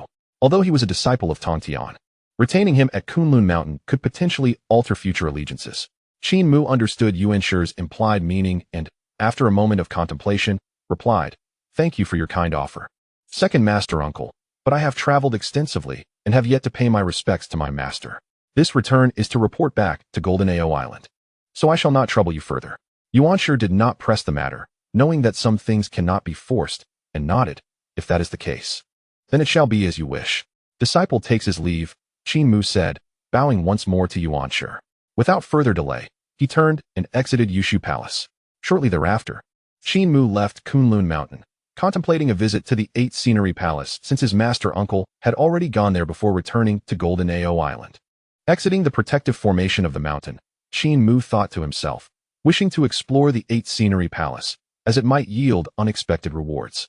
Previously, atop the heavenly pillar at Mount Buzhou, he had received a significant windfall. He believed that the Xian Du Purple Mansion, chosen by the Supreme One as a Taoist venue, would also be a place of fortune. Resolute in his decision, Qin Mu wasted no time and took flight toward the 8 Scenery Palace. Not long after he departed, a powerful aura descended upon Kunlun Mountain. Boom! Bathed in golden light, a figure emerged, clad in a gray robe with an ancient visage. The newcomer was enveloped in the serene light of the Buddha, harmonizing with the Taoist essence. His hair was styled in a bun reflecting the duality of yin and yang, and his robe bore images of cranes soaring through clouds. With an ethereal demeanor and celestial radiance surrounding him, he unmistakably exuded the presence of a quasi-saintly being. This person was none other than the lantern bearer. Finally arrived at Kunlun Mountain, he mused to himself, wondering if he would successfully join Yuanshi's fold. The lantern bearer had come to Kunlun with the intention of becoming Yuanshi's disciple. Despite his own quasi-saintly cultivation, he understood that without achieving sainthood, one was merely insignificant. Given that Yuanshi was one of the 6 saints personally appointed by the Tao ancestor Hanjun, he believed that becoming Yuanshi's disciple could provide him with a chance at attaining the path of sanctity. Among the 3 pure ones, the Supreme One had not shown any intention of accepting disciples, leaving the lantern bearer to focus his hopes on Yuanshi and Tontian. While the lantern bearer contemplated his thoughts, the protective formation of Kunlun Mountain suddenly activated. Soon, Guan Qingzi emerged from within the formation. Yuanshi had sensed the lantern bearer's arrival and communicated with Guan Qingzi to welcome him, recognizing the importance of a quasi-saintly figure. Upon seeing the lantern bearer outside the protective formation, Guan Qingzi felt a sense of doubt. Why would a quasi-saintly being arrive at Kunlun at this time? Hesitant, he approached the lantern bearer and bowed respectfully. "Junior Guan Qingzi pays respect to you, esteemed elder. May I inquire as to the purpose of your visit to Kunlun?" The lantern bearer smiled slightly, speaking in a calm tone. "I am the lantern bearer, here today to visit Kunlun Mountain, and I hope you will guide me." Guan Qingzi nodded, refraining from further inquiries, fully aware that a being of the lantern bearer's caliber would not divulge much to him. "Please, esteemed elder," he said. And without delay, he led the lantern bearer into Kunlun Mountain. Before long, the lantern bearer, guided by Guan Qingzi, arrived at Yushu Palace. Upon noticing the lantern bearer's arrival, Yuanshi's gaze flickered, and he smilingly asked, "I wonder what brings you, lantern bearer, from afar?" When he spoke, Yuanshi appeared exceptionally courteous, using the term Dao friend to acknowledge the lantern bearer's status. After all, they had once been fellow disciples listening to teachings in the Purple Cloud Palace. Given that the lantern bearer also possessed quasi-saintly cultivation, addressing him as a Dao friend was indeed appropriate. However, should Yuanshi attain sainthood in the future, the dynamics would inevitably change. Presently, Yuanshi had yet to discover the opportunity to achieve sainthood despite years of comprehension. Upon hearing Yuanshi's words, the lantern bearer did not keep him in suspense. Bowing slightly, he replied, "I have come to Kunlun with the intention of becoming your disciple, Dao friend Yuanshi." He gazed at the lamp of illumination in disbelief, utterly astonished. Never did he anticipate that the lamp of illumination would come to Kunlun Mountain with the intention of seeking apprenticeship under the primordial one. It is worth noting that the lamp of illumination is a quasi-saint. What on earth is happening? What situation is the lamp of illumination in? A distinguished quasi-saint seeking to usurp the position of the senior disciple in the primordial sect? The heart of Guang Chengzi trembled, and his breath became increasingly erratic. Initially, he thought that the lamp of illumination had come for an important discussion with his master. Who would have imagined that the purpose was to seek apprenticeship? Moreover, if the primordial one were to agree, the lamp of illumination, with his quasi-saint cultivation, would undoubtedly become the senior disciple of the primordial sect. The more he contemplated this, the more anxious Guang Qingzi felt, his lips twitching involuntarily. After a moment of hesitation, he quickly turned his gaze toward the primordial one, secretly hoping that he would refuse the lamp of illumination. At the same time, the primordial one, upon hearing the intention of the lamp of illumination, was also taken aback. In his view, given the identity and cultivation of the lamp of illumination, it was highly probable that he had come to engage in a philosophical discussion with him. However, to his surprise, the lamp of illumination sought to be his disciple. It seemed he was drawn by the opportunity for enlightenment. Otherwise, with his quasi-saint cultivation, why would he willingly submit to another? After some contemplation, the primordial one began to speculate. After all, both he and the lamp of illumination were of quasi-saint rank. Logically, there should be no reason for either to be subordinate to the other.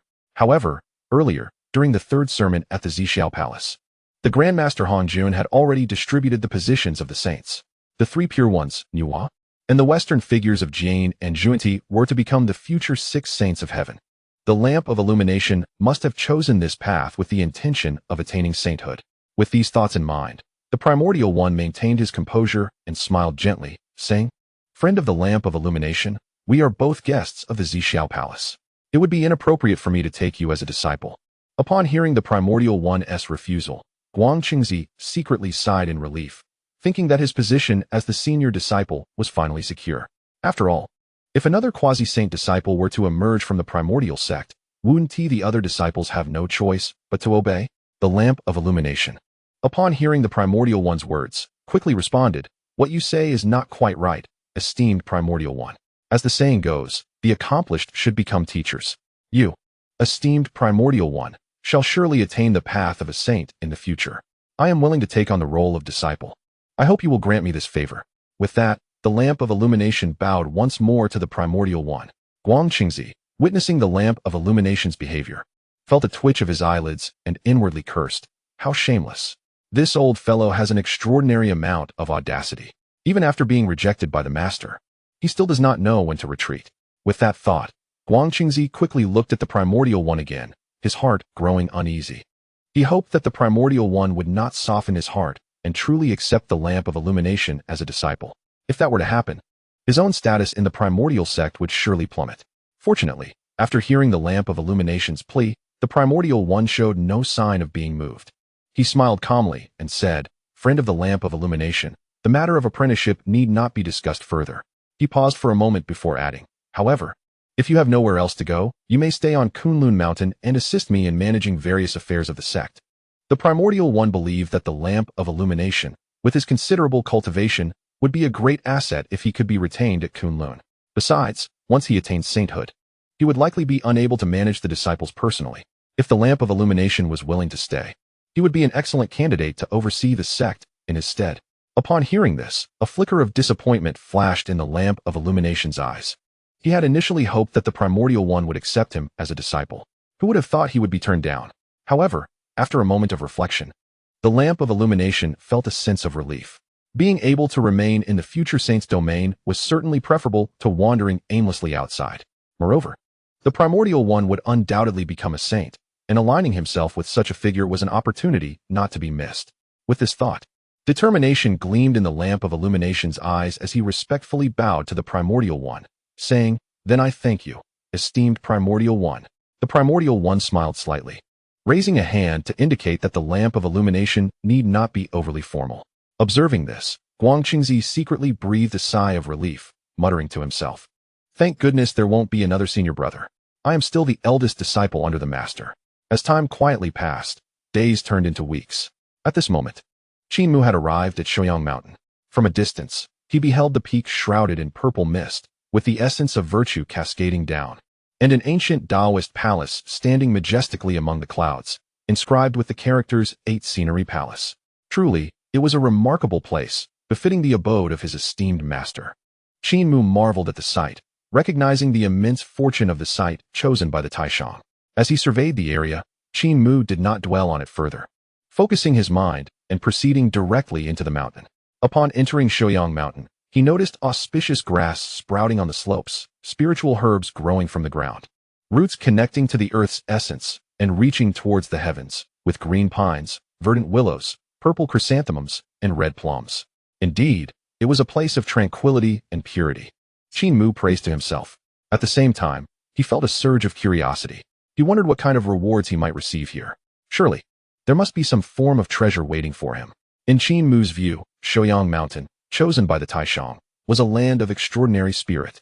Even if it could not compare to the unparalleled Mount Buzhou, it was certainly not far behind.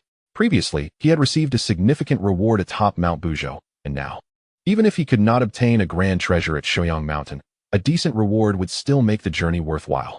After a moment's contemplation, Qin Mu gathered his thoughts and continued onward. Before long, he arrived at the entrance of the mountain, just as he was about to step inside. Suddenly, a voice rang out, "Who dares to trespass upon Shouyang Mountain?"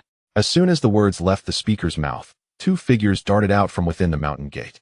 These figures were diminutive, resembling two little children. Qin Mu looked over at the source of the voice and saw two boys, each standing less than 3 feet tall, blocking his path. One of the boys sported a golden horn atop his head, while the other had a silver one. At that moment, both boys stood with their hands on their hips, glaring fiercely at Qin Mu. What's this? Qin Mu thought to himself, surprised. Golden horn? Silver horn? Could these be the future Golden Horn King and Silver Horn King? He recognized the identities of the two young boys, realizing that they would later play significant roles in the journey to the west, creating a challenge for Sun Wukong. The two would duel with Sun Wukong using magical treasures, but would ultimately be outsmarted and defeated, leading to the confiscation of their 5 magical items, which would then be returned to the Taishang along with their persons. Chapter 47. The Treasure Drops. The Taishang bestows the 9-turn golden elixir. After a moment's reflection, Qin Mu regarded the two fierce-looking young Taoists with interest. What are you looking at? The golden-horned boy declared, puffing out his chest. We are disciples of the Taishang. Before Qin Mu could respond, the silver-horned boy added, If you know what's good for you, hurry up and state your name. Suppressing a smile, Qin Mu replied, Oh, do you know who I am? Upon hearing this, the golden-horned boy and the silver-horned boy exchanged glances. Then, the silver-horned boy spoke first. We don't care who you are. Without our master's permission, no one can enter. Now tell us, who are you? Rather than teasing the two boys further, Qin Mu stated his identity clearly. I am the foremost disciple of the 3 Pure Ones. The great disciple of the upper pure heaven, Qin Mu. Upon hearing this, both the golden-horned and silver-horned boys were taken aback. The 3 Pure Ones are taking disciples. The great disciple of the upper pure heaven? By that logic, he must be the nephew of the Taishang. The silver-horned boy exclaimed, unable to help but scrutinized Qin Mu with renewed interest. At the same time, the golden-horned boy spoke up. Is what you say true just because you say so? With no evidence, why should we trust you? The silver-horned boy nodded in agreement, adding, Indeed. Do you have any proof? Qin Mu was taken aback, caught off guard by the two boys. Just then, a voice echoed from Shouyang Mountain. Golden horn, silver horn, do not be disrespectful. Qin Mu has arrived, come forth. Upon hearing this, Qin Mu quickly bowed slightly towards Shouyang Mountain, responding, Yes, Master Uncle. He then glanced at the golden and silver horn boys with a smile. Do you believe me now? In response, both boys pouted in unison. Qin Mu paid them no mind and proceeded up the mountain. Although the Supreme Elder had invited him, the two boys still felt uneasy. They followed Qin Mu closely, their eyes darting around, clearly anxious that he might engage in some nefarious act within Shouyang Mountain. Hey, don't run off. Shouyang Mountain isn't a place for anyone to wander freely. As they walked, the golden-horned boy placed his hands on his hips, adopting a serious demeanor. The silver-horned boy nodded in agreement. Exactly. Last time, a monster sneaked in trying to steal the celestial herbs, and the Supreme Elder sent it flying to the East Sea with a single slap. Qin Mu couldn't help but chuckle at this, teasing the two boys. Then you'd better keep a close watch on me. What if I steal Master Uncle's elixirs?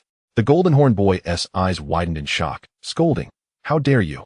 Meanwhile, the silver-horned boy stared at Qin Mu with a tense expression, not blinking, determined to keep a close watch on him. Amused by their antics, Qin Mu laughed heartily as he continued onward. Not long into their journey, a sudden notification rang in Qin Mu's mind from the system. Ding! Top-tier blessed land discovered, Shouyang Mountain. A red envelope has dropped.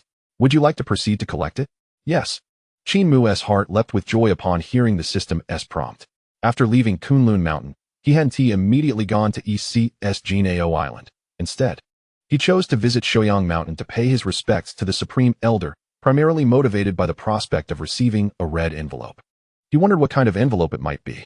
Quietly anticipating, he realized that the envelope had dropped somewhere on the mountain. Before long, accompanied by the golden and silver horn boys, Qin Mu arrived at the mountainside.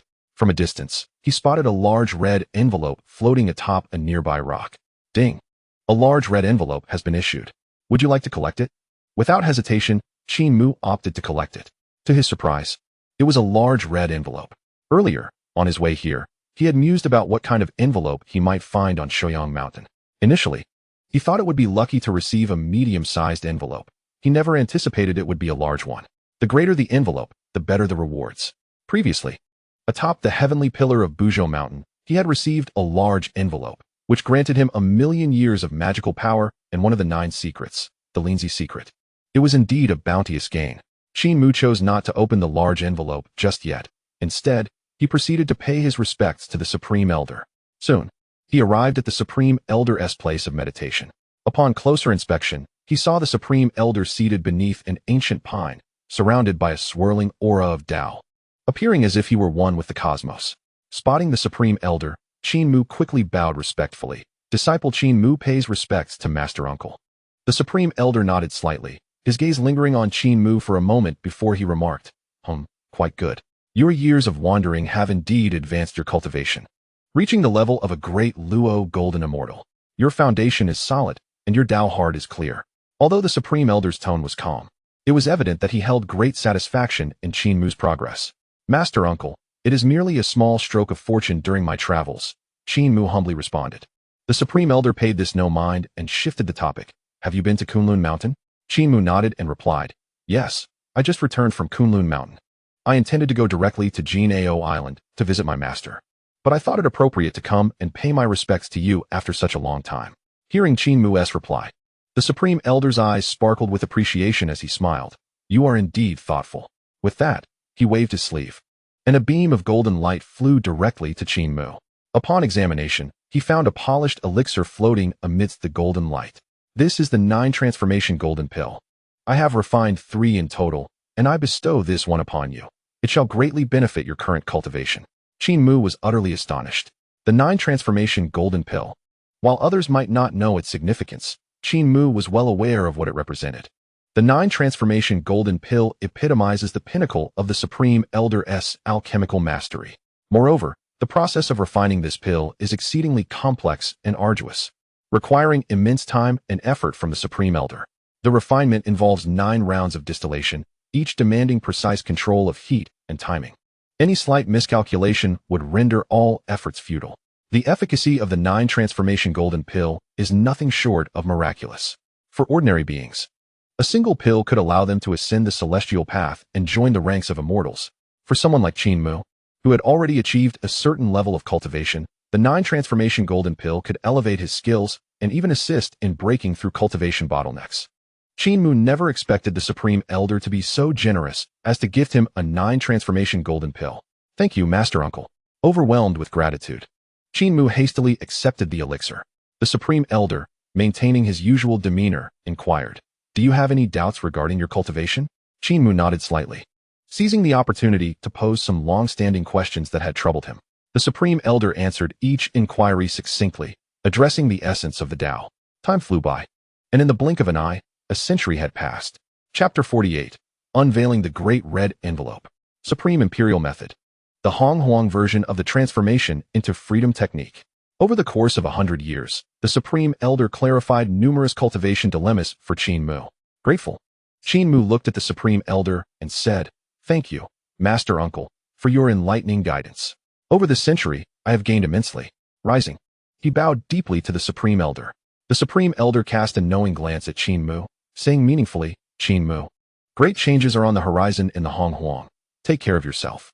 With that, the Supreme Elder closed his eyes and entered a meditative state, leaving Qin Mu to ponder the impending transformations facing the Honghuang world. After bidding farewell to the Supreme Elder, Qin Mu exited Shoyang Mountain under the watchful eyes of the golden and silver horn boys.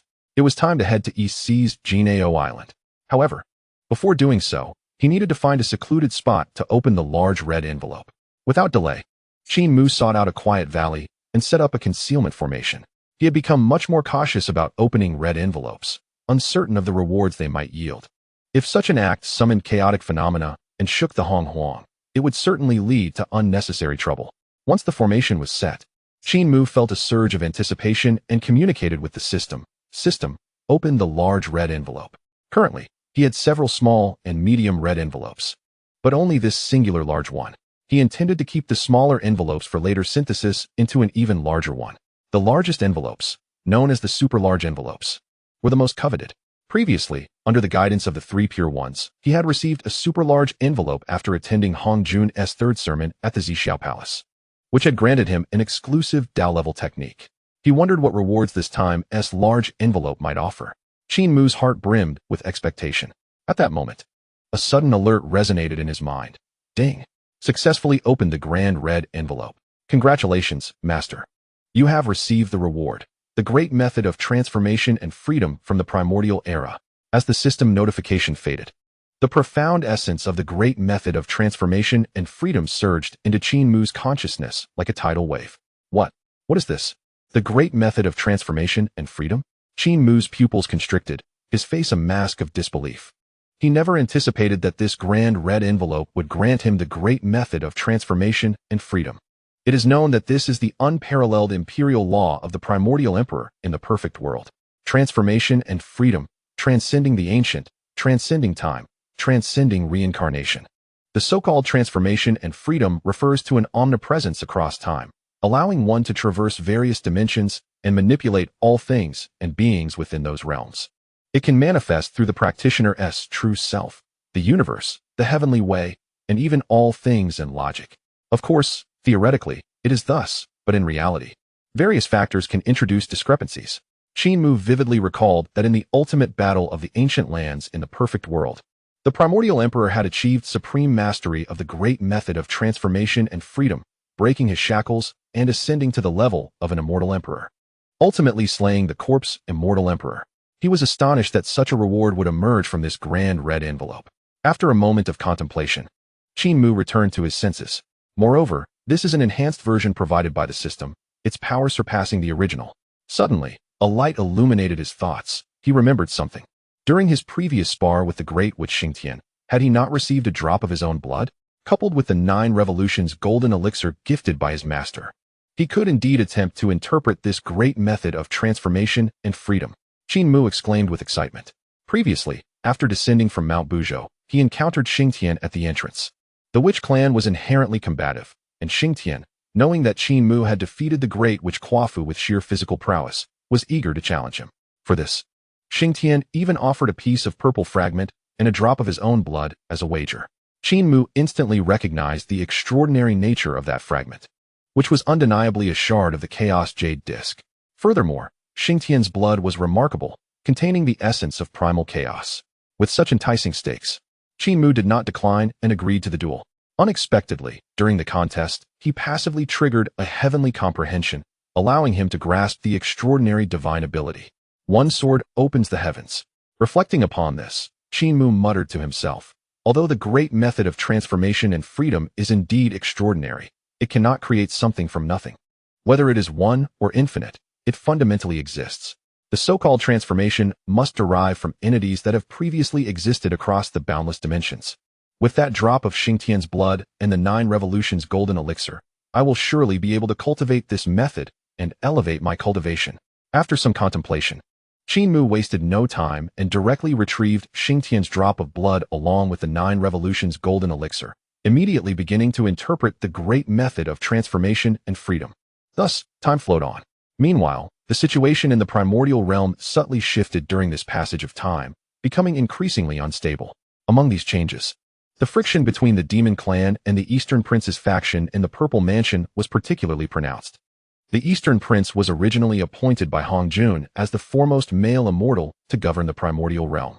Over the years, he had tirelessly recruited troops and consolidated various scattered immortal forces, aspiring to become the sovereign of the primordial realm one day. The Demon Clan, not to be outdone, consistently resisted the Eastern Prince's celestial court.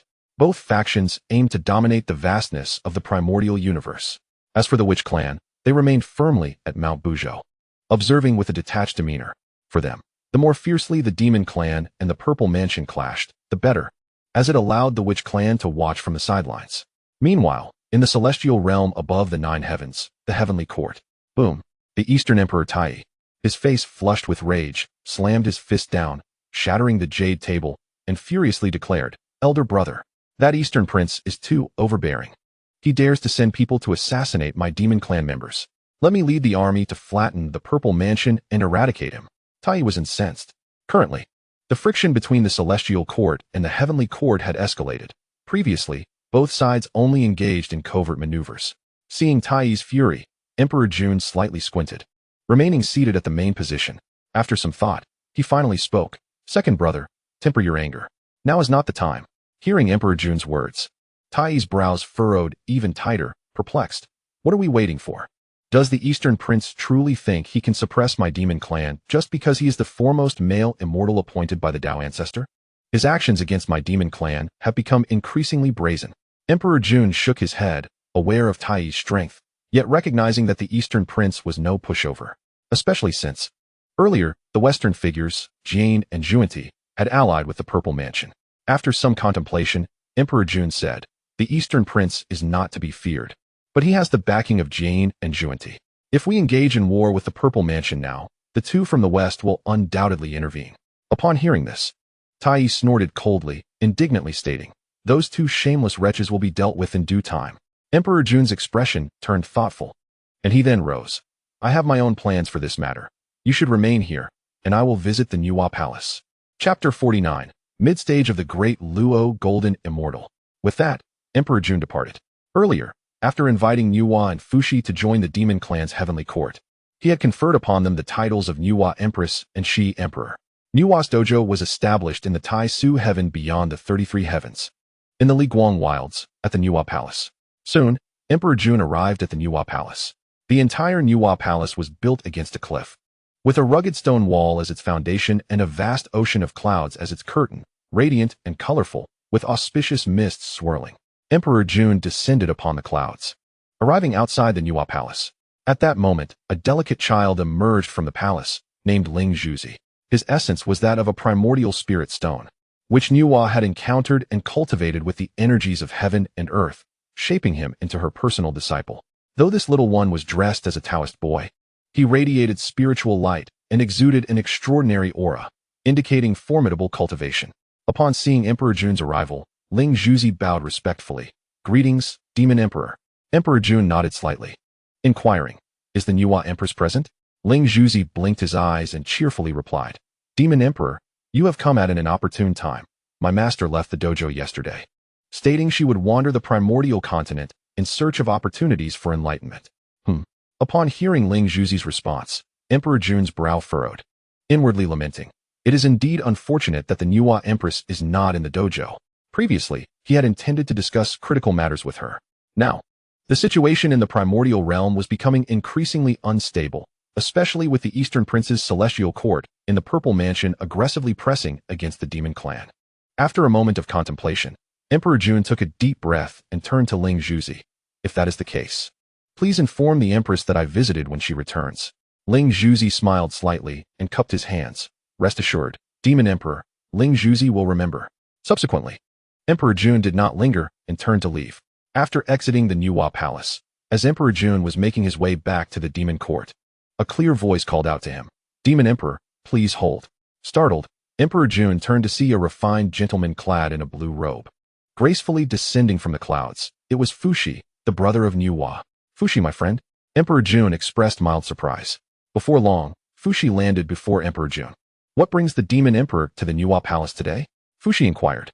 Emperor Jun did not conceal his purpose, responding, "I came today to discuss some important matters with the Nuwa Empress. Unfortunately, she has gone to the primordial land seeking opportunities for enlightenment." Fushi smiled slightly, well aware of Nuwa's travels across the primordial realm. After exchanging pleasantries, Emperor Di Jun prepared to take his leave, only to be unexpectedly called back by Fushi. "Yao Di." Di Jun paused, turning back to Fushi with a look of confusion. What is it, Emperor Shi? Fushi pressed his lips together, as if grappling with something difficult to articulate. Observing Fushi's demeanor, Dijun spoke. Fushi, my friend, feel free to speak your mind. We are all part of the Yao court. There is no need for formality. Upon hearing this, Fushi let out a long sigh before responding. Yao Di, I wish to borrow your He Tu and Luo Shu. At Fushi's request, a flicker of surprise crossed Dijun's eyes. The He Tu and Luo Shu were his innate treasures, both classified as supreme innate spiritual artifacts, utilized for the divination of celestial mysteries and astrology.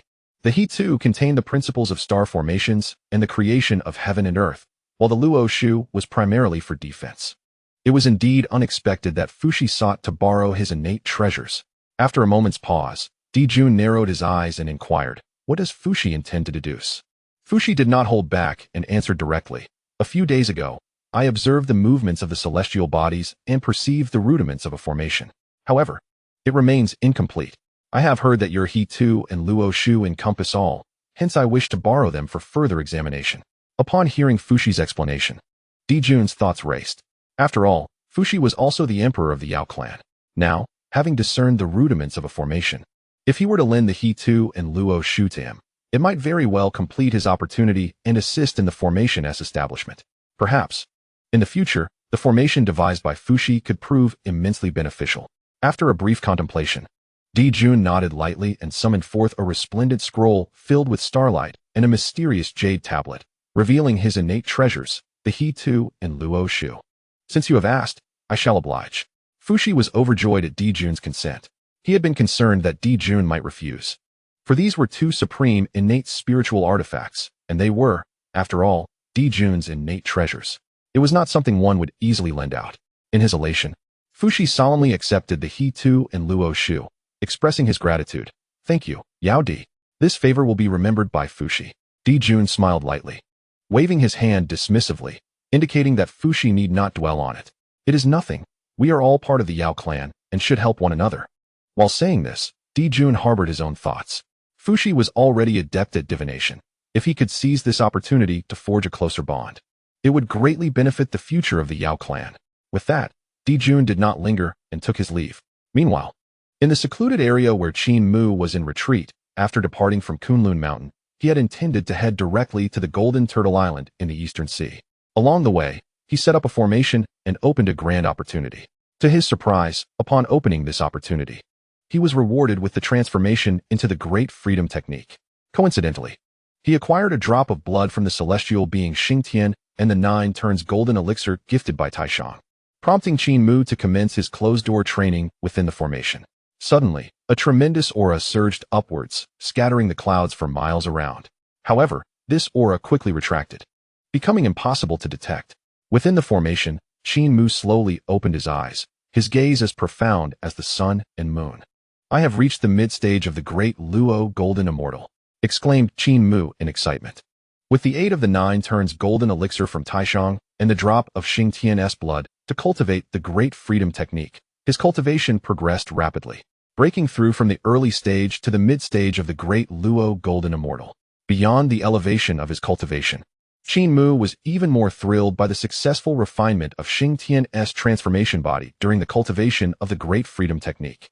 With a mere thought, he activated the technique, and in the next moment, a towering giant, several zhang tall and muscular, materialized beside him. His transformation body formed from Xingtian's blood. This was no ordinary Dharma body or avatar. The figure resembled Xingtian's true form closely. In addition to manifesting Xingtian's transformation body, Qin Mu made an even greater discovery. His exclusive path-level cultivation technique advanced further, solidifying the second innate blue lotus sword leaf within his body. With the solidification of the second sword leaf, Qin Mu unlocked a secret technique allowing him to condense 3 separate bodies representing the past, present, and future. These 3 bodies could exist independently, merge together, cultivate separately, and even nourish the main body. Unlike the detached avatars from the 3 corpse slaying, they could infinitely enhance their cultivation. Moreover, should the main body perish, the 3 avatars could facilitate resurrection. Chapter 50. The Three Xiao's Immortals. Qin Mu was brimming with confidence, reflecting on his fruitful retreat. Not only had he refined a transformation body from Xingtian's blood, but his own cultivation had also ascended to the mid-stage of the great Luo Golden Immortal. The flowers of humanity and earth bloomed in 9 grades. Crucially, his exclusive path-level cultivation technique had progressed to the next tier, with 2 out of 9 innate blue lotus sword leaves now solidified. Moreover, he had unlocked a talent ability to condense 3 avatars. Not only did the avatars exist independently from the main body, but they could also aid in its resurrection. As long as the avatars remain, I too shall not perish. Qin Mu exclaimed in excitement. After a while, he let out a long sigh, finally calming his agitated spirit. It was time to return to the Golden Turtle Island. With that, Qin Mu did not delay, transforming into a streak of light and departing swiftly. Earlier, while tearing through the void, he had triggered a divine understanding that allowed him to grasp the spatial technique known as the Door of Space. Utilizing this, Qin Mu could travel rapidly through the vast wilderness. However, he needed to construct coordinates for his destination within the Door of Space. Since he had never been to the Golden Turtle Island before, he could not establish specific coordinates. After traveling for some time, Qin Mu furrowed his brow. His gaze shifted toward a particular direction. With his current cultivation at the mid-stage of the Great Luo Golden Immortal, he could sense a familiar aura emanating from that direction. It was the aura of his master, Tantian. How peculiar.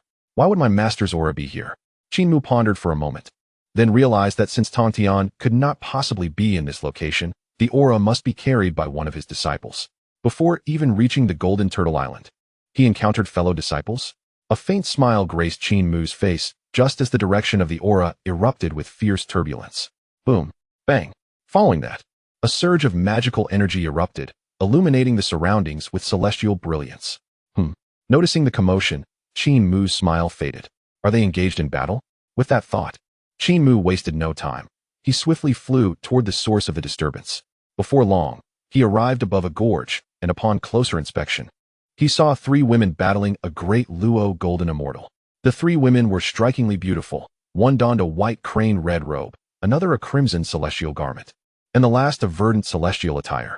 Though their cultivation was merely at the Golden Immortal level, they skillfully maneuvered their magical artifacts and formations to contend with the great Luo Golden Immortal. 2 of the women wielded magical artifacts. One was a golden dragon scissors, adorned with 2 dragon forms absorbing the essence of heaven and earth, swirling gracefully in the air, surrounded by auspicious clouds. The other was a radiant golden cauldron enveloped in misty light. The remaining woman controlled the formation, effectively trapping the great Luo Golden Immortal within its confines. Her expression unwavering as she observed intently. 3 mere Golden Immortals dare to possess innate spiritual treasures? Surrender your treasures, and perhaps I shall spare your lives. The Luo Golden Immortal coldly proclaimed, his gaze sweeping over the 3 maidens, particularly upon noticing the Golden Xiao Scissors and the Hunyuan Golden Dipper in their hands. His eyes glimmered with greed. Fortune had smiled upon him this outing, granting him the opportunity to encounter such remarkable luck, to stumble upon 2 innate spiritual treasures, and astonishingly, they were in the hands of 3 insignificant Golden Immortals. The Luo Golden Immortal couldn't help but lament inwardly. His original intention for venturing out of seclusion was merely to wander and seek fortuitous encounters, yet here he was, unexpectedly fortunate. In his view, these 3 Golden Immortal maidens were utterly unworthy of possessing innate treasures. Moreover, they were quite lovely. Taking them as handmaidens would be most fitting. Upon hearing the Luo Golden Immortal's words, the maiden clad in emerald green robes could not help but grit her teeth, retorting, "Bah! The Golden Xiao Scissors and the Hunyuan Golden Dipper belong to us, sisters. Why should we give them to you?" Yet despite her defiant words, her expression was grave. The 3 sisters had set out for training, but had never anticipated encountering a Luo Golden Immortal along the way. The fact that he coveted both their innate treasures and their very beings left them no choice but to fight back. The Luo Golden Immortal's expression darkened upon hearing the maiden's words. "If you refuse to heed my warnings, do not blame me for suppressing you." With a thunderous crash, a tremendous aura of might erupted from within the Luo Golden Immortal, causing the formation surrounding him to tremble violently under its pressure. The 3 maidens controlling the formation exchanged worried glances. Although they possessed innate spiritual treasures and a formidable array, their cultivation was still too weak, merely at the Golden Immortal level. Facing a Luo Golden Immortal was indeed a daunting challenge. "Sister, what should we do? The formation can barely hold." The youngest maiden in emerald robes exclaimed anxiously. At her words, the other 2 maidens shared a glance and hastily directed the Golden Xiao Scissors and Hunyuan Golden Dipper to attack the Deluo Golden Immortal. Boom! The brilliance of the two treasures descended, shaking the heavens and earth. The Deluo Golden Immortal, however, remained unfazed, merely sneering as he casually waved his sleeve. An invisible surge of immense power erupted, effortlessly shattering the spiritual might of the two treasures. Simultaneously, the formation could not withstand the strain and collapsed. If they were Deluo Golden Immortals, he would have hesitated to act so boldly, but the Golden Immortal level could not fully unleash the treasure's might. Observing this, the Deluo Golden Immortal smirked, preparing to advance upon the three maidens. At that moment, a voice suddenly rang out. A dignified Deluo Golden Immortal bullying three junior Golden Immortals? What great bravado you possess! Startled by the remark, the Deluo Golden Immortal's heart quivered, and he demanded, "Who dares?" In the next moment, a terrifying aura descended from the heavens, radiating power that was no less than that of the Deluo Golden Immortal himself. As he looked up, a figure emerged from the void. It was none other than Qin Mu. Earlier, he had deduced their identities from the attire and treasures the three maidens bore. Who else could they be but the Three Xiaos? Upon seeing Qin Mu, the Deluo Golden Immortal's expression shifted to one of caution, recognizing him as another Deluo Golden Immortal.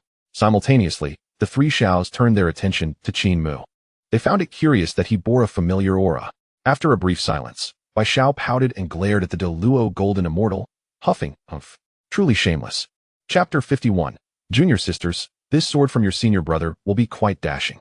Unperturbed by Bai Xiao's outburst, the Deluo Golden Immortal fixated his gaze on the approaching Qin Mu.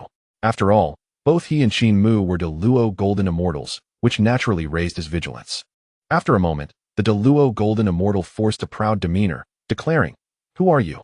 "I am Zuan Mingzi, a cultivator of the Purple Court Celestial Palace. By order of the Eastern Prince, I am patrolling the wilderness. If you know what is good for you, withdraw at once." As Zuan Mingzi emphasized the name of the Purple Court Celestial Palace, his eyes brimmed with arrogance. After all, the Eastern Prince was the top male celestial appointed by the Tao ancestor, and the Purple Court Celestial Palace was renowned throughout the realm. Any ordinary cultivator would tremble at the mention of such a name. Upon hearing Zuan Mingzi's declaration, the Three Xiaos exchanged glances, their expressions shifting. They were well aware of the Purple Court Celestial Palace. Zuan Mingzi then coldly laughed, waving his sleeves with an air of superiority. "So, are you afraid?" Throughout his journey, he had frightened off numerous enemies using the name of the Purple Court Celestial Palace, and he expected Qin Mu to do the same. At that moment, the innate treasures and the maidens would all belong to him. Purple Court Celestial Palace? This complicates matters. Yun Xiao muttered under her breath, her expression grave. Xiong Xiao frowned and spoke. "The Eastern Prince's Purple Court Celestial Palace holds great power. Though we are disciples of the Three Clear Sect, our master has yet to attain sainthood." In contrast to her sister's concerns, Bai Xiao wore a defiant expression, whispering, "Is the Purple Court Celestial Palace truly so formidable? I am not afraid." As she spoke, all three sisters turned their gaze toward Qin Mu. Earlier, Zuan Mingzi had effortlessly shattered their formation. Had it not been for Qin Mu's sudden appearance, they would likely have fallen into Zuan Mingzi's clutches. The Three Xiaos believed that if Zuan Mingzi were not from the Purple Court Celestial Palace, Qin Mu might still have intervened to help them. However, now that Zuan Mingzi had revealed his identity, they feared that Qin Mu might abandon them out of fear of the Purple Court Celestial Palace. Would they then be left at the mercy of Zuan Mingzi? Receiving the Three Xiaos' gaze, Qin Mu remained unfazed. He then turned his attention directly to Zuan Mingzi, his expression shifting to one of disdain. "Huh, the Purple Court Celestial Palace? The Eastern Prince? How impressive." Qin Mu laughed heartily, his words dripping with mockery. Others might not know, but Qin Mu was well aware that the Eastern Prince was merely a man awaiting death. The Purple Court Celestial Palace he established would collapse and cease to exist. Zuan Mingzi's attempt to intimidate him with the name of the Eastern Prince's Purple Court Celestial Palace was a grave miscalculation. Of course, had Qin Mu been a solitary rogue cultivator, he might have felt daunted by the Purple Court Celestial Palace's reputation and refrained from intervening. But he was the foremost disciple of the Three Clear Sect. What? The Three Xiaos were left astounded by Qin Mu's words. Moments earlier, they had thought he would flee in fear of the Purple Court Celestial Palace. To their surprise, Qin Mu seemed utterly dismissive of the Eastern Prince and the Purple Court Celestial Palace, particularly Bai Xiao, who looked at Qin Mu with admiration. What? As the Three Xiaos were taken aback, Zuan Mingzi's pupils constricted, equally stunned. He had not anticipated that his tried-and-true tactic would fail against Qin Mu. Moreover, It was clear from Qin Mu's words that he held the Purple Court Celestial Palace in contempt. After a moment's reflection, Mingzi's expression darkened, glaring at Qin Mu with malice. You have quite the audacity. How dare you insult the Purple Court Celestial Palace? You seek death. To this, Qin Mu remained nonchalant. Fully aware that the fate of the Purple Court Celestial Palace was sealed and that the Eastern Prince had little time left to live. At the next moment, Qin Mu grew weary of exchanging words with Mingzi. Boom. Immediately, he waved his hand, and upon closer inspection, a verdant long sword materialized in his grasp. The sword resembled a blade of grass, slender and ethereal, exuding an unparalleled aura of elegance and lethal precision. It radiated a brilliance capable of severing the very fabric of time and space. This was the grass sword, refined from the essence of his own being combined with the treasures of the treasure cliff. Its rank was equivalent to that of a supreme innate spiritual treasure. As Qin Mu summoned the grass sword, a resounding sword cry akin to a dragon's roar echoed through the heavens and earth. What? Upon witnessing this, Mingzi's expression transformed dramatically. A supreme innate spiritual treasure? He muttered in disbelief, fully aware of the terrifying power such a treasure possessed, especially when wielded by a great Luo golden immortal. The Saint Zhunti sisters were equally astonished, their eyes wide with incredulity. What a fearsome sword! Such a treasure, even in the hands of their master, was exceedingly rare. Who exactly was this elder? They marveled at Qin Mu, increasingly curious about his identity. Not only was he a great Luo golden immortal, but he also possessed such a magnificent treasure. Just as the Saint Zhunti sisters were momentarily stunned, Qin Mu's gaze shifted towards them, and he cheerfully remarked, "Watch closely. The next sword strike will be quite impressive." As soon as he finished speaking, he swiftly brandished the grass sword, the sword of creation. In the next instant, he unleashed a strike towards Mingzi. Boom! As the sword was drawn, the very heavens and earth changed color. An overwhelming sword energy surged forth, wreaking havoc across the cosmos, causing the void to collapse and obliterating laws as if reenacting the primordial scene of Panga's creation. This strike was born from Qin Mu's passive awakening of his extraordinary comprehension during a spar with the great witch Xing Tian beneath Mount Buzhou. Not only did he defeat Xing Tian, but the very realm they were in also crumbled under the might of his sword. Whoosh! Before the Saint Zhunti sisters could comprehend the situation, the boundless sword energy surged towards Mingzi like a roaring tsunami. Mingzi's pupils trembled. Before he could mount any defense, the terrifying sword force engulfed him, instantly annihilating him both physically and spiritually. What? The Saint Zhunti sisters stood in stunned silence, their expressions frozen in disbelief. It must be noted that Mingzi was not merely a celestial fairy, but a great Luo golden immortal. A step further, and he would have reached the realm of quasi-saints. Yet now, he had been slain by a single strike from Qin Mu. Did I not see this correctly? A great Luo golden immortal has perished just like that, without even a chance to resist?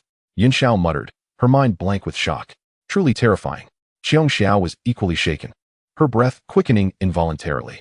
Compared to Yin Xiao and Xiong Xiao, Bi Xiao was also astonished, but her eyes sparkled as she gazed at Qin Mu, unabashedly revealing her admiration. She couldn't help but exclaim, "What a magnificent sword!" Chapter 52. Are you Master Brother Qin Mu? After being stunned for quite some time, the Saint Zhunti sisters finally regained their senses. They exchanged glances and flew towards Qin Mu. Upon approaching, Yin Xiao bowed respectfully and said, "Thank you, fellow Taoist, for your timely assistance." Recalling the earlier perilous situation, Yin Xiao felt a wave of lingering fear. Despite the three sisters wielding the Qin Jiao scissors and the Hunyuan golden toad, both innate spiritual treasures, and being able to set up formidable formations, they were still facing a great Luo golden immortal. Had it not been for Qin Mu's intervention, they would likely have fallen into Mingzi's clutches. Hearing Yin Xiao's words, Qin Mu smiled lightly and waved his hand dismissively, saying it was merely a trivial matter, nothing to concern oneself with.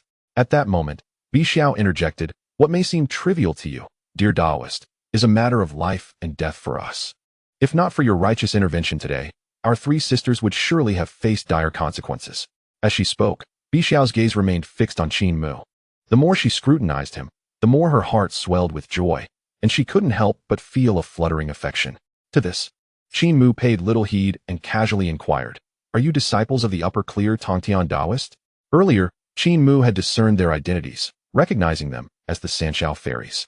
After all, the Qin Jiao scissors were specially crafted by Tongtian for the Sanshao, and the Hunyuan golden toad, with its boundless mysteries, could contain treasures from across the universe and possessed a powerful attraction for immortals and objects.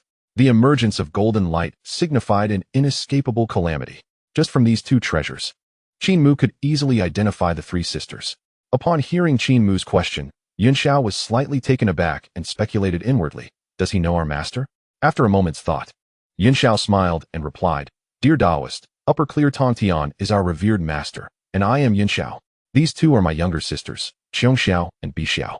As Yunxiao introduced them, Xiao and Xiao exchanged knowing smiles towards Qin Mu, particularly Xiao, whose smile was radiant, her eyes sparkling with affection, to the surprise of the Saint Zhao sisters. Upon hearing their names, Qin Mu burst into hearty laughter. Ha! So you are my three junior sisters. At Qin Mu's declaration, the three sisters were momentarily taken aback. However, they quickly widened their eyes in disbelief. Stunned, Yunxiao trembled as she asked, Could it be that you are Master Brother Qin Mu? The Saint Zhao sisters were well aware of Qin Mu's reputation.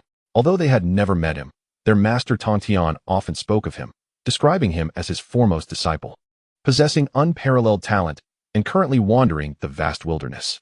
Qin Mu referring to them as junior sisters implied a kinship among them.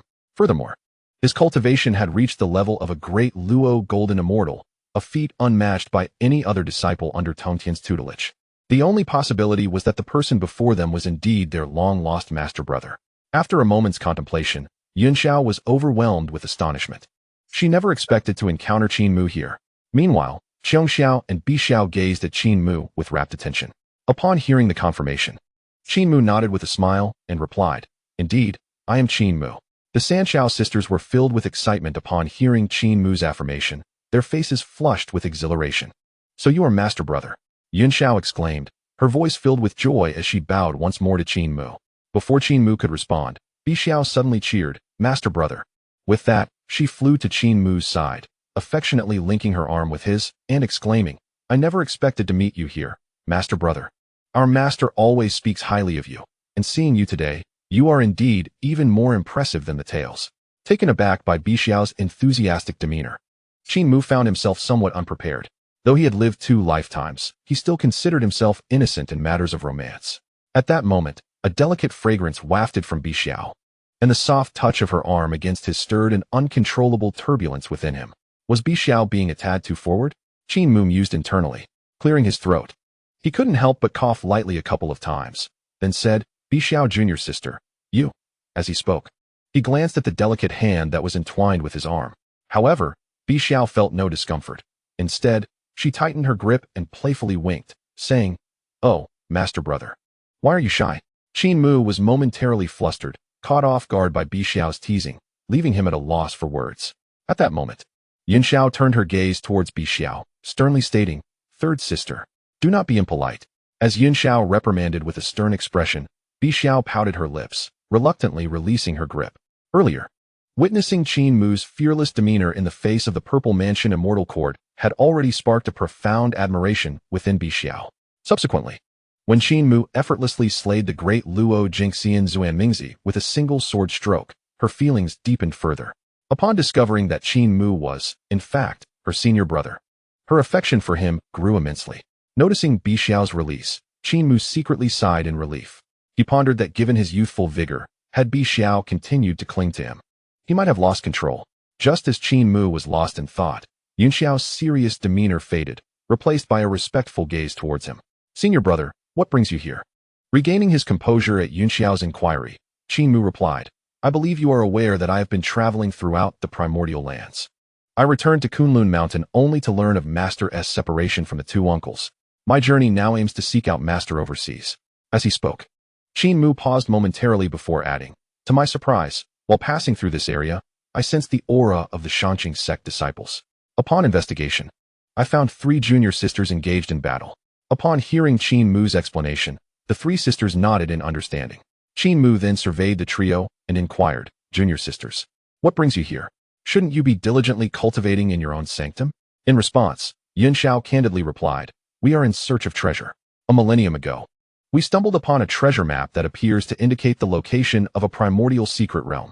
This expedition is solely for that purpose.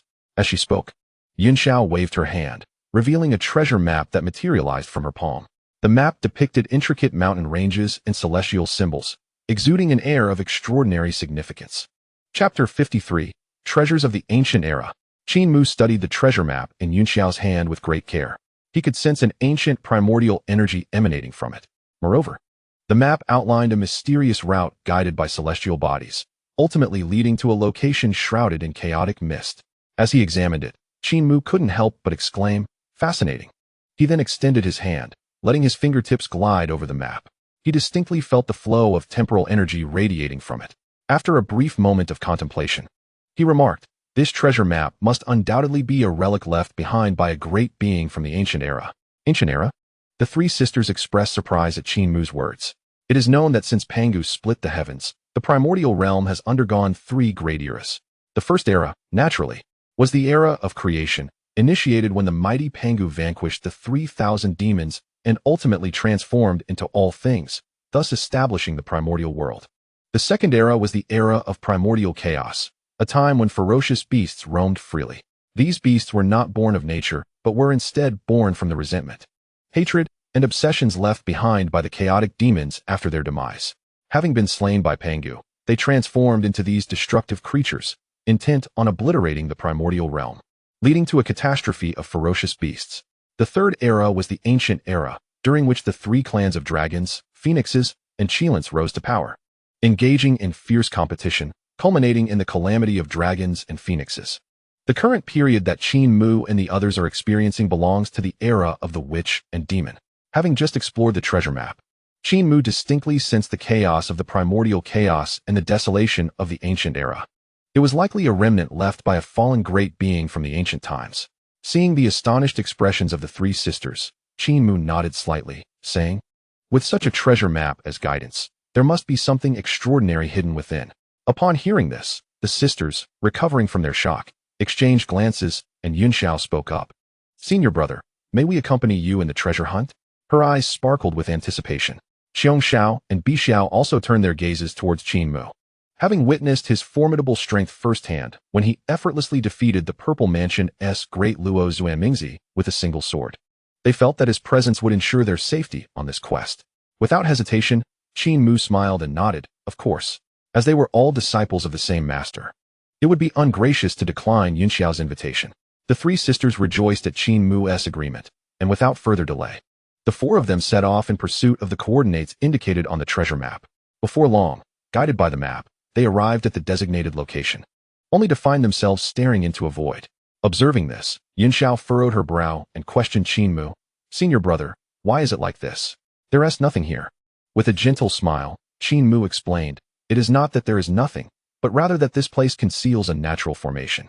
He squinted slightly and added, "Step back." Upon hearing this, the three sisters nodded and instinctively retreated. Following that, Qin Mu focused his mind, activating his divine ability, the Eye of Dispelling Illusions. Suddenly, a violet light burst forth from his eyes. This ability, which he had comprehended while ascending Mount Buzhou, allowed him to see through the weaknesses of any formation. Boom! As Qin Mu unleashed the Eye of Dispelling Illusions, countless interwoven pathways materialized within the void, revealing an innate grand formation. After a brief observation, Qin Mu quickly discerned its weaknesses. "Break," he commanded, pointing his finger as if it were a sword. Whoosh! In an instant, a brilliant sword light sliced toward the core of the formation. Boom! Crack!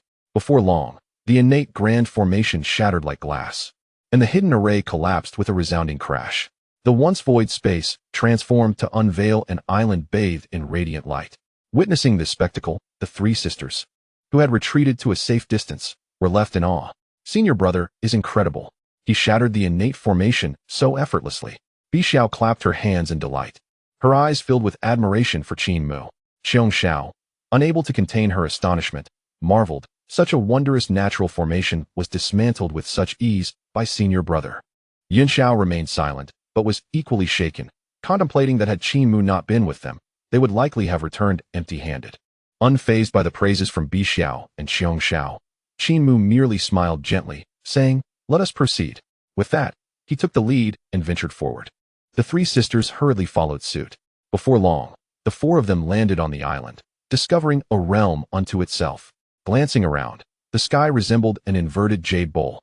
The ground was strewn with glistening primordial spirit jade, and distant mountains undulated, with the sound of a spiritual spring trickling, creating an ethereal paradise. Qin Mu's consciousness swept across the entire island, prompting him to furrow his brow. Noticing Qin Mu's expression, Yunxiao asked with concern, "What troubles you, senior brother?" Xiong Xiao and Bi Xiao also turned their gazes towards him, perceiving no oddities in this small world. In response to Yunxiao's inquiry, Qin Mu narrowed his eyes slightly and replied gravely, "Strangely, this place appears peaceful, yet I sense something amiss." Upon hearing this, the expressions of Yunxiao and Xiong Xiao turned serious. At that moment, Bi Xiao suddenly spotted something and exclaimed, "Senior brother, eldest sister, second sister, look at that." At her call, the others instinctively looked up.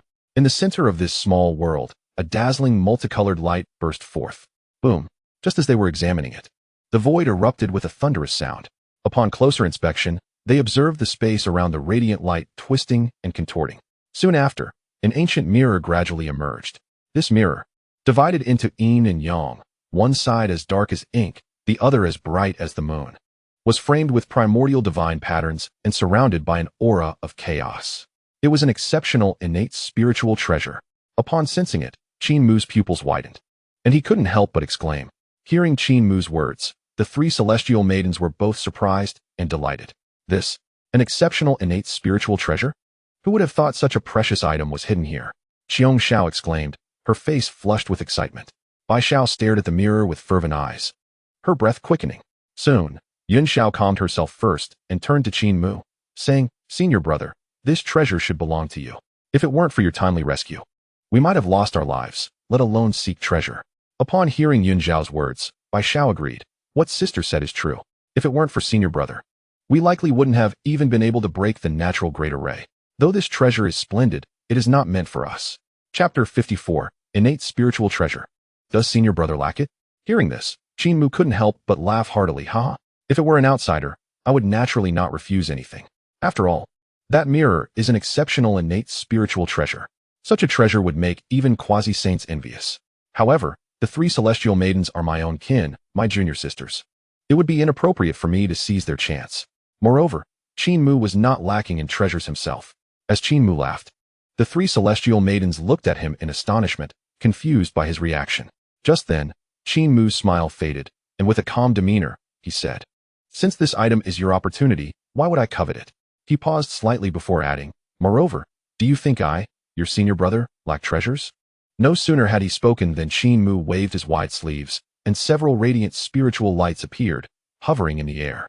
One by one, exquisite spiritual treasures manifested: the fire spirit pearl, the purple gold chaos gourd, the grass sword. Each treasure exuded a terrifying aura, all of them exceptional innate spiritual treasures. What? Feeling the aura of these treasures, the three celestial maidens widened their eyes in disbelief, gasping in astonishment. To be aware that in the vast wilderness, it was already a great fortune for ordinary cultivators to possess even one innate spiritual treasure. Yet Qin Mu casually produced several exceptional innate spiritual treasures, especially since innate spiritual treasures were essential for a great Luo golden immortal to advance to a quasi-saint. In the current wilderness, cultivators followed the method of the three corpses taught by Hongjun. Practicing this method required the use of innate spiritual treasures to embody one's obsessions and slay the three corpses in order to ascend to quasi-saint status. The higher the quality of the spiritual treasure, the stronger the power after slaying the corpses. Here, a mere great Luo golden immortal possessed multiple exceptional innate spiritual treasures, showcasing his immense foundation. Just as the three celestial maidens were in shock, Qin Mu waved his hand to put the treasures away. Then, he cast his gaze toward Yunxiao. "Yunxiao, you may go." Upon hearing Qin Mu's words, Yunxiao took a deep breath, suppressing the shock within her, and nodded. "All right, since senior brother has the intention to grant us this opportunity, I will give it a try." Without further ado, Yunxiao unfurled her form and flew directly toward the mirror in the void. Before long, she stood before the yin-yang treasure mirror. "I cannot disappoint my senior brother's kindness. This treasure, I shall take." After a moment of contemplation, Yunxiao focused her breath and raised her jade hand. Boom! Immediately, a surge of magical power flowed from her hand toward the yin-yang treasure mirror, attempting to collect it. However, to Yunxiao's astonishment, her magical power, upon entering the mirror, caused no fluctuations. The treasure remained motionless, suspended in the void. Why can't I collect it? It seems as though all my magical power has been devoured. Yun Xiao furrowed her brows, a look of confusion on her face. Just then, an unexpected change occurred. Boom. From within the mirror's surface, a terrifying aura suddenly erupted.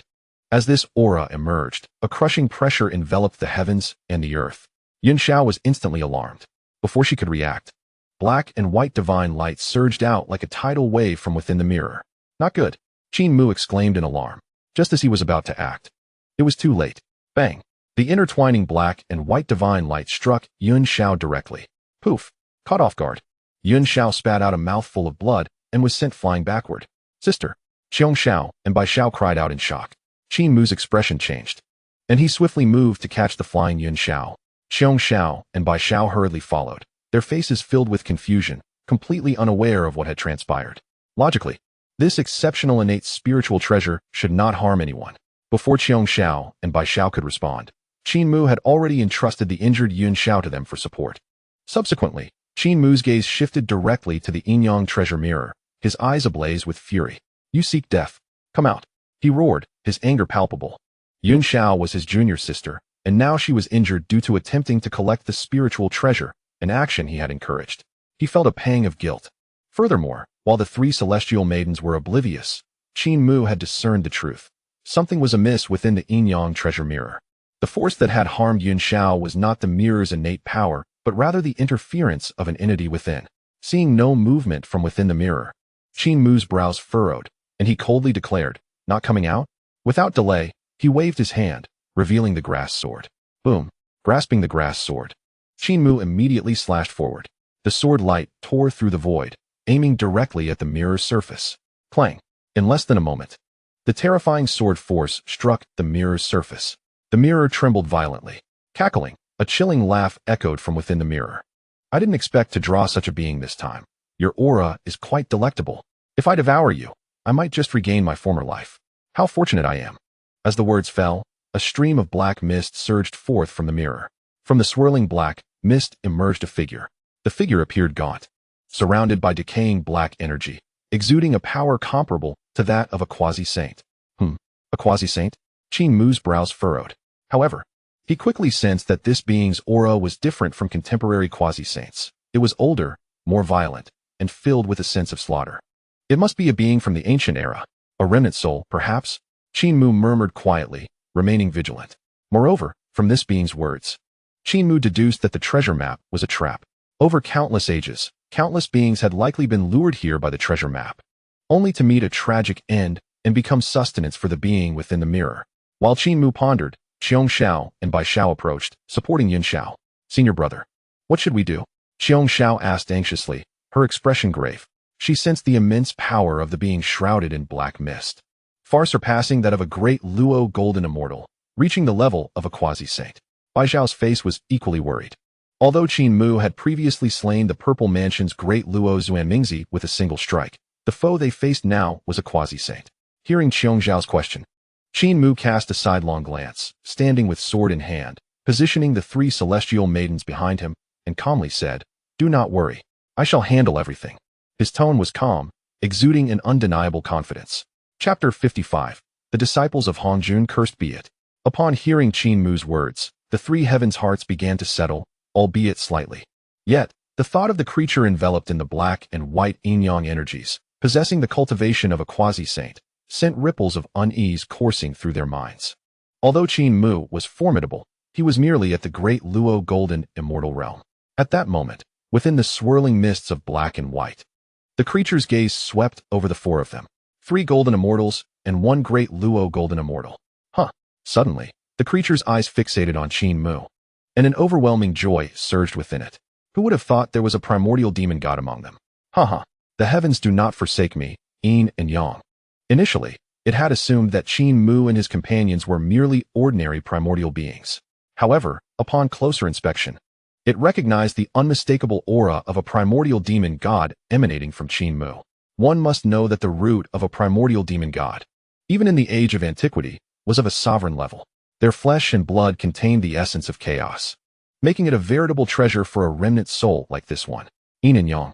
Upon hearing the creature's self-identification, Qin Mu's brow furrowed, and his expression turned grave. Could it be the ancestor of yin and yang?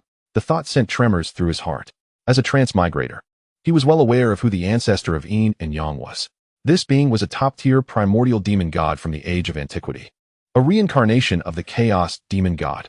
It had participated in the war of Dao and Demon, and at Hongjuan's invitation, had allied with Yang Mei to battle the demon ancestor Luo, who at Mount Shumi in the west. After that battle, the ancestor of yin and yang had unfortunately fallen, leaving the entire western realm in utter ruin, a wasteland even to this day.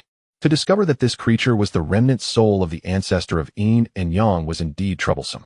After a moment of contemplation, Qin Mu couldn't help but take a deep breath. He understood that the remnant soul of the ancestor of yin and yang was exceedingly formidable. Noticing Qin Mu's demeanor, the three heavens felt a chill run down their spines. Had they known this treasure map was a trap, they would never have come seeking it. Now, it seemed they might drag their senior brother into this mess. Yunxiao silently lamented, feeling an overwhelming sense of guilt. At this moment, Qin Mu returned to his senses, turned to the three heavens, and said softly, "Do not resist, I will first send you to safety." Although the three heavens were perplexed by Qin Mu's words, they saw the seriousness in his expression and nodded in unison. They understood well that, with their golden immortal cultivation, they could not assist Qin Mu in the slightest. Subsequently, with a thought, Qin Mu waved his hand, revealing a purple gold gourd. It was the seventh primordial gourd he had plucked from the primordial gourd vine in a small realm while ascending Mount Buzhou. As the purple gold chaotic gourd appeared, Qin Mu directly placed the three heavens into the small realm within the gourd. After completing this, he took a deep breath and turned his gaze back to the remnant soul of the ancestor of yin and yang. The remnant soul paid no heed to Qin Mu's actions. After a brief moment of eye contact, it coldly inquired, "Boy, what is your relation to Hongjuan?" From Qin Mu, the ancestor of yin and yang had sensed the aura of Hongjuan's lineage. Upon hearing the question, Qin Mu did not conceal anything and replied, "Hongjuan is my ancestral master." Hearing this, the ancestor of yin and yang's anger morphed into a mocking laughter. "Indeed, you are truly one of Hongjuan's disciples. Hongjuan, you caused my fall back then. Today, I shall take my vengeance by killing your disciple." Without waiting for Qin Mu to say more, the ancestor of yin and yang chose to strike. Yin-yang divine spear. With a wave of its hand, two intertwining forces of black and white emerged. In less than a breath, these forces transformed into a spear that pierced through the heavens and the earth. Boom. As the yin-yang divine spear manifested, the void around it shattered. Even though it was merely a remnant soul, the ancestor of yin and yang had amassed power over countless ages, recovering a third of its peak strength. Seeing the spear descending from the heavens, Qin Mu's expression tightened. "All secrets, open," he called out, not daring to be negligent, activating one of the 9 secrets. The all secrets. Boom.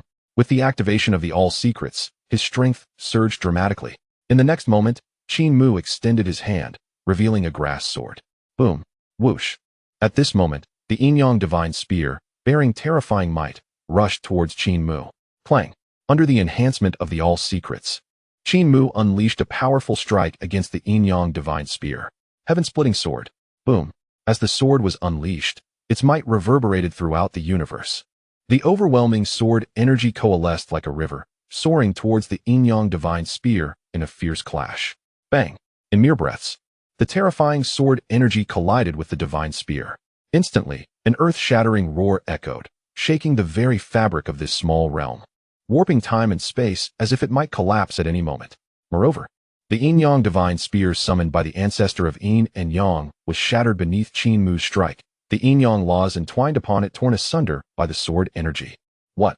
Witnessing this scene, the ancestor of yin and yang was utterly astonished, disbelief etched across its face. How could this be? A mere great Luo golden immortal can shatter my law power. Simultaneously, Qin Mu was deeply shaken as well. Truly, this was a primordial demon god from the age of antiquity. Even with the enhancement of the all secrets and the heaven-splitting sword, he had merely shattered the spear it had summoned. Just as Qin Mu was grappling with his astonishment, the ancestor of yin and yang's expression darkened as it bellowed, "Insect. Today I shall show you the power of a primordial golden immortal from the age of antiquity."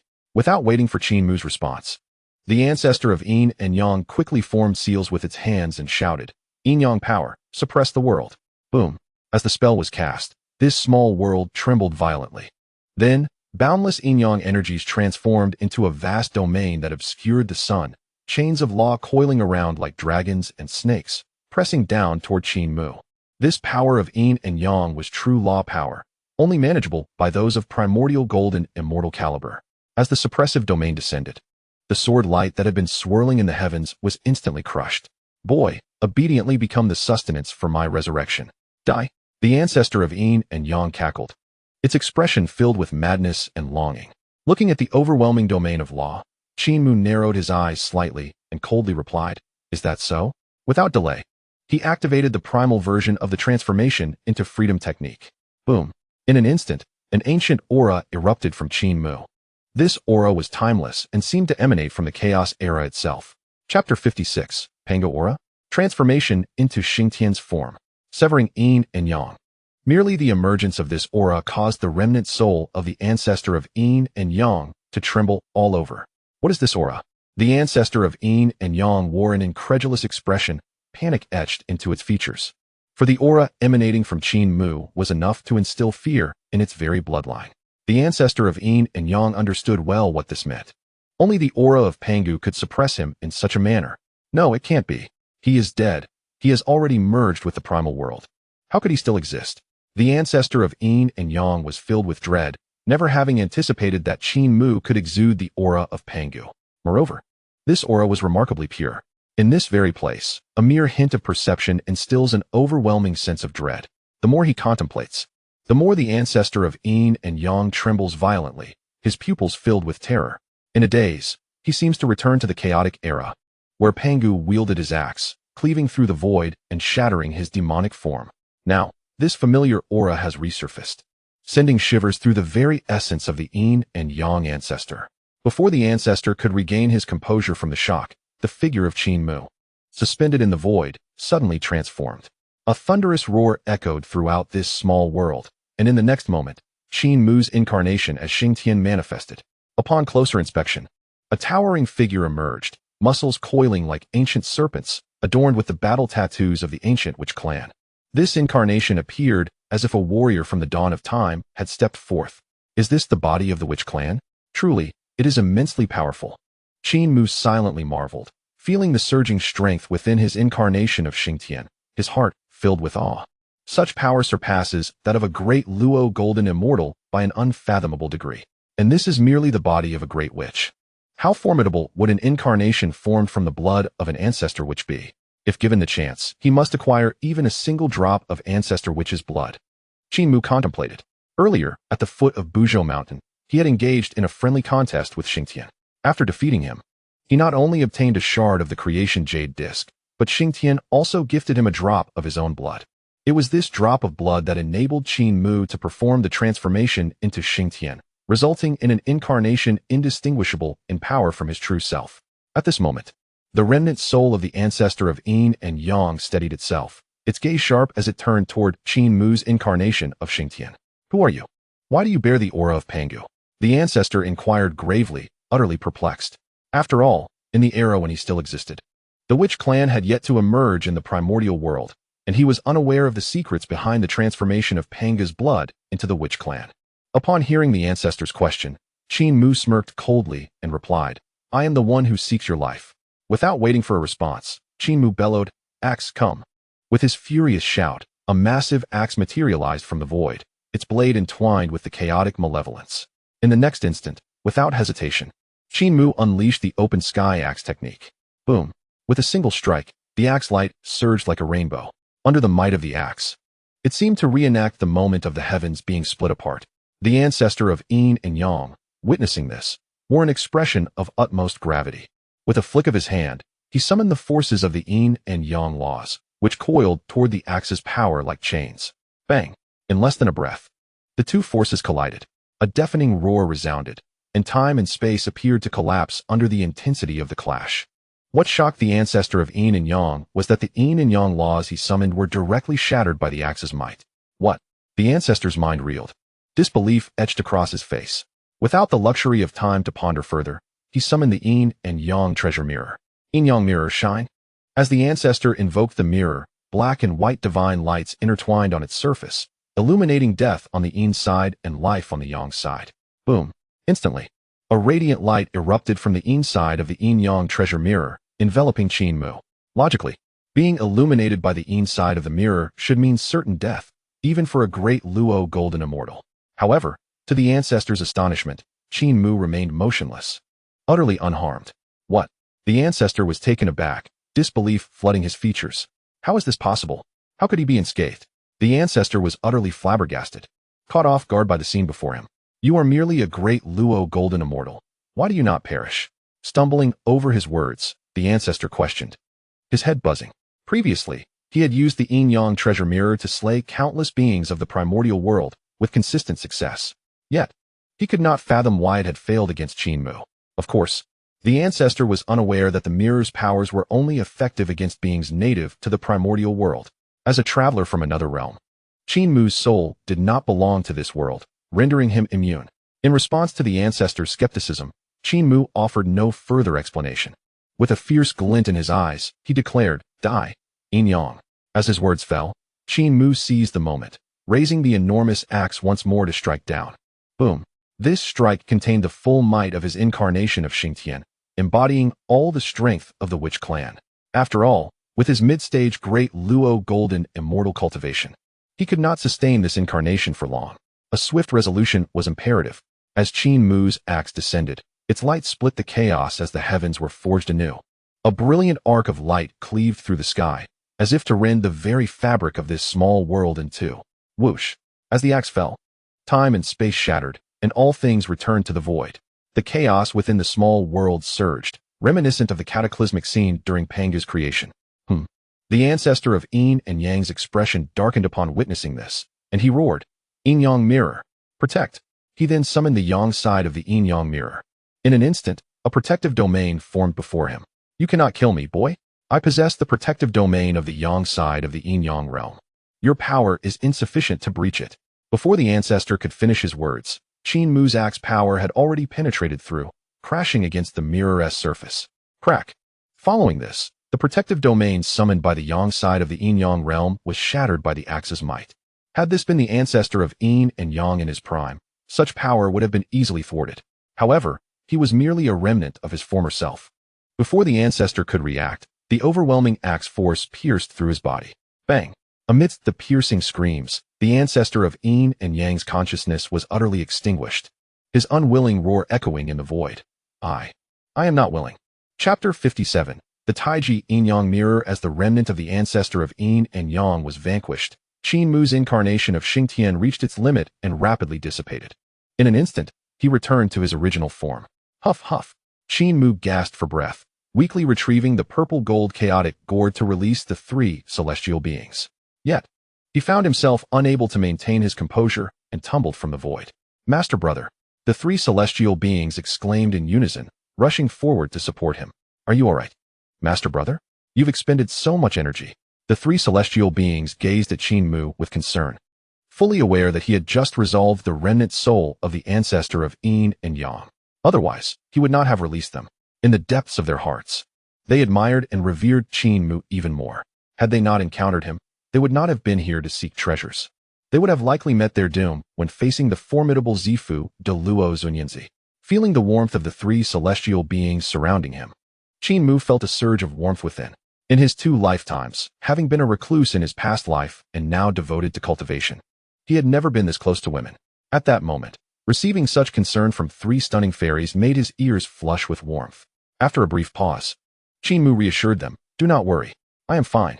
I just need a moment to recuperate." As he spoke, Qin Mu shifted his gaze directly towards Yin Xiao, declaring, "Yin Xiao, the remnant soul controlling the precious mirror has been vanquished by me. You may now claim the mirror." Upon hearing Qin Mu's words, Yin Xiao paused momentarily, then turned her attention to the floating yin-yang treasure mirror above. If it had not been for Qin Mu's intervention during their previous encounter, how could the 3 sisters, possessing only golden immortal cultivation, have possibly resisted the remnants of the yin-yang ancestor? After a brief moment of contemplation, Yin Xiao took a deep breath and nodded lightly, saying, "Very well." With that, she soared toward the treasure mirror. Having already defeated the yin-yang ancestor's remnant soul, the mirror was now unclaimed. With a flick of her hand, Yin Xiao summoned her power and effortlessly retrieved the mirror. She learned that this mirror was named the Tai Chi Yin-Yang mirror, a supreme innate spiritual treasure. Its inside could extinguish the primordial spirit, while its yang side could reverse life and death.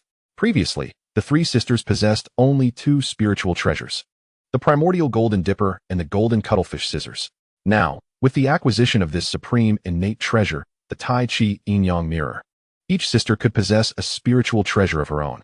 Seeing that Yun Xiao had successfully secured the mirror without incident, Xiong Xiao and Bi Xiao breathed a sigh of relief.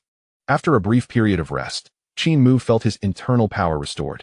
Now that we have obtained the treasure, it is time to return to Jinao Island, Qin Mu proclaimed with a smile, his gaze sweeping across the three sisters. They unanimously agreed. Before departing, Qin Mu discreetly left behind spatial coordinates within this small world, establishing a spatial gateway. This place, transformed by the fall of the Yin-Yang ancestor, though seemingly useless now, may prove beneficial in the future. The four companions did not linger and soon set off together. On their journey back to Jinao Island, Qin Mu found no boredom in the company of the three sisters.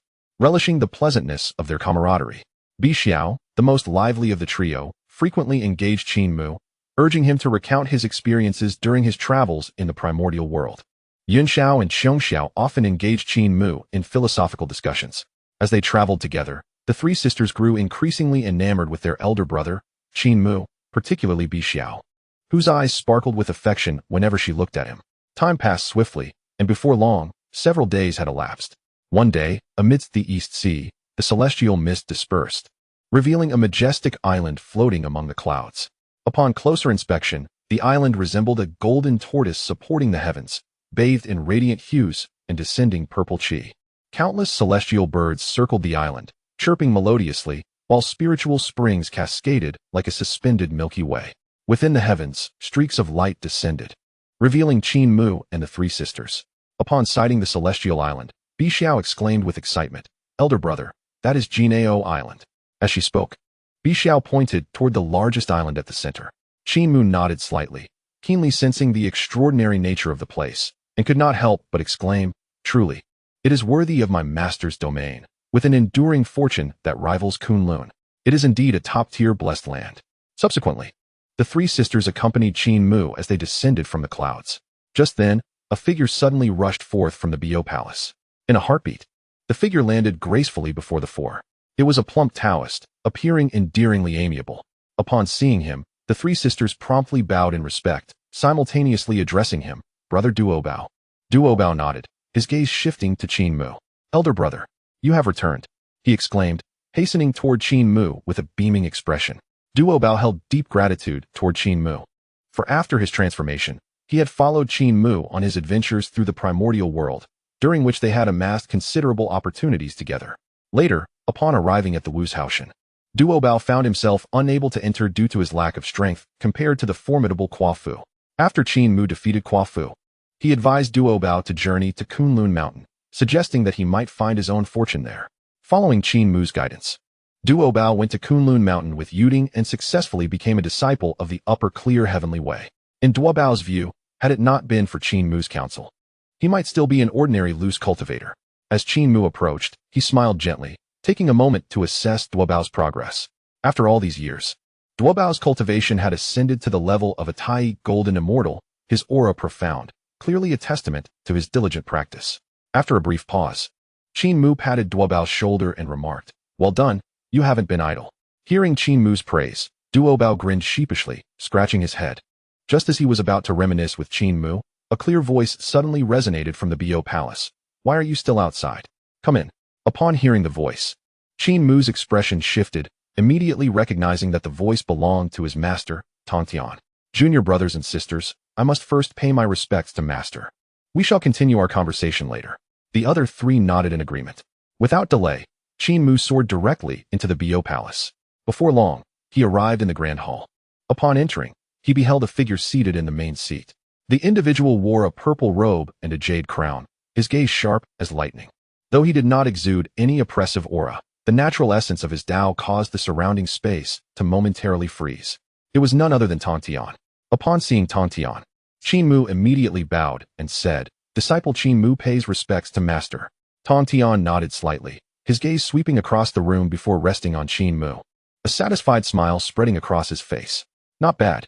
After all these years of experience, your cultivation has reached the mid-stage of the great Luo Golden Immortal. Your foundation is solid. You have not tarnished your master's reputation. Chapter 58.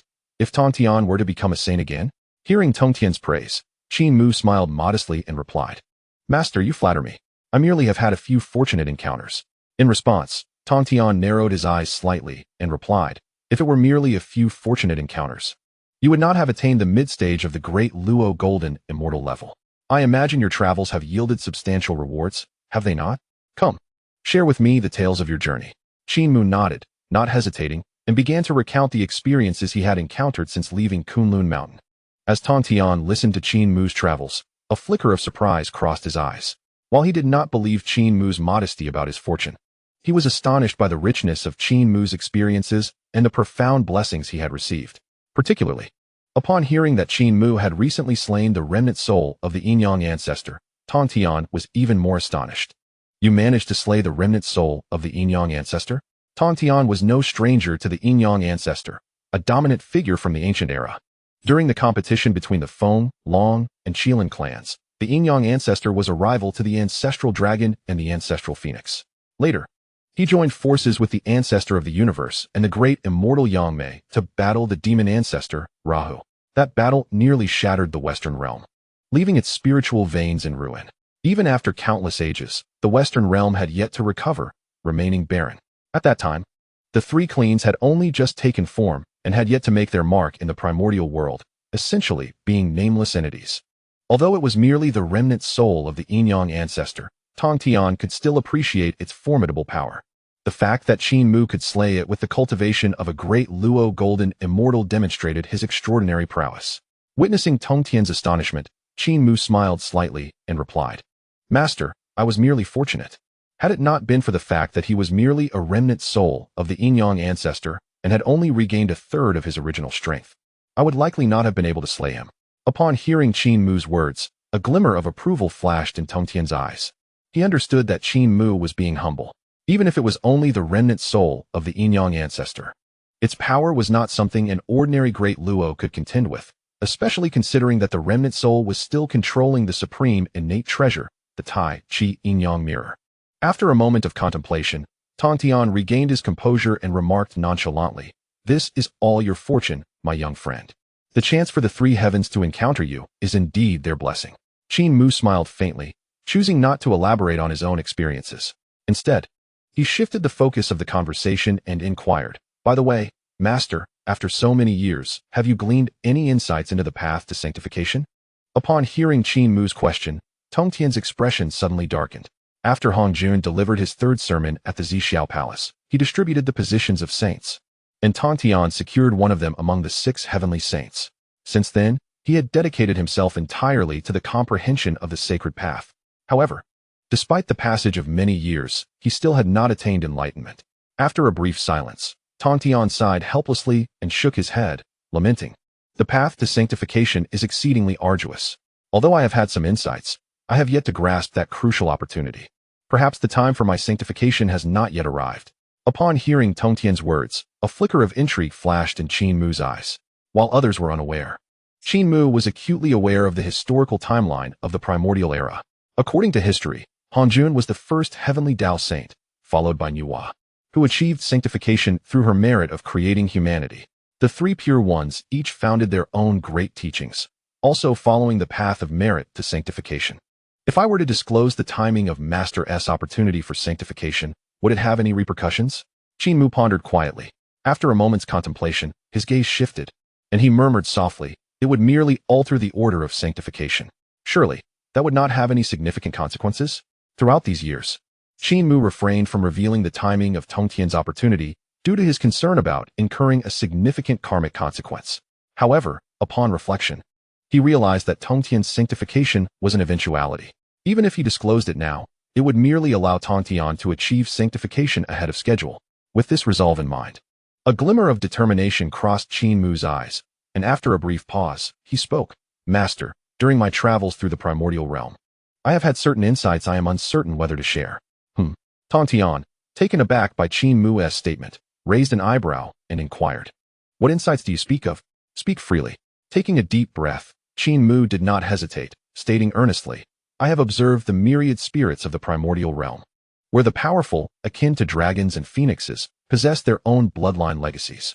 Yet, those weaker beings lack any path to cultivate and merely drift through life in ignorance. If someone were to emulate the Tao ancestor of the Xiao Palace and establish a great teaching to enlighten the multitude of beings in the world, would that not be splendid? As Qin Mu expressed these thoughts, Tongtian's expression grew serious. In an instant, a surge of primordial purple energy flooded his mind, causing even his primordial spirit to tremble. Enlighten the world? Establish a great teaching? Tongtian murmured to himself, entering a state of profound contemplation. In that fleeting moment, it seemed he had brushed against a revelation, but alas, he ultimately failed to seize that fleeting opportunity. Qin Mu stood silently, refraining from interrupting Tongtian. In his view, he had articulated his thoughts clearly. If Tongtian still failed to comprehend, then he could not be held accountable. After a considerable period, Tongtian finally emerged from his reverie. His eyes sparkled with brilliance as he fixed his gaze intently on Qin Mu. Although he had not captured that moment of opportunity for sanctification, a clear path to it began to take shape in his mind.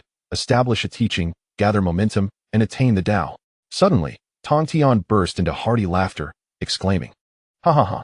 Excellent! Excellent! You truly are a remarkable disciple. Your words today have illuminated the path to my sanctification." In response, Qin Mu maintained a calm demeanor and bowed respectfully, saying, "Master, you flatter me. I merely shared my insights with you."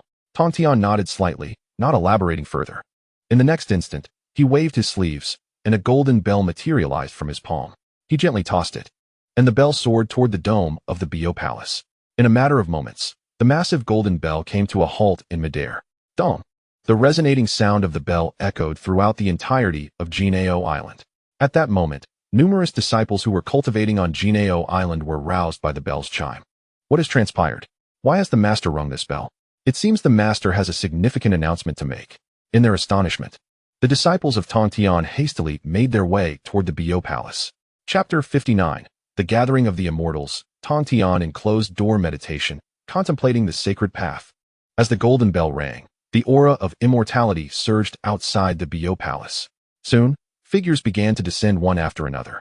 The Golden Spirit Holy Mother, the Wudong Holy Mother, and the Turtle Spirit Holy Mother, the three most favored disciples, were the first to arrive. Following them were the 7 attendants, the Cloud Immortal, the Golden Hoop Immortal, the Pai Lu Immortal, the Long-Eared Dingguang Immortal, the Golden Light Immortal, the Whiskered Immortal, and the Lingya Immortal. In addition, Zhao Gongming accompanied the 3 Heaven Sisters, the 4 Saints of Julong Island, and the 10 Heavenly Lords of Jinao Island, all arriving in a flurry. In an instant, the skies above Jinao Island were enveloped in celestial energy, swirling clouds creating a magnificent spectacle. After their arrival, the multitude of disciples gathered, with the Golden Spirit Holy Mother approaching Duobao and quietly asking, "Senior Brother Duobao, why has the Master suddenly summoned us?" The Golden Spirit Holy Mother donned a robe adorned with golden patterns, her beauty striking. Her standing in Tongtian's sect was second only to Duobao, being his 3rd most favored disciple.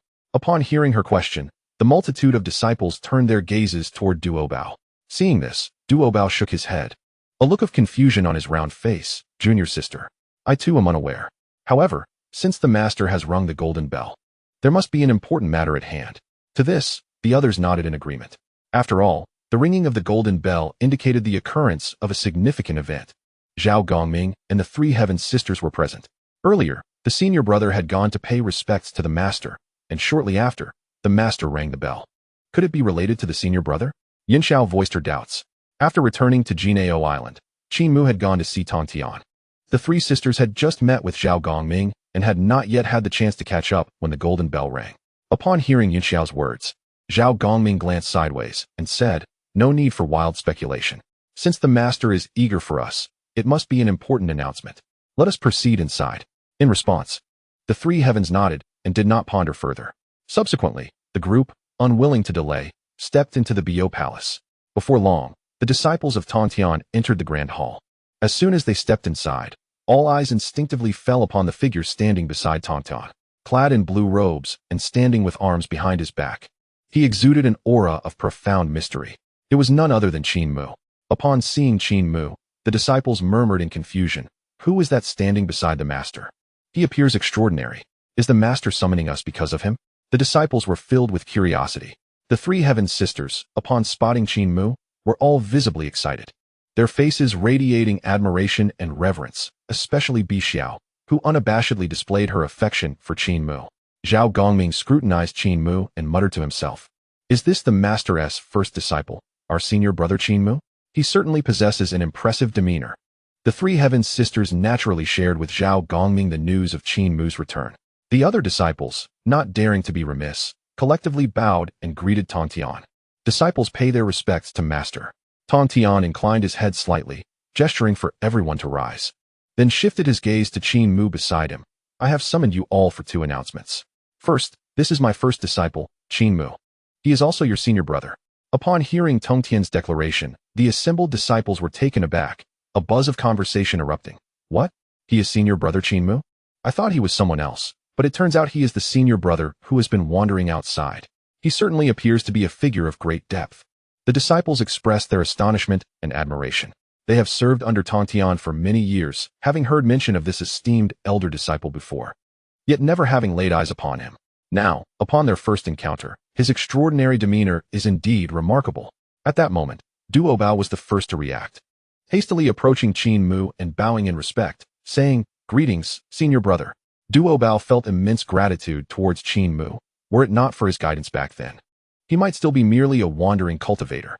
Witnessing Duo Bao's reverence, the other disciples quickly followed suit, bowing in unison. "We pay our respects to senior brother." Qin Mu smiled gently at the scene, raising his hands in a gesture of humility. "There is no need for such formalities, my dear junior brothers and sisters." After standing up, the disciples wore smiles on their faces, yet deep within, they harbored many questions. They pondered that their master, Tongtian, could not have summoned them merely to introduce Qin Mu. Just as their thoughts lingered in uncertainty, Tongtian cast his gaze over his disciples and spoke. "Secondly, I have recently gained some insights and shall enter seclusion for a time to pursue the holy path. Coincidentally, your senior brother Qin Mu has returned from his travels. During my seclusion, all affairs of Jinao Island shall be overseen by him."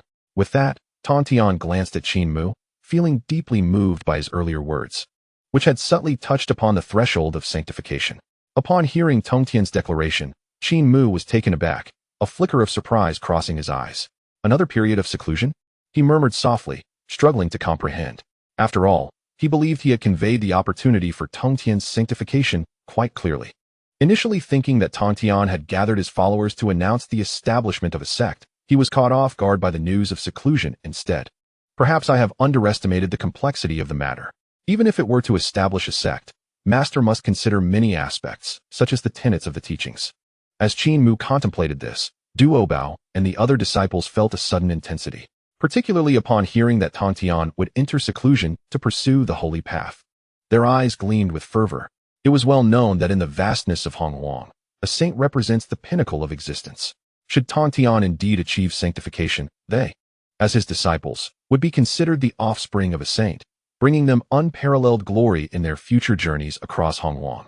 Filled with excitement, the disciples bowed deeply to Tongtian in unison, declaring, "We shall diligently obey the Master's command."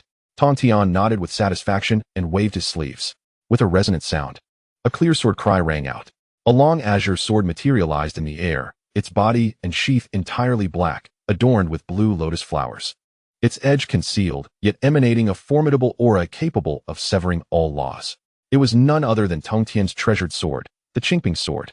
"Qin Mu, I entrust this sword to you for the time being," Tongtian stated calmly. Qin Mu received the Qingping sword with both hands and bowed, saying, "Rest assured, Master. During your seclusion, I will take good care of our junior brothers and sisters." Tongtian gave a slight nod, saying, "You must look after them well in my absence." With that, he said no more and vanished without a trace. Chapter 60, Commanding the Celestials. The Purple Court's fury, plotting against the Dragon Clan. As Tongtian entered seclusion, the atmosphere in Bio Palace brightened considerably. Duo Bao approached Qin Mu with a cheerful demeanor. "Senior brother, it has been so many years, I have missed you dearly." Qin Mu maintained a calm expression, lightly patting Duo Bao's shoulder, and replied with a smile, "Duo Bao, you have been diligently cultivating during these years, and your progress is commendable."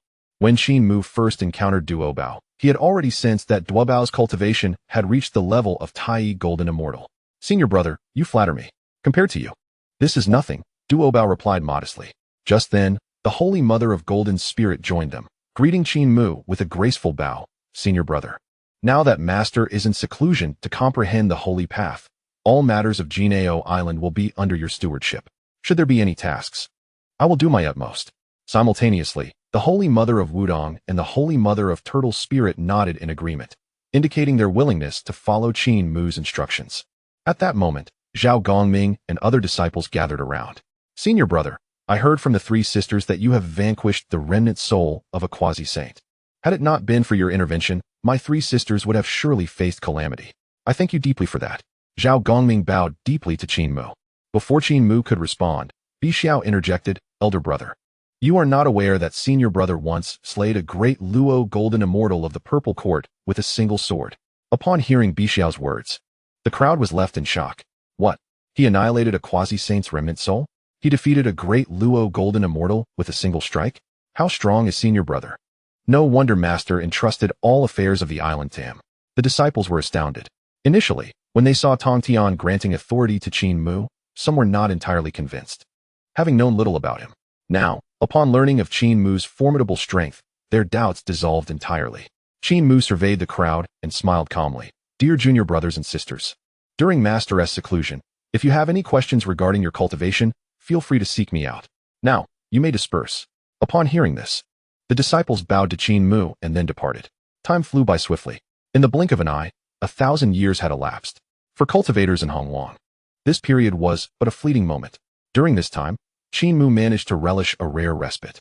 Each day, he would either guide the Sanshao in their cultivation on Sanxian Island or instruct other disciples in their training. Of course, while he termed it guidance, it was often merely a means to amuse the Sanshao and alleviate his own boredom. Under Qin Mu's mentorship, the cultivation levels of Sanshao, Duobao, and Jinling had all seen notable advancements. Jinao Island, under Qin Mu's management, remained peaceful and tranquil. However, the outside world of the Hongwang continent grew increasingly tumultuous. Qin Mu could sense the mounting aura of calamity. Particularly, the conflict between the Purple Court and the Demon Clan had reached a boiling point, with both sides engaging in frequent and devastating battles. Recently, in one such skirmish, a quasi-saint from the Purple Court was annihilated by Dong Huang Tai using the Chaos Spell, resulting in the complete destruction of his essence and spirit. This incident also ignited the fury of Dong Wanggong. Within the Purple Court, in the Lingxiao Hall, Dong Wanggong sat on the main seat, his expression dark as water. The audacious demon clan dares to slay our quasi-saint. I suspect that Xuanmingzi has also met his demise at their hands.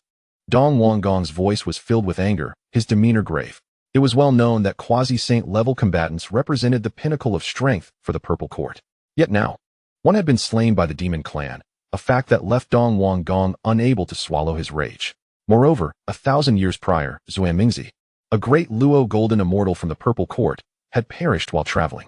In Dong Wanggong's view, it was undoubtedly the work of the demon clan. What Dong Wanggong did not know, however, was that Xuanmingzi had actually been slain by Qin Mu's sword. The more he thought about it, the more furious he became. And he spoke in a deep voice. The audacity of the demon clan grows bolder. Do any of you have a good plan? As he spoke, Dong Wanggong swept his gaze across the various celestial officials present in the hall. In response, a celestial official bowed and replied, Your Majesty, we could first annex the Dragon Clan. Though they are weakened, their influence still lingers across the 4 seas. If we can absorb the Dragon Clan, their fortunes may assist Your Majesty in further advancing your cultivation. Upon hearing the words of the celestial official, the Eastern King could not help but squint his eyes. Murmuring softly, the Dragon Clan, is it? In ancient times, the Dragon Clan was indeed a dominant force, contending with the Phoenix and Qilin clans. Yet now, the Dragon Clan of the 4 seas has fallen into decline. However, even a withered camel is larger than a horse. The vastness of the seas holds countless resources. The key lies in the fortune that still resides within the Dragon Clan. If one could truly harness the Dragon Clan's fortune for oneself, perhaps the Eastern King's power could indeed be further enhanced. After a moment of contemplation, a glimmer of resolve flashed in the Eastern King's eyes. He found this proposal rather agreeable. Very well, he declared, his gaze settling upon a great Luo golden immortal. Xianfeng, this matter shall be entrusted to you. Proceed to the Dragon Clan of the East Sea and inform Ao Guang to compel the 4 Seas Dragon Clan to submit to our Purple Mansion. Upon hearing this, Xianfeng bowed respectfully to the Eastern King, accepting his orders. Yes, Your Majesty. However, what if the Dragon Clan refuses to submit to the Purple Mansion? Upon hearing this, the Eastern King's expression darkened, a fierce glint appearing in his eyes as he coldly replied, "Should they refuse to submit, then the Dragon Clan shall have no reason to exist." Xianfeng nodded, not lingering, and immediately set off for the Dragon Clan of the East Sea. In the crystalline palace of the East Sea, the Dragon King Ao Guang wore a troubled expression. Ever since the catastrophe of the Dragon Han era, the vitality of the Dragon Clan had been greatly depleted. Within the Four Seas Dragon Clan, there was not even a single quasi-saint to be found, surviving solely on the legacy left by the ancestral dragons. "I wonder when our Dragon Clan will rise again." Ao Guang sighed with lamentation. At that moment, a voice suddenly echoed within the hall, "Report." Following this, a panicked shrimp soldier rushed into the hall. "Dragon King, a great Luo golden immortal from the Purple Mansion has descended." Hearing the soldier's report, Ao Guang's heart sank. "The people of the Purple Mansion? What business do they have in my dragon palace? Our Four Seas Dragon Clan has always kept to ourselves." He glanced around, confusion etched upon his brow. In recent years, the conflict between the Purple Mansion and the Heavenly Court of the Monster Clan had intensified. The Purple Mansion would not send someone to our Dragon Clan without a reason. Could it be that they wish to recruit us? Suddenly, this thought blossomed in Ao Guang's mind. With a resigned sigh, he rose to welcome the envoy from the Purple Mansion. After all, the Dragon Clan was no longer the powerful entity it once was. They were far too weak now to provoke the Purple Mansion. Chapter 61. The overbearing nature of oppression, the arrogance towards dragons. Soon, Ao Guang led a group of attendants to the surface of the sea. In midair, a figure donned in a purple robe stood proudly. It was the Taoist Xianfeng from the Purple Mansion.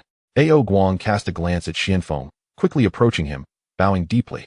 "I did not realize that the esteemed immortal from the Purple Mansion had graced us with your presence. I beg your forgiveness for not welcoming you properly." Xianfeng glanced coldly at Ao Guang, his demeanor exuding an air of superiority. The Dragon Clan had long since declined and was no longer worthy of his regard.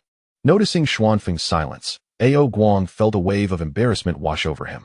From the moment he learned of the envoy's arrival, he suspected that the Purple Mansion had intentions towards their Dragon Clan, aiming to draw them into the conflict against the Monster Clan.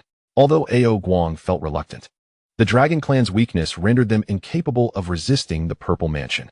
Despite understanding Xuanfeng's purpose, Ao Guang cautiously inquired, "Might I ask what brings the esteemed immortal to our East Sea Dragon Clan?"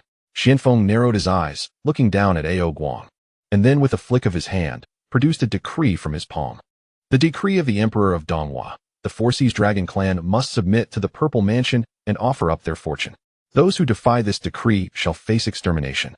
His words bore an unmistakable tone of authority, leaving no room for rebuttal. "What?" Ao Guang exclaimed, his dragon eyes widening in anger, his whiskers trembling. He understood that the envoy was here to recruit the Four Seas Dragon Clan, but Xuanfeng's arrogance was intolerable. They had not even been granted a moment to breathe. Should they refuse, the Purple Mansion threatened to annihilate his clan. The more he pondered, the angrier he became. Surely, if the Purple Mansion sought to recruit the Dragon Clan, they should display some sincerity rather than resorting to such blatant oppression. After a brief silence, Ao Guang furrowed his brow and turned to Xianfeng, saying, "Esteemed immortal, though our Dragon Clan may no longer possess the glory of ancient times, we are still the rightful rulers of the Four Seas. How can we?" Before Ao Guang could finish his statement, Xianfeng interrupted with a sharp reprimand. "Impudence." As soon as the words left his lips, an overwhelming aura of power emanated from Xianfeng. The might of a great Luo golden immortal erupted, instantly enveloping Ao Guang and the other members of the East Sea Dragon Clan within its oppressive grip. Under this pressure, the many beings of the East Sea Dragon Clan trembled in fear, unable to stop their bodies from shaking. They could feel that with a mere thought from Xianfeng, they would meet their demise on the spot. Under the weight of Xuanfeng's pressure, Ao Guang's expression grew gravely serious, and he could not help but emit a muffled groan, dropping to one knee. He was merely a tiny golden immortal. How could he withstand the oppressive aura of a great Luo golden immortal? Xuanfeng's gaze swept across the trembling members of the East Sea Dragon Clan, then returned to Ao Guang, coldly declaring, "Humph. A mere tiny golden immortal dares to defy the Emperor of the Purple Mansion? Remember, I am not here to negotiate with you, but rather to inform you. After a millennium, I shall lead the Purple Mansion's celestial soldiers to take control of the Four Seas Dragon Clan. At that time, should the Dragon Clan refuse to submit..." Here, Xianfeng paused, and with a flick of his hand, a purple lightning bolt struck down, obliterating 100 miles of ocean. He then added, If the Four Seas Dragon clan does not submit, not a single soul will be spared. After delivering this ultimatum, Xianfeng did not wait for Ao Guang's response, sweeping his sleeves and vanishing in a flash of light. As Xianfeng departed, the immense pressure that had enveloped Ao Guang and the others dissipated instantly. Ao Guang watched in the direction Xianfeng had vanished, gritting his teeth in anger. How dare they? This purple mansion truly goes too far, taking advantage of our dragon clan's weakness. Ao Guang seethed with indignation, reflecting on how, in ancient times, a mere great Luo golden immortal would not have dared to act so arrogantly before the dragon clan. Yet, time had changed, and the dragon clan had long since lost its former glory. Sighing deeply, Ao Guang could not help but feel a wave of despair. The next moment, he waved his hand, revealing a piece of jade. With a snap, he crushed the jade in his grasp. This jade was a treasured legacy of the dragon clan, held by each dragon king of the Four Seas. In times of great urgency, shattering it would alert the other three clans, prompting them to come to their aid immediately. After breaking the jade, Ao Guang did not linger outside but returned to the crystalline palace beneath the sea to await the arrival of his brethren. Before long, the other three dragon kings arrived at the East Sea Dragon Palace: Ao Run of the West Sea, Ao Qin of the South Sea, and Ao Shun of the North Sea. The four dragon kings were gathered together. Eldest brother, what has transpired to compel you to shatter the legacy jade? Ao Shun was the first to inquire, his eyes filled with astonishment. Ao Guang did not conceal the truth, promptly recounting the events regarding the envoy from the Purple Mansion to the three dragon kings. Upon hearing Ao Guang's account, Ao Run of the West Sea erupted in anger, slamming his fist down. The Eastern Prince seeks to annihilate our dragon clan's foundation. How dare he covet our fortune? Simultaneously, Ao Qin of the South Sea spoke gravely. Eldest brother, the Purple Mansion truly oversteps its bounds. We, the Dragon Clan, must unite against our common foes and not easily succumb to them. Upon hearing this, Ao Guang let out a resigned sigh. After surveying the three great dragon kings, he spoke. I too do not wish to submit to the Purple Mansion Celestial Court. However, the Eastern King is the foremost male celestial appointed by the Tao ancestor, possessing formidable strength. His ranks are filled with countless elite soldiers and generals. Even if the Four Seas of our dragon clan wish to resist, we would likely stand no chance. As Ao Guang articulated these concerns, the faces of Ao Shun and the other two dragon kings darkened. They all understood that even if the Four Seas of the dragon clan united their strength, they could not hope to challenge the Purple Mansion Celestial Court. After a prolonged silence, Ao Guang, with a worried expression, asked, "What shall we do? In 1,000 years, the forces of the Purple Mansion will come to dominate our dragon clan. If we do not submit, our only fate is annihilation. But if we refuse to submit to the Purple Mansion Celestial Court, how can we hope to resist them?" Upon hearing Ao Guang's words, Ao Shun, the North Sea Dragon King, suddenly had a revelation. His eyes brightened as he proposed, "Elder brother, our clan is currently weak. A direct confrontation would lead to certain defeat. We must seek external assistance. Why not approach the venerable Tontian from Golden Ao Island? If we can gain his support, what do we have to fear from the mere Eastern King?" Previously, after the three Pure Ones separated, Tontian had established his new Taoist sanctuary on Golden Ao Island, a fact well known to the leaders of the Four Seas. In Ao Shun's view, if they could secure Tongtian's protection, even the Eastern King would not dare to act against the Dragon Clan. Upon hearing this, Ao Run, the West Sea Dragon King, and Ao Qin, the South Sea Dragon King, both nodded in agreement, recognizing the merit in Ao Shun's suggestion. Indeed, it was a splendid strategy. Tontian is destined to become a future saint, one of the three Pure Ones. If our Dragon Clan has his backing, we need not fear the Purple Mansion Celestial Court. Ao Run exclaimed with excitement. Then, South Sea Dragon King Ao Qin quickly turned to Ao Guang, saying, "Elder brother, let us proceed with this plan." Ao Guang narrowed his eyes, appearing contemplative. After a moment of thought, he responded, "What status does Tontian hold?" "One of the future saints.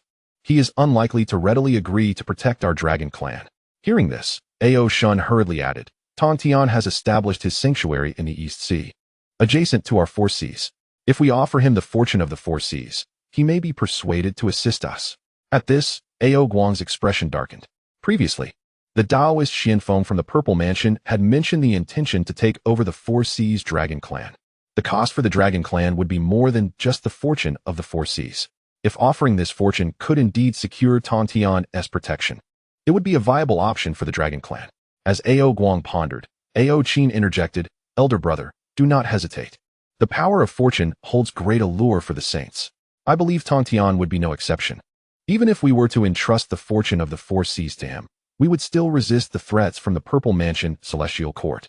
Upon hearing this, a glimmer of resolve shone in Ao Guang's eyes as he nodded slightly and declared, "Very well. It is settled then.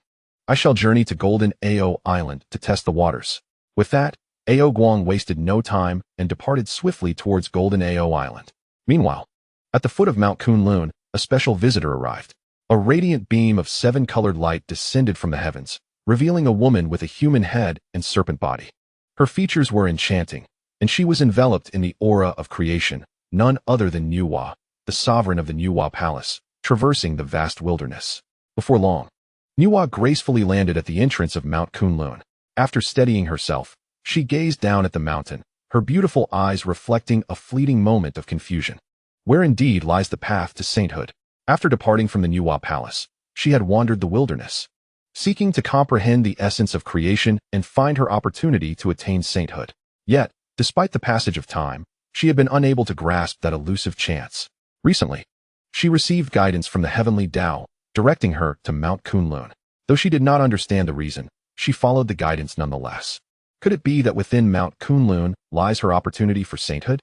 Suddenly, a thought crossed her mind. Before she could ponder further, another message from the heavenly Tao emerged in her mind. The three light divine water? With a moment's reflection, Nuwa's eyes sparkled with realization as she muttered, "Is the object of the heavenly Tao-esque guidance truly the three light divine water? Could this be related to my attainment of sainthood?" With this thought, Nuwa wasted no time and released her aura. Boom. Soon, the protective array of Mount Kunlun opened. Following this, a figure descended upon the clouds. It was none other than the lantern holder. Upon seeing Nuwa, the lantern holder bowed respectfully and greeted her. "Nuwa Taoist friend, may you be well." Seeing the lantern holder awaiting her arrival, Nuwa was momentarily taken aback and inquired, "Lantern holder? What brings you to Mount Kunlun?" It was known that previously, during Hongjuan's teachings at the Purple Cloud Palace, the lantern holder was one of the worldly visitors, thus they were somewhat acquainted. Nuwa had not anticipated that the one to welcome her would be the lantern holder. Noticing Nuwa's hesitation, the lantern holder smiled gently and explained, "Nuwa Taoist friend, I have now taken refuge under the Master of Primordial, managing the affairs of Mount Kunlun." With this clarification, Nuwa understood and did not dwell on it. She was aware that while the lantern holder was also of quasi-saint cultivation, attaining sainthood seemed unlikely for him. After all, during Hongjuan's third sermon, the positions of saints had already been distributed, and the lantern holder was not among them. His choice to join Mount Kunlun was likely in hopes of receiving protection under a future saint. After a brief moment of silence, Nuwa regained her composure and stated directly, "I wish to meet the Master of Primordial. I hope you will guide me." "Certainly.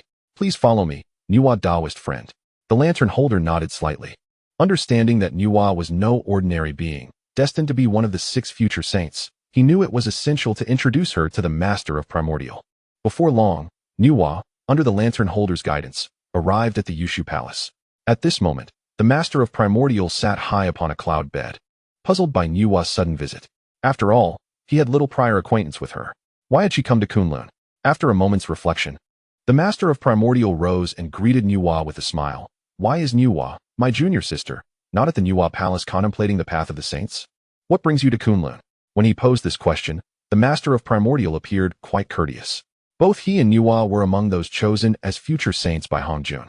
Nuwa smiled slightly, not beating around the bush, and replied directly, "I have come to the mortal realm to seek enlightenment on the path to sainthood. Recently, I received guidance from the heavenly Tao, directing me to Mount Kunlun." Oh, upon hearing this, the Master of Primordial's heart stirred. Reflecting on the fact that Nuwa had received guidance from the heavenly Tao, while he had yet to discern his own opportunity for sainthood. Could it be that Nuwa's opportunity lies within Kunlun? After a moment's contemplation, the Master of Primordial inquired, "Is it possible that your opportunity for sainthood exists here in Kunlun?" Nuwa shook her head, uncertain, and then stated, "Master Primordial, I have come seeking a specific object from you. I hope you will be generous in granting it." Upon hearing this, the Master of Primordial raised an eyebrow and asked, "What object do you seek?" "The 3 light divine water." Nuwa did not hold back, stating her request directly. The Master of Primordial was taken aback, his expression showing some reluctance. Observing this, Nuwa quickly added, "Rest assured, Master Primordial, I will not take this object without compensation." I am willing to exchange it for an equivalent innate spirit treasure. With that, Nuwa waved her hand, and an innate spirit treasure appeared before them. She was acutely aware that the three radiant divine waters were no ordinary objects. These treasures of heaven and earth possessed remarkable properties. The sunlight divine water could refine blood, essence, and flesh. The moonlight divine water could corrode the primordial spirit and soul. And the starlight divine water could consume the true spirit and consciousness. Even the souls of semi-saint beings could be partially restored by these waters. Chapter 63. Nuwa feared she might become the second sage in this realm. Observing Nuwa's reaction, Yuanshi shook his head with a resigned expression and said, Nuwa, I truly apologize. It is not that I am unwilling to give you the three radiant divine waters, but rather that they are no longer in my possession. Upon hearing this, Nuwa's expression shifted dramatically. What? She exclaimed, her heart racing with anxiety. She knew well that this was a guidance from the heavenly Tao, prompting her to seek the three radiant divine waters at Kunlun Mountain. Although she did not fully comprehend the implications, she was certain that these waters were intrinsically linked to her becoming a sage. They might even be the key to her enlightenment. Who could have imagined that the three radiant divine waters were no longer in Yuanshi's hands? Could it be that brother Yuanshi was deceiving me? A sudden thought crossed her mind. Was he intentionally saying this because he did not wish to see her ascend to sagehood? After a moment's hesitation, Nuwa steadied herself and asked, May I inquire, brother Yuanshi, where are these waters now? Without evasion, Yuanshi replied, Many years ago, I gifted them to my disciple Qin Mu as a welcoming gift when he joined the Three Pure Ones. Qin Mu is the chief disciple under Tongtian. If you require them, you may seek him at Gold Turtle Island. Reflecting on the past, Nuwa recalled that when Qin Mu had just joined the Tongtian sect, he was brought to Kunlun Mountain by Tongtian. As the foremost disciple of the Three Pure Ones, he was generously welcomed by Taishang and Yuanshi. Taishang had gifted him a 7-transformation golden pill, while Yuanshi had bestowed upon him the three radiant divine waters. In this regard, Yuanshi had not misled Nuwa at all. Upon hearing Yuanshi's response, Nuwa's eyes glittered. Qin Mu? She murmured softly, recalling the young lad who had accompanied the Three Pure Ones.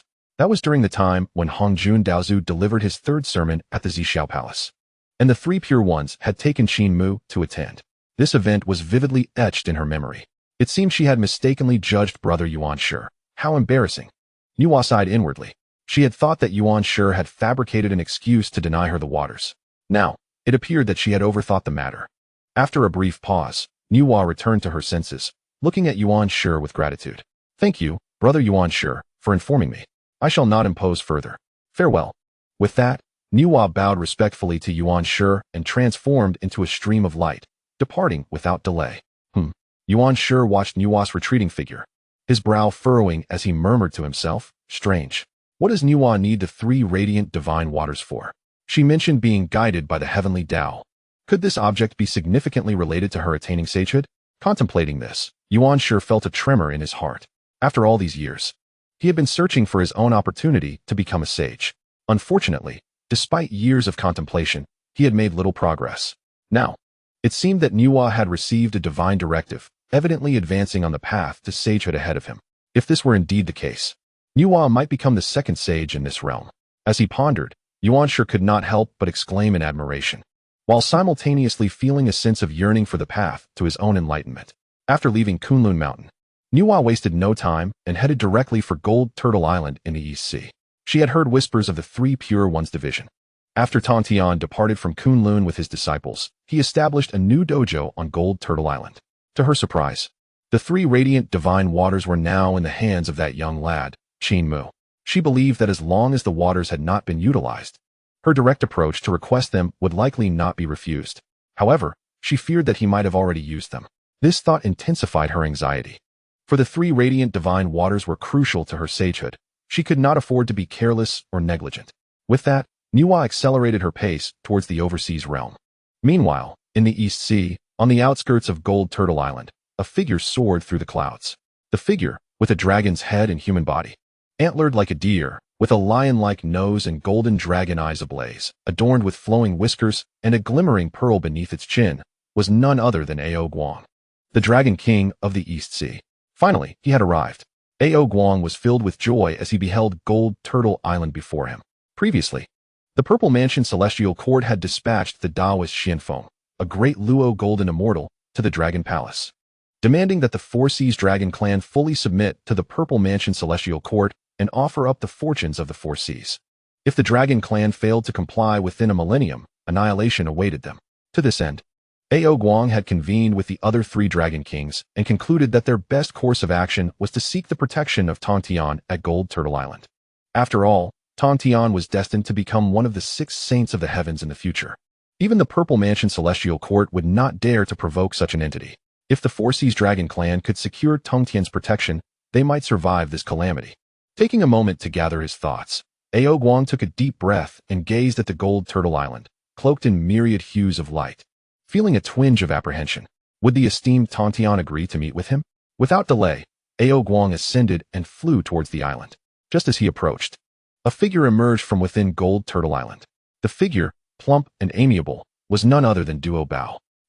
Upon seeing Ao Guang, Duo Bao was slightly taken aback and thought to himself, the Dragon King of the East Sea, Ao Guang? What brings him to my Gold Turtle Island? Duo Bao was certainly familiar with Ao Guang. Given that Gold Turtle Island was situated in the East Sea and Ao Guang was the leader of the East Sea Dragon clan. While Duo Bao hesitated, Ao Guang greeted him with a broad smile and bowed deeply. Greetings, fellow Taoist Duo Bao. Upon hearing this, Duo Bao snapped back to reality and scrutinized Ao Guang, inquiring, fellow Taoist Ao Guang, what brings you to Gold Turtle Island? Ao Guang clasped his hands in a lowly gesture of respect and replied, I have come today to seek an audience with the esteemed Tongtian. I hope you will convey my request. As he spoke, Ao Guang's face was filled with earnestness. Though the Dragon clan had once been glorious, dominating the primordial world as one of the 3 great clans, times had changed. The Dragon clan had now fallen into decline. Otherwise, the Purple Mansion Celestial Court would not have sent a mere great Luo Golden Immortal to threaten them. Seeing Ao Guang's earnest demeanor, Duo Bao sighed and shook his head. It is truly unfortunate that you have come at an inopportune time. My master has recently entered seclusion to contemplate the path of sagehood. Currently, all matters of Gold Turtle Island are managed by my senior brother, Qin Mu. Ao Guang's expression faltered. He had not anticipated arriving at such an inopportune moment when Tongtian was in seclusion. It was known that beings of Tongtian's caliber could meditate for thousands of years. He could not afford to wait for Tongtian's return. The Purple Mansion Celestial Court had given the Four Seas Dragon clan a mere millennium. Noticing Ao Guang's distress, Duo Bao smiled gently and said, if you truly have pressing matters, why not follow me to meet my senior brother? Let us see what he has to say. Chapter 64, Work diligently, and the position of Vice Sect Master shall be yours. Upon hearing Duo Bao's suggestion, Ao Guang regained his composure, pondered for a moment, and nodded, very well. Please, lead the way, fellow Taoist Duo Bao. Duo Bao smiled lightly, without delay, and guided Ao Guang towards the 3 Immortals Island. This island, formed from the spiritual essence of the heavens and earth at the dawn of creation, was enveloped by 9 layers of innate formations. Even the most ordinary of monks would find it exceedingly difficult to trace his whereabouts throughout a lifetime.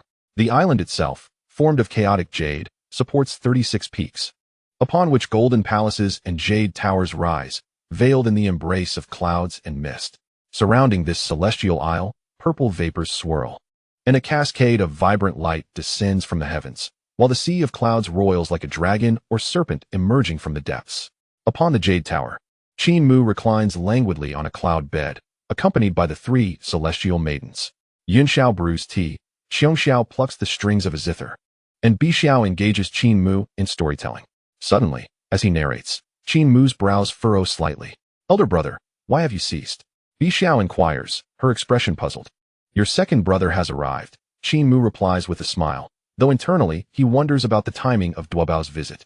Before his retreat, Tongtian had entrusted all affairs of Jineo Island to Qin Mu. Yet, Qin Mu is not one to be burdened by trivial matters. After years of cultivation, what harm is there in enjoying a leisurely respite?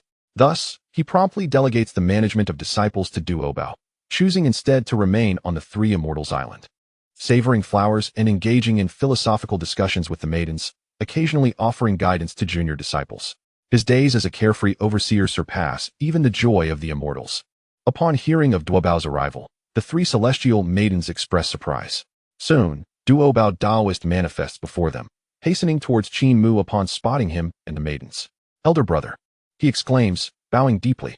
Qin Mu nods lightly, but before he can speak, Duo Bao interjects, Elder brother, are you not living a life of utmost comfort? Unbeknownst to them, after Qin Mu delegated all matters of Jinao Island to Duobao, the latter has been overwhelmed with responsibilities, while Qin Mu enjoys a tranquil existence on the Three Immortals Island. Hearing Duobao's remark, Qin Mu rises slowly, approaches him with a smile, and pats his shoulder. Duobao, my dear junior brother, those capable must bear more burdens. Besides, you will one day shoulder significant responsibilities. It is beneficial to gain experience now, though others may not understand. Qin Mu is aware that as one of Tong Tian's direct disciples, Duobao will eventually ascend to become the vice leader of the Jie Sect after Tong Tian establishes it. This position places him just below a sage and above myriad immortals. However, Qin Mu also realizes that his own presence may alter these circumstances.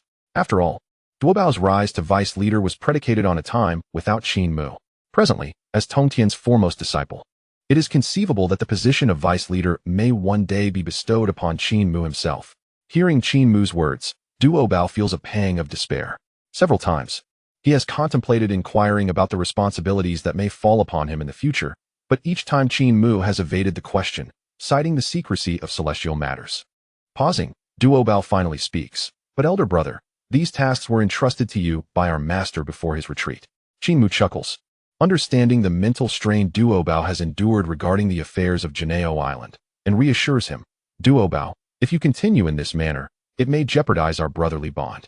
Moreover, what need is there for division among brothers? At these words, Duobao is momentarily taken aback, rendered speechless by Qin Mu's assertion. Just then, Three Xiao, with her beautiful eyes gleaming, glances at Duobao. Second brother, you did not come to the Three Immortals Island merely to vent your frustrations before elder brother, did you? With Three Xiao's remark, Duobao recalls his true purpose for coming. He quickly turns to Qin Mu. Elder brother, not long ago, the EC Dragon King Ao Guang visited Jinao Island, stating he had urgent matters to discuss with our master. As our master is in retreat, I brought him to seek your counsel. Upon hearing this, Qin Mu's eyes brighten. Ao Guang, from the Dragon Clan?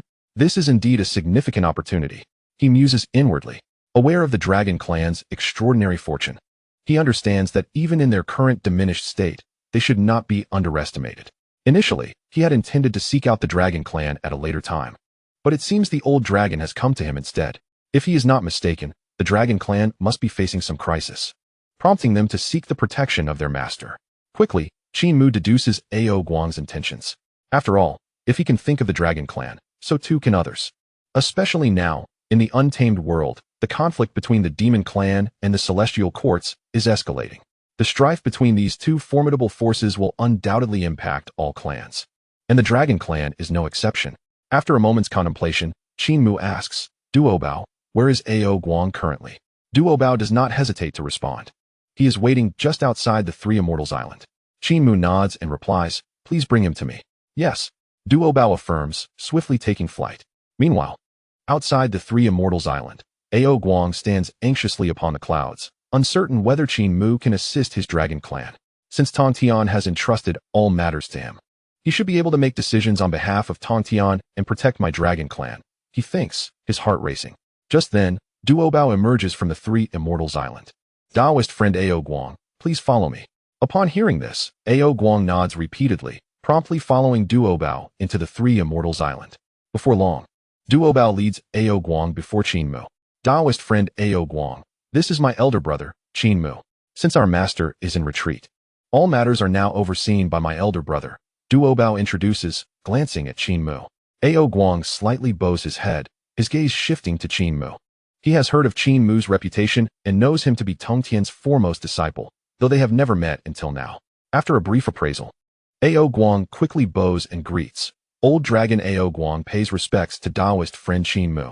Qin Mu smiles gently and replies, no need for such formalities. Ao Guang Taoist friend, the renown of the Dragon Clan is indeed well known to me. At Qin Mu's words, Ao Guang's expression turns bitter and resigned. After all, what renown does the once mighty Dragon Clan possess now? They have long since fallen from grace. After a moment of hesitation, Ao Guang forces a smile and responds, you jest. Taoist friend, the Dragon Clan's standing is, alas. He sighs deeply at this point. The tale continues as Ao Guang recalls the ancient times when the Dragon Clan was one of the three dominant powers of the untamed world, flourishing under the leadership of the ancestral dragon. Yet now, Even a mere Deluo golden immortal from the Purple Mansion Celestial Court can easily oppress the Dragon Clan. The thought alone fills Ao Guang with frustration. Noticing Ao Guang's distress, Qin Mu, having anticipated the Dragon King's intentions, inquires, "What brings you, old Dragon King?" Upon Qin Mu's question, Ao Guang does not withhold the truth, stating, "Taoist friend Qin Mu, some time ago, the Purple Mansion Celestial Court sent emissaries to our East Sea Dragon Clan, demanding our submission and the relinquishment of our clan's fortune. As you know, our Dragon Clan has remained dormant in the Four Seas since ancient times, no longer concerning ourselves with the affairs of the untamed world. Yet now, the Purple Mansion Celestial Court is being excessively aggressive, which is simply intolerable." As he speaks, Ao Guang's anger grows. After a brief pause, he continues, "Moreover, the Purple Mansion Celestial Court has given us a 1,000-day ultimatum. Should the Dragon Clan not comply, they threaten to exterminate us. The old dragon has come to beseech the venerable Tongtian, hoping he can intervene to defuse this situation. Naturally, the Dragon Clan is willing to offer something in return for Tongtian's assistance." With that, Ao Guang gestures, ready to present a token of gratitude. Then, he beheld a flag emerging from the palm of his hand. This flag, known as the Xian Yuan water-controlling flag, is one of the few treasured artifacts of our Dragon Clan. I wish to present it to the esteemed Tongtian, hoping for his protection over the Four Seas Dragon Clan. Qin Mu's gaze flickered as he fixed his eyes upon the Xian Yuan water-controlling flag produced by Ao Guang. Upon closer inspection, he observed that the flag bore a deep black surface, adorned with the true form of the Xuanwu, while the flagpole resembled the cold iron of the Northern Sea, emanating a chilling aura. Though others might be unaware, Qin Mu was acutely aware of its significance. The Xian Yuan water-controlling flag is one of the 5-element flags, a supreme innate spiritual treasure. The 5-element flags represent the manifestation of the innate energies of the 5 elements, each belonging to a different direction and possessing unparalleled power. They serve not only as defensive treasures, but also embody the laws of the heavenly Tao. The Xian Yuan water-controlling flag, specifically, can manipulate all waters, reverse rivers, overturn the seas, and even summon the corrosive weak water to erode the primordial spirit. Moreover, this flag possesses the power to freeze the heavens and earth, encapsulating 1,000 miles in ice, even slowing the flow of time. Truly, the Xian Yuan water-controlling flag is a remarkable artifact. However, it seems rather petty for the Four Seas Dragon Clan to seek protection from their master merely in exchange for such an innate spiritual treasure. Qin Mu mused silently. He understood the flag's extraordinary nature, yet he felt that merely offering it would fall short of convincing Tongtian to grant protection to the Four Seas Dragon Clan. After all, Tongtian is not lacking in spiritual treasures. Furthermore, the Dragon Clan is currently burdened by karma, which is something Tongtian cannot easily absorb. Observing Qin Mu's contemplative demeanor, Ao Guang felt a wave of anxiety wash over him. Earlier, he had convened with the other 3 Dragon Kings to discuss how to address the crisis facing the Dragon Clan. Ultimately, they decided to seek Tongtian's protection, hoping to leverage the fortune of the Four Seas Dragon Clan as a bargaining chip. However, now faced with Qin Mu instead of Tongtian, Ao Guang's thoughts shifted. He considered that perhaps Qin Mu was not on par with Tongtian, and that presenting the Xian Yuan water-controlling flag might sway him. He entertained the notion that if Qin Mu could persuade Tongtian to grant protection, the Dragon Clan would greatly benefit. Little did he know that Qin Mu had already seen through his intentions. Ao Guang, this old slippery eel, truly believes I am so easily deceived. The Xian Yuan water-controlling flag is indeed an impressive innate spiritual treasure. But to expect protection for the Four Seas Dragon Clan in exchange for merely this is far too insufficient. After contemplating this, Qin Mu regained his focus and looked directly at Ao Guang. Ao Guang, my friend, I regret to inform you that your timing is unfortunate. My master has recently entered seclusion to contemplate the sacred Tao. Qin Mu did not finish his sentence, merely shaking his head with a sigh. Upon hearing this, Ao Guang's face turned ashen. He had hoped that Qin Mu, being inexperienced, would be swayed by the offering of the Xian Yuan water-controlling flag. Little did he expect that Qin Mu would not fall for it. What should I do now? If we cannot secure the protection of the esteemed Tongtian, when the forces of the Zifu Xianting arrive, the Four Seas Dragon Clan will face extermination. With this thought, Ao Guang became increasingly anxious, unsure of how to proceed. Just then, Qin Mu glanced at Ao Guang and shifted the conversation. Although my master is in seclusion and cannot directly manage the affairs of the Four Seas Dragon Clan, I do have a plan that could alleviate your clan's predicament. At this point, Qin Mu deliberately left a hint of suspense. Oh, A.O. Guang's eyes lit up at this revelation, eagerly asking, "What is it?" Qin Mu smiled faintly and said, "It is quite simple.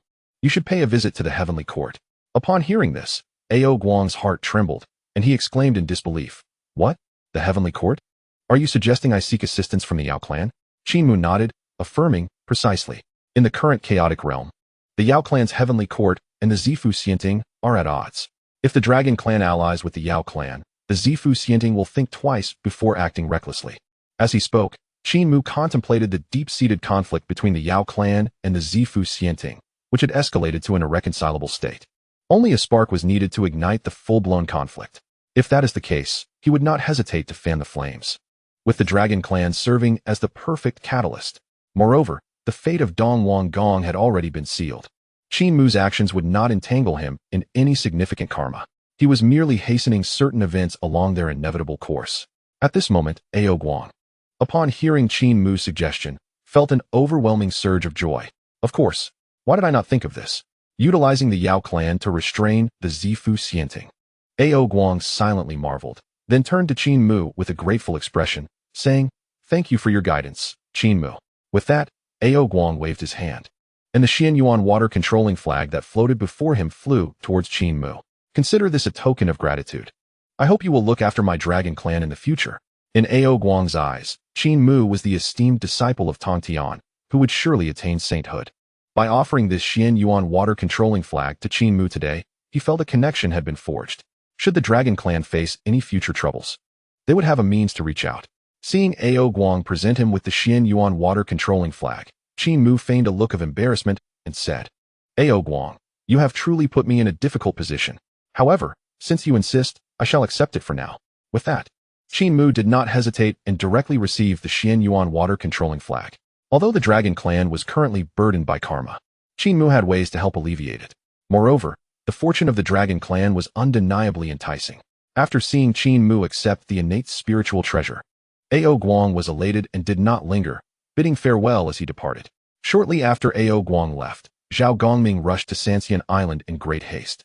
Chapter 66. The Karma of Saints. Soon, Zhao Gongming arrived before Qin Mu and the Three Heavens. "Elder brother." The Three Heavens expressed their delight at seeing Zhao Gongming. Noticing Zhao Gongming's anxious demeanor, Qin Mu furrowed his brow slightly. It was evident that something significant had transpired. Zhao Gongming exchanged a brief smile with the Three Heavens before turning to Qin Mu and bowing, saying, "Senior brother." Qin Mu nodded and inquired, "What brings you here in such a flurry, Zhao Junior brother?" Upon hearing Qin Mu's question, the Three Heavens turned their curious gazes toward Zhao Gongming. In their understanding, their elder brother was typically composed and reserved. Zhao Gongming quickly replied, "Senior brother, the esteemed Nuwa has come to Jinao Island specifically to seek you out." Upon hearing this, Qin Mu was taken aback. "Nuwa? What could she want with me?" Qin Mu hesitated, pondering the lack of any prior connection between them. After becoming Tongtian's disciple, he had accompanied the Sanqing to the Purple Cloud Palace to listen to Hongjun Daozu's teachings. It was during that time that he had seen Nuwa once, and afterward, they had not crossed paths again. The Three Heavens, upon hearing this, were equally puzzled. Why is the esteemed Nuwa seeking our senior brother? Did she not join the Yao clan's heavenly court and was conferred the title of Hua Huang by the Yao Emperor Dijuan? Could it be related to matters concerning the Yao clan? The Three Heavens speculated, their eyes turning to Qin Mu. Qin Mu adopted a contemplative expression. After a moment of thought, he suddenly recalled an incident. After becoming Tongtian's disciple, he had received the Three Light Divine Water as a meeting gift from Yuanshi. Could it be that she has come for this treasure? Qin Mu mused silently, while others might be unaware. Qin Mu understood all too well that Nuwa had achieved sainthood through her merits in creating humanity from clay. In this process, the Three Light Divine Water played a crucial role. It has the power to revive the dead, restore flesh and bones, and enlighten the spirit. With this thought, Qin Mu's heart was instantly assured. The arrival of Nuwa at this moment likely pertains to the Three Light Divine Water. It seems that Nuwa is on the verge of discovering her opportunity for sanctification. It won't be long before the human race emerges into existence. Contemplating this, Qin Mu reined in his thoughts and turned back. "Junior brother Zhao, let us go to meet Master Nuwa." Qin Mu glanced at Zhao Gongming. "All right." Zhao Gongming nodded in agreement. Subsequently, Qin Mu temporarily bid farewell to the Three Celestials and returned to Golden Aode Island accompanied by Zhao Gongming. At this moment, on Golden Aode Island, Nuwa stood gracefully in the clouds, her human head and serpent body enveloped in the profound rhythms of creation, exuding an aura of sanctity and authority. Upon their return, Qin Mu and Zhao Gongming hurriedly approached to pay their respects. Disciple Qin Mu pays homage to Master Nuwa. Qin Mu stepped forward and offered a solemn bow. Like the three purities, Nuwa is also a disciple of the Tao ancestor Hongjun, and thus it is only fitting for Qin Mu to refer to her as his masteress aunt. Moreover, in the presence of Nuwa, Qin Mu displayed profound respect, for she is destined to become the matriarch of humanity, and in his previous life, he was a member of the human race. Having traversed into the primordial world, he had transformed into a primordial spirit of the Nine-Leaf Swordgrass. Noticing Qin Mu's arrival, Nuwa gave a slight nod and remarked, "No need for excessive formalities." As she spoke, she took a moment to appraise Qin Mu, realizing that he had reached the mid-stage of the great Luo Golden Immortal level. She couldn't help but silently marvel. "I never expected that after such a long time apart, the little Golden Immortal I once knew has grown to this extent." She vividly remembered the time they attended a lecture at the Purple Cloud Palace, when Qin Mu was merely at the Golden Immortal level. Now, however, he had advanced to the mid-stage of the great Luo Golden Immortal, a remarkable rate of progress that caught Nuwa's attention. As Nuwa observed Qin Mu, he ventured to inquire, "Master Nuwa, have you come to Golden Aode Island seeking our master?" Before he could finish his sentence, Nuwa shook her head, interrupting him. "I am not here to seek Brother Tongtian, but rather to find you." "To find me?" Qin Mu feigned surprise. Earlier, upon learning of Nuwa's visit, he had speculated that she was here for something related to him, particularly the treasures he possessed.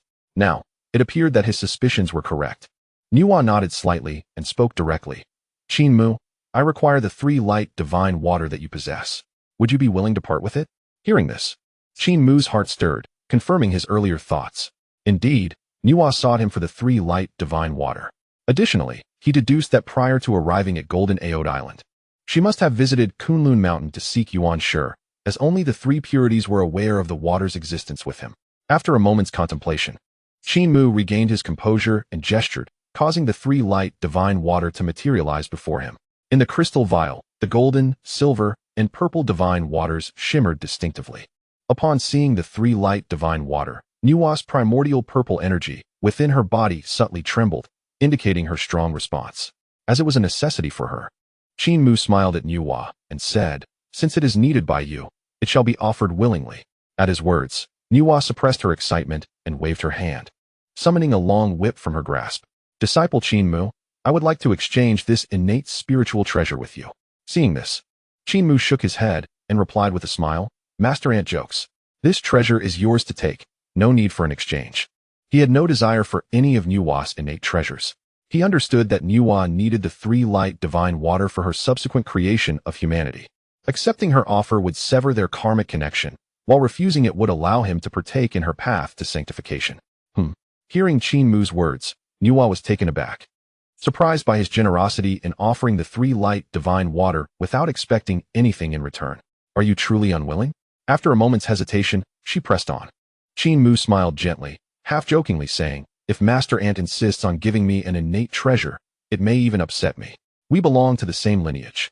Discussing transactions would only create distance between us." At his response, a glimmer of appreciation flashed in Nuwa's eyes. No longer dismissing his offer, she replied, "Very well. I shall remember this karmic bond." With that, Nuwa did not linger on the matter and directly accepted the 3 light divine water.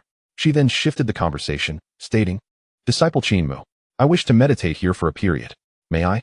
Qin Mu's heart stirred at this.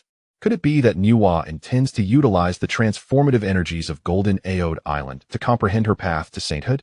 After a moment's contemplation, he promptly nodded and said, "It would be a blessing for Golden Aode Island to have you stay, Master Ant. I shall arrange a tranquil place for you." Then, Qin Mu personally guided her to a secluded area for her meditation. This location faced the sea, backed by verdant mountains, rich in spiritual energy, and naturally resonating with the rhythms of the Tao. Nuwa was quite satisfied with this choice. "This place is excellent." Recognizing her contentment, Qin Mu discreetly took his leave. Chapter 67, Ao Guang. Our dragon clan was once this powerful. Meanwhile, Ao Guang, after departing from the 3 Immortal Island, transformed into a colossal azure dragon and soared toward the heavens. Soon, he traversed through layers of cloud and arrived at the southern heavenly gate of the heavenly court. Upon closer inspection, he saw the gate towering and resplendent in golden light. Dozens of golden-armored demon guards stood on either side, emanating immense power, all possessing the strength of Tai golden immortals. The demon general at the forefront exuded the aura of a great Luo golden immortal. Seeing this, Ao Guang's heart shook. The great Luo golden immortal guarding the southern heavenly gate. The foundation of the demon race is truly formidable. Ao Guang silently lamented. In times past, during the zenith of the Dragon Clan, the gates of the four seas were equally grand, with shrimp soldiers and crab generals all being of Tai and great Luo caliber. Yet now, the Dragon Clan had diminished. He, the Dragon King of the East Sea, was merely at the level of a Tai golden immortal. The more he pondered, the more he felt a sense of nostalgia. While astonished, he composed himself and transformed into a human-dragon hybrid before descending at the southern heavenly gate. Who goes there? Upon Ao Guang's arrival, the great Luo golden immortal demon general bellowed, and the other guarding demons immediately grew vigilant. Ao Guang took a deep breath and respectfully bowed to the great Luo golden immortal demon, saying, "I beseech the esteemed immortal to relay a message to the demon emperor," stating that Ao Guang of the Dragon Clan has urgent matters to discuss. At his words, the great Luo golden immortal demon general could not help but cast a few more glances at Ao Guang, a smirk playing on his lips. The Dragon Clan? How rare. Seeing the demon general's demeanor, Ao Guang maintained his composure but felt a bittersweet taste within. When had the Dragon Clan ever been looked down upon in such a manner during its prosperous days? As for traversing the primordial world, there was no need to announce it. The Dragon Clan had truly fallen from grace. Ao Guang reflected silently, feeling a deep sense of loss within. Wait here. The great Luo golden immortal demon general responded before rising to announce Ao Guang's arrival. Soon, the demon general entered the Lingxiao Palace. Inside the palace, Emperor Jun was discussing strategies with Tai and other powerful demon figures regarding how to deal with the Purple Mansion Celestial Court. As the conflicts between the demon race and the Purple Mansion Celestial Court intensified, both sides began to engage in open hostilities. Recently, a quasi-saint from the Purple Mansion Celestial Court had fallen into the hands of the demon race. Demon Emperor, with a quasi-saint from the Purple Mansion Celestial Court fallen. They will undoubtedly retaliate. We must not let our guard down, the demon master Kunpeng said solemnly. Earlier, Emperor Jun had personally traveled to the North Sea to invite Kunpeng to join the demon race and serve as the demon master. Certainly, as a reward, Emperor Dijun promised Kunpeng to avenge Han Yun and seize the seventh strand of primordial purple energy from him. Upon hearing Kunpeng's words, Dijun nodded, about to speak when a demon general guarding the southern heaven gate stepped into the hall. Observing this, the demon clan members focused their gazes on the general. Approaching, the general bowed to Dijun and reported, "Your Majesty, the Dragon King Ao Guang from the East Sea seeks an audience." At this, Dijun raised an eyebrow, pondering, Ao Guang? What brings him to our demon court? He had considered the possibility of incorporating the Dragon Clan into his ranks, but the time had not yet come. He never expected the Dragon Clan to approach him voluntarily. While Dijun was lost in thought, the Eastern Emperor Tai laughed heartily. Huh? Brother, could it be that the Dragon Clan has been cornered by the Purple Palace and seeks refuge with us? Dijun, feigning contemplation, finally waved his hand. Let him in. Yes. The demon general bowed and promptly exited. Shortly thereafter, Ao Guang entered the Lingxiao Hall under the guidance of the general. As he stepped into the hall, the gaze of the demon clan members settled on him, making Ao Guang shiver involuntarily, feeling uncomfortable under their intense scrutiny, especially as their formidable auras made it hard for him to breathe. Approaching, Ao Guang faced the high-seated Dijun, took a deep breath, and bowed, saying, "I am Ao Guang of the Dragon Clan, greeting your Majesty, the Eastern Emperor."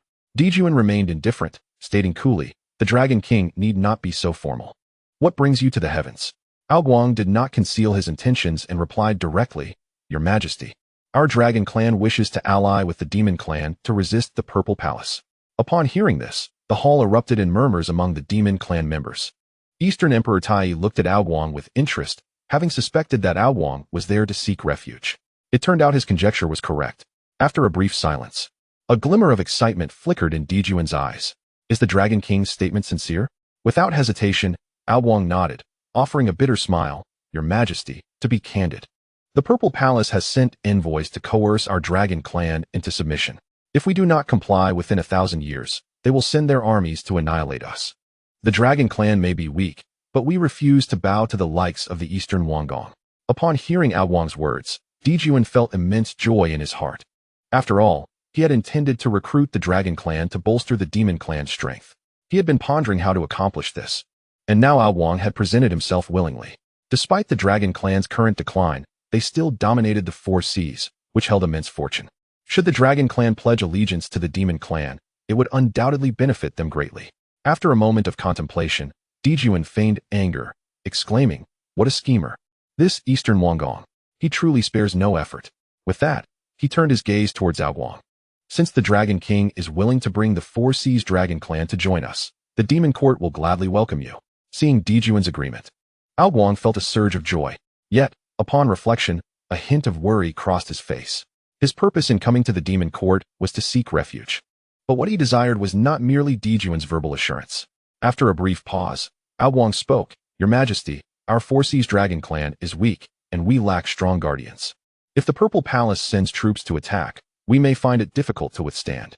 In response, Dijuan maintained his composure, clearly understanding Ao Guang's unspoken concerns, and assured him, "Fear not, Dragon King. From this day forth, we are allies. The safety of the Dragon Clan will be our concern." With that, Dijuan's gaze shifted to a member of the Demon Clan within the hall, who, like Ao Guang, bore a human body with a dragon's head, exuding a formidable presence. This was Jie, one of the 10 great demon saints. Jie, accompany the Dragon King to the East Sea. Should the Purple Palace's beings appear, leave no survivors. Upon hearing that Jie would accompany him to the East Sea, Ao Guang could not help but feel elated. Jie, being a major demon saint with quasi-saint strength, would prove a formidable ally against any forces sent by the Purple Palace. Moreover, having once been part of the Dragon Clan, Jie would harbor some sense of belonging, easing any apprehensions. "Thank you, Your Majesty." After a moment of thought, Ao Guang bowed deeply to Dijuan. He realized that the plan conceived by Qin Mu was indeed effective. With the protection of the Demon Clan, he felt less fear toward the Purple Palace. Subsequently, Ao Guang did not linger and returned to the East Sea Dragon Clan accompanied by Jie. Time slipped away unnoticed, and in the blink of an eye, 500 years had passed. For the beings of the Honghuang realm, this duration was but a fleeting moment. However, during this time, the atmosphere of calamity in the Honghuang world grew increasingly intense. Even some quasi-saint powers felt a sense of trepidation and chose to enter seclusion to evade the impending tribulations. In the East Sea, on the Three Immortals Island, Bixiao was diligently massaging Qin Mu's legs. Qin Mu, with closed eyes, relished in a state of leisure. Suddenly, a notification from the system resonated in his mind. "Ding! Congratulations, Master. You have received a small red envelope. Accumulating 100 small red envelopes allows for the synthesis of one large red envelope. Would you like to synthesize it?" Surprised by the system's notification, Qin Mu chose to proceed with the synthesis. Every 1,000 years, the system granted him a small red envelope. Over the years, the accumulation had reached a point where synthesis into a large red envelope was feasible. As Qin Mu conveyed his intention, another notification sounded. "Ding! Large red envelope synthesis successful. Detected that the master now possesses 10 large red envelopes. Would you like to synthesize a special large red envelope?" A special large red envelope? Qin Mu's heart raced, and he suddenly opened his eyes. Previously, during his return to Golden Turtle Island and his first visit to Three Immortals Island, he had received dropped large red envelopes. 10 large red envelopes could be synthesized into one special large red envelope. After such a lengthy period, he finally had enough to create a new special large red envelope. Qin Mu couldn't help but reflect. Since acquiring the system, he had only received a special large red envelope once. Back when the Sanqing took him to the Xiao Palace to listen to teachings. Opening that special large red envelope had granted him a unique, Dao-level technique. This technique was quite straightforward. With each breakthrough, a sword leaf would coalesce within his body. Once he gathered 9 sword leaves, he could ascend to the Dao. Moreover, each sword leaf could give rise to various divine abilities and special effects. Undoubtedly, this unique Dao-level technique was of utmost importance to Qin Mu. After all, following the 3 teachings at the Hongjun Xiao Palace, the sanctified positions and the foundational primordial purple energy had already been distributed. Without this unique Dao-level technique, it would be exceedingly difficult for Qin Mu to attain sanctification. "System, synthesize it for me." After a moment's contemplation, Qin Mu issued his command, filled with anticipation. What rewards might this special large red envelope yield? Before long, the system responded in his mind. "Ding! Congratulations, Master. You have successfully synthesized a special large red envelope. Would you like to open it immediately?" Upon hearing the words, Qin Mu did not choose to immediately open the extravagant red envelope. Meanwhile, Bai Xiao, who was massaging Qin Mu's legs, was taken aback when she saw him suddenly sit up. "Master brother, what's wrong?" Bai Xiao inquired with a hint of surprise. Coming back to his senses, Qin Mu gently ruffled Bai Xiao's hair, leaving her blushing with embarrassment, her face suffused with a rosy hue. "Bai Xiao, I have suddenly had an epiphany and need to enter seclusion for a while," Qin Mu informed her. Bai Xiao nodded in response, saying, "All right. I hope everything goes smoothly for you during your seclusion." Qin Mu smiled faintly, and with a flicker of his form, he soared into the sky above Sanxian Island. Before long, he had reached the depths of the firmament. With a flick of his mind, Qin Mu summoned his magical power. Upon focusing his gaze, he noticed a spatial door had manifested a short distance before him in the void. After departing from the unworldly mountain, Qin Mu had inadvertently activated his extraordinary comprehension while on his way back to Kunlun Mountain, leading him to grasp the transcendent divine ability known as the spatial door. By establishing specific geographical coordinates within the door, he could traverse through the void directly to his destination. Opening this extravagant red envelope is of great significance. It is prudent to choose a secure location, Qin Mu mused, then without further thought, stepped into the spatial door. The coordinates in the void flickered, and Qin Mu's figure vanished. When he reappeared, he found himself in a small world, the very one where the ancient Yin patriarch had perished. Previously, Qin Mu had accompanied the Saint Zhunti sisters to this place, where they encountered the remnants of the Yin patriarch's soul. Fortunately, Qin Mu had managed to vanquish that lingering spirit and obtain the supreme innate spiritual treasure, the Taiji Yin mirror. Before departing, he had left behind the spatial coordinates in this small world, which now proved useful. System, open the extravagant red envelope. Qin Mu communicated with the system, his heart brimming with anticipation, pondering what rewards he might receive this time. Soon, the system responded, "Ding. Opening extravagant red envelope. Congratulations, Master. You have received the reward, the 3 talents great array. Setting up this array can suppress quasi-saints, and, when perfected, can even momentarily restrain those of the Hunyuan Daluo Jinxian level. It requires the combined efforts of 3 integral beings. Congratulations, Master. You have received the reward, the Human Emperor Technique, a cultivation method for the rulers of the human race, embodying the path of human cultivation, which, when perfected, grants dominion over humanity. Congratulations, Master. You have received the reward, the Water Spirit Pearl, one of the innate 5 elemental spirit pearls, governing the source of all waters in the world. Congratulations, Master. You have received the reward, 1 Chaos Origin Fruit. This fruit, born from the Chaos spiritual root, allows one below the quasi-saint level to break through their realm without any side effects. Upon hearing the system's prompts, Qin Mu's heart surged with excitement. Wow, this truly is an extravagant red envelope. Each of these rewards is extraordinary. Qin Mu was elated, amazed that this extravagant red envelope had yielded a 4-fold reward. The 3 talents great array could even momentarily suppress the existence of a Hunyuan Daluo Jinxian. It required 3 integral beings to set it up. Qin Mu pondered and began to assess his gains. Suddenly, he thought of the Sanxian sisters. As they were of the same origin, they perfectly met the requirement of being 3 integral beings. When he returned, he would teach them the 3 talents great array. After extracting the reward for the array, Qin Mu proceeded to extract the Human Emperor Technique. This Human Emperor Technique is no trivial matter. It is a cultivation method prepared exclusively for the rulers of the human race. When perfected, it grants one the power to govern humanity. Qin Mu marveled. Chapter 69, A Bountiful Harvest, Late Stage of Daluo Jinxian. Nuwa emerges from seclusion. Before long, a determined glint flashed in Qin Mu's eyes. It is important to note that the cultivation method he practiced was a specialized, Dao-level technique. His innate chaotic Qinglian sword leaves would solidify within him, awakening his latent divine abilities.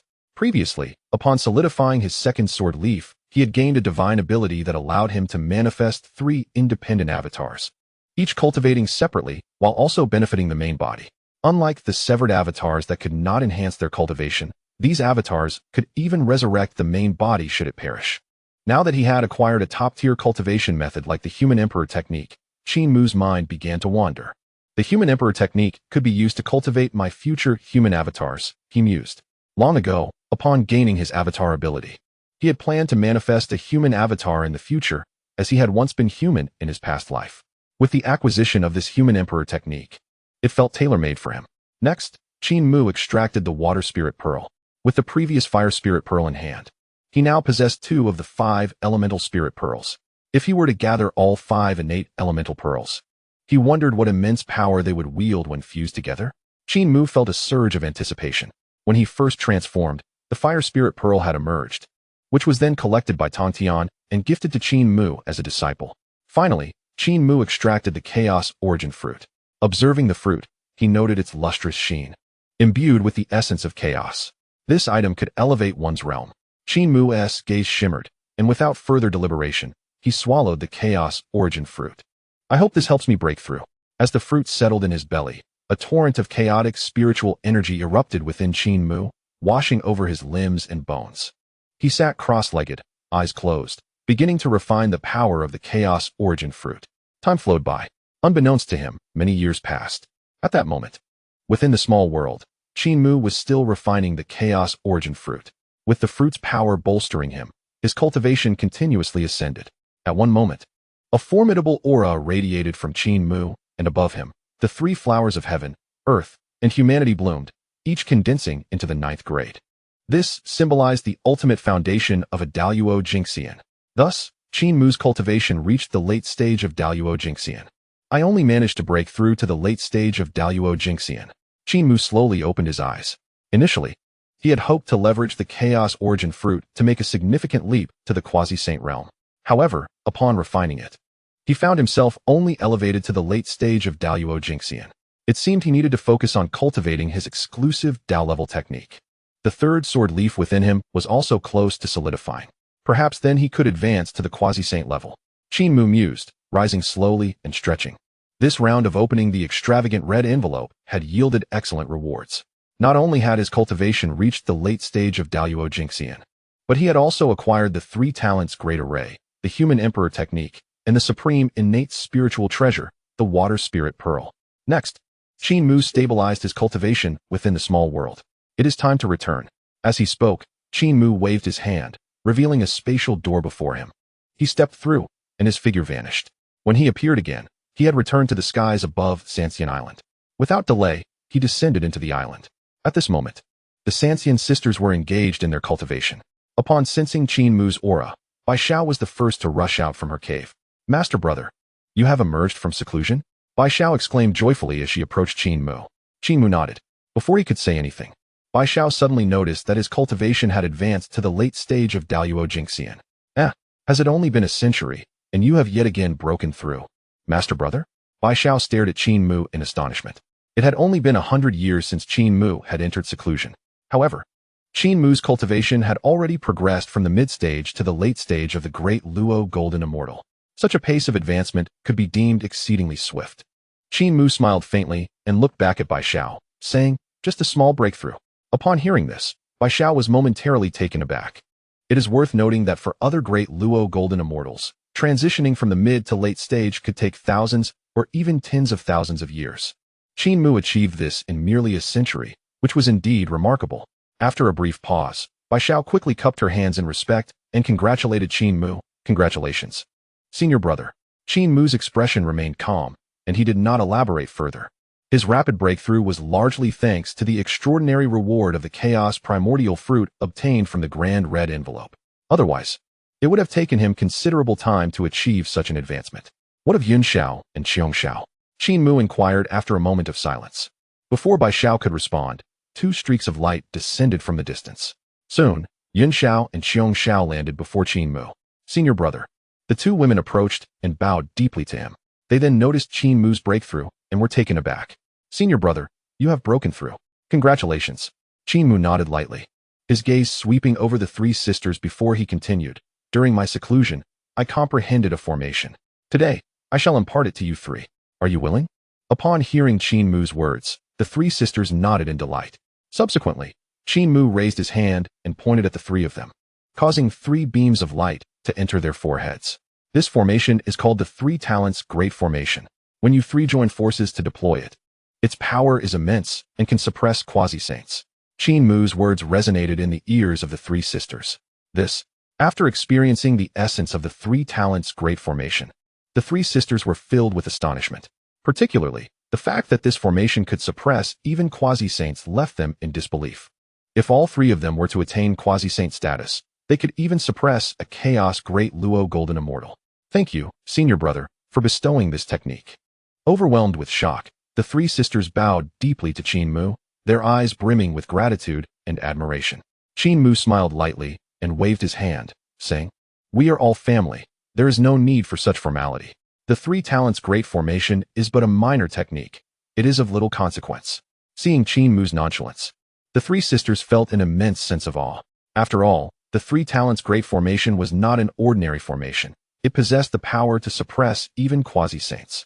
You are already familiar with the principles of the formation. Practice diligently moving forward. Should you encounter great Luo golden immortals in the future, invoke the three talents great formation to suppress and eliminate them.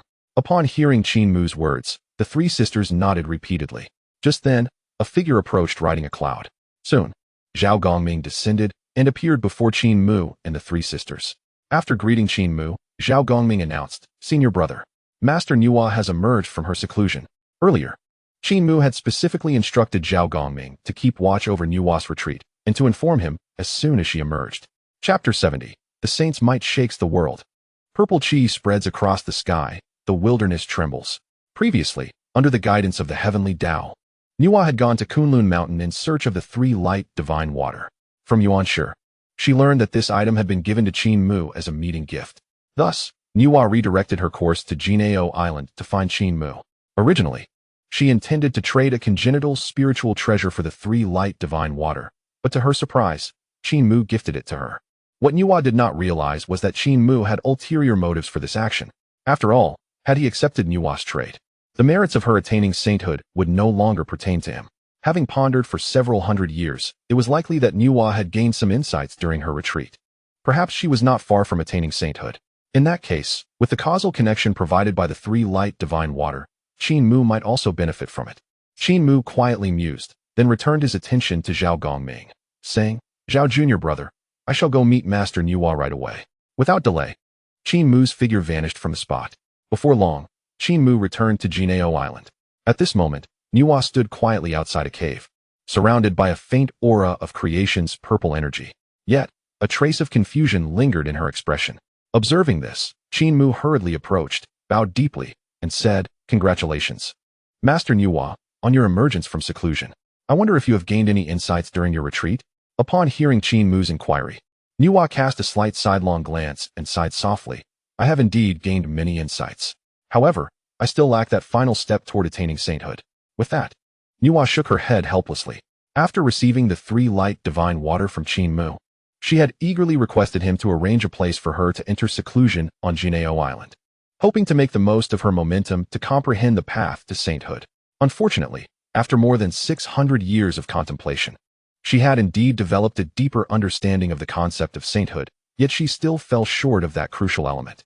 Upon hearing Nuwa's words, Qin Mu's eyes subtly flickered with a hint of intrigue. What others might not know, he was acutely aware of. Nuwa's opportunity to attain sainthood lay in the creation of humanity from clay. Merely remaining in seclusion would not suffice to achieve this. As Nuwa was lost in thought, Qin Mu pressed his lips together and said, "Master Nuwa, why not take a stroll across the vast wilderness? Observing the myriad lives may provide you with new insights." Suddenly, upon hearing Qin Mu's suggestion, Nuwa was taken aback. For some reason, the primordial purple energy within her stirred, as if stirred by Qin Mu's words. Could it be that my opportunity for sainthood does not lie here, but rather requires me to traverse the wilderness?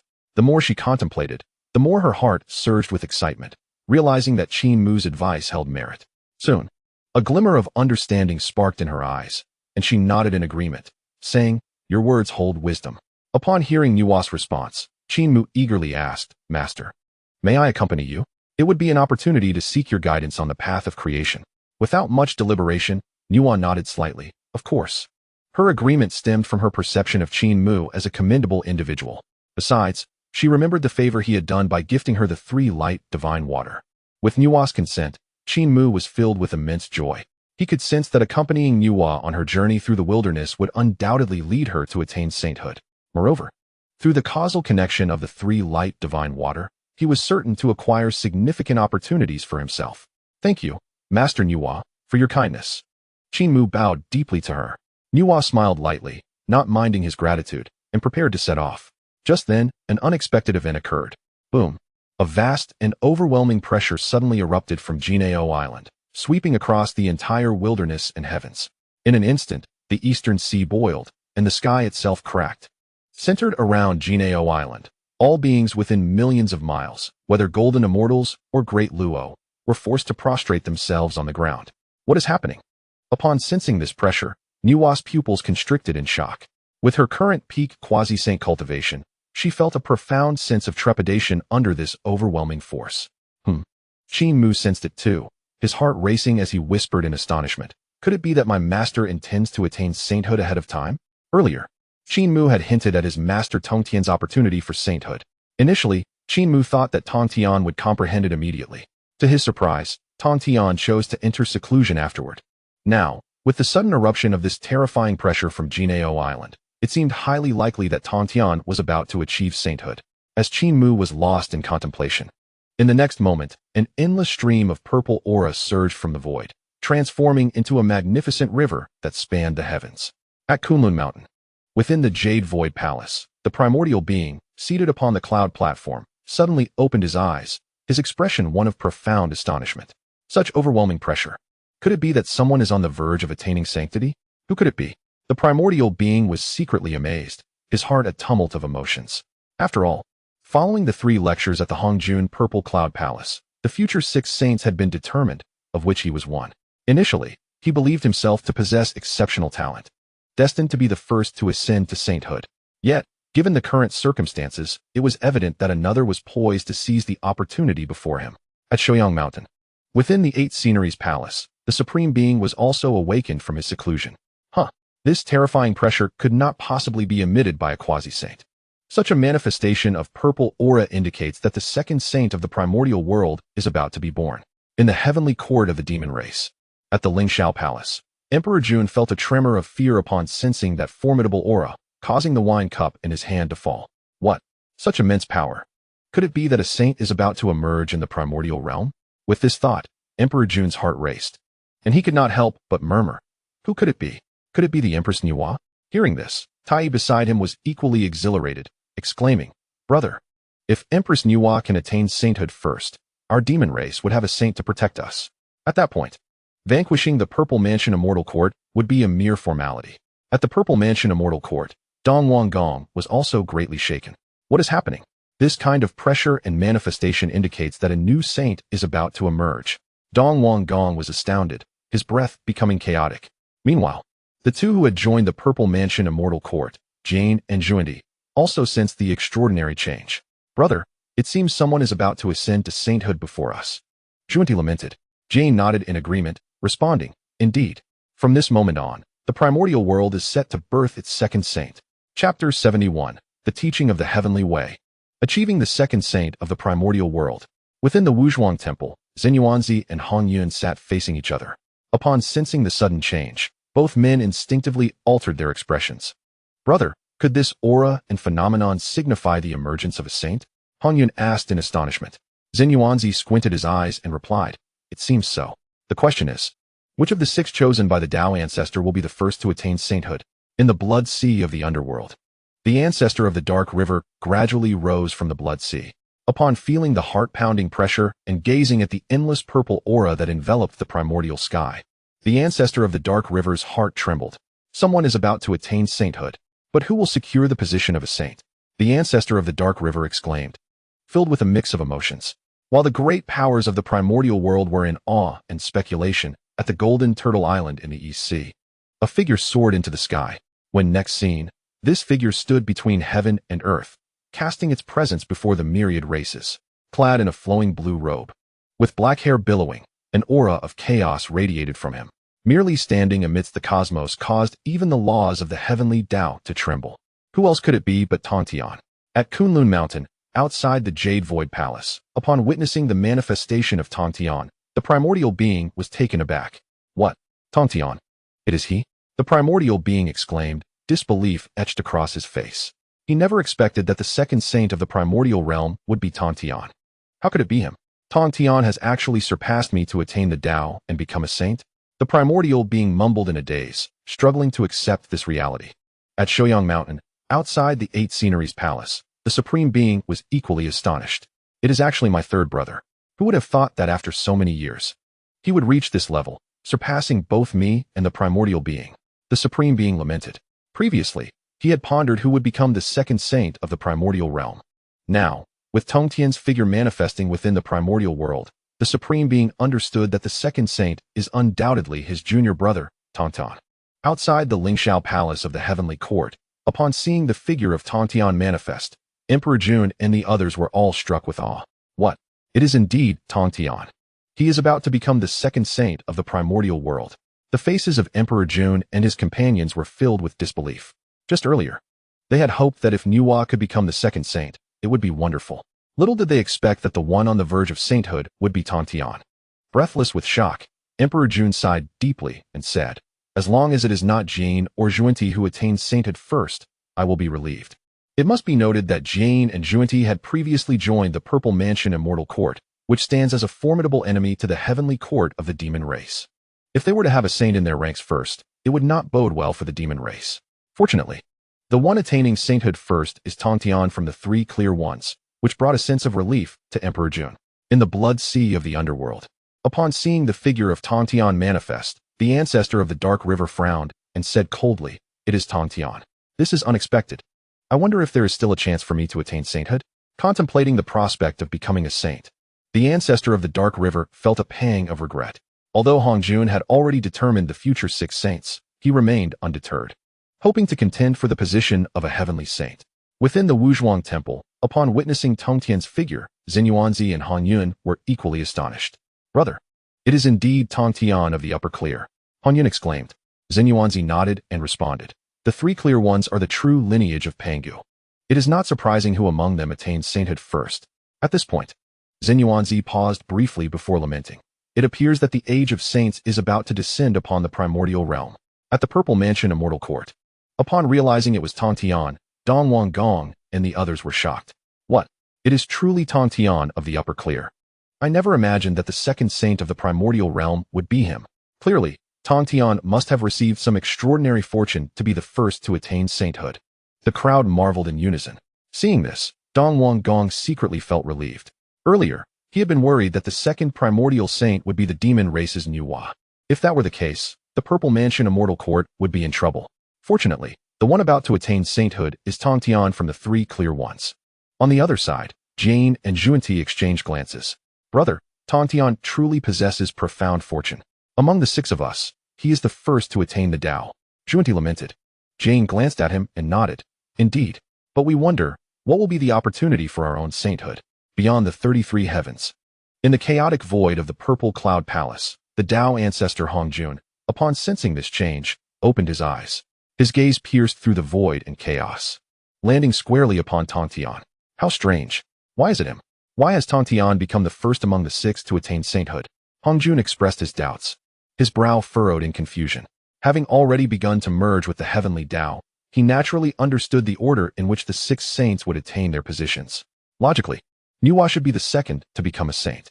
Yet now, the first to achieve sainthood in the primordial world is unexpectedly Tongtian, leaving Hongjun utterly astonished. A variable. After a moment's thought, Hongjun could not help but exclaim. However, he did not dwell on it too much. After all, since even the heavenly Tao showed no reaction, it indicated that the Tao tacitly permitted this shift in events. If so, it is best to let things unfold naturally. In the celestial expanse, Tongtian stood tall. After a period of seclusion and contemplation, he finally discerned his opportunity for sanctification. His gaze, sharp as lightning, swept across the vast primordial world, and with a voice like thunder, he proclaimed to the heavens, "I am the true lineage of Pangu, the supreme Tongtian. Today, seeing sentient beings struggling in their cultivation with no means, I shall establish a sect called Jie. The essence of Jie is to seize the thread of existence between heaven and earth, with the 4 swords of Zhuzhen to suppress the fortunes of the Jie Sect. All who possess the heart to pursue the Tao may join my ranks. Jie Sect, rise." With Tongtian's declaration, the entire primordial realm trembled violently. The sound echoed across the vast land, prompting countless beings to look up and witness the rolling purple qi in the sky. A magnificent cascade of merit converging with the innate virtues within Tongtian. As the virtues entered his being, Tongtian's aura surged, ultimately shattering his restraints. A resplendent Tao fruit of chaos ascended from his crown, illuminating the heavens. Auspicious clouds emerged, marking the moment of his sanctification. The Jie Sect was established. Tong Tian ascended to become the second saint of the primordial realm. Chapter 72. The Return of Purple Qi. Yuan Shi establishes the Qin Sect, achieving sanctification. On Jinao Island, Tong Tian's disciples, including Duo Bao, Jin Ling, Wudong, and Gue Ling, trembled with excitement. Our master has become a saint. How wonderful! From this day forth, we shall be disciples of the Jie Sect. With the emergence of our saint, the Jie Sect shall flourish. The disciples rejoiced, for their master, the supreme Tong Tian, was the second saint of the primordial realm. Duo Bao gazed intently at Tong Tian, who floated in the void, his chubby face brimming with joy. From this day on, our Jie Sect is the lineage of the saints. On Sanxian Island, Zhao Gongming and the three heavens were unable to contain their excitement. Big brother, we now have a saint backing us. Bai Xiao exclaimed, her face alight with exhilaration. Zhao Gongming nodded, his expression animated. With our master achieving sainthood, the fortunes of the Jie Sect will undoubtedly soar. Meanwhile, across the primordial realm, numerous scattered cultivators and beings bowed towards Jinao Island. The saint has emerged. I wish to join the Jie Sect and seek that thread of existence. In the presence of Qin Mu and Nuwa, upon witnessing Tong Tian's ascension, Nuwa felt a mix of emotions. Brother Tong Tian has become a saint ahead of me. He chose the path of merit rather than the path of severing the three corpses. She mused, gaining newfound insights into her own path to sanctification. Earlier, Hongjun Taoist had clearly outlined three paths to sainthood during his teachings in the Zixiao Palace. The first was to emulate the great Pangu and validate the Tao through strength, a path deemed exceedingly arduous. The second was the path of severing the three corpses, which was how Hongjun achieved sainthood, leading many later beings to follow this route. The third method was through merit. Now, with Tong Tian establishing the Jie Sect and receiving immense heavenly merit, he achieved sainthood, subtly impacting Nuwa's understanding. In contrast to Nuwa's astonishment, Qin Mu appeared remarkably composed.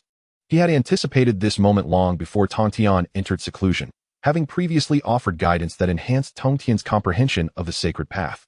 Our master has become a saint, he reflected, though he sensed the impending intensification of the calamities facing the primordial realm.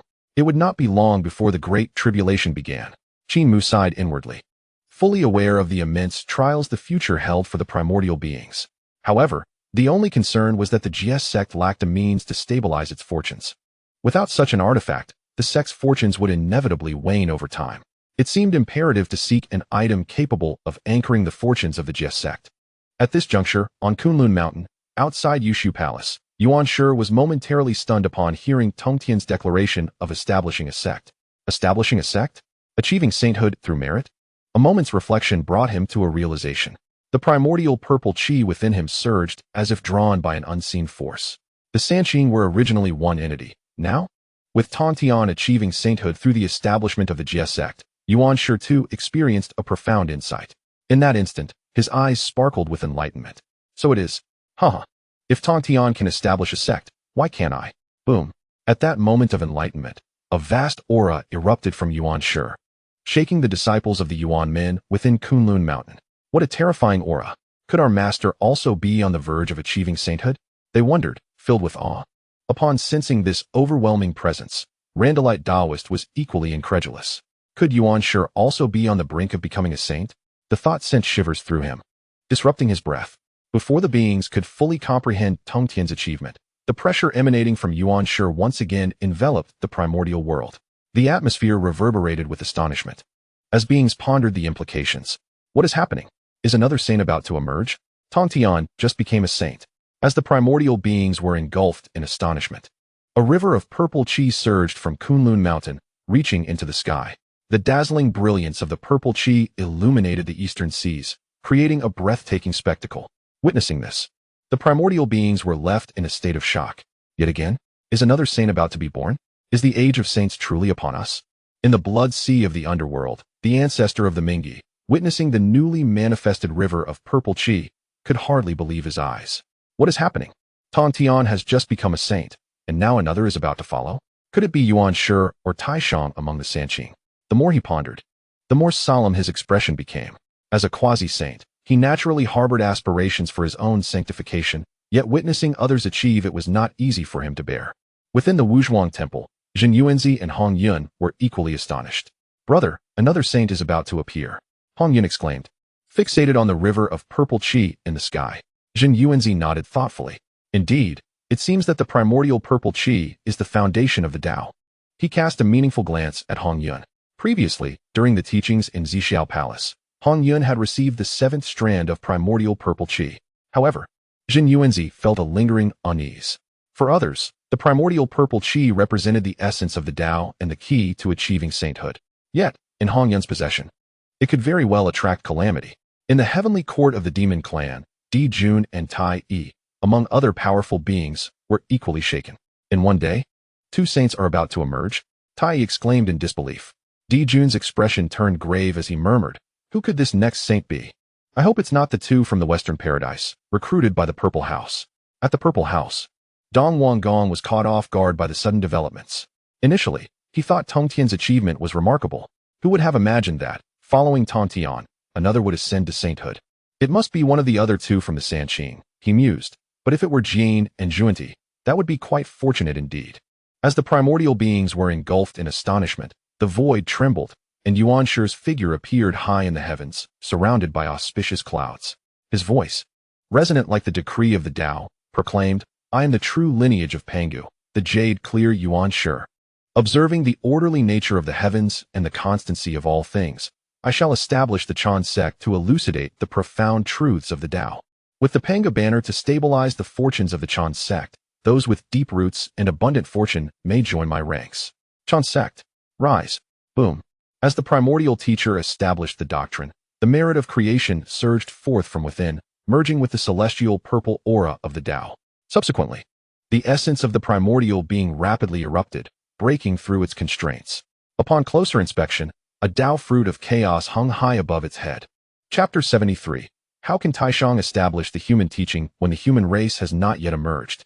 Witnessing the primordial attain enlightenment and become a saint. The many disciples of the primordial sect within Kunlun Mountain were filled with ecstatic joy. Wonderful! Our master has also become a saint. As for the exposition of the teachings, from this moment forth, we shall all be disciples of the exposition sect. With the endorsement of the saintly lineage, the exposition sect is bound to flourish. The disciples of Yuding and others were all agitated. Earlier, when they saw Shangqing Tongtian become a saint, they felt a tinge of disappointment, for after all, the primordial was Tongtian's senior brother, and being surpassed by another naturally left them disheartened.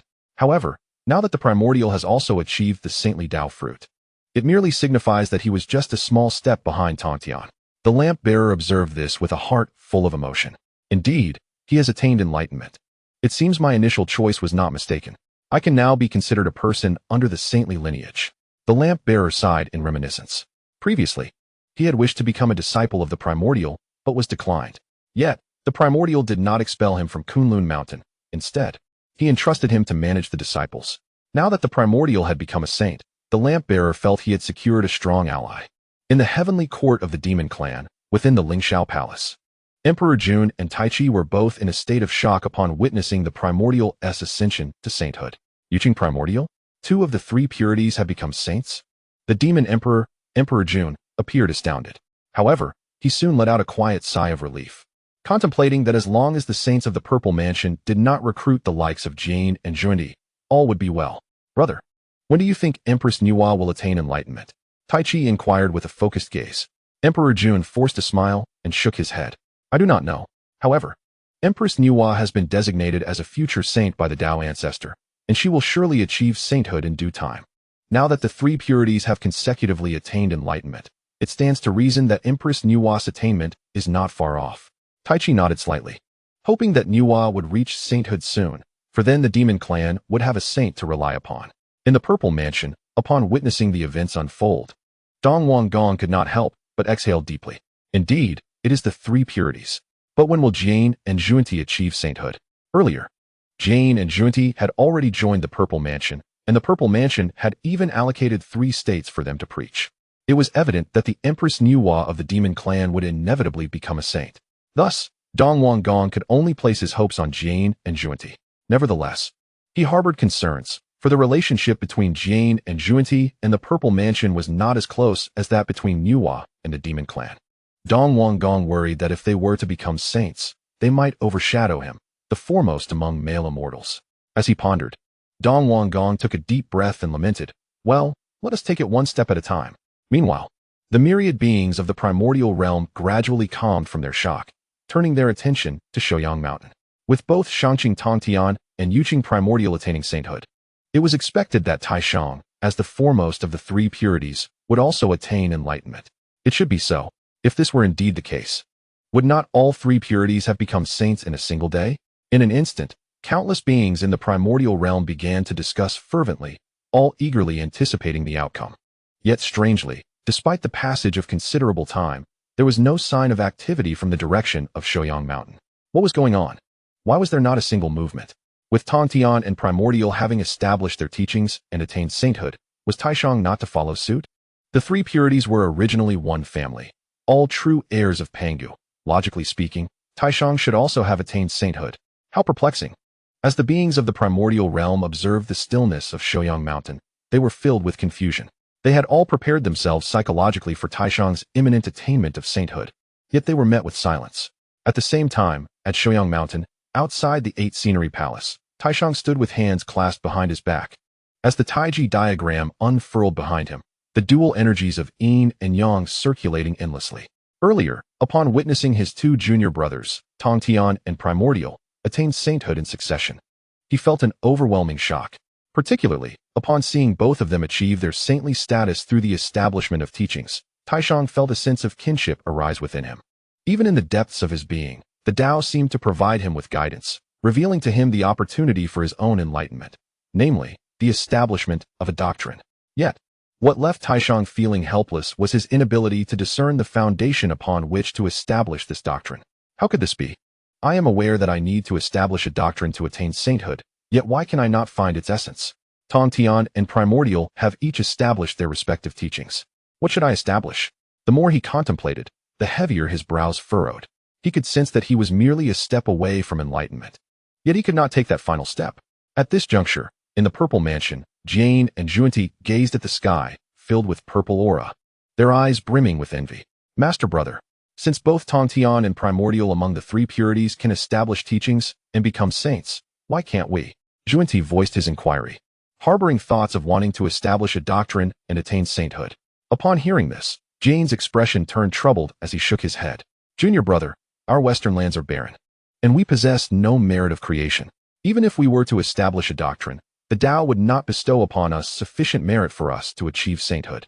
Upon hearing this, Zhunti's face darkened, and he urged, shall we simply watch as others attain sainthood before our eyes? Jane glanced at him and replied, there is no need for you to be anxious, junior brother. We are both designated future saints by the Tao ancestor. Our lack of sainthood now is merely a matter of timing. As he spoke, Jane's gaze shifted toward the vast river of purple aura stretching across the heavens, as if he was plotting something. At Wuzhuang Temple, Honyun stared longingly at the newly ascended saints, Tongtian and Primordial, his eyes filled with envy. Primordial has also become a saint. The three purities truly are the true heirs of Pangu. As he watched, Honyun could not help but exclaim. Zenyuanzi, slightly squinting, appeared contemplative. At that moment, Honyun turned his gaze toward him. Brother, as I possess the primordial purple aura, do I too hold the opportunity for sainthood? Upon hearing Honyun's inquiry, Zenyuanzi's expression shifted slightly as he responded, younger brother, for them, the primordial purple aura is the foundation of the great Tao. However, in my eyes, your possession of the primordial purple aura resembles a harbinger of calamity. Honyun, taken aback, questioned, are you suggesting that the primordial purple aura will bring me misfortune? Zenyuanzi sighed helplessly, expressing, I cannot see through it, but this is merely my conjecture. At this moment, on Janeo Island, Nua's gaze was fixed firmly on the direction of Shouyang Mountain. Noticing the lack of activity from Shouyang Mountain for quite some time, she furrowed her brows and expressed her confusion. How strange. Why hasn't my senior brother established a doctrine? In Nua's view, with Tongtian and Primordial having established teachings and attained sainthood, Taishang, as the foremost among the three purities, should also follow suit to achieve the fruit of the saintly path. Upon hearing Nua's perplexity, Qin Mu could hardly contain his laughter, pondering, why? Of course, it is because you, the holy mother of the human race, have yet to create humanity. With the human race yet to emerge, what could Taishang use to establish the human teaching? Naturally, Qin Mu understood this but refrained from voicing it, turning to Nua and suggesting, Let us go, Master Ant, to pay our respects to our master. Chapter 74. Congratulations to Master for attaining enlightenment and becoming the second saint of the primordial realm. At this moment, outside the Bo Palace, celestial light shone brilliantly. An auspicious cloud swirled. The myriad immortals of the Jie Sect gathered, including the direct disciples of the Master, Duobao, Jinling, Wudong, and Guiling, along with other disciples such as Zhao Gongming, the Three Xiaos, and the 10 heavenly lords, all standing respectfully outside the palace. Soon, Qin Mu and Nuwa arrived together. Upon seeing them, the disciples all bowed in unison. Greetings, Master Brother. Greetings, Master Ant Nuwa. The voice boomed like thunder, resonating through the clouds. The faces of the disciples were all aglow with pride. After all, attaining the path to sanctity meant they would henceforth be disciples of the saints, a status that commanded reverence from all beings in the primordial world.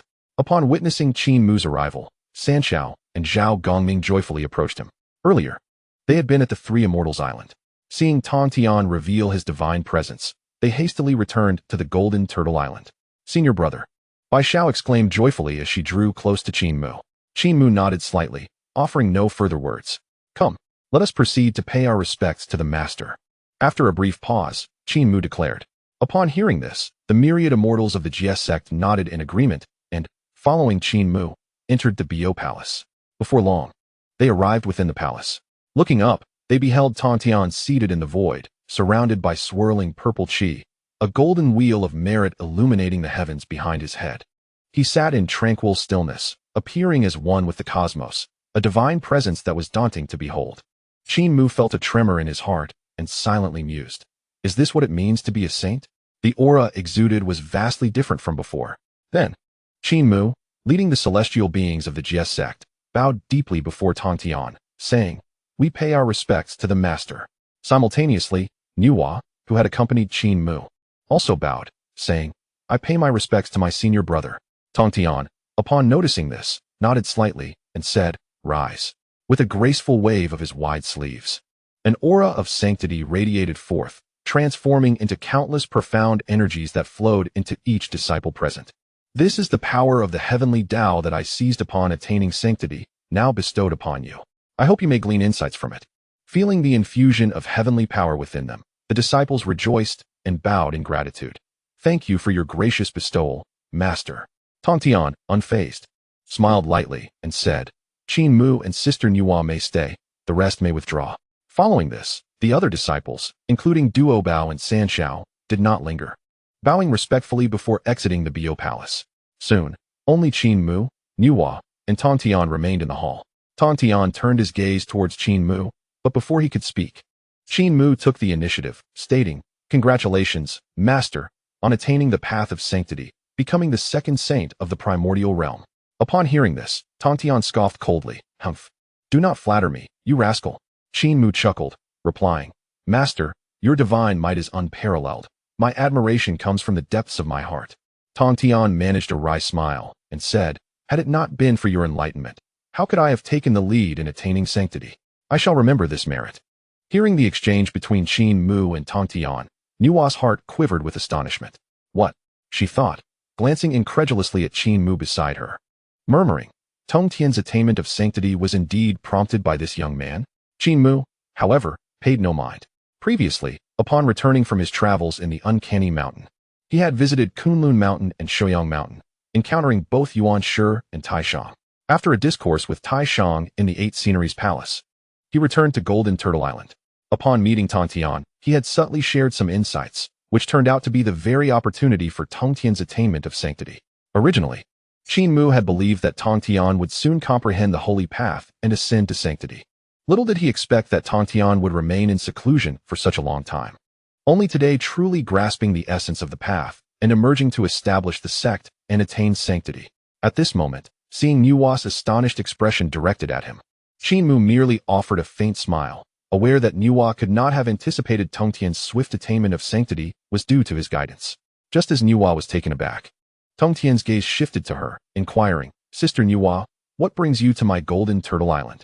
In response to Tongtian's question, Nuwa composed herself and replied, Brother Tongtian, I was guided by the heavenly Tao to Kunlun Mountain in search of the Three Lights divine water. Upon learning from Brother Yuan Sure that it is in the possession of Qin Mu, I came to Golden Turtle Island. After obtaining the three lights divine water, I felt a surge of inspiration, hence I remained here to contemplate the path to sanctity. She paused briefly before continuing. I did not expect Brother Tontian to attain sanctity before us. It is indeed a cause for celebration. Tontian nodded lightly, saying, I see. Have you gained any insights, sister? Nuwa furrowed her brow slightly, responding, I have made some progress, but I still feel that I am a hair's breadth away from attaining sanctity. Qin Mu suggested that I embark on another journey through the primordial realm. Perhaps the opportunity for sanctity lies within that journey. Upon hearing this, Tontian was inwardly astonished and could not help but glance at Qin Mu once more. It was clear to him that Qin Mu's guidance had played a crucial role in his own rapid attainment of sanctity. Now, with Qin Mu advising Nuwa to explore the myriad races of the primordial realm, Tontian could not help but wonder, could my disciple truly be so inscrutable that even I cannot fathom him? Tontian recalled that when he acquired the Fire Spirit Pearl from the primordial five-element Spirit Pearl, it coincided with Qin Mu's successful transformation. Subsequently, when Qin Mu became his disciple, he gifted the Fire Spirit Pearl as a token of initiation. During the 3 lectures in the Zixiao Palace by Hongjun, Qin Mu had accompanied them, and Hongjun had even mentioned that he too could not see through Qin Mu. While Tontian was lost in thought, Qin Mu stepped forward and bowed deeply, saying, Master, I wish to journey through the primordial lands alongside my Aunt Nuwa. I hope for your approval. The affairs of the Jie Sect can temporarily be entrusted to junior brother Duobao.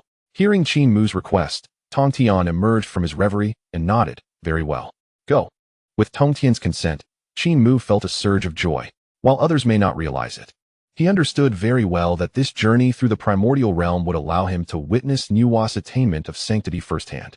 Moreover, with the connection forged through the 3 lights divine water, he would undoubtedly gain significant opportunities as well. Following this, Nuwa did not linger either. After bidding farewell to Tontian, she departed the Bo Palace with Qin Mu. At this moment, outside the Bo Palace, Duobao was assigning tasks to the disciples. Previously, during Tongtian's retreat, all matters had been entrusted to Qin Mu. However, to his surprise, Qin Mu had handed everything over to Duobao and had taken a laid-back approach at the 3 Immortals Island. Junior brother Duobao. Upon seeing Duobao, Qin Mu waved him over. Hearing this, Duobao hurriedly approached with a smile. Senior brother, what can I do for you? Without delay, Qin Mu waved his hand, revealing the Qingping sword. This sword, a token from our master, is now yours to command for the time being. Duobao was momentarily taken aback, still processing the situation. Qin Mu, however, paid him no mind. Exchanged a glance with Nuwa, and the two transformed into a streak of light, departing swiftly. Chapter 75, Guiding Nuwa. The Purple Mansion's Wrath, a determined battle to the death? Watching Qin Mu and Nuwa leave, Duobao felt a bitter pang in his heart. He had thought that with Tongtian's emergence from seclusion, he could finally set down his burdens and focus on his own cultivation. Little did he expect that Qin Mu would directly hand over the Qingping sword to him, compelling him to continue overseeing the myriad immortals of the Jie Sect. My fate is truly unfortunate. Duobao sighed helplessly, stowing away the Qingping sword before swiftly departing. Meanwhile, Qin Mu and Nuwa soared through the clouds, quickly leaving Golden Turtle Island behind. After flying for some time, Nuwa suddenly halted midair. Noticing this, Qin Mu furrowed his brow and asked with curiosity, Aunt, why have we stopped? Nuwa, appearing somewhat embarrassed, replied, Qin Mu, to speak frankly, I am uncertain of where to go next. Long ago, Nuwa had left the Huahuang Palace to wander the primordial lands, hoping to find her chance at sanctity. Yet, after her travels, she had found little success. Subsequently, it was the providence of the celestial way that guided her, ultimately allowing her to acquire the 3 light divine water from Qin Mu. Presently, as she contemplated the tumultuous path of the primordial chaos, Nuwa found herself at a loss, uncertain of her next steps. Upon hearing this, Qin Mu offered a gentle smile and suggested, Master, why don't we first explore the myriad races of the primordial chaos? The mention of the myriad races startled Nuwa, and what astonished her further was that at the moment Qin Mu uttered those words, the primordial purple energy within her, the very foundation of the great Tao, began to pulse uncontrollably. This reaction evidently indicated that Qin Mu's words resonated with the sacred Tao. Who exactly is this child?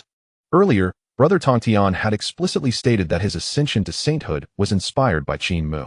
While Nuwa was momentarily lost in thought, Qin Mu raised an eyebrow and called out inquisitively, Nuwa, master? Regaining her composure, Nuwa regarded Qin Mu with a look of profound significance and replied, "Very well. Let us heed your suggestion and observe the myriad beings of the primordial chaos." With that, Nuwa and Qin Mu did not linger and promptly took to the skies. In the days that followed, Qin Mu accompanied Nuwa as they traversed the lands of the myriad races. They passed through the dormant volcanoes inhabited by the vermilion bird, witnessed the multitude of beasts wandering the cloud marshes, observed the Wu clan hunting in the wild mountain ranges, and visited the flourishing demon city established by the demon race. At each tribe they visited, Nuwa and Qin Mu were met with enthusiastic welcomes. After all, Nuwa was destined to be one of the 6 saints of the heavens. No one wished to offend a future saint. Time flowed on, and before they knew it, several centuries had elapsed. At this moment, in the domain of the Eastern Sea Dragon clan, a sudden roar shattered the tranquility as banners fluttered and war drums resounded in the celestial expanse. A sea of dark purple celestial soldiers stretched endlessly. At the forefront stood Xianfeng Daoren, a great Luo golden immortal from the Purple Mansion Celestial Court. A millennium prior, Xianfeng had visited the Eastern Sea Dragon clan, delivering an ultimatum to Ao Guang, commanding him to lead the 4 Sea Dragon clans in submission to the Purple Mansion Celestial Court and to offer tribute of the 4 Seas fortune. Now, as the deadline had arrived, Xianfeng led 10,000 celestial soldiers in a grand procession, intent on taking control of the 4 Sea Dragon clans. In this moment, Xianfeng stood proudly amidst the clouds, secretly pondering, if I can subdue the 4 Sea Dragon clans this time, the Emperor will surely reward me greatly. Perhaps I might even have the opportunity to ascend to quasi-saint. With this thought, Xuanfeng's face lit up with longing and anticipation. He took a deep breath, composed his turbulent emotions, and called out, "Ao Guang, why do you not hasten forth to submit?" His voice boomed like thunder, resonating throughout the Eastern Sea. Soon, the waters below parted, and Ao Guang emerged, serene and composed. Seeing Ao Guang's calm demeanor, Xianfeng furrowed his brow, sensing something amiss. Before long, Ao Guang ascended into the air, gazing at Xianfeng with indifference. To Xuanfeng's astonishment, Ao Guang did not bow or even address him as celestial immortal. After a moment's reflection, Xuanfeng's expression darkened, and he spoke sternly, "Ao Guang, the millennium deadline has passed. Have you and the 4 Sea Dragon clans made your decision? Will you choose to submit to the Purple Mansion Celestial Court, or face annihilation?" His tone was icy. In response, Ao Guang remained unfazed, offering a cold chuckle as he declared, "I have made my decision." Xianfeng, presuming Ao Guang had chosen to submit, felt a surge of joy and immediately said, "In that case, hand over the fortune of the 4 Seas. From this day forth, the 4 Sea Dragon clans will be entirely under the control of the Purple Mansion Celestial Court." To Xuanfeng's astonishment, Ao Guang suddenly laughed coldly, saying, "You are mistaken. What I meant by my decision is that you may leave. The 4 Sea Dragon clans shall never submit to the Purple Mansion Celestial Court." Xianfeng was taken aback, his expression one of disbelief. "What?" He soon erupted in anger, glaring fiercely at Ao Guang as he bellowed, "Old Ao Guang, you seek death. Do you wish to be exterminated?" Boom. As his words fell, a wave of great Luo pressure erupted from Xianfeng, causing the waters below to churn violently. At that moment, a disdainful voice interjected, "What an arrogant display. I believe it is you who seeks death." With that, the figure of the demon god, Jie Ming, materialized. Boom. As soon as he appeared, his quasi-saint pressure surged forth, instantly overwhelming Xuanfeng's great Luo pressure into nothingness. Puff. Xianfeng, caught off guard, spewed forth a mouthful of blood. What? The demon god Jie Ming? His face drained of color, his eyes wide with shock. He had never anticipated that this quasi-saint demon god would appear among the Eastern Sea Dragon clan. Before he could fully comprehend the situation, Jie Ming's brow furrowed, and he coldly stated, "Return and inform the Eastern King that the Dragon clan has come under the Demon clan's command. From this day forth, should anyone from the Purple Mansion dare to step foot in the 4 Seas, they shall be slaughtered without mercy." At these words, Xuanfeng's heart sank with dread. He was merely a great Luo golden immortal, while Jie Ming was a quasi-saint powerhouse. If a confrontation ensued, he would surely perish here. Fortunately, Jie Ming seemed to have no intention of killing him. After a brief pause, Xianfeng hastily assented, "Yes, yes." Then, without daring to linger, he retreated in disarray with the Purple Mansion army. Before long, Xianfeng returned to the Purple Mansion Celestial Court. In the main hall, the Eastern King was discussing strategies against the Demon clan with his celestial subordinates. At that moment, Xianfeng rushed in, urgently reporting the events that had transpired in the Eastern Sea. "What? How dare the demon clan act so audaciously? The Eastern King was filled with fury, his celestial light surging. This demon clan truly oversteps its bounds. In that case, let us sever all ties. Issue my imperial decree to gather all celestial soldiers. In a millennium, we shall engage in a decisive battle with the demon clan. Chapter 76. The Sealing of the Celestial Way, the Eastern King's Transaction. Swiftly, the Purple Mansion's declaration of war was dispatched to the demon clan's celestial court. The final confrontation between the demon clan and the Purple Mansion celestial court was thus set in stone. At this moment, the Purple Mansion celestial court's celestial beings, having received their orders, began to disperse and prepare. After the celestial beings departed, the Eastern King sat alone on his throne, lost in contemplation. It seemed the time had come for him to pay a visit to someone. With that, his figure flickered and vanished from his place. Within the confines of the Purple Mansion, in a secret realm cloaked by numerous prohibitions, the Eastern King's visage materialized. After revealing himself, he glanced deeper into the realm, casually waving his hand to lift the prohibitions. Then, a glimmer of resolve flashed in the Eastern King's eyes as he stepped forward into the depths of the secret realm.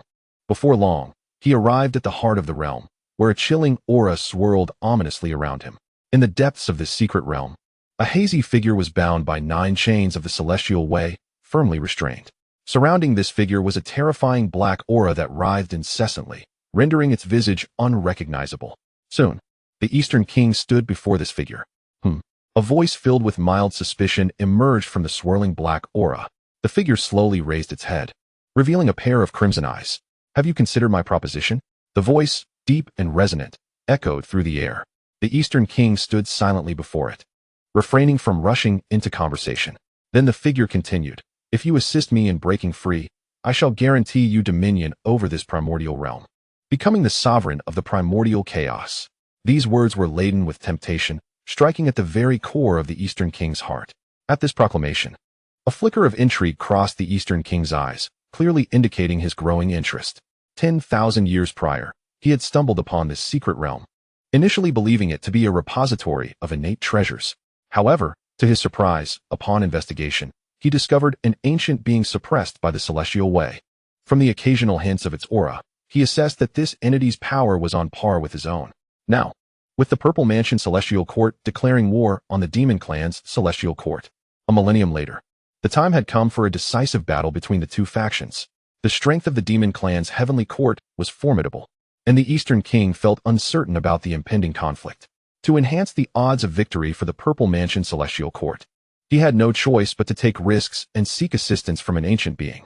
As the Eastern King pondered, the entity shrouded in malevolent energy spoke again. Have you not yet made up your mind? If so, you may leave. At these words, the Eastern King snapped back to reality, determination flashing in his eyes as he resolutely declared, Very well, I shall assist you in your liberation. But do not forget your promise. Once freed, you will help me unify the chaos of the primal world. Upon hearing this, the being erupted in laughter, exclaiming, Haha, very well, I accept your terms. Let us commence. The Eastern King paused momentarily, took a deep breath, and with a firm resolve, summoned the auspicious golden dragon of the Purple Mansion's celestial court from his palm. Without delay, he unleashed the golden dragon, which soared forth with a thunderous roar. In an instant, the auspicious golden dragon entwined itself around the chains of the heavenly Tao. Cracks began to appear on the chains under the impact of the Purple Mansion's energy. Witnessing this, the mysterious entity, bound by 9 heavenly Tao chains, felt an overwhelming joy. Excellent. On the day I am liberated, the primal world shall witness a great upheaval. Meanwhile, within the heavenly court of the demon clan at the Lingxiao Treasure Hall, Emperor Jundan and others received a declaration of war from the Purple Mansion celestial court. The Eastern King can no longer contain himself. He dares to challenge my demon clan to a fight? Emperor Jundan's voice was chilling, his eyes glinting with amusement. The declaration of war from the Purple Mansion caught him somewhat off guard. Beside him, Tai remarked, Elder brother, the Purple Mansion celestial court is truly overestimating itself. However, this provides us with a legitimate opportunity to annihilate the Purple Mansion celestial court, ensuring that this foremost male celestial vanishes from the primal realm forever. As he spoke, Tai's eyes blazed with fighting spirit. Emperor Jundan nodded slightly. The demon clan had long prepared for this day, waiting for the moment to confront the Purple Mansion celestial court. Just then, the demon master Kunping interjected, Your Majesty, the Eastern King would not dare to declare war without some form of support. We must not underestimate our foes. Acknowledging the wisdom in Kunpeng's words, Emperor Jundan commanded, "Issue my imperial decree. All major demon gods and generals are to assemble their armies immediately, and they shall march with me to confront the Purple Mansion." With this proclamation, the entire demon clan's heavenly court entered a state of war readiness. At this juncture, in the Wuzhuang Temple, Xinyuanzi and Han Yun were seated beneath the ginseng fruit tree, engaged in philosophical discussion. Suddenly, both their faces shifted in surprise.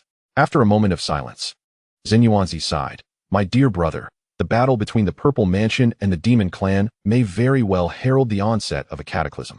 Han Yun nodded in agreement, responding, "The clash of these two great powers appears destined to determine the sovereign of the primal land. Fortunately, it does not concern us." However, Xinyuanzi's expression darkened with worry upon hearing this.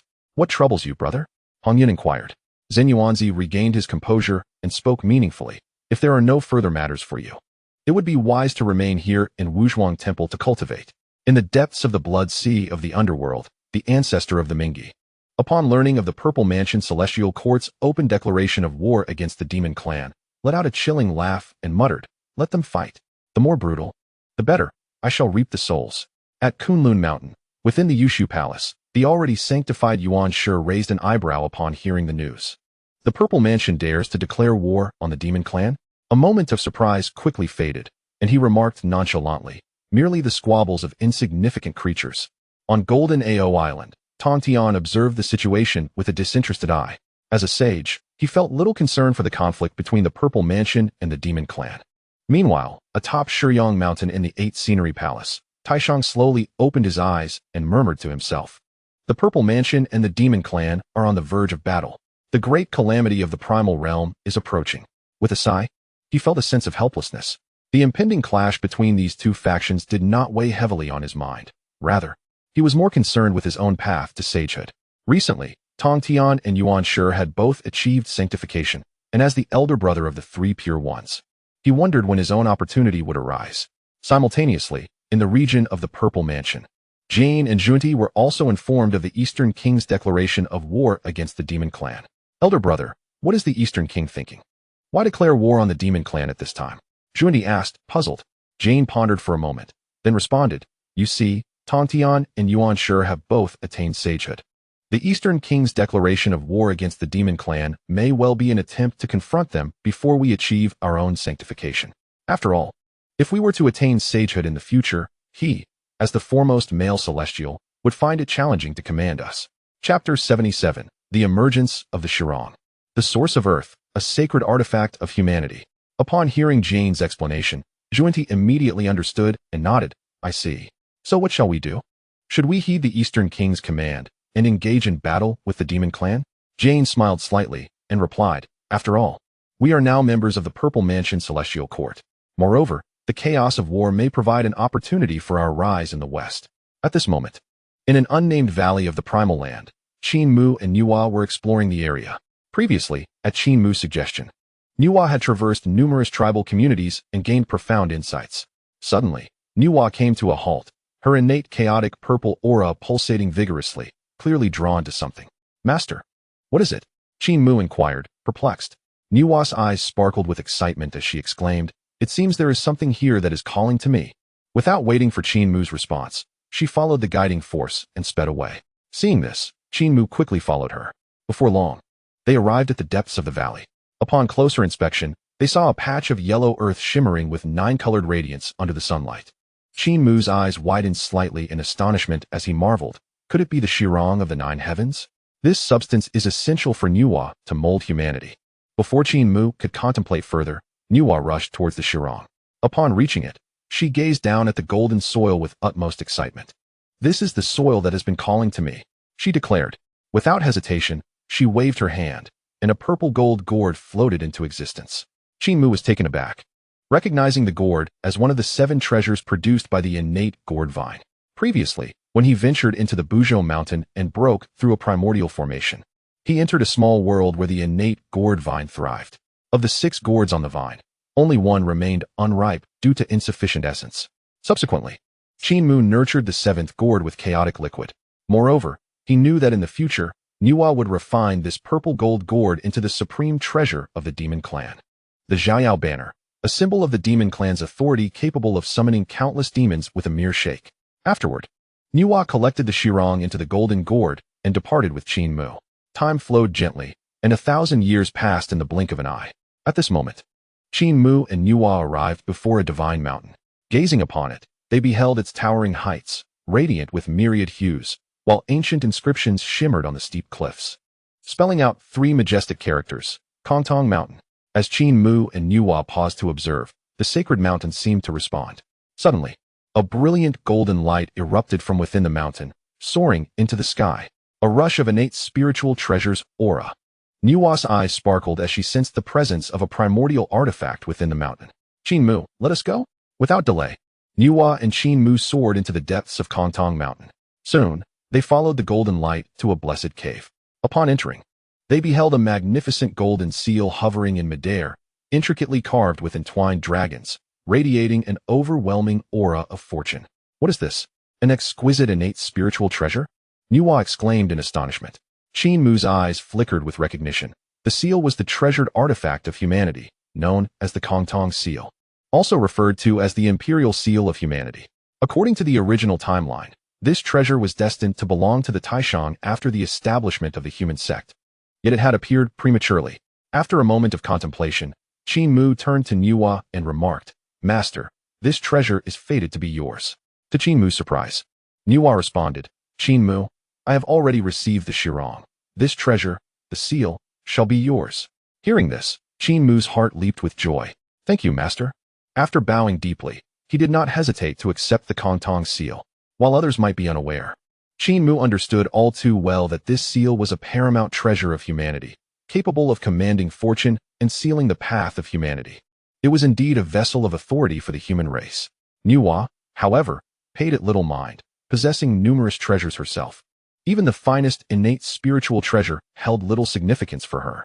After securing the Kongtong seal, Qin Mu looked at Nuwa and inquired, "Master, during our journey observing the myriad races, have you gained any insights?" Nuwa shook her head and sighed.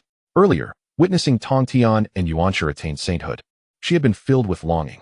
Subsequently, she had traveled through the wilderness with Qin Mu, hoping to find an opportunity for her own ascension. Noticing her response, Qin Mu pondered whether to offer her guidance. After all, it was he who had suggested she explore the wilderness. If she found nothing, he would feel a twinge of guilt. Moreover, with Tongtian and Yuanshi already having achieved sainthood, he believed that even if he enlightened Nuwa, it would not pose any significant issue. After a moment's thought, a glimmer of determination crossed Qin Mu's eyes, and he spoke, "Master, over these years, we have traversed the wilderness and observed countless beings. Though they are all born of primordial essence, they lack a certain spiritual vitality." Startled by his words, Nuwa's spirit trembled, as if stirred by an awakening, and she nodded, "You speak true. These beings, born of primordial spirit, indeed lack in wisdom." Qin Mu smiled gently and continued to guide her. "Master, why not create a new race to fill this void in the world?" The moment his suggestion left his lips, Nuwa's heart quaked, her mind resonating with his words like thunderclaps. Simultaneously, the primordial purple energy within her surged violently. In the next instant, Nuwa fell into a state of deep contemplation. The 3 light divine water, the 9 heavens Shirong, and the myriad observations began to intertwine in her thoughts. Seeing her in this state of insight, a knowing smile graced Qin Mu's lips. He then quietly withdrew from the cave. Outside, he set up a protective formation, fully aware that with his guidance, Nuwa would surely uncover the opportunity for her own ascension. When she emerged from her meditative state, it would mark the day of a new sage's arrival, as well as the emergence of humanity. Meanwhile, a tremendous commotion erupted above the 9 heavens. Boom! The thunderous sound of war drums reverberated throughout the realm. Following the sound, one could see the demon race, with millions of soldiers assembled, an unstoppable force. Chapter 78. The war between the demon race and the purple court approaches. The drums grew increasingly intense and fervent. Boom! Boom! The beat of the war drums shook the wilderness, darkening the skies with demonic clouds. The beings of the wilderness trembled in fear, aware that a war was imminent between the demon race and the purple court. This conflict would surely bring suffering to the denizens of the wilderness. Will our small tribe even survive this? The creatures lamented. They all understood that the impending battle would engulf the entire wilderness. Small tribes like theirs could only hope to survive in the cracks of this chaos. At that moment, Qin Mu stood guard outside the valley where Niwa meditated. While others were oblivious, he knew the outcome of this conflict all too well. The momentum of the wilderness was not easily altered. I shall remain here, steadfast. Perhaps the day Niwa emerges will be the day she ascends to sainthood. At that time, I may also gain considerable opportunities, and perhaps even break through to the great Luo Golden Immortal stage, stepping into the realm of quasi-saint. After a moment's reflection, Qin Mu returned to his vigil. Simultaneously, far beyond the 33 heavens, the demonic clouds roared like ink, billions of demon soldiers forming battle formations, their malevolent aura coalescing into tangible crimson thunder that erupted in the clouds. The demon Emperor Di Jun and the Eastern Emperor Tai Yi stood at the forefront of the battle array, their bodies radiating with fierce battle intent. Behind them, the demon master Kunping and the 10 great demon gods revealed their true forms, exuding a chilling murderous spirit. With the head of a dragon and the body of a man, standing upon tumultuous black waters, and a horse with tiger stripes, their wings stirred up a tempest. While the 9-headed ghost chariot howled, and toxic flames corroded the earth. All generals, heed my command. Let us annihilate the Purple Court's teachings. In the midst of the silence, the demon Emperor Di Jun's voice rang out like thunder, echoing across the wilderness. Victory is ours. Victory is ours. The demon generals roared in unison, their voices shaking the wilderness. Kill! The Eastern Emperor Tai Yi commanded fiercely. The sound wave shattered the very space it passed through. Without further delay, Di Jun and Tai Yi led their millions of demon soldiers, surging forth towards the Purple Court. At this moment, within the domain of the Purple Court, the war drums thundered, resounding like an earthquake. Countless celestial soldiers stood ready for battle, their spirits soaring high. The Eastern King held a dragon-headed staff, surrounded by radiant celestial light, flanked by the celestial beings of the Purple Court, standing in formation. Boom! In no time, the demon army, under the leadership of Di Jun and Tai Yi, had reached the skies above the Purple Court. Looking out, one could see a black cloud looming overhead, an endless expanse. Millions of demon soldiers were poised and ready, their aura formidable. In contrast, the Purple Court's forces, led by the Eastern King, were equally filled with battle fervor. Both sides understood that this decisive battle would determine the ruler of the wilderness. Victory was the only option. In that moment, the two armies faced off, their terrifying presence weighing heavily upon the heavens and earth. Meanwhile, many powerful beings across the wilderness were also observing this impending clash between the demon race and the Purple Court. At the location of Wuzhuang Temple, Jin Yuanzi and Ancestor Han Yun stood side by side, hands clasped behind their backs. Brother, what do you think are the odds of victory for the Purple Court in this battle? After a moment of silence, Ancestor Han Yun suddenly spoke up. Jin Yuanzi regarded him thoughtfully and replied, for the Purple Court to claim victory, it seems quite challenging. Ancestor Han Yun's brow furrowed, and he responded, if I recall correctly. It was the Purple Court that initiated the declaration of war a century ago. Logically, they should have prepared thoroughly for this. Jin Yuanzi smiled knowingly and replied, Dear brother, no matter how well prepared the Purple Court may be, sometimes it cannot withstand the overwhelming tide of the wilderness. Upon hearing this, Ancestor Han Yun's heart trembled in realization, and he exclaimed, Are you suggesting that the demon race's victory is the natural order of the wilderness? Jin Yuanzi uttered no further words, merely smiling enigmatically. The blood sea of the netherworld spans tens of thousands of miles, its crimson waves surging violently, devoid of fish and shrimp, with neither birds nor insects gracing its presence. The malevolent energies of heaven and earth converge here. At this moment, amidst the blood-red waves, the ancestor of the Nether River stood at the crest of the tumultuous waters. At last, the war is about to commence. Let us hasten to action and feed the blood sea of the netherworld. The ancestor of the Nether River's eyes glinted with anticipation, hoping for a fierce clash between the demon clan and the purple firmament. Such carnage would undoubtedly result in countless casualties, drawing more vengeful spirits to the blood sea. His existence is intrinsically tied to this sea, claiming that as long as the blood sea remains unquenched, the Nether River shall endure. For the ancestor of the Nether River, the impending war between the demon clan and the purple firmament is a most fortuitous event. Meanwhile, at Mount Buzhou, the 12 ancestors of the witch clan gathered. The battle between the demon clan and the purple firmament was on the verge of igniting. The great witch Xing Tian, brimming with uncontainable battle fervor, exclaimed in excitement. Although this conflict is between the demon clan and the purple firmament, he could not suppress his exhilaration, for the witch clan is inherently combative. Who shall emerge victorious in this strife? At that moment, a voice of skepticism rang out. The speaker, with the head of a python and the body of a man, clad in black scales and standing upon a black dragon, was the northern water ancestor, Gong Gong. It matters not who prevails, as long as both sides suffer significant losses. It is a boon for our witch clan. Hearing Gong Gong's remarks, the six-legged, four-winged ancestor of space, Di Jiang, concurred. Indeed, naturally, it would be even better if the demon clan were to lose more of their powerful warriors. The thunder ancestor, with a tiger's head and a human's body, chimed in. The demon clan and the witch clan have never been on good terms, and conflicts between our two races frequently erupt, driven by animosity towards the demon clan. Our witch clan certainly hopes for their greater losses.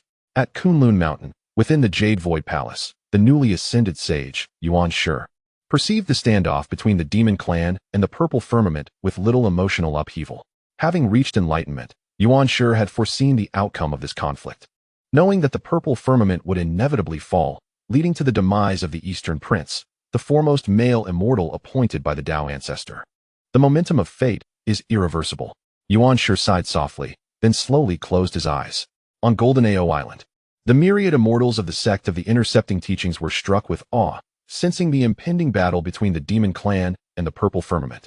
This war will surely sweep across the vast expanse of the primordial world, they mused. Fortunately, we are disciples of sages, with our masters safeguarding Golden Ao Island. Surely the demon clan and the purple firmament will not dare to act recklessly. Meanwhile, inside the palace of the Azure Pool, Tong Tian wore an expression of indifference. He seemed disinterested in the battle between the demon clan and the purple firmament, as he had already foreseen the outcome after attaining enlightenment, much like Yuan Shi. At Mount Shiyang, within the Eight Scenery Palace, Taishang gazed pensively, contemplating. In the blink of an eye, a millennium had passed, and the battle between the demon clan and the purple firmament was about to erupt. When shall my opportunity to attain sagehood reveal itself? Taishang sighed in lament. Previously, Tong Tian and Yuan Shi had both achieved enlightenment, while he, the eldest of the three pure ones, remained stagnant. Although he could sense that his ascension was linked to the establishment of a teaching, he could not penetrate that final mystery. To Taishang, it felt as though he wished to establish a teaching, yet lacked a foundational basis, like a floating weed without roots. Chapter 79. The Purging of the Purple Firmament Continent. The shamelessness of the two in the West. At this moment, as the great powers of the primordial world observed intently, the skies over the purple firmament continent were shrouded in warlike intent, dark clouds looming ominously. On the side of the demon clan, Emperor Jun and the Eastern Emperor Tai stood resolutely at the forefront. Breaking the silence, the Eastern Emperor Tai fixed his electrifying gaze upon the Eastern Prince, bellowing, "Today shall be your day of reckoning." In response, the Eastern Prince, unyielding, coldly laughed, arrogant. "A mere mixed-breed bird dares to be impudent before me?" At this, the Eastern Emperor Tai Yi's fury ignited instantaneously. Just then, Emperor Jun's expression darkened, and he raised his hand to command, "The demon clan shall follow my lead. Let us slay." With Emperor Jun's rallying cry, countless demon soldiers surged with fervor, the war drums sounding resoundingly. "Kill! Kill!" As one surveyed the sky, countless demon soldiers charged forth in unison. The Eastern Prince's expression tightened, and he roared, "Purple firmament immortals, slay these traitorous demons." In an instant, the immortals of the purple firmament surged forth as well. The clash of forces was monumental. The armies collided like two torrential rivers. In that moment, celestial light surged. Magical powers flared, the heavens trembled and the earth quaked, with the sounds of explosions echoing relentlessly. The demon side's 10 great demon gods led the charge, with Ji Ming commanding water, Ing Zhao wielding thunder, and the nine-headed ghost car belching forth toxic flames. On the purple firmament side, several quasi-saint powers joined forces, their celestial light cascading like a waterfall as they engaged in fierce combat with the demon clan. Boom! Bang! As the two sides exchanged blows, the sky collapsed, and the earth fissured. With each passing moment, soldiers from both sides fell, their lifeless bodies plummeting from the sky, blood rain pouring down in torrents. Amidst the chaos of the battle between the demon clan and the purple firmament, Qin Mu observed the scene with astonishment, exclaiming, "Such a terrifying war. Even one as powerful as I, a great Luo golden immortal, would be obliterated in an instant if caught at the heart of the conflict." Qin Mu, overwhelmed with shock, found his turbulent emotions difficult to quell. After a lengthy moment, he took a deep breath to calm himself. Then, He turned his gaze towards the depths of the valley, pondering how long it would be before his master, Nuwa, concluded her retreat. Compared to the battle between the demon clan and the purple firmament, Qin Mu was far more concerned about Nuwa's progress in her seclusion. Earlier, he had urged her to create a race, believing that with her profound understanding, she would surely grasp the path to her own sagehood during this retreat. When the time came, thanks to the existence of the three radiances, divine water, and other karmic elements, he would undoubtedly reap significant merits from the heavenly Tao when Nuwa achieved sagehood. It was even possible that he could seize this opportunity to ascend to quasi-saint status. After a brief contemplation, Qin Mu focused his mind and continued to guard the area for Nuwa. At Wuzhuang Temple, upon witnessing the eruption of the battle between the demon clan and the purple firmament, Hong Yun was taken aback, exclaiming, "Such a conflict is truly horrifying. I wonder how many lives will be lost in this war." Zhen Yuanzi glanced at him, responding, "What? Are you feeling pity for them, dear brother?" Hong Yun forced a smile, feeling a deep sense of melancholy. Zhen Yuanzi noticed his demeanor darkened slightly, fully aware that his dear brother was indeed a soft-hearted person. Previously, at the Purple Cloud Palace, he had even voluntarily relinquished his mat. After a moment of reflection, Zhen Yuanzi returned to his senses, parting his lips as if to speak. But the words caught in his throat and were swallowed back. In the blood sea of the netherworld, the ancestor of the Nether River observed the fierce battle between the demon clan and the purple firmament with great excitement. He could not help but lick his lips, an expression of exhilaration on his face. Let the slaughter commence. Engage in the fight with fervor. The more that perish, the better. Simultaneously, at Mount Buzhou, witnessing the carnage unleashed by the demon clan and the purple firmament, the 12 ancestors of the witch clan were equally astounded.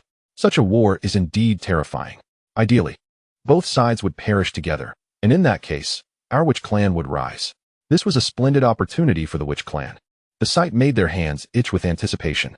Many ancestors lamented, delighted to witness such a scenario. In this fierce conflict, who could say how many lives would be lost? Even the aftermath of the battle would undoubtedly claim countless innocent lives. One ancestor murmured quietly, a being with a serpent's tail and 7 arms, the ancestor of Earth. Ho Tuesday. As the battle between the demon clan and the purple firmament raged on, 2 figures quietly appeared within the confines of the purple firmament. These 2 were none other than the Taoists of the West, Jane and Zhunti. Long ago, 2 individuals were drawn in by the Eastern Prince and allied themselves with the Azure Emperor's celestial court. In return, the Eastern Prince granted them the territories of the 3 states of Azure to disseminate their doctrines. At this moment, on the endless battlefield, both sides were engaged in a fierce struggle, their eyes clouded with bloodlust, the air filled with the sounds of agony and conflict. "Master, the time has come. We can make our move," the Taoist of purity exclaimed with excitement as he gazed down at the 3 states of Azure. The Taoist of guidance nodded slightly, saying little. In the next instant, he raised his hand and called out, "Arise, the Buddha kingdom in my palm." Boom. Immediately, a colossal golden hand emerged, overshadowing the sun and descending upon the 3 states of Azure below. Countless beings within the territory, still unaware, were swept away by the radiance of the Buddha. Haha. Seeing this, the Taoist of purity could not help but laugh heartily, sweeping his wide sleeves to reveal the 7 treasures mysterious tree, which he waved towards the ground. Consequently, innumerable beings soared into the sky. After completing these actions, the Taoist of guidance and the Taoist of purity exchanged smiles, disregarding the fierce battle below, and swiftly flew westward. Meanwhile, the Eastern Prince was leading the celestial beings of Azure in a fierce battle against the demon race. "Why do I not see my friends? The Taoists of guidance and purity?" he bellowed. "Someone, quickly summon them to join us in this battle for the Azure Celestial Court." The Eastern Prince's fury was palpable. Having previously noted their absence during the standoff, he found it increasingly strange that the 2 semi-saints had yet to appear as the battle commenced. Upon receiving the Eastern Prince's command, a great luo from Azure hurriedly departed. Soon, this great luo reached the residence of the Taoists of guidance and purity, only to find no trace of them. Furthermore, he was astounded to discover that the 3 states of Azure they controlled had vanished. What? They fled? With a bit of inquiry, the great luo quickly understood. The Taoists of guidance and purity had seized the opportunity amidst the chaos of the Azure and demon conflict to abscond with the 3 states of Azure. Shocked, the great luo did not linger and hastily returned to the battlefield. "Your Majesty, a grave situation has arisen. The 2 from the west have fled the battlefield, taking the 3 states and countless beings with them." Upon hearing the report from the great luo, the Eastern Prince was utterly stunned. "What? The Taoists of guidance and purity actually ran away? How infuriating! Enraged, he swung his dragon-headed staff, unleashing celestial light that obliterated a mountain into dust. He had initially anticipated that with the support of the two semi-saints, their chances of victory in the Azure Celestial Court would increase. However, to his dismay, they had no intention of intervening and had instead taken advantage of the chaos to escape. The more he pondered, the greater his fury grew. How shameless! He could not help but exclaim in anger, feeling utterly betrayed by the two. He recalled how he had relinquished the 3 states of Azure to win their favor, only to be repaid with such treachery. If the Azure Celestial Court triumphs in this battle, I, the Eastern Prince, shall personally lead an army to trample the West. His rage surged. Before he could dwell further on his thoughts, a resounding chime echoed through the air. Ding! Looking up, he saw the Eastern Emperor Tai descending from the heavens, bearing a massive bell atop his head, radiating boundless golden light. Surrounding the bell were the sun, moon, and stars, accompanied by the elements of earth, water, fire, and wind. Within the bell's body, mountains, rivers, and the myriad beings of the primordial world flickered into view. In an instant, the 5-colored brilliance illuminated the skies, and the formidable presence of chaos reverberated throughout the universe. Where the sound traveled, space froze, and time stood still. Witnessing the Eastern Emperor Tai summon the golden bell, the myriad mighty beings observing from the wilderness were taken aback. Everyone knew that this golden bell was the Eastern Emperor Tai's innate treasure, the Eastern Emperor Bell. In the vicinity of Wuzhuang Temple, the celestial master Jin Yuan exclaimed in awe. Now that the Eastern Emperor Bell has been summoned, this battle will undoubtedly lead to the complete annihilation of the demon race and the Azure. Hearing Jin Yuan's words, the nearby Hong Yun furrowed his brow, saying, "Brother, this battle may indeed unfold as you say. The Azure may face defeat." Jin Yuan smirked knowingly and replied, "It is not merely my assertion. It is the inevitable trend of the primordial world." Hong Yun, momentarily taken aback, sensed a hint of insight in Jin Yuan's demeanor. After a brief pause, a thought struck him, and he asked in surprise, "By the way, brother, why do we not see the Taoists of guidance and purity from the Western realm? Did they not join the Azure Celestial Court? Furthermore, where is the demonist Nuwa in this battle?" Hong Yun vividly recalled that after joining the Demon Celestial Court, Nuwa and Fuxi had been granted titles by Emperor Jun as the Nuwa Empress and the Shi Emperor. Similarly, after the Taoists of guidance and purity allied with the Azure, the Eastern Prince had publicly announced their association, making it known throughout the primordial realm. Now, as both sides engaged in battle, the absence of Nuwa, guidance, and purity raised suspicions. In response to Hong Yun's inquiry, Jin Yuan shook his head, indicating he too was unaware. In the blood sea of the underworld, Ancestor Mingi's excitement grew. Wonderful! The Eastern Emperor Tai has even summoned his innate treasure, the Eastern Emperor Bell. Its power is beyond compare, and under its might, many more beings will surely perish. As this thought crossed his mind, Ancestor Mingi's spirit surged with anticipation, wishing for even more casualties on both sides. At the foot of Mount Buzhou, the 12 ancestors of sorcery and the formidable Xingtian also expressed their astonishment. They were well aware of the Eastern Emperor Tai's prowess with the Eastern Emperor Bell. Meanwhile, above the battlefield of Azure, the Eastern Emperor Tai, bearing the Eastern Emperor Bell, fixed his cold gaze upon the Eastern Prince. "Eastern Prince, today marks your demise." Before the Eastern Prince could respond, the Azure Celestial Court unleashed its formation, pressing down upon the Eastern Emperor Tai. Observing this, the Eastern Emperor Tai scoffed disdainfully. A mere swarm of ants, seeking death. As he spoke, he raised the bell with one hand while gesturing with the other. As he focused, the Eastern Emperor Bell rapidly expanded until, in the blink of an eye, it transformed into a mountain-sized behemoth, its opening directed towards the Taoist. Inside, chaotic energies surged. Ding! In the next moment, the bell tolled again, shattering the 9 heavenly thunderbolts that had been hurled at the Eastern Emperor Tai. What? The Azure's semi-saint Taoist trembled. Disbelief etched across his face. Before he could react further, the resonance of the Eastern Emperor's bell has swept through, shattering the lightning seal held in his grasp. His very being crumbled under the tolling of the bell. Subsequently, the innate, indestructible spiritual light of the quasi-saint attempted to escape, but was ensnared by the encroaching chaos, leading to its complete obliteration. This sudden turn of events left all in shock.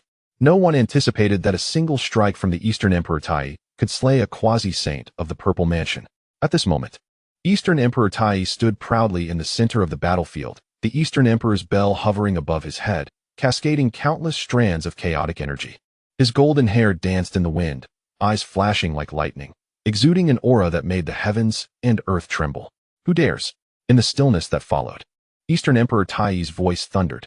Upon hearing this, the celestial beings of the Purple Mansion were shaken to their core, their expressions filled with dread. The fact that even a quasi-saint had been decisively killed by a single strike of the Eastern Emperor's bell underscored its terrifying power. All the powerful observers were astounded. What a formidable Eastern Emperor Tai, and what an extraordinary Eastern Emperor's bell. With this bell in hand, as long as one is not a saint, once it is summoned, its defense is invincible, placing him in an undefeated position. He could be deemed the foremost being beneath the saints. Chapter 81. The path he walks is beyond the jurisdiction of the heavenly Tao. Meanwhile, Qin Mu, stationed outside the valley, also witnessed this spectacle. Even separated by vast distances, he could feel the chaotic might emanating from the Eastern Emperor's bell. This bell, also known as the Chaos Bell, could suppress the primordial fate and govern the operation of the heavenly Tao. It possessed both offensive and defensive capabilities beneath the saints. Merely holding it aloft guaranteed an undefeated stance. Truly, it was the mightiest beneath the saints. Qin Mu sighed in admiration. He was well aware of Eastern Emperor Tai's strength, especially since he wielded the companion treasure, the Eastern Emperor's bell. With a deep breath, Qin Mu's eyes glimmered with resolve. The Eastern Emperor Tai is indeed powerful, but one day I shall surpass him. As he spoke, he instinctively clenched his fist. Although his current cultivation was merely at the late stage of the great Luo Golden Immortal, he practiced a unique Tao-level technique. For other beings of the primordial era, achieving sainthood was exceedingly difficult, as the number of saintly positions was limited, and so too was the primordial purple energy foundational to the Tao. However, Qin Mu faced no such constraints. The path he walked was beyond the jurisdiction of the heavenly Tao. After a moment's contemplation, Qin Mu returned to his senses, continuing to guard the area, awaiting the emergence of Nuwa. Meanwhile, above the Purple Mansion, Eastern Emperor Tai, with the Chaos Bell overhead, radiated confidence, casting a daunting presence over the world. The celestial soldiers of the Purple Mansion, upon witnessing this, were filled with terror. In an instant, none dared approach him again for combat. After all, just moments ago, a quasi-saint had been slain by the toll of the Chaos Bell. Why would they seek their own demise by confronting him? Seeing no challengers, Eastern Emperor Tai's pride swelled. A bunch of cowardly rats. Today, I shall send you to the afterlife. As soon as the words left his lips, he summoned the Chaos Bell once more. With a resounding clang, the sound echoed. The universe blazed, and the heavens dimmed, shaking the very foundations of existence. Boom. Following this, a brilliant golden light erupted from the Chaos Bell, sweeping across the battlefield. Bang! Bang! The celestial soldiers of the Purple Mansion fell like wheat before a tempest. The great Luo Golden Immortals perished upon contact. Even quasi-saints struggled to withstand its brilliance. Countless bodies plummeted from the sky, blood raining down. In an instant, the Purple Mansion's forces began a disorganized retreat. Gritting his teeth, the Eastern King seethed with anger. Eastern Emperor Tai, cease your arrogance. The next moment, the Eastern King could no longer remain idle. If he allowed Eastern Emperor Tai to continue annihilating the Purple Mansion soldiers, this battle would be lost. With a furious roar, he leaped into the air. Upon seeing the Eastern King charge towards him, Eastern Emperor Tai's eyes lit up. Battle intent surging within. Just in time. Today, I shall eliminate you, the leader of the male immortals. With that, Eastern Emperor Tai lightly waved his hand, directing the formidable bell towards the Eastern King for suppression. The Eastern King, witnessing this, darkened in countenance. With a flourish of his wide sleeves, a dragon-headed staff appeared, meeting the descending Chaos Bell. Bang! The two treasures collided, unleashing a cataclysmic explosion, reverberating throughout the cosmos, before they both fell away. Eastern Emperor Tai effortlessly retrieved the returning Chaos Bell. On the other side, the Eastern King reclaimed his dragon-headed staff, bellowing, "Mongrel bird, today shall be your demise." Just as his words faded, boundless fate from the Purple Mansion converged around him. Within mere breaths, this overwhelming energy transformed into a purple-gold divine dragon that coiled around him. Boom. Simultaneously, bolstered by the Purple Mansion's fate, the Eastern King's aura surged, reaching heights that hinted at brushing against the threshold of the primordial realm. Eastern Emperor Tai's expression tightened as he murmured, "This Eastern King possesses some skill. Yet today he is destined to die." With that, Eastern Emperor Tai's gaze sharpened, fixating on the Eastern King. The Eastern King, equally focused, replied fiercely, "The Tao ancestor once bestowed upon me authority. Today, Let me show you what it means to be the leader of the male immortals. Without waiting for a response from Eastern Emperor Tai, the dragon-headed staff in his hand erupted with resplendent celestial light. At the same moment, the purple-gold dragon of fate coiling around him entwined itself with the staff. Boom! The Eastern King swung the staff, unleashing a terrifying force that caused the void to shatter. Whoosh! A beam of purple-gold celestial light descended like a suspended river, cleaving towards Eastern Emperor Tai. Seeing this, Eastern Emperor Tai's expression grew serious. With no time for hesitation, he quickly summoned the Chaos Bell to defend against the strike. Clang! Bang! In less than a breath, the purple-gold celestial light collided with the Chaos Bell. A deafening roar echoed throughout heaven and earth, the terrifying shockwave sweeping across all directions, turning countless beings into blood mist. After what felt like an eternity, the tumult finally subsided. Upon closer inspection, Eastern Emperor Tai had the Chaos Bell firmly in hand. He could distinctly sense that in their exchange, the Eastern King's strength had escalated to a new level. Combined with the supreme innate treasure of the dragon-headed staff, he was able to contend with the Chaos Bell. Interesting, but that is all it is. Pausing momentarily, Eastern Emperor Tai spoke coldly. Boom! Without delay, he hoisted the Chaos Bell and stepped into the void before him. Thud! As his foot landed, the Chaos Bell resonated once more. Boom! This time, the bell's sound waves transformed into tangible golden ripples. Once unleashed, they surged forth like a raging sea towards the Eastern King. Humph! The Eastern King scoffed coldly, channeling the Purple Mansion's fate, and braced the dragon-headed staff against the void. Bang! In less than a breath, the tangible sound waves crashed against the Eastern King's dragon-headed staff. The force of the impact erupted in endless celestial light, warping the surrounding space in a rapid distortion. While defending, the Eastern King's expression shifted, and with a muffled grunt, he was pushed back 1,000 miles by the overwhelming sound waves. Damn it! Regaining his footing, the Eastern King's face darkened. He had not anticipated that even with the support of the Purple Mansion's fate and the dragon-headed staff, he would still struggle against Eastern Emperor Tai. The foundation of Eastern Emperor Tai was extraordinary, possessing the companion treasure, the Chaos Bell, making his combat prowess unparalleled. Just as the Eastern King was lost in thought, a voice suddenly rang out from the nearby void. Second brother, I come to assist you. As the words fell, the Demon Emperor Dijun swiftly approached, unfurling the river map and Luo book from his hands, instantly summoning the power of the celestial constellations to lock onto the Eastern King. Earlier, Fushi had borrowed Dijun's river map and Luo book to comprehend a grand formation, and prior to the battle between the demon race and the Purple Mansion, Dijun had retrieved the river map and Luo book. In a fleeting moment, the Demon Emperor Dijun converged with Dong Huang Tai. Chapter 82, The Fall of Dong Wanggong. The seal is lifted. Observing the situation, Dong Wanggong's expression had grown exceedingly grave. He was already struggling against Dong Huang Tai, and now with the addition of the Demon Emperor Dijun, it became nearly impossible to withstand their combined might. Casting a glance around, the celestial beings of the Purple Mansion were all entangled by the formidable forces of the demon race, leaving no one to divert their attention to assist him. Just as panic seized Dong Wanggong, both Dijun and Dong Huang directed their gazes towards him in unison. Dong Wanggong, today, you shall find no escape. Prepare to meet your demise. As they fixed their stares, the Demon Emperor Dijun bellowed in rage and struck first. Boom. Whoosh. In an instant, the power of billions of stars transformed into endless chains, swiftly coiling around Dong Wanggong. Concurrently, Dong Huang Tai was not idle, summoning the Chaos Bell once more. Dong. Boom. Accompanied by the resonant chime, the bell's mouth turned to directly face Dong Wanggong, unleashing a torrent of chaotic energy. What? Upon witnessing this scene, Dong Wanggong's countenance shifted dramatically. Although he was fortified by the luck of the Purple Mansion and wielded the dragon-headed staff gifted by the Dao ancestor, facing the coordinated onslaught of two demon monarchs was beyond his capacity. Is fate conspiring against me? Dong Wanggong's heart quaked, as if he began to grasp something. With no time to ponder further, two terrifying attacks descended upon him. Gritting his teeth, Dong Wanggong's expression twisted into a grimace. He promptly summoned the luck of the Purple Mansion, channeling all his power into the dragon-headed staff. As the attacks bore down upon him, he swung the staff with all his might. Boom. Roar.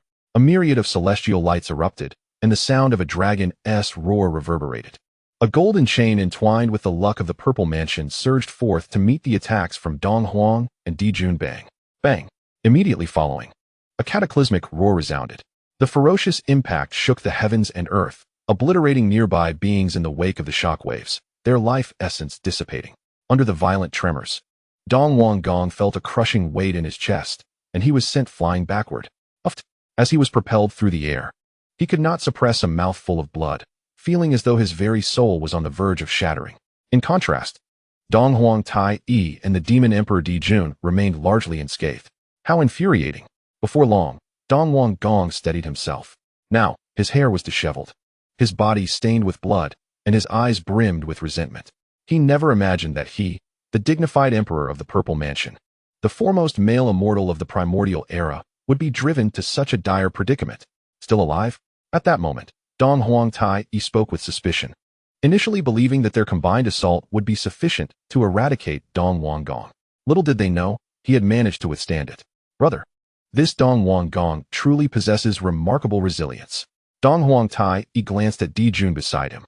Di Jun narrowed his eyes slightly and replied in a deep voice, "Resilience? With one more strike, he shall undoubtedly perish." With that, Di Jun's gaze sharpened as he prepared to launch another attack on Dong Huanggong. "You wish for my demise. It shall not be so easy." Observing this, Dong Huanggong gritted his teeth, a glimmer of resolve flashing in his eyes. In the next moment, he suddenly turned and transformed into a beam of golden light, fleeing with great haste.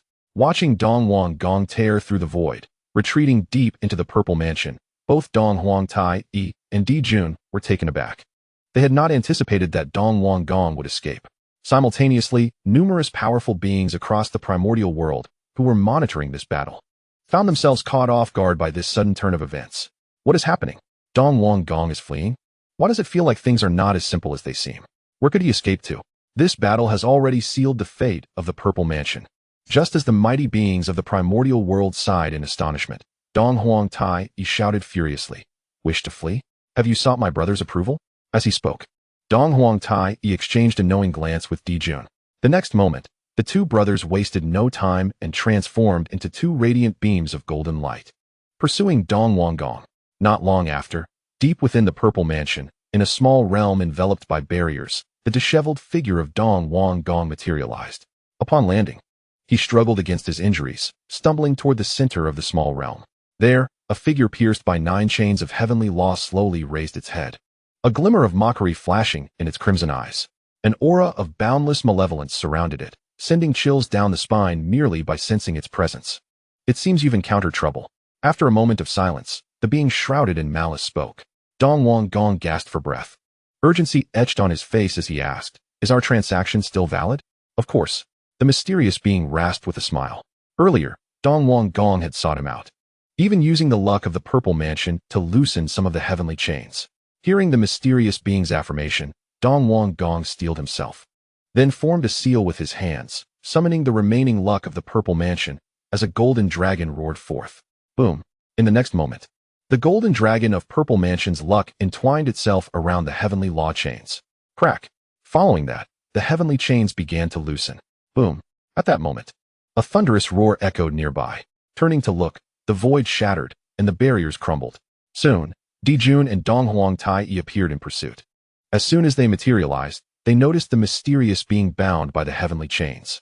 Simultaneously, the mysterious being sensed the arrival of Di Jun and Tai Yi, its imprisoned body slowly rising, enveloped in chaotic malevolence.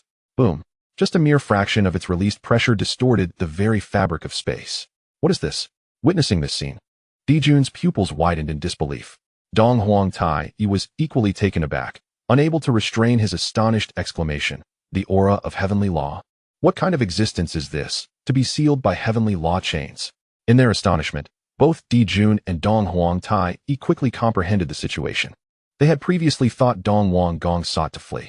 Now it became evident that he had intentionally lured them to this location. Crack! Just as they were reeling from shock, the heavenly law chains binding the mysterious being began to loosen further under the assault of the Purple Mansion's luck. Seeing this, a triumphant smile spread across Dong Huanggong's face as he laughed maniacally. "Ha! Di Jun, Dong Huang Tai Yi, today marks your end." Hearing Dong Huanggong's proclamation, the expressions of Di Jun and Dong Huang Tai Yi darkened considerably. They could clearly see that the being sealed by the heavenly law chains was terrifying beyond measure. Even if the two brothers joined forces, they feared they would not be a match. Just as they hesitated, an unexpected turn of events occurred. Boom. From within the chaotic malevolence, a pitch-black claw suddenly lunged forth, piercing directly towards Dong Huanggong. What are you doing? Dong Huanggong's heart trembled at the sight, his eyes wide with disbelief. At that moment, the mysterious being's chilling voice echoed. I forgot to mention, to break this heavenly law seal, not only is the luck of the Purple Mansion required, but also the life of its master. Chapter 83. This demon lord finally regains his freedom. As the mysterious being's words fell, the pitch-black claw had already pierced through Dong Huanggong's chest. Faced with the sudden assault of this mysterious entity, he had no opportunity for resistance. I am not willing. Dong Huanggong's wretched scream reverberated throughout the small realm. He had orchestrated his entire life, reigning over the Purple Mansion and commanding countless immortals. Yet ultimately, he had fallen to such a fate. He had originally thought that by luring Dong Huangtai and the Demon Emperor Di Jun to this place, he could harness the power of the mysterious being to annihilate them both. Who would have thought that the first to suffer the sinister hand of that mysterious entity would be oneself? Suddenly, the physical form of the Eastern King began to shatter inch by inch, soon enveloped by waves of black malevolence as it surged towards that enigmatic being. The mysterious entity, showing no courtesy, devoured the essence of the Eastern King's flesh and blood entirely. Following this, the Eastern King's primordial spirit attempted to escape, but before it could flee, a terrifying aura surged forth, obliterating his spirit in an instant. In mere moments, the illustrious Eastern King, the foremost of male immortals, found himself bereft of soul. Not far away, Di Jun and Dong Huangtai were struck dumb upon witnessing this scene. Their pupils dilated, faces etched with terror. Having previously clashed with the Eastern King, they were well aware of his formidable strength. Yet, in the face of this mysterious entity, the Eastern King had shown no resistance whatsoever, meeting a fate of utter annihilation. What? The Eastern King was thus subdued? What manner of being is this? Dong Huangtai exclaimed, feeling a chill run down his spine. In response, Di Jun's expression darkened, and he spoke gravely. This creature is likely not of our era. The chaotic malevolence surrounding it, coupled with the chains of the heavenly Tao binding it, suggested an ancient origin. At Di Jun's words, Dong Huangtai's heart trembled, involuntarily exclaiming, Brother, do you mean to say it is a demonic god from the primordial age? Just as Di Jun and Tai were reeling from shock, a sound of cracking echoed suddenly. Crack. Soon after, the chains of the heavenly Tao binding that mysterious entity began to shatter. Boom. When the 9 chains of the heavenly Tao completely broke, the figure surrounded by malevolence erupted with an unparalleled aura. Ha! The figure laughed heartily. This demon lord is finally free. As the laughter subsided, 2 arms extended from within the malevolence, and behind the blurred figure unfurled a pair of jet-black wings. A more intense aura of ferocity emanated forth. In the next moment, a pair of crimson eyes suddenly turned, locking onto Di Jun and Dong Huangtai. Upon merely meeting the gaze of this demon lord, both Di Jun and Dong Huangtai felt a tightening in their chests, an unshakable chill enveloping them. Brother, it seems the situation is dire. Dong Huangtai's expression turned grave, his heartbeat quickening. Di Jun's face had grown exceedingly grim, every sense alert. At that moment, the demon lord smirked coldly, speaking to himself, Eastern King, although you have become my nourishment, rest assured, I shall fulfill my promise to you. Without waiting for Di Jun and Dong Huangtai to react, the demon lord waved his hand, unleashing a torrent of chaotic malevolence directly at the two. Be careful. Seeing this, Di Jun shouted urgently. Humph. Dong Huangtai coldly snorted, swiftly summoning the Eastern Emperor bell. Dong. As the bell tolled, golden light erupted. Sound waves like rivers surged forth to confront the assault from this mysterious entity, leaving no room for resistance. The terrifying malevolence met the attack head-on. Simultaneously, Di Jun acted without delay, summoning the river diagram and Luo book, drawing upon the power of the stars to block the onslaught. Bang! In less than a breath, the two forces collided with the chaotic malevolence of the demon lord. However, to Di Jun and Dong Huangtai's astonishment, the instant they made contact, the sound waves and star power crumbled into nothing. The residual might of the malevolence surged forth, aimed straight at Di Jun and Dong Huangtai. Realizing the impending danger, the two wasted no time in evading. The terrifying resonance shook the void. As the tumult subsided, the demon lord fixed his gaze intently upon the Eastern Emperor bell floating above Dong Huangtai. A primal treasure? In astonishment, the demon lord laughed heartily. Ha! I never expected such a treasure to be in the possession of a mere quasi-saint. As he spoke, a greedy glint flickered in his crimson eyes. It is known that in his era, only the supreme beings were worthy of wielding primal treasures.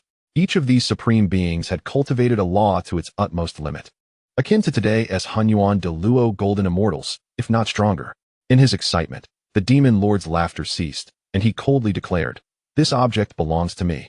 With that, the demon lord wasted no time and swiped at Dong Huang Tai Yi with a claw. Boom! The claw descended, chaos roiling, and the void collapsed.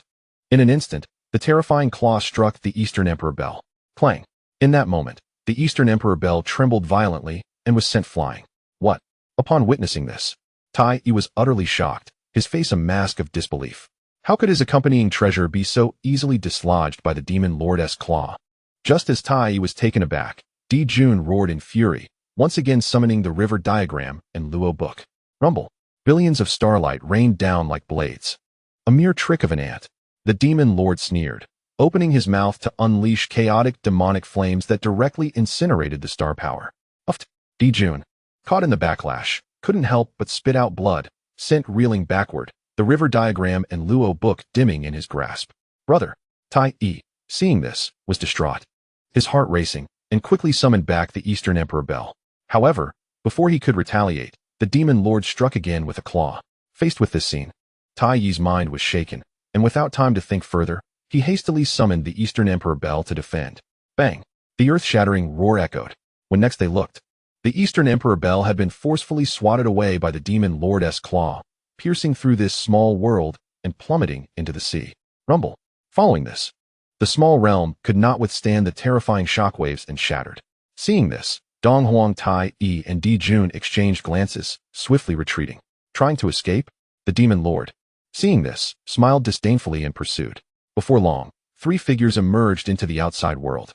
As they appeared, the myriad powerful beings of the primordial realm locked onto them with their senses. Originally, everyone had thought it was the Eastern King along with Di Jun and Tai Yi. However, upon closer inspection, they discovered that the aura of the entity engaging Di Jun and Tai was entirely different from that of the Eastern King. Simultaneously, the battling demon race and the celestial beings of the Purple Mansion were drawn to this sudden development. Looking up, they beheld the shattered void, where Dong Huang Tai Yi was bloodied in his golden robe, and Di Jun appeared to be in a state of utter depletion. The Eastern Emperor bell, Tai Yi's accompanying treasure, had fallen into the Purple Mansion sea, stirring up towering waves. The demon lord stood triumphantly, exuding a Huanyuan-level pressure that made all beings tremble. Chapter 84. Jidu, have you not been sealed enough? At this moment, in the Wuzhuang Temple, Jin Yuanzi and Han Yun stood up simultaneously. What? Where is the Eastern King? Such a terrifying aura, a holy might? The ancestral elder Han Yun exclaimed, disbelief written across his face, hurriedly looking at Jin Yuanzi beside him. Brother, who is this person? Jin Yuanzi's expression grew solemn as he shook his head. I do not know, but judging by the pressure, their strength is on par with the saint. In the blood sea of the underworld, the ancestor of the River of Souls was equally perplexed by this sudden turn of events. What is happening? Wasn't the demon emperor Di Jun battling the Eastern King? How did such a being suddenly emerge? Its aura is astonishingly formidable. At Mount Buzhou, the 12 ancestral witches also sensed the anomaly. Strange, where did this being come from? Such a terrifying aura. At Kunlun Mountain, within the Yusu Palace, Yuan Shi abruptly opened his eyes. What is going on? How did such a powerful being suddenly appear? This pressure is not beneath that of a saint. Initially, Yuan Shi had not been particularly concerned with the battle between the demon race and the Purple Mansion. However, the sudden emergence of such a formidable being drew his attention immediately.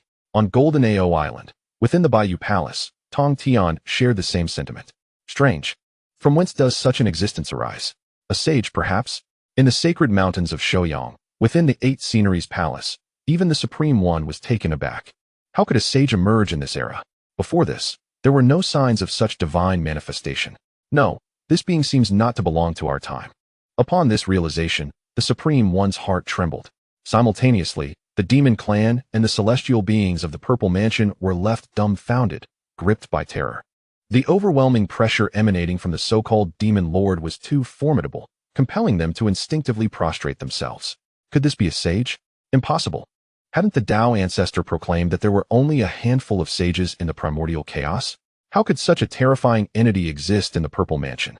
Two demon emperors were already gravely wounded, just as the myriad beings of the primordial world were astounded. The being identifying as the demon lord sensed the multitude of powerful gazes upon him. Begone! In the next instant, he let out a cold snort, unleashing a chaotic aura that twisted the fabric of space. Astonishingly, the thoughts of all those probing the depths of the primordial realm were instantly crushed. Even the sage-like thoughts of figures such as Yuan Shi and Tong Tian were repelled. Across the primordial expanse, countless powerful beings were left in shock. At this moment, atop Mount Kongtong, a fragment of Qin Mu's consciousness was shattered, rendering him incapable of further probing the demon lord's essence. He furrowed his brow in disbelief. How peculiar. When did such a terrifying being emerge in the primordial lands? Its power seemed to rival that of a sage. Qin Mu gasped in astonishment. It should be noted that after the three teachings in the Purple Cloud Palace, Hong Jun had already conferred the sage positions. Previously, with Yuan Shi and Tong Tian attaining sagehood, there were only 3 sages in total, including Hong Jun. Yet now, the sudden appearance of such a formidable existence caught Qin Mu completely off guard. After a moment's reflection, he regained his composure and could not help but exclaim, "The depths of the primordial world are truly unfathomably profound." At this juncture, beyond the 33 heavens, in the Purple Cloud Palace, Hong Jun, seated upon his lotus cushion, slowly opened his eyes. His gaze pierced through the endless void, landing upon the figure of the demon lord. Alas! Upon investigation, Hong Jun sighed resignedly, speaking solemnly, "I had no intention of intervening with your affairs. Yet why does this teacher have such a penchant for self-destruction?" While other beings of the primordial world were unaware of the identity of this entity, Hong Jun was well informed. Though his power was immense, in Hong Jun's eyes, who was one with the Tao, he was merely a slightly larger ant. It seemed he must make a personal visit. With that, Hong Jun's form vanished from sight. He understood that if the demon lord's might was not curtailed, both Eastern Emperor Tai and Emperor Jun would undoubtedly fall beneath his hand. However, both Tai and Jun were pivotal figures in the grand cosmic cycle. The Tao would naturally not permit their demise at this juncture. As the representative of the Tao, Hong Jun had no choice but to intervene. Meanwhile, in the depths of the chaotic void, a towering willow tree swayed, upon which sat an elderly man clad in gray robes. Oh! Suddenly, the old man looked surprised, having detected the aura of the demon lord. After a moment's perception, he smiled knowingly and murmured, "Interesting. I never expected this fellow to appear in the primordial realm. Now that he has shown himself, it seems that the other party should also make an appearance." At this time, in the lands of the Purple Mansion, the demon clan and the celestial beings were compelled to cease their hostilities due to the emergence of the demon lord.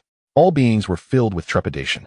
The aura radiating from the demon lord was terrifying, rivaling the might of a sage. Naturally, the demon clan felt even more anxious. For both Emperor Jun and Eastern Emperor Tai were grievously injured. It was evident that this was the doing of the demon lord. This instinctively led the demon clan to believe that the demon lord was aligned with the Purple Mansion. Contemplating the implications of the Purple Mansion gaining a force comparable to a sage, the demon clan felt their defeat was inevitable. Just as the crowd was in shock, the demon lord cast a cold smile towards the Eastern Emperor Bell, which had fallen into the Eastern Sea. "This treasure belongs to me." With that, the demon lord raised his hand, channeling an invisible force that enveloped the Eastern Emperor Bell. Seeing the demon lord attempting to claim the Eastern Emperor Bell, Eastern Emperor Tai panicked, his eyes bulging with rage as he roared, "You dare!" Boom! As his voice fell, an inferno erupted around Eastern Emperor Tai, manifesting his true form as the three-legged golden crow. The sun's true fire scorched the heavens and boiled the seas. The demon lord scoffed, letting out a cold chuckle. "A mere fledgling dares to be arrogant before me? Do you think you are the phoenix?" Saying this, the demon lord struck out with a claw towards Eastern Emperor Tai. Rumble! The terrifying chaotic aura descended like a tempest. Upon witnessing this, Eastern Emperor Tai commanded the sun's true fire to counterattack. Boom! In less than a heartbeat, the true fire collided with the chaotic energy. Bang! A deafening sonic boom erupted across the heavens, tearing the very fabric of space. When the dust settled, the sun's true fire that Eastern Emperor Tai had summoned was utterly extinguished under the onslaught of the chaotic aura. Eastern Emperor Tai suffered a backlash, his golden feathers scattering, blood spurting forth. The disparity in strength between him and the demon lord was insurmountable. Subsequently, the demon lord paid no heed to Eastern Emperor Tai and intended to continue claiming the Eastern Emperor Bell. At this moment, a voice echoed from the void, "Ji Du, have you not been sealed enough?" The voice thundered like rolling thunder, resonating throughout the primordial realm. Upon hearing these words, the demon lord Jidu trembled violently. Chapter 85. The Arrival of Hong Jun in the Primordial Realm. This voice belonged to Hong Jun. Jidu's heart quaked, a flicker of fear flashing through his crimson eyes.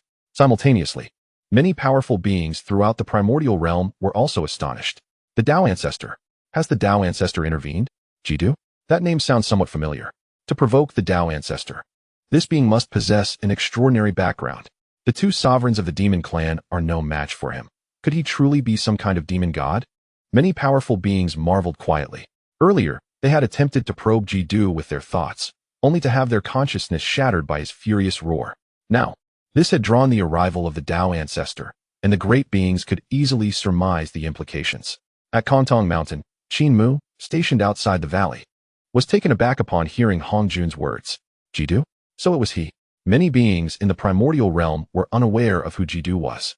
Yet, Qin Mu was all too familiar. He was one of the 4 demon kings under the command of the demon ancestor, Lo. No wonder he could so easily suppress the likes of Emperor Jun and Tai. It seems the depths of the primordial world are far deeper than I had imagined. Qin Mu sighed in contemplation. Earlier, a fragment of his consciousness had also been shattered by Jidu. At that moment, he had pondered the true identity of this terrifying being. After a moment's thought, Qin Mu took a deep breath, resolving not to dwell on it further. With the Tao Ancestor personally intervening, Jidu was surely at the end of his rope. Meanwhile, in the lands of the Purple Mansion, upon hearing Hong Jun's utterance, Jidu was filled with dread. In the next instant, his scarlet eyes narrowed as he fixed his gaze upon Emperor Jun and Tai. Boom. Without hesitation, Jidu waved his hand, unleashing a torrent of black, chaotic energy towards the two. Both the already wounded Emperor Jun and Tai felt their pupils constrict. As the chaotic energy approached, an intangible force suddenly manifested, enveloping the 2 demon sovereigns in protection. The chaotic energy unleashed by Jidu was obliterated upon contact with this force. Rumble. Subsequently, a stream of purple energy descended, cascading like a celestial river from the boundless void. As the purple aura swept through, the chaotic currents receded, revealing a grand pathway adorned with golden lotuses, resonating with the rhythm of the Tao. With each bloom of the golden lotus, the sound of the Tao reverberated in the air. Subsequently, a figure emerged slowly from the void of the great Tao. Clad in a dark robe, this individual's eyes, when opened and closed, seemed to embody the birth and demise of countless worlds. Wherever his gaze fell, chaos dissipated, and the laws of the universe manifested. Who else could this be but the Tao Ancestor Hong Jun? Upon witnessing the revelation of Hong Jun's true form, both Emperor Jun and Tai, despite their injuries, hastily bowed in respect, exclaiming, "We pay our respects to the Tao Ancestor." Simultaneously, the demon clan and the celestial beings of the Purple Mansion also knelt in reverence. Paying homage, we pay our respects to the Tao Ancestor. Moreover, mighty beings from various corners of the primordial world also bent their bodies in veneration, their eyes filled with sincerity and reverence. Hong Jun maintained his usual demeanor, nodding slightly to indicate that Emperor Jun and the others need not be overly formal. In that moment, however, Jidu, upon seeing Hong Jun's true form descend, exhibited a complex expression filled with unwillingness, fear, and unease. How infuriating! This old wretch has truly come. In the ancient conflict between the Tao and the demons, had it not been for Hong Jun's sudden emergence, the demon clan would have long since dominated the primordial world. Jidu could not help but reflect on the past. At that time, Luo Hu established the demonic sect, aiming to prove the path of slaughter and become a saint of the heavenly Tao. Following this, Hong Jun urgently summoned numerous innate powers to join forces in a battle against the demon clan at the ancestral vein of Shumi Mountain in the Western Realm. After a fierce confrontation, the sword array of the immortals was shattered. Hong Jun protected the living beings, guiding the heavenly Tao, ultimately becoming the first saint of the heavenly Tao in the primordial world. The thought of the demon clan's defeat left Jidu feeling deeply resentful. Just as he was lost in thought, Hong Jun's gaze turned, locking directly onto him. With a single glance, Jidu felt a chill run through him, as if he had plunged into an endless ice cavern. Jidu, the ancients spared your life, yet you do not cherish it. How dare you show yourself now? Hong Jun's voice remained calm, yet it resonated with the authority of the heavenly Tao, causing the void to tremble with each word. Upon hearing this, Jidu's heart quaked violently. He was acutely aware that, with his cultivation, he was no match for the Tao Ancestor Hong Jun. After a moment of contemplation, a glimmer of resolution flashed in Jidu's eyes. If he could not confront him, then escape was his only option. With this thought, Jidu abruptly turned, attempting to rend the void and flee. Thinking of running? Upon witnessing this, Hongjun's gaze sharpened. With just a single look, the vast expanse of space within 100 million miles was instantaneously sealed. Perceiving this, both Emperor Jun and Dong Huangtai felt their pupils constrict, their bodies trembling uncontrollably.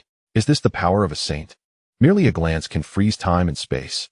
The might of a saint is truly formidable. A single glance can suspend time. The two brothers were profoundly shocked, realizing that Hongjun's abilities were terrifying beyond measure. Simultaneously, many primordial beings observing the situation in the Purple Mansion were taken aback by Hongjun's power to seal time and space. Such is the awe-inspiring might of a saint. From the Tao Ancestor's words, it seemed that Jidu was an ancient entity. The Tao Ancestor had once spared his life? Could it be that Jidu was a remnant of the demon clan from the ancient times? With time frozen and all things stilled, the saint's power was unfathomable. Amidst the shock of the mighty beings, Hongjun raised his hand lightly. Boom. In the next moment, chaos coalesced from the void, and a chaotic spear emerged, infused with the power of the heavenly Tao. Whoosh. Following this, a sound of breaking space echoed. Upon closer inspection, the chaotic spear darted swiftly towards Jidu. Seeing the chaotic spear hurtling towards him, Jidu was filled with terror. He had originally thought to tear through the void and escape. Little did he expect that Hongjun's gaze would seal time and space, cutting off his escape route. As the spear was about to strike, Jidu could not contain his frantic screams. Ancestor, save me. Boom. Just as his voice fell, a colossal fissure suddenly tore open in the void. From this crack, a gigantic black hand emerged. It was evident that the palm of this hand was adorned with demonic patterns, radiating malevolence. Bang! In an instant, the giant hand crushed the chaotic spear and seized Jidu, vanishing back into the fissure. This abrupt turn of events left countless beings in the primordial world stunned. What? What is happening? Jidu was rescued? The spear crafted by the Tao Ancestor shattered in a single blow? As the crowd was engulfed in shock, Hongjun's expression darkened, revealing a rare moment of gravity. I did not expect this fellow to have grown so powerful. The giant claw that appeared was none other than Luo Hu.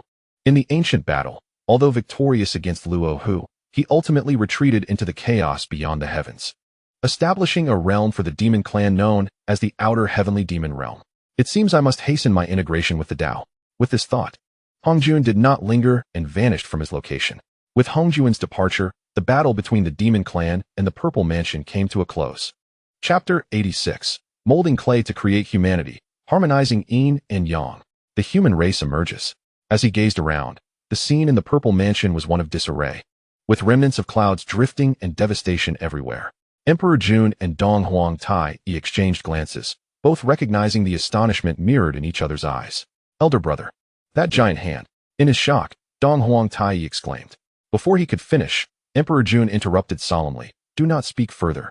With that, the demon Emperor Jun swept his gaze over the celestial beings of the Purple Mansion and declared, the East King has been vanquished. Why do you not surrender? To those who resist, there shall be no mercy. Those who vow loyalty to my demon clan shall be spared. As Emperor Jun's words echoed, the celestial beings of the Purple Mansion were struck with disbelief. What? The Emperor has fallen? This battle has resulted in the defeat of our Purple Mansion. With the East King deceased, we need not continue to engage in bloodshed against the demon clan. Amidst their shock, the remaining celestial beings of the Purple Mansion had to choose between surrendering to the demon clan or abandoning their identities and returning to a solitary existence. At this moment, many mighty beings in the primordial world observed this and were filled with profound reflections. At Wuzhuang Temple, the elder Han Yuan was astonished, glancing back at Zhen Yuanzi. Brother, you were indeed right. This battle has been a defeat for the Purple Mansion. Zhen Yuanzi narrowed his eyes slightly, his expression weighted with gravity. He was still pondering the gigantic hand that had emerged from the void. Could it have come from beyond? Only the ancestor of the demon clan could shatter even the Tao Ancestor's weapon with a single strike. Zhen Yuanzi sighed in contemplation. In the Western realm, the Taoist of Jin and the Taoist of Zhunti, upon witnessing the conclusion of the battle and the fall of the Purple Mansion, wore expressions of relief. My elder brother is indeed wise, Jane remarked. He did not choose to assist the Purple Mansion. Otherwise, who knows what a tragic outcome we might have faced. The Taoist of Zhunti, who had earlier considered aiding the Purple Mansion against the demon clan, now felt compelled to alter his stance. He had directly reaped the benefits from the Purple Mansion's 3 states and countless beings. Hearing Zhunti's words, Jane's eyes narrowed slightly, responding, "The fate of the Purple Mansion has come to an end. Next, the demon clan shall rise. This primordial world will inevitably undergo changes. I wonder when our western realm will thrive once more." At the location of Buzhou Mountain, the 12 ancestral witches of the Witch Clan appeared somewhat grim. The demon clan has triumphed. The Purple Mansion has been obliterated. Who could have anticipated that a variable like Jidu would emerge amidst the battle between the two factions? Does this mean the East King fell at Jidu's hands? Now that the Purple Mansion is gone, the demon clan's power will undoubtedly surge. Indeed, this is not good news for our witch clan. The ancestral witches murmured among themselves. They had initially hoped that the demon clan and the Purple Mansion would mutually destroy each other. Yet, none had foreseen the emergence of such a variable amidst the conflict. At Mount Kongtong, Qin Mu remained unfazed. The imminent outcome of the Purple Mansion's celestial court was already known to him. What he had not anticipated, however, was the unexpected emergence of Jidu during the fierce battle between both sides. Surely, it must have been the demon ancestor Rahu who rescued Jidu. It appeared that he must hasten the enhancement of his own cultivation. Qin Mu wore a solemn expression, fully aware that a great calamity was approaching. With merely the cultivation of a great Luo golden immortal, he would be utterly incapable of safeguarding himself amidst the impending disaster. Time slipped away quietly. Since the battle in the Purple Mansion, the primordial realm had enjoyed a rare millennium of tranquility. On this particular day, within Mount Kongtong, Qin Mu remained vigilant. Had his master Nuwa truly been in seclusion for 10,000 years without emerging?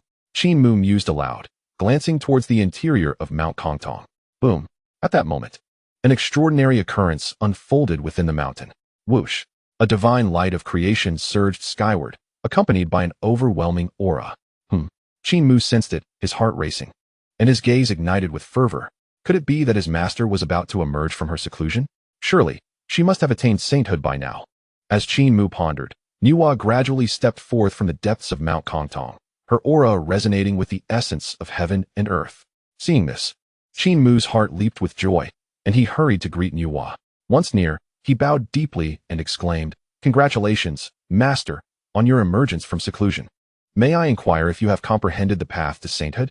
Upon hearing his question, Nuwa smiled gently and nodded, "I have attained understanding." At these words, Qin Mu was naturally elated. He had awaited this very moment of Nuwa's enlightenment. It was he who had previously encouraged her to create a new race, which had sparked her insights, leading her to seclude herself for profound contemplation of the sacred path. Now, upon hearing that Nuwa had grasped her own path to sainthood, it was evident that her ascension was imminent. "Congratulations, Master," Qin Mu exclaimed excitedly after a brief contemplation. Nuwa nodded and softly replied, "Nephew Qin Mu, my understanding of the sacred path is largely thanks to your prior guidance." Qin Mu smiled modestly. "That is all the result of your own cultivation, Master. I dare not claim credit." Nuwa smiled slightly, choosing not to elaborate further. She then retrieved the 9 heavens earth and the 3 light divine water. With a graceful wave of her hand, she blended mud and water together. Soon, figures of clay began to take shape under her skilled hands. These clay beings were all female, with exquisite features and an abundance of spirit. However, as Nuwa continued, she furrowed her brow and voiced her doubt. "Strange. Why do I feel that something is missing?" Hearing her, Qin Mu smiled knowingly and responded, "Master, the solitary yin cannot endure, and the solitary yang cannot flourish. There must be a balance of yin and yang." With Qin Mu's words, Nuwa experienced a moment of clarity and immediately began to mold male clay figures. After a considerable time of creation, the clay figures gradually gained sentience under Nuwa's guidance. However, Nuwa soon grew somewhat impatient, finding the process too inefficient. Noticing this, Qin Mu waved his hand and presented her with a vibrant green vine, an innate gourd vine. "Master, you can use this to dip and swing," achieving twice the result with half the effort. "Oh," Nuwa exclaimed in mild surprise, a glimmer of intrigue flashing in her eyes. She had not anticipated such generous assistance from Qin Mu prior to her attainment of sainthood. After a brief pause, Nuwa graciously accepted the vine from Qin Mu's hands, dipped it into the 3 light divine water and the 9 heavens earth, and then swung it. Splash! In an instant, the mud splattered to the ground, transforming into countless living beings of the human race. Compared to the clay figures painstakingly crafted by Nuwa, these newly created beings were not as perfect, yet they excelled in efficiency. Soon, the plain was bustling with life, and before long, the number of human beings had reached 120,000. These beings, whether kneeling or standing, awakened their intellect and collectively bowed towards Nuwa, proclaiming, "We pay our respects to the Holy Mother." Boom. Following this, an incomparably powerful aura erupted from Nuwa's being. Subsequently, above the 9 heavens, purple energy surged across 30,000 miles, gathering into a vast cloud of golden merit. Chapter 87. The creation of a race. Named the human race, the purple energy surged forth from Mount Kongtong, illuminating the entire primordial realm with its resplendent radiance. At the same time, the aura of a saint began to spread. In an instant, countless powerful beings across the primordial realm raised their heads to gaze at the void. Their hearts shaken, they all perceived that yet another being was on the verge of attaining sainthood. Is someone about to attain sainthood again? Who could it be? Could it be the Grand Supreme among the 3 pure ones? Or perhaps the Western figures of Jie and Zhunti? Or is it Nuwa? Countless beings speculated. Prior to this, the Tao ancestor Han Jun had designated the future 6 saints of the heavens, and both Tongtian and Yuanshi had already attained sainthood. Many beings believed that the one most likely to achieve sainthood at this moment would be the Grand Supreme. At Shouyang Mountain, outside the 8 Scenic Palace, the Grand Supreme stood with his hands clasped behind his back, his gaze fixed intently on the vast purple aura. Under the encompassing aura of the saint, even his divine consciousness could not penetrate. Is it Nuwa or the 2 from the west? The Grand Supreme murmured, his expression complex. After all, Tongtian and Yuanshi, both of the 3 pure ones, had already achieved sainthood, while he, as the leader, remained at the quasi-saint level.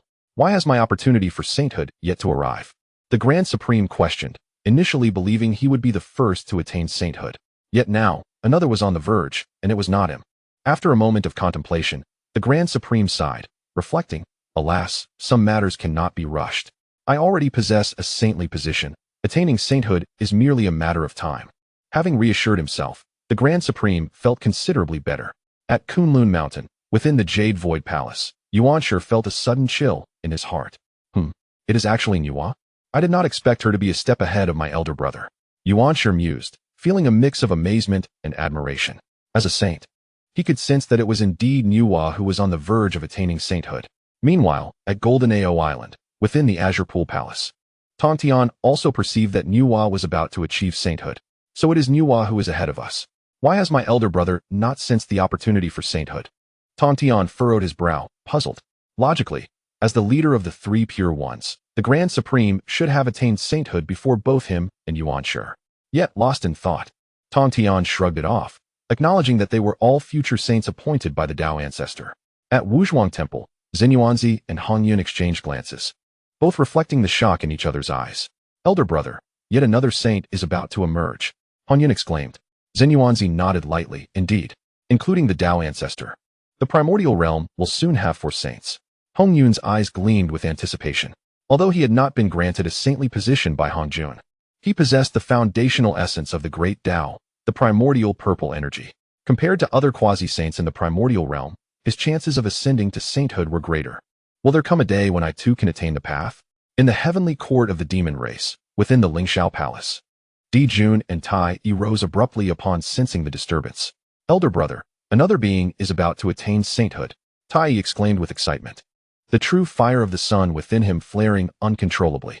Could it be our demon race's Nuwa? Dijun speculated, his heartbeat quickening. A millennium ago, the demon race's heavenly court engaged in a decisive battle against the Purple Mansion's celestial court. With the death of Dong Wanggong, the Purple Mansion was obliterated. Since then, the demon race's power in the primordial realm had surged, hinting at a trend towards becoming the dominators of the primordial world. If it truly is Nuwa, our demon race shall command the entirety of the primordial realm, Tai declared excitedly. The demon race was already formidable, with another saint to oversee them.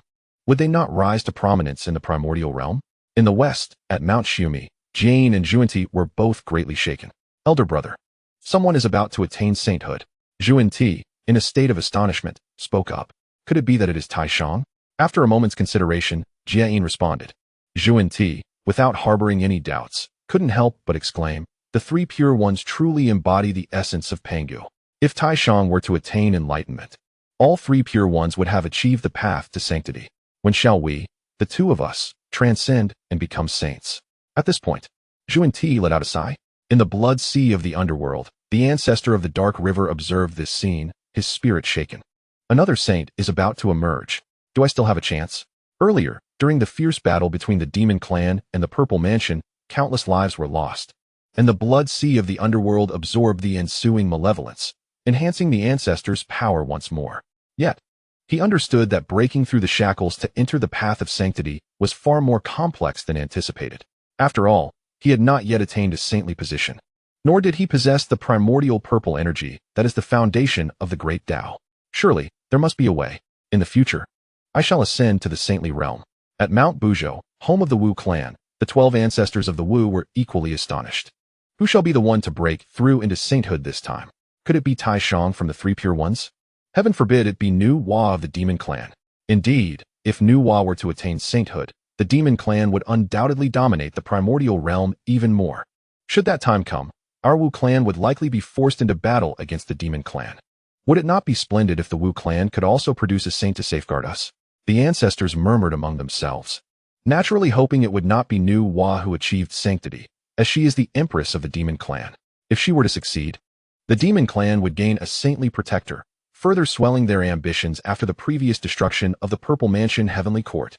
Presently, the only clan capable of contending with the demons is our Wu clan. As the beings of the primordial realm were engulfed in shock, a figure materialized in the skies, none other than Nu Hua herself. With a resounding boom, an overwhelming aura of sanctity emanated from her. Following this, Nu Hua's voice echoed throughout the primordial realm.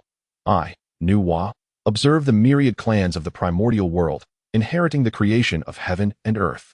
Today, I shall create a new clan, named the Human Clan. Let heaven and earth bear witness. The Human Clan has emerged. As her words fell, a vast cloud of merit descended from the heavens, enveloping Nu Hua instantly. Auspicious clouds surged forth, showering her with boundless merit. 2/3 of it flowed into Nu Hua, aiding her in consolidating her Tao fruit of primordial unity. With a thunderous roar, Nu Hua's aura rapidly ascended, swiftly breaking through to the level of a saint. The remaining third of the merit split, with half soaring towards Qin Mu, and the other half cascading into a primordial gourd vine. Under the blessing of this merit, a segment of the primordial gourd vine transformed into a divine treasure capable of creating life. Qin Mu, overwhelmed with joy at the immense power of merit, refrained from hastily using it, instead choosing to collect it with a casual wave of his hand. Then, Qin Mu's gaze shifted, and he casually gathered an unfinished clay figure, entirely crafted in purple gold, which Nu Hua had initially molded with her own hands. From this moment forth, the Demon Clan shall have a saint to guard them. When Qin Mu had earlier cultivated the exclusive Tao-level technique to the second layer, he awakened a divine ability that allowed him to manifest 3 corporeal avatars. These avatars could exist independently of his main body while also nourishing it. Moreover, should his original body perish, he could rely on these 3 avatars for resurrection. Qin Mu had long since planned to manifest a human avatar once the Human Clan came into being. Now that the Human Clan had indeed emerged, he would not let such a splendid opportunity pass. Meanwhile, the beings of the primordial realm were astounded. Could it be that the Empress Nu Hua has achieved sainthood? The Human Clan? She attained the path of sanctity through the merit of creating a clan. What manner of race is this? Merely by establishing a clan, the heavenly Tao bestows such merit? It seems that the Human Clan, created by Nu Hua, is anything but ordinary. In the blood sea of the underworld, the ancestor of the Dark River was deeply shaken. This is Nu Hua? I had thought the one to achieve sainthood would be Tai Shang, the foremost of the 3 pure ones. The ancestor was astonished, having anticipated the emergence of Tai Shang as a saint. To his surprise, it was Nu Hua who followed Tong Tian and Yuan Shi in attaining sainthood. Furthermore, the ancestor felt a vague revelation stirring within him. If Nu Hua could achieve sainthood through the merit of creating a clan, why could I not? The more he pondered, the more exhilarated he became, as if grasping a glimmer of insight. In the Western realm, at Mount Shumi, Jie and Zhunti were equally astonished upon witnessing Nu Hua's attainment of sainthood. What? It is indeed the Empress of the Demon Clan? Zhunti exclaimed. Previously, both he and Jie had expected Tai Shang to achieve enlightenment. Yet, before them stood Nu Hua. Junior brother, it is no surprise who attains sainthood. It is time for us to contemplate our own opportunities for enlightenment. Zhunti nodded in agreement, acknowledging Jie's words. Indeed, among the 6 saints appointed by our master, 3 have already achieved sainthood. At Mount Shouyang, outside the 8 Scenic Palace, Tai Shang stood with his hands clasped behind his back. What? It is my junior sister? She attained sainthood through creating the human clan? As he pondered, Taishang felt a stirring of insight, the rhythm of the Tao flowing within his eyes. The human clan, the more he thought about it, the clearer his vision became. Having witnessed Tong Tian and Yuan Shi's consecutive establishments of teachings and subsequent attainments of sainthood, Taishang began to sense his own opportunity for enlightenment lay within the establishment of a teaching. However, he spent a long time searching for the foundation of his teaching, only to find himself at a loss. Now, seeing Nu Hua create the human clan, Taishang discovered that this new race was intricately connected to his own path to sainthood. Could it be that the foundation upon which I build my teaching lies within the human clan created by Nu Hua? Suddenly, Taishang considered this possibility. As this thought crossed his mind, the foundational primordial purple energy within him stirred to life. Upon sensing this, Taishang became increasingly convinced that his intuition was correct. No wonder I have been unable to grasp the slightest opportunity until now. It was because the human clan had yet to emerge. With a countenance of clarity, Taishang said, a smile playing upon his lips, "It seems I must descend from the mountain and venture into the primordial realm."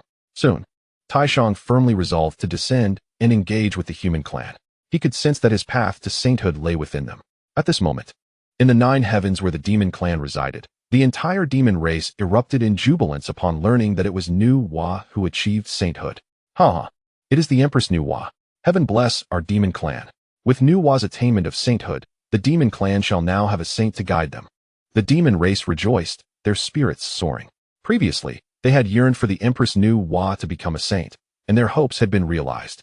It is noteworthy that before this, the demon clan had already vanquished the Purple Mansion Heavenly Court. Now that Nu Hua has attained sainthood, under her sanctified guidance, how could the demon clan not dominate the primordial realm? Meanwhile, within the Lingxiao Palace, the high-ranking members of the demon clan, including Di Jun and Tai Yi, were overjoyed. Indeed, it is the Empress Nu Hua. From this moment on, our demon clan has a saint to guide us. Why should we fear the primordial realm slipping from our grasp? The demon emperor, Di Jun, was overjoyed, his ambitions swelling ever larger. Elder brother, it won't be long before our demon clan unifies the primordial realm. With the Empress Nu Hua as our saint, who would dare to resist us? No one among Kuan Peng, Ji Ming, and the others could refute Tai Yi's words, their faces alight with excitement. Everyone understood that with Nu Hua's attainment of sainthood, the demon clan's momentum would surge once more. This was a tremendous opportunity for the demon clan to unify the primordial realm. At Mount Buzhou, within the Hall of Pangu, the 12 ancestors of the Wu clan wore solemn expressions, the air thick with tension. Earlier, upon witnessing the emergence of a new saint, they had silently prayed for Nu Hua not to attain sainthood. After all, long ago, Di Jun had invited Nu Hua and Fu Shi to join the demon clan's heavenly court, bestowing upon them the titles of Empress Nu Hua and Emperor Shi. Who would have thought that their fears would come to fruition? The one who has attained sanctity is none other than the goddess Nu Hua of the demon race. With a thunderous crash, Emperor Zhang struck down upon a mystical iron pillar. The emergence of a saint from the demon clan poses a grave dilemma for our witch clan. He spoke in a deep tone. For the witch clan, Nu Hua's ascension to sainthood amplifies their burdens immensely. What of a saint? We shall summon the grand formation of the 12 capital heavenly gods, and we are not without the means to contend with her. Nevertheless, she is indeed a saint. You all witnessed the formidable presence of the Tao ancestor during the previous conflict between the demon race and the Purple Mansion Celestial Court. The power of a saint is undeniably terrifying. Henceforth, let us strive to minimize confrontations with the demon clan. Yet, we fear that the more we concede, the more the demon race will take advantage of our retreat. The 12 ancestor witches engaged in fervent discussions, their heads throbbing at the thought of having a saint of the demon clan established from now on. At this moment, on Mount Kontong, the 12,000 beings created by Nu Hua witnessed her descent and prostrated themselves, exclaiming, "We pay homage to the Holy Mother." Their voices echoed throughout the land. Nu Hua surveyed them, a satisfied smile gracing her lips. Then, her gaze shifted to Qin Mu, filled with gratitude. It was Qin Mu who had played an indispensable role in her attaining sainthood. It was his initial enlightenment that inspired her to establish a race, leading Nu Hua to profound realizations. Furthermore, during her creation of humanity, Qin Mu had offered suggestions on the harmony of yin and yang and provided her with the innate gourd vine for her use. After a moment of contemplation, Nu Hua spoke. "Disciple, I must return to the Nu Hua Palace to solidify my sacred realm. I entrust humanity to you." With a graceful gesture, she summoned the innate gourd vine. Now imbued with the merits of creation, transforming it into a golden whip that fell into Qin Mu's hands. "This item is for you." Qin Mu accepted it graciously, as it was originally his gift to Nuwa, and now, having absorbed the merits of creation, it had transformed into a divine treasure for the crafting of humanity. "Rest assured, Master Uncle, I shall take good care of humanity." After a brief pause, Qin Mu bowed deeply to Nuwa. She nodded, and with a wave of her sleeve, sacred power manifested as a golden aura enveloping the mountains and rivers for thousands of miles. "Within this barrier, you shall be protected from external invasions for 10,000 years. Having uttered these words, Nuwa did not linger. She vanished in an instant.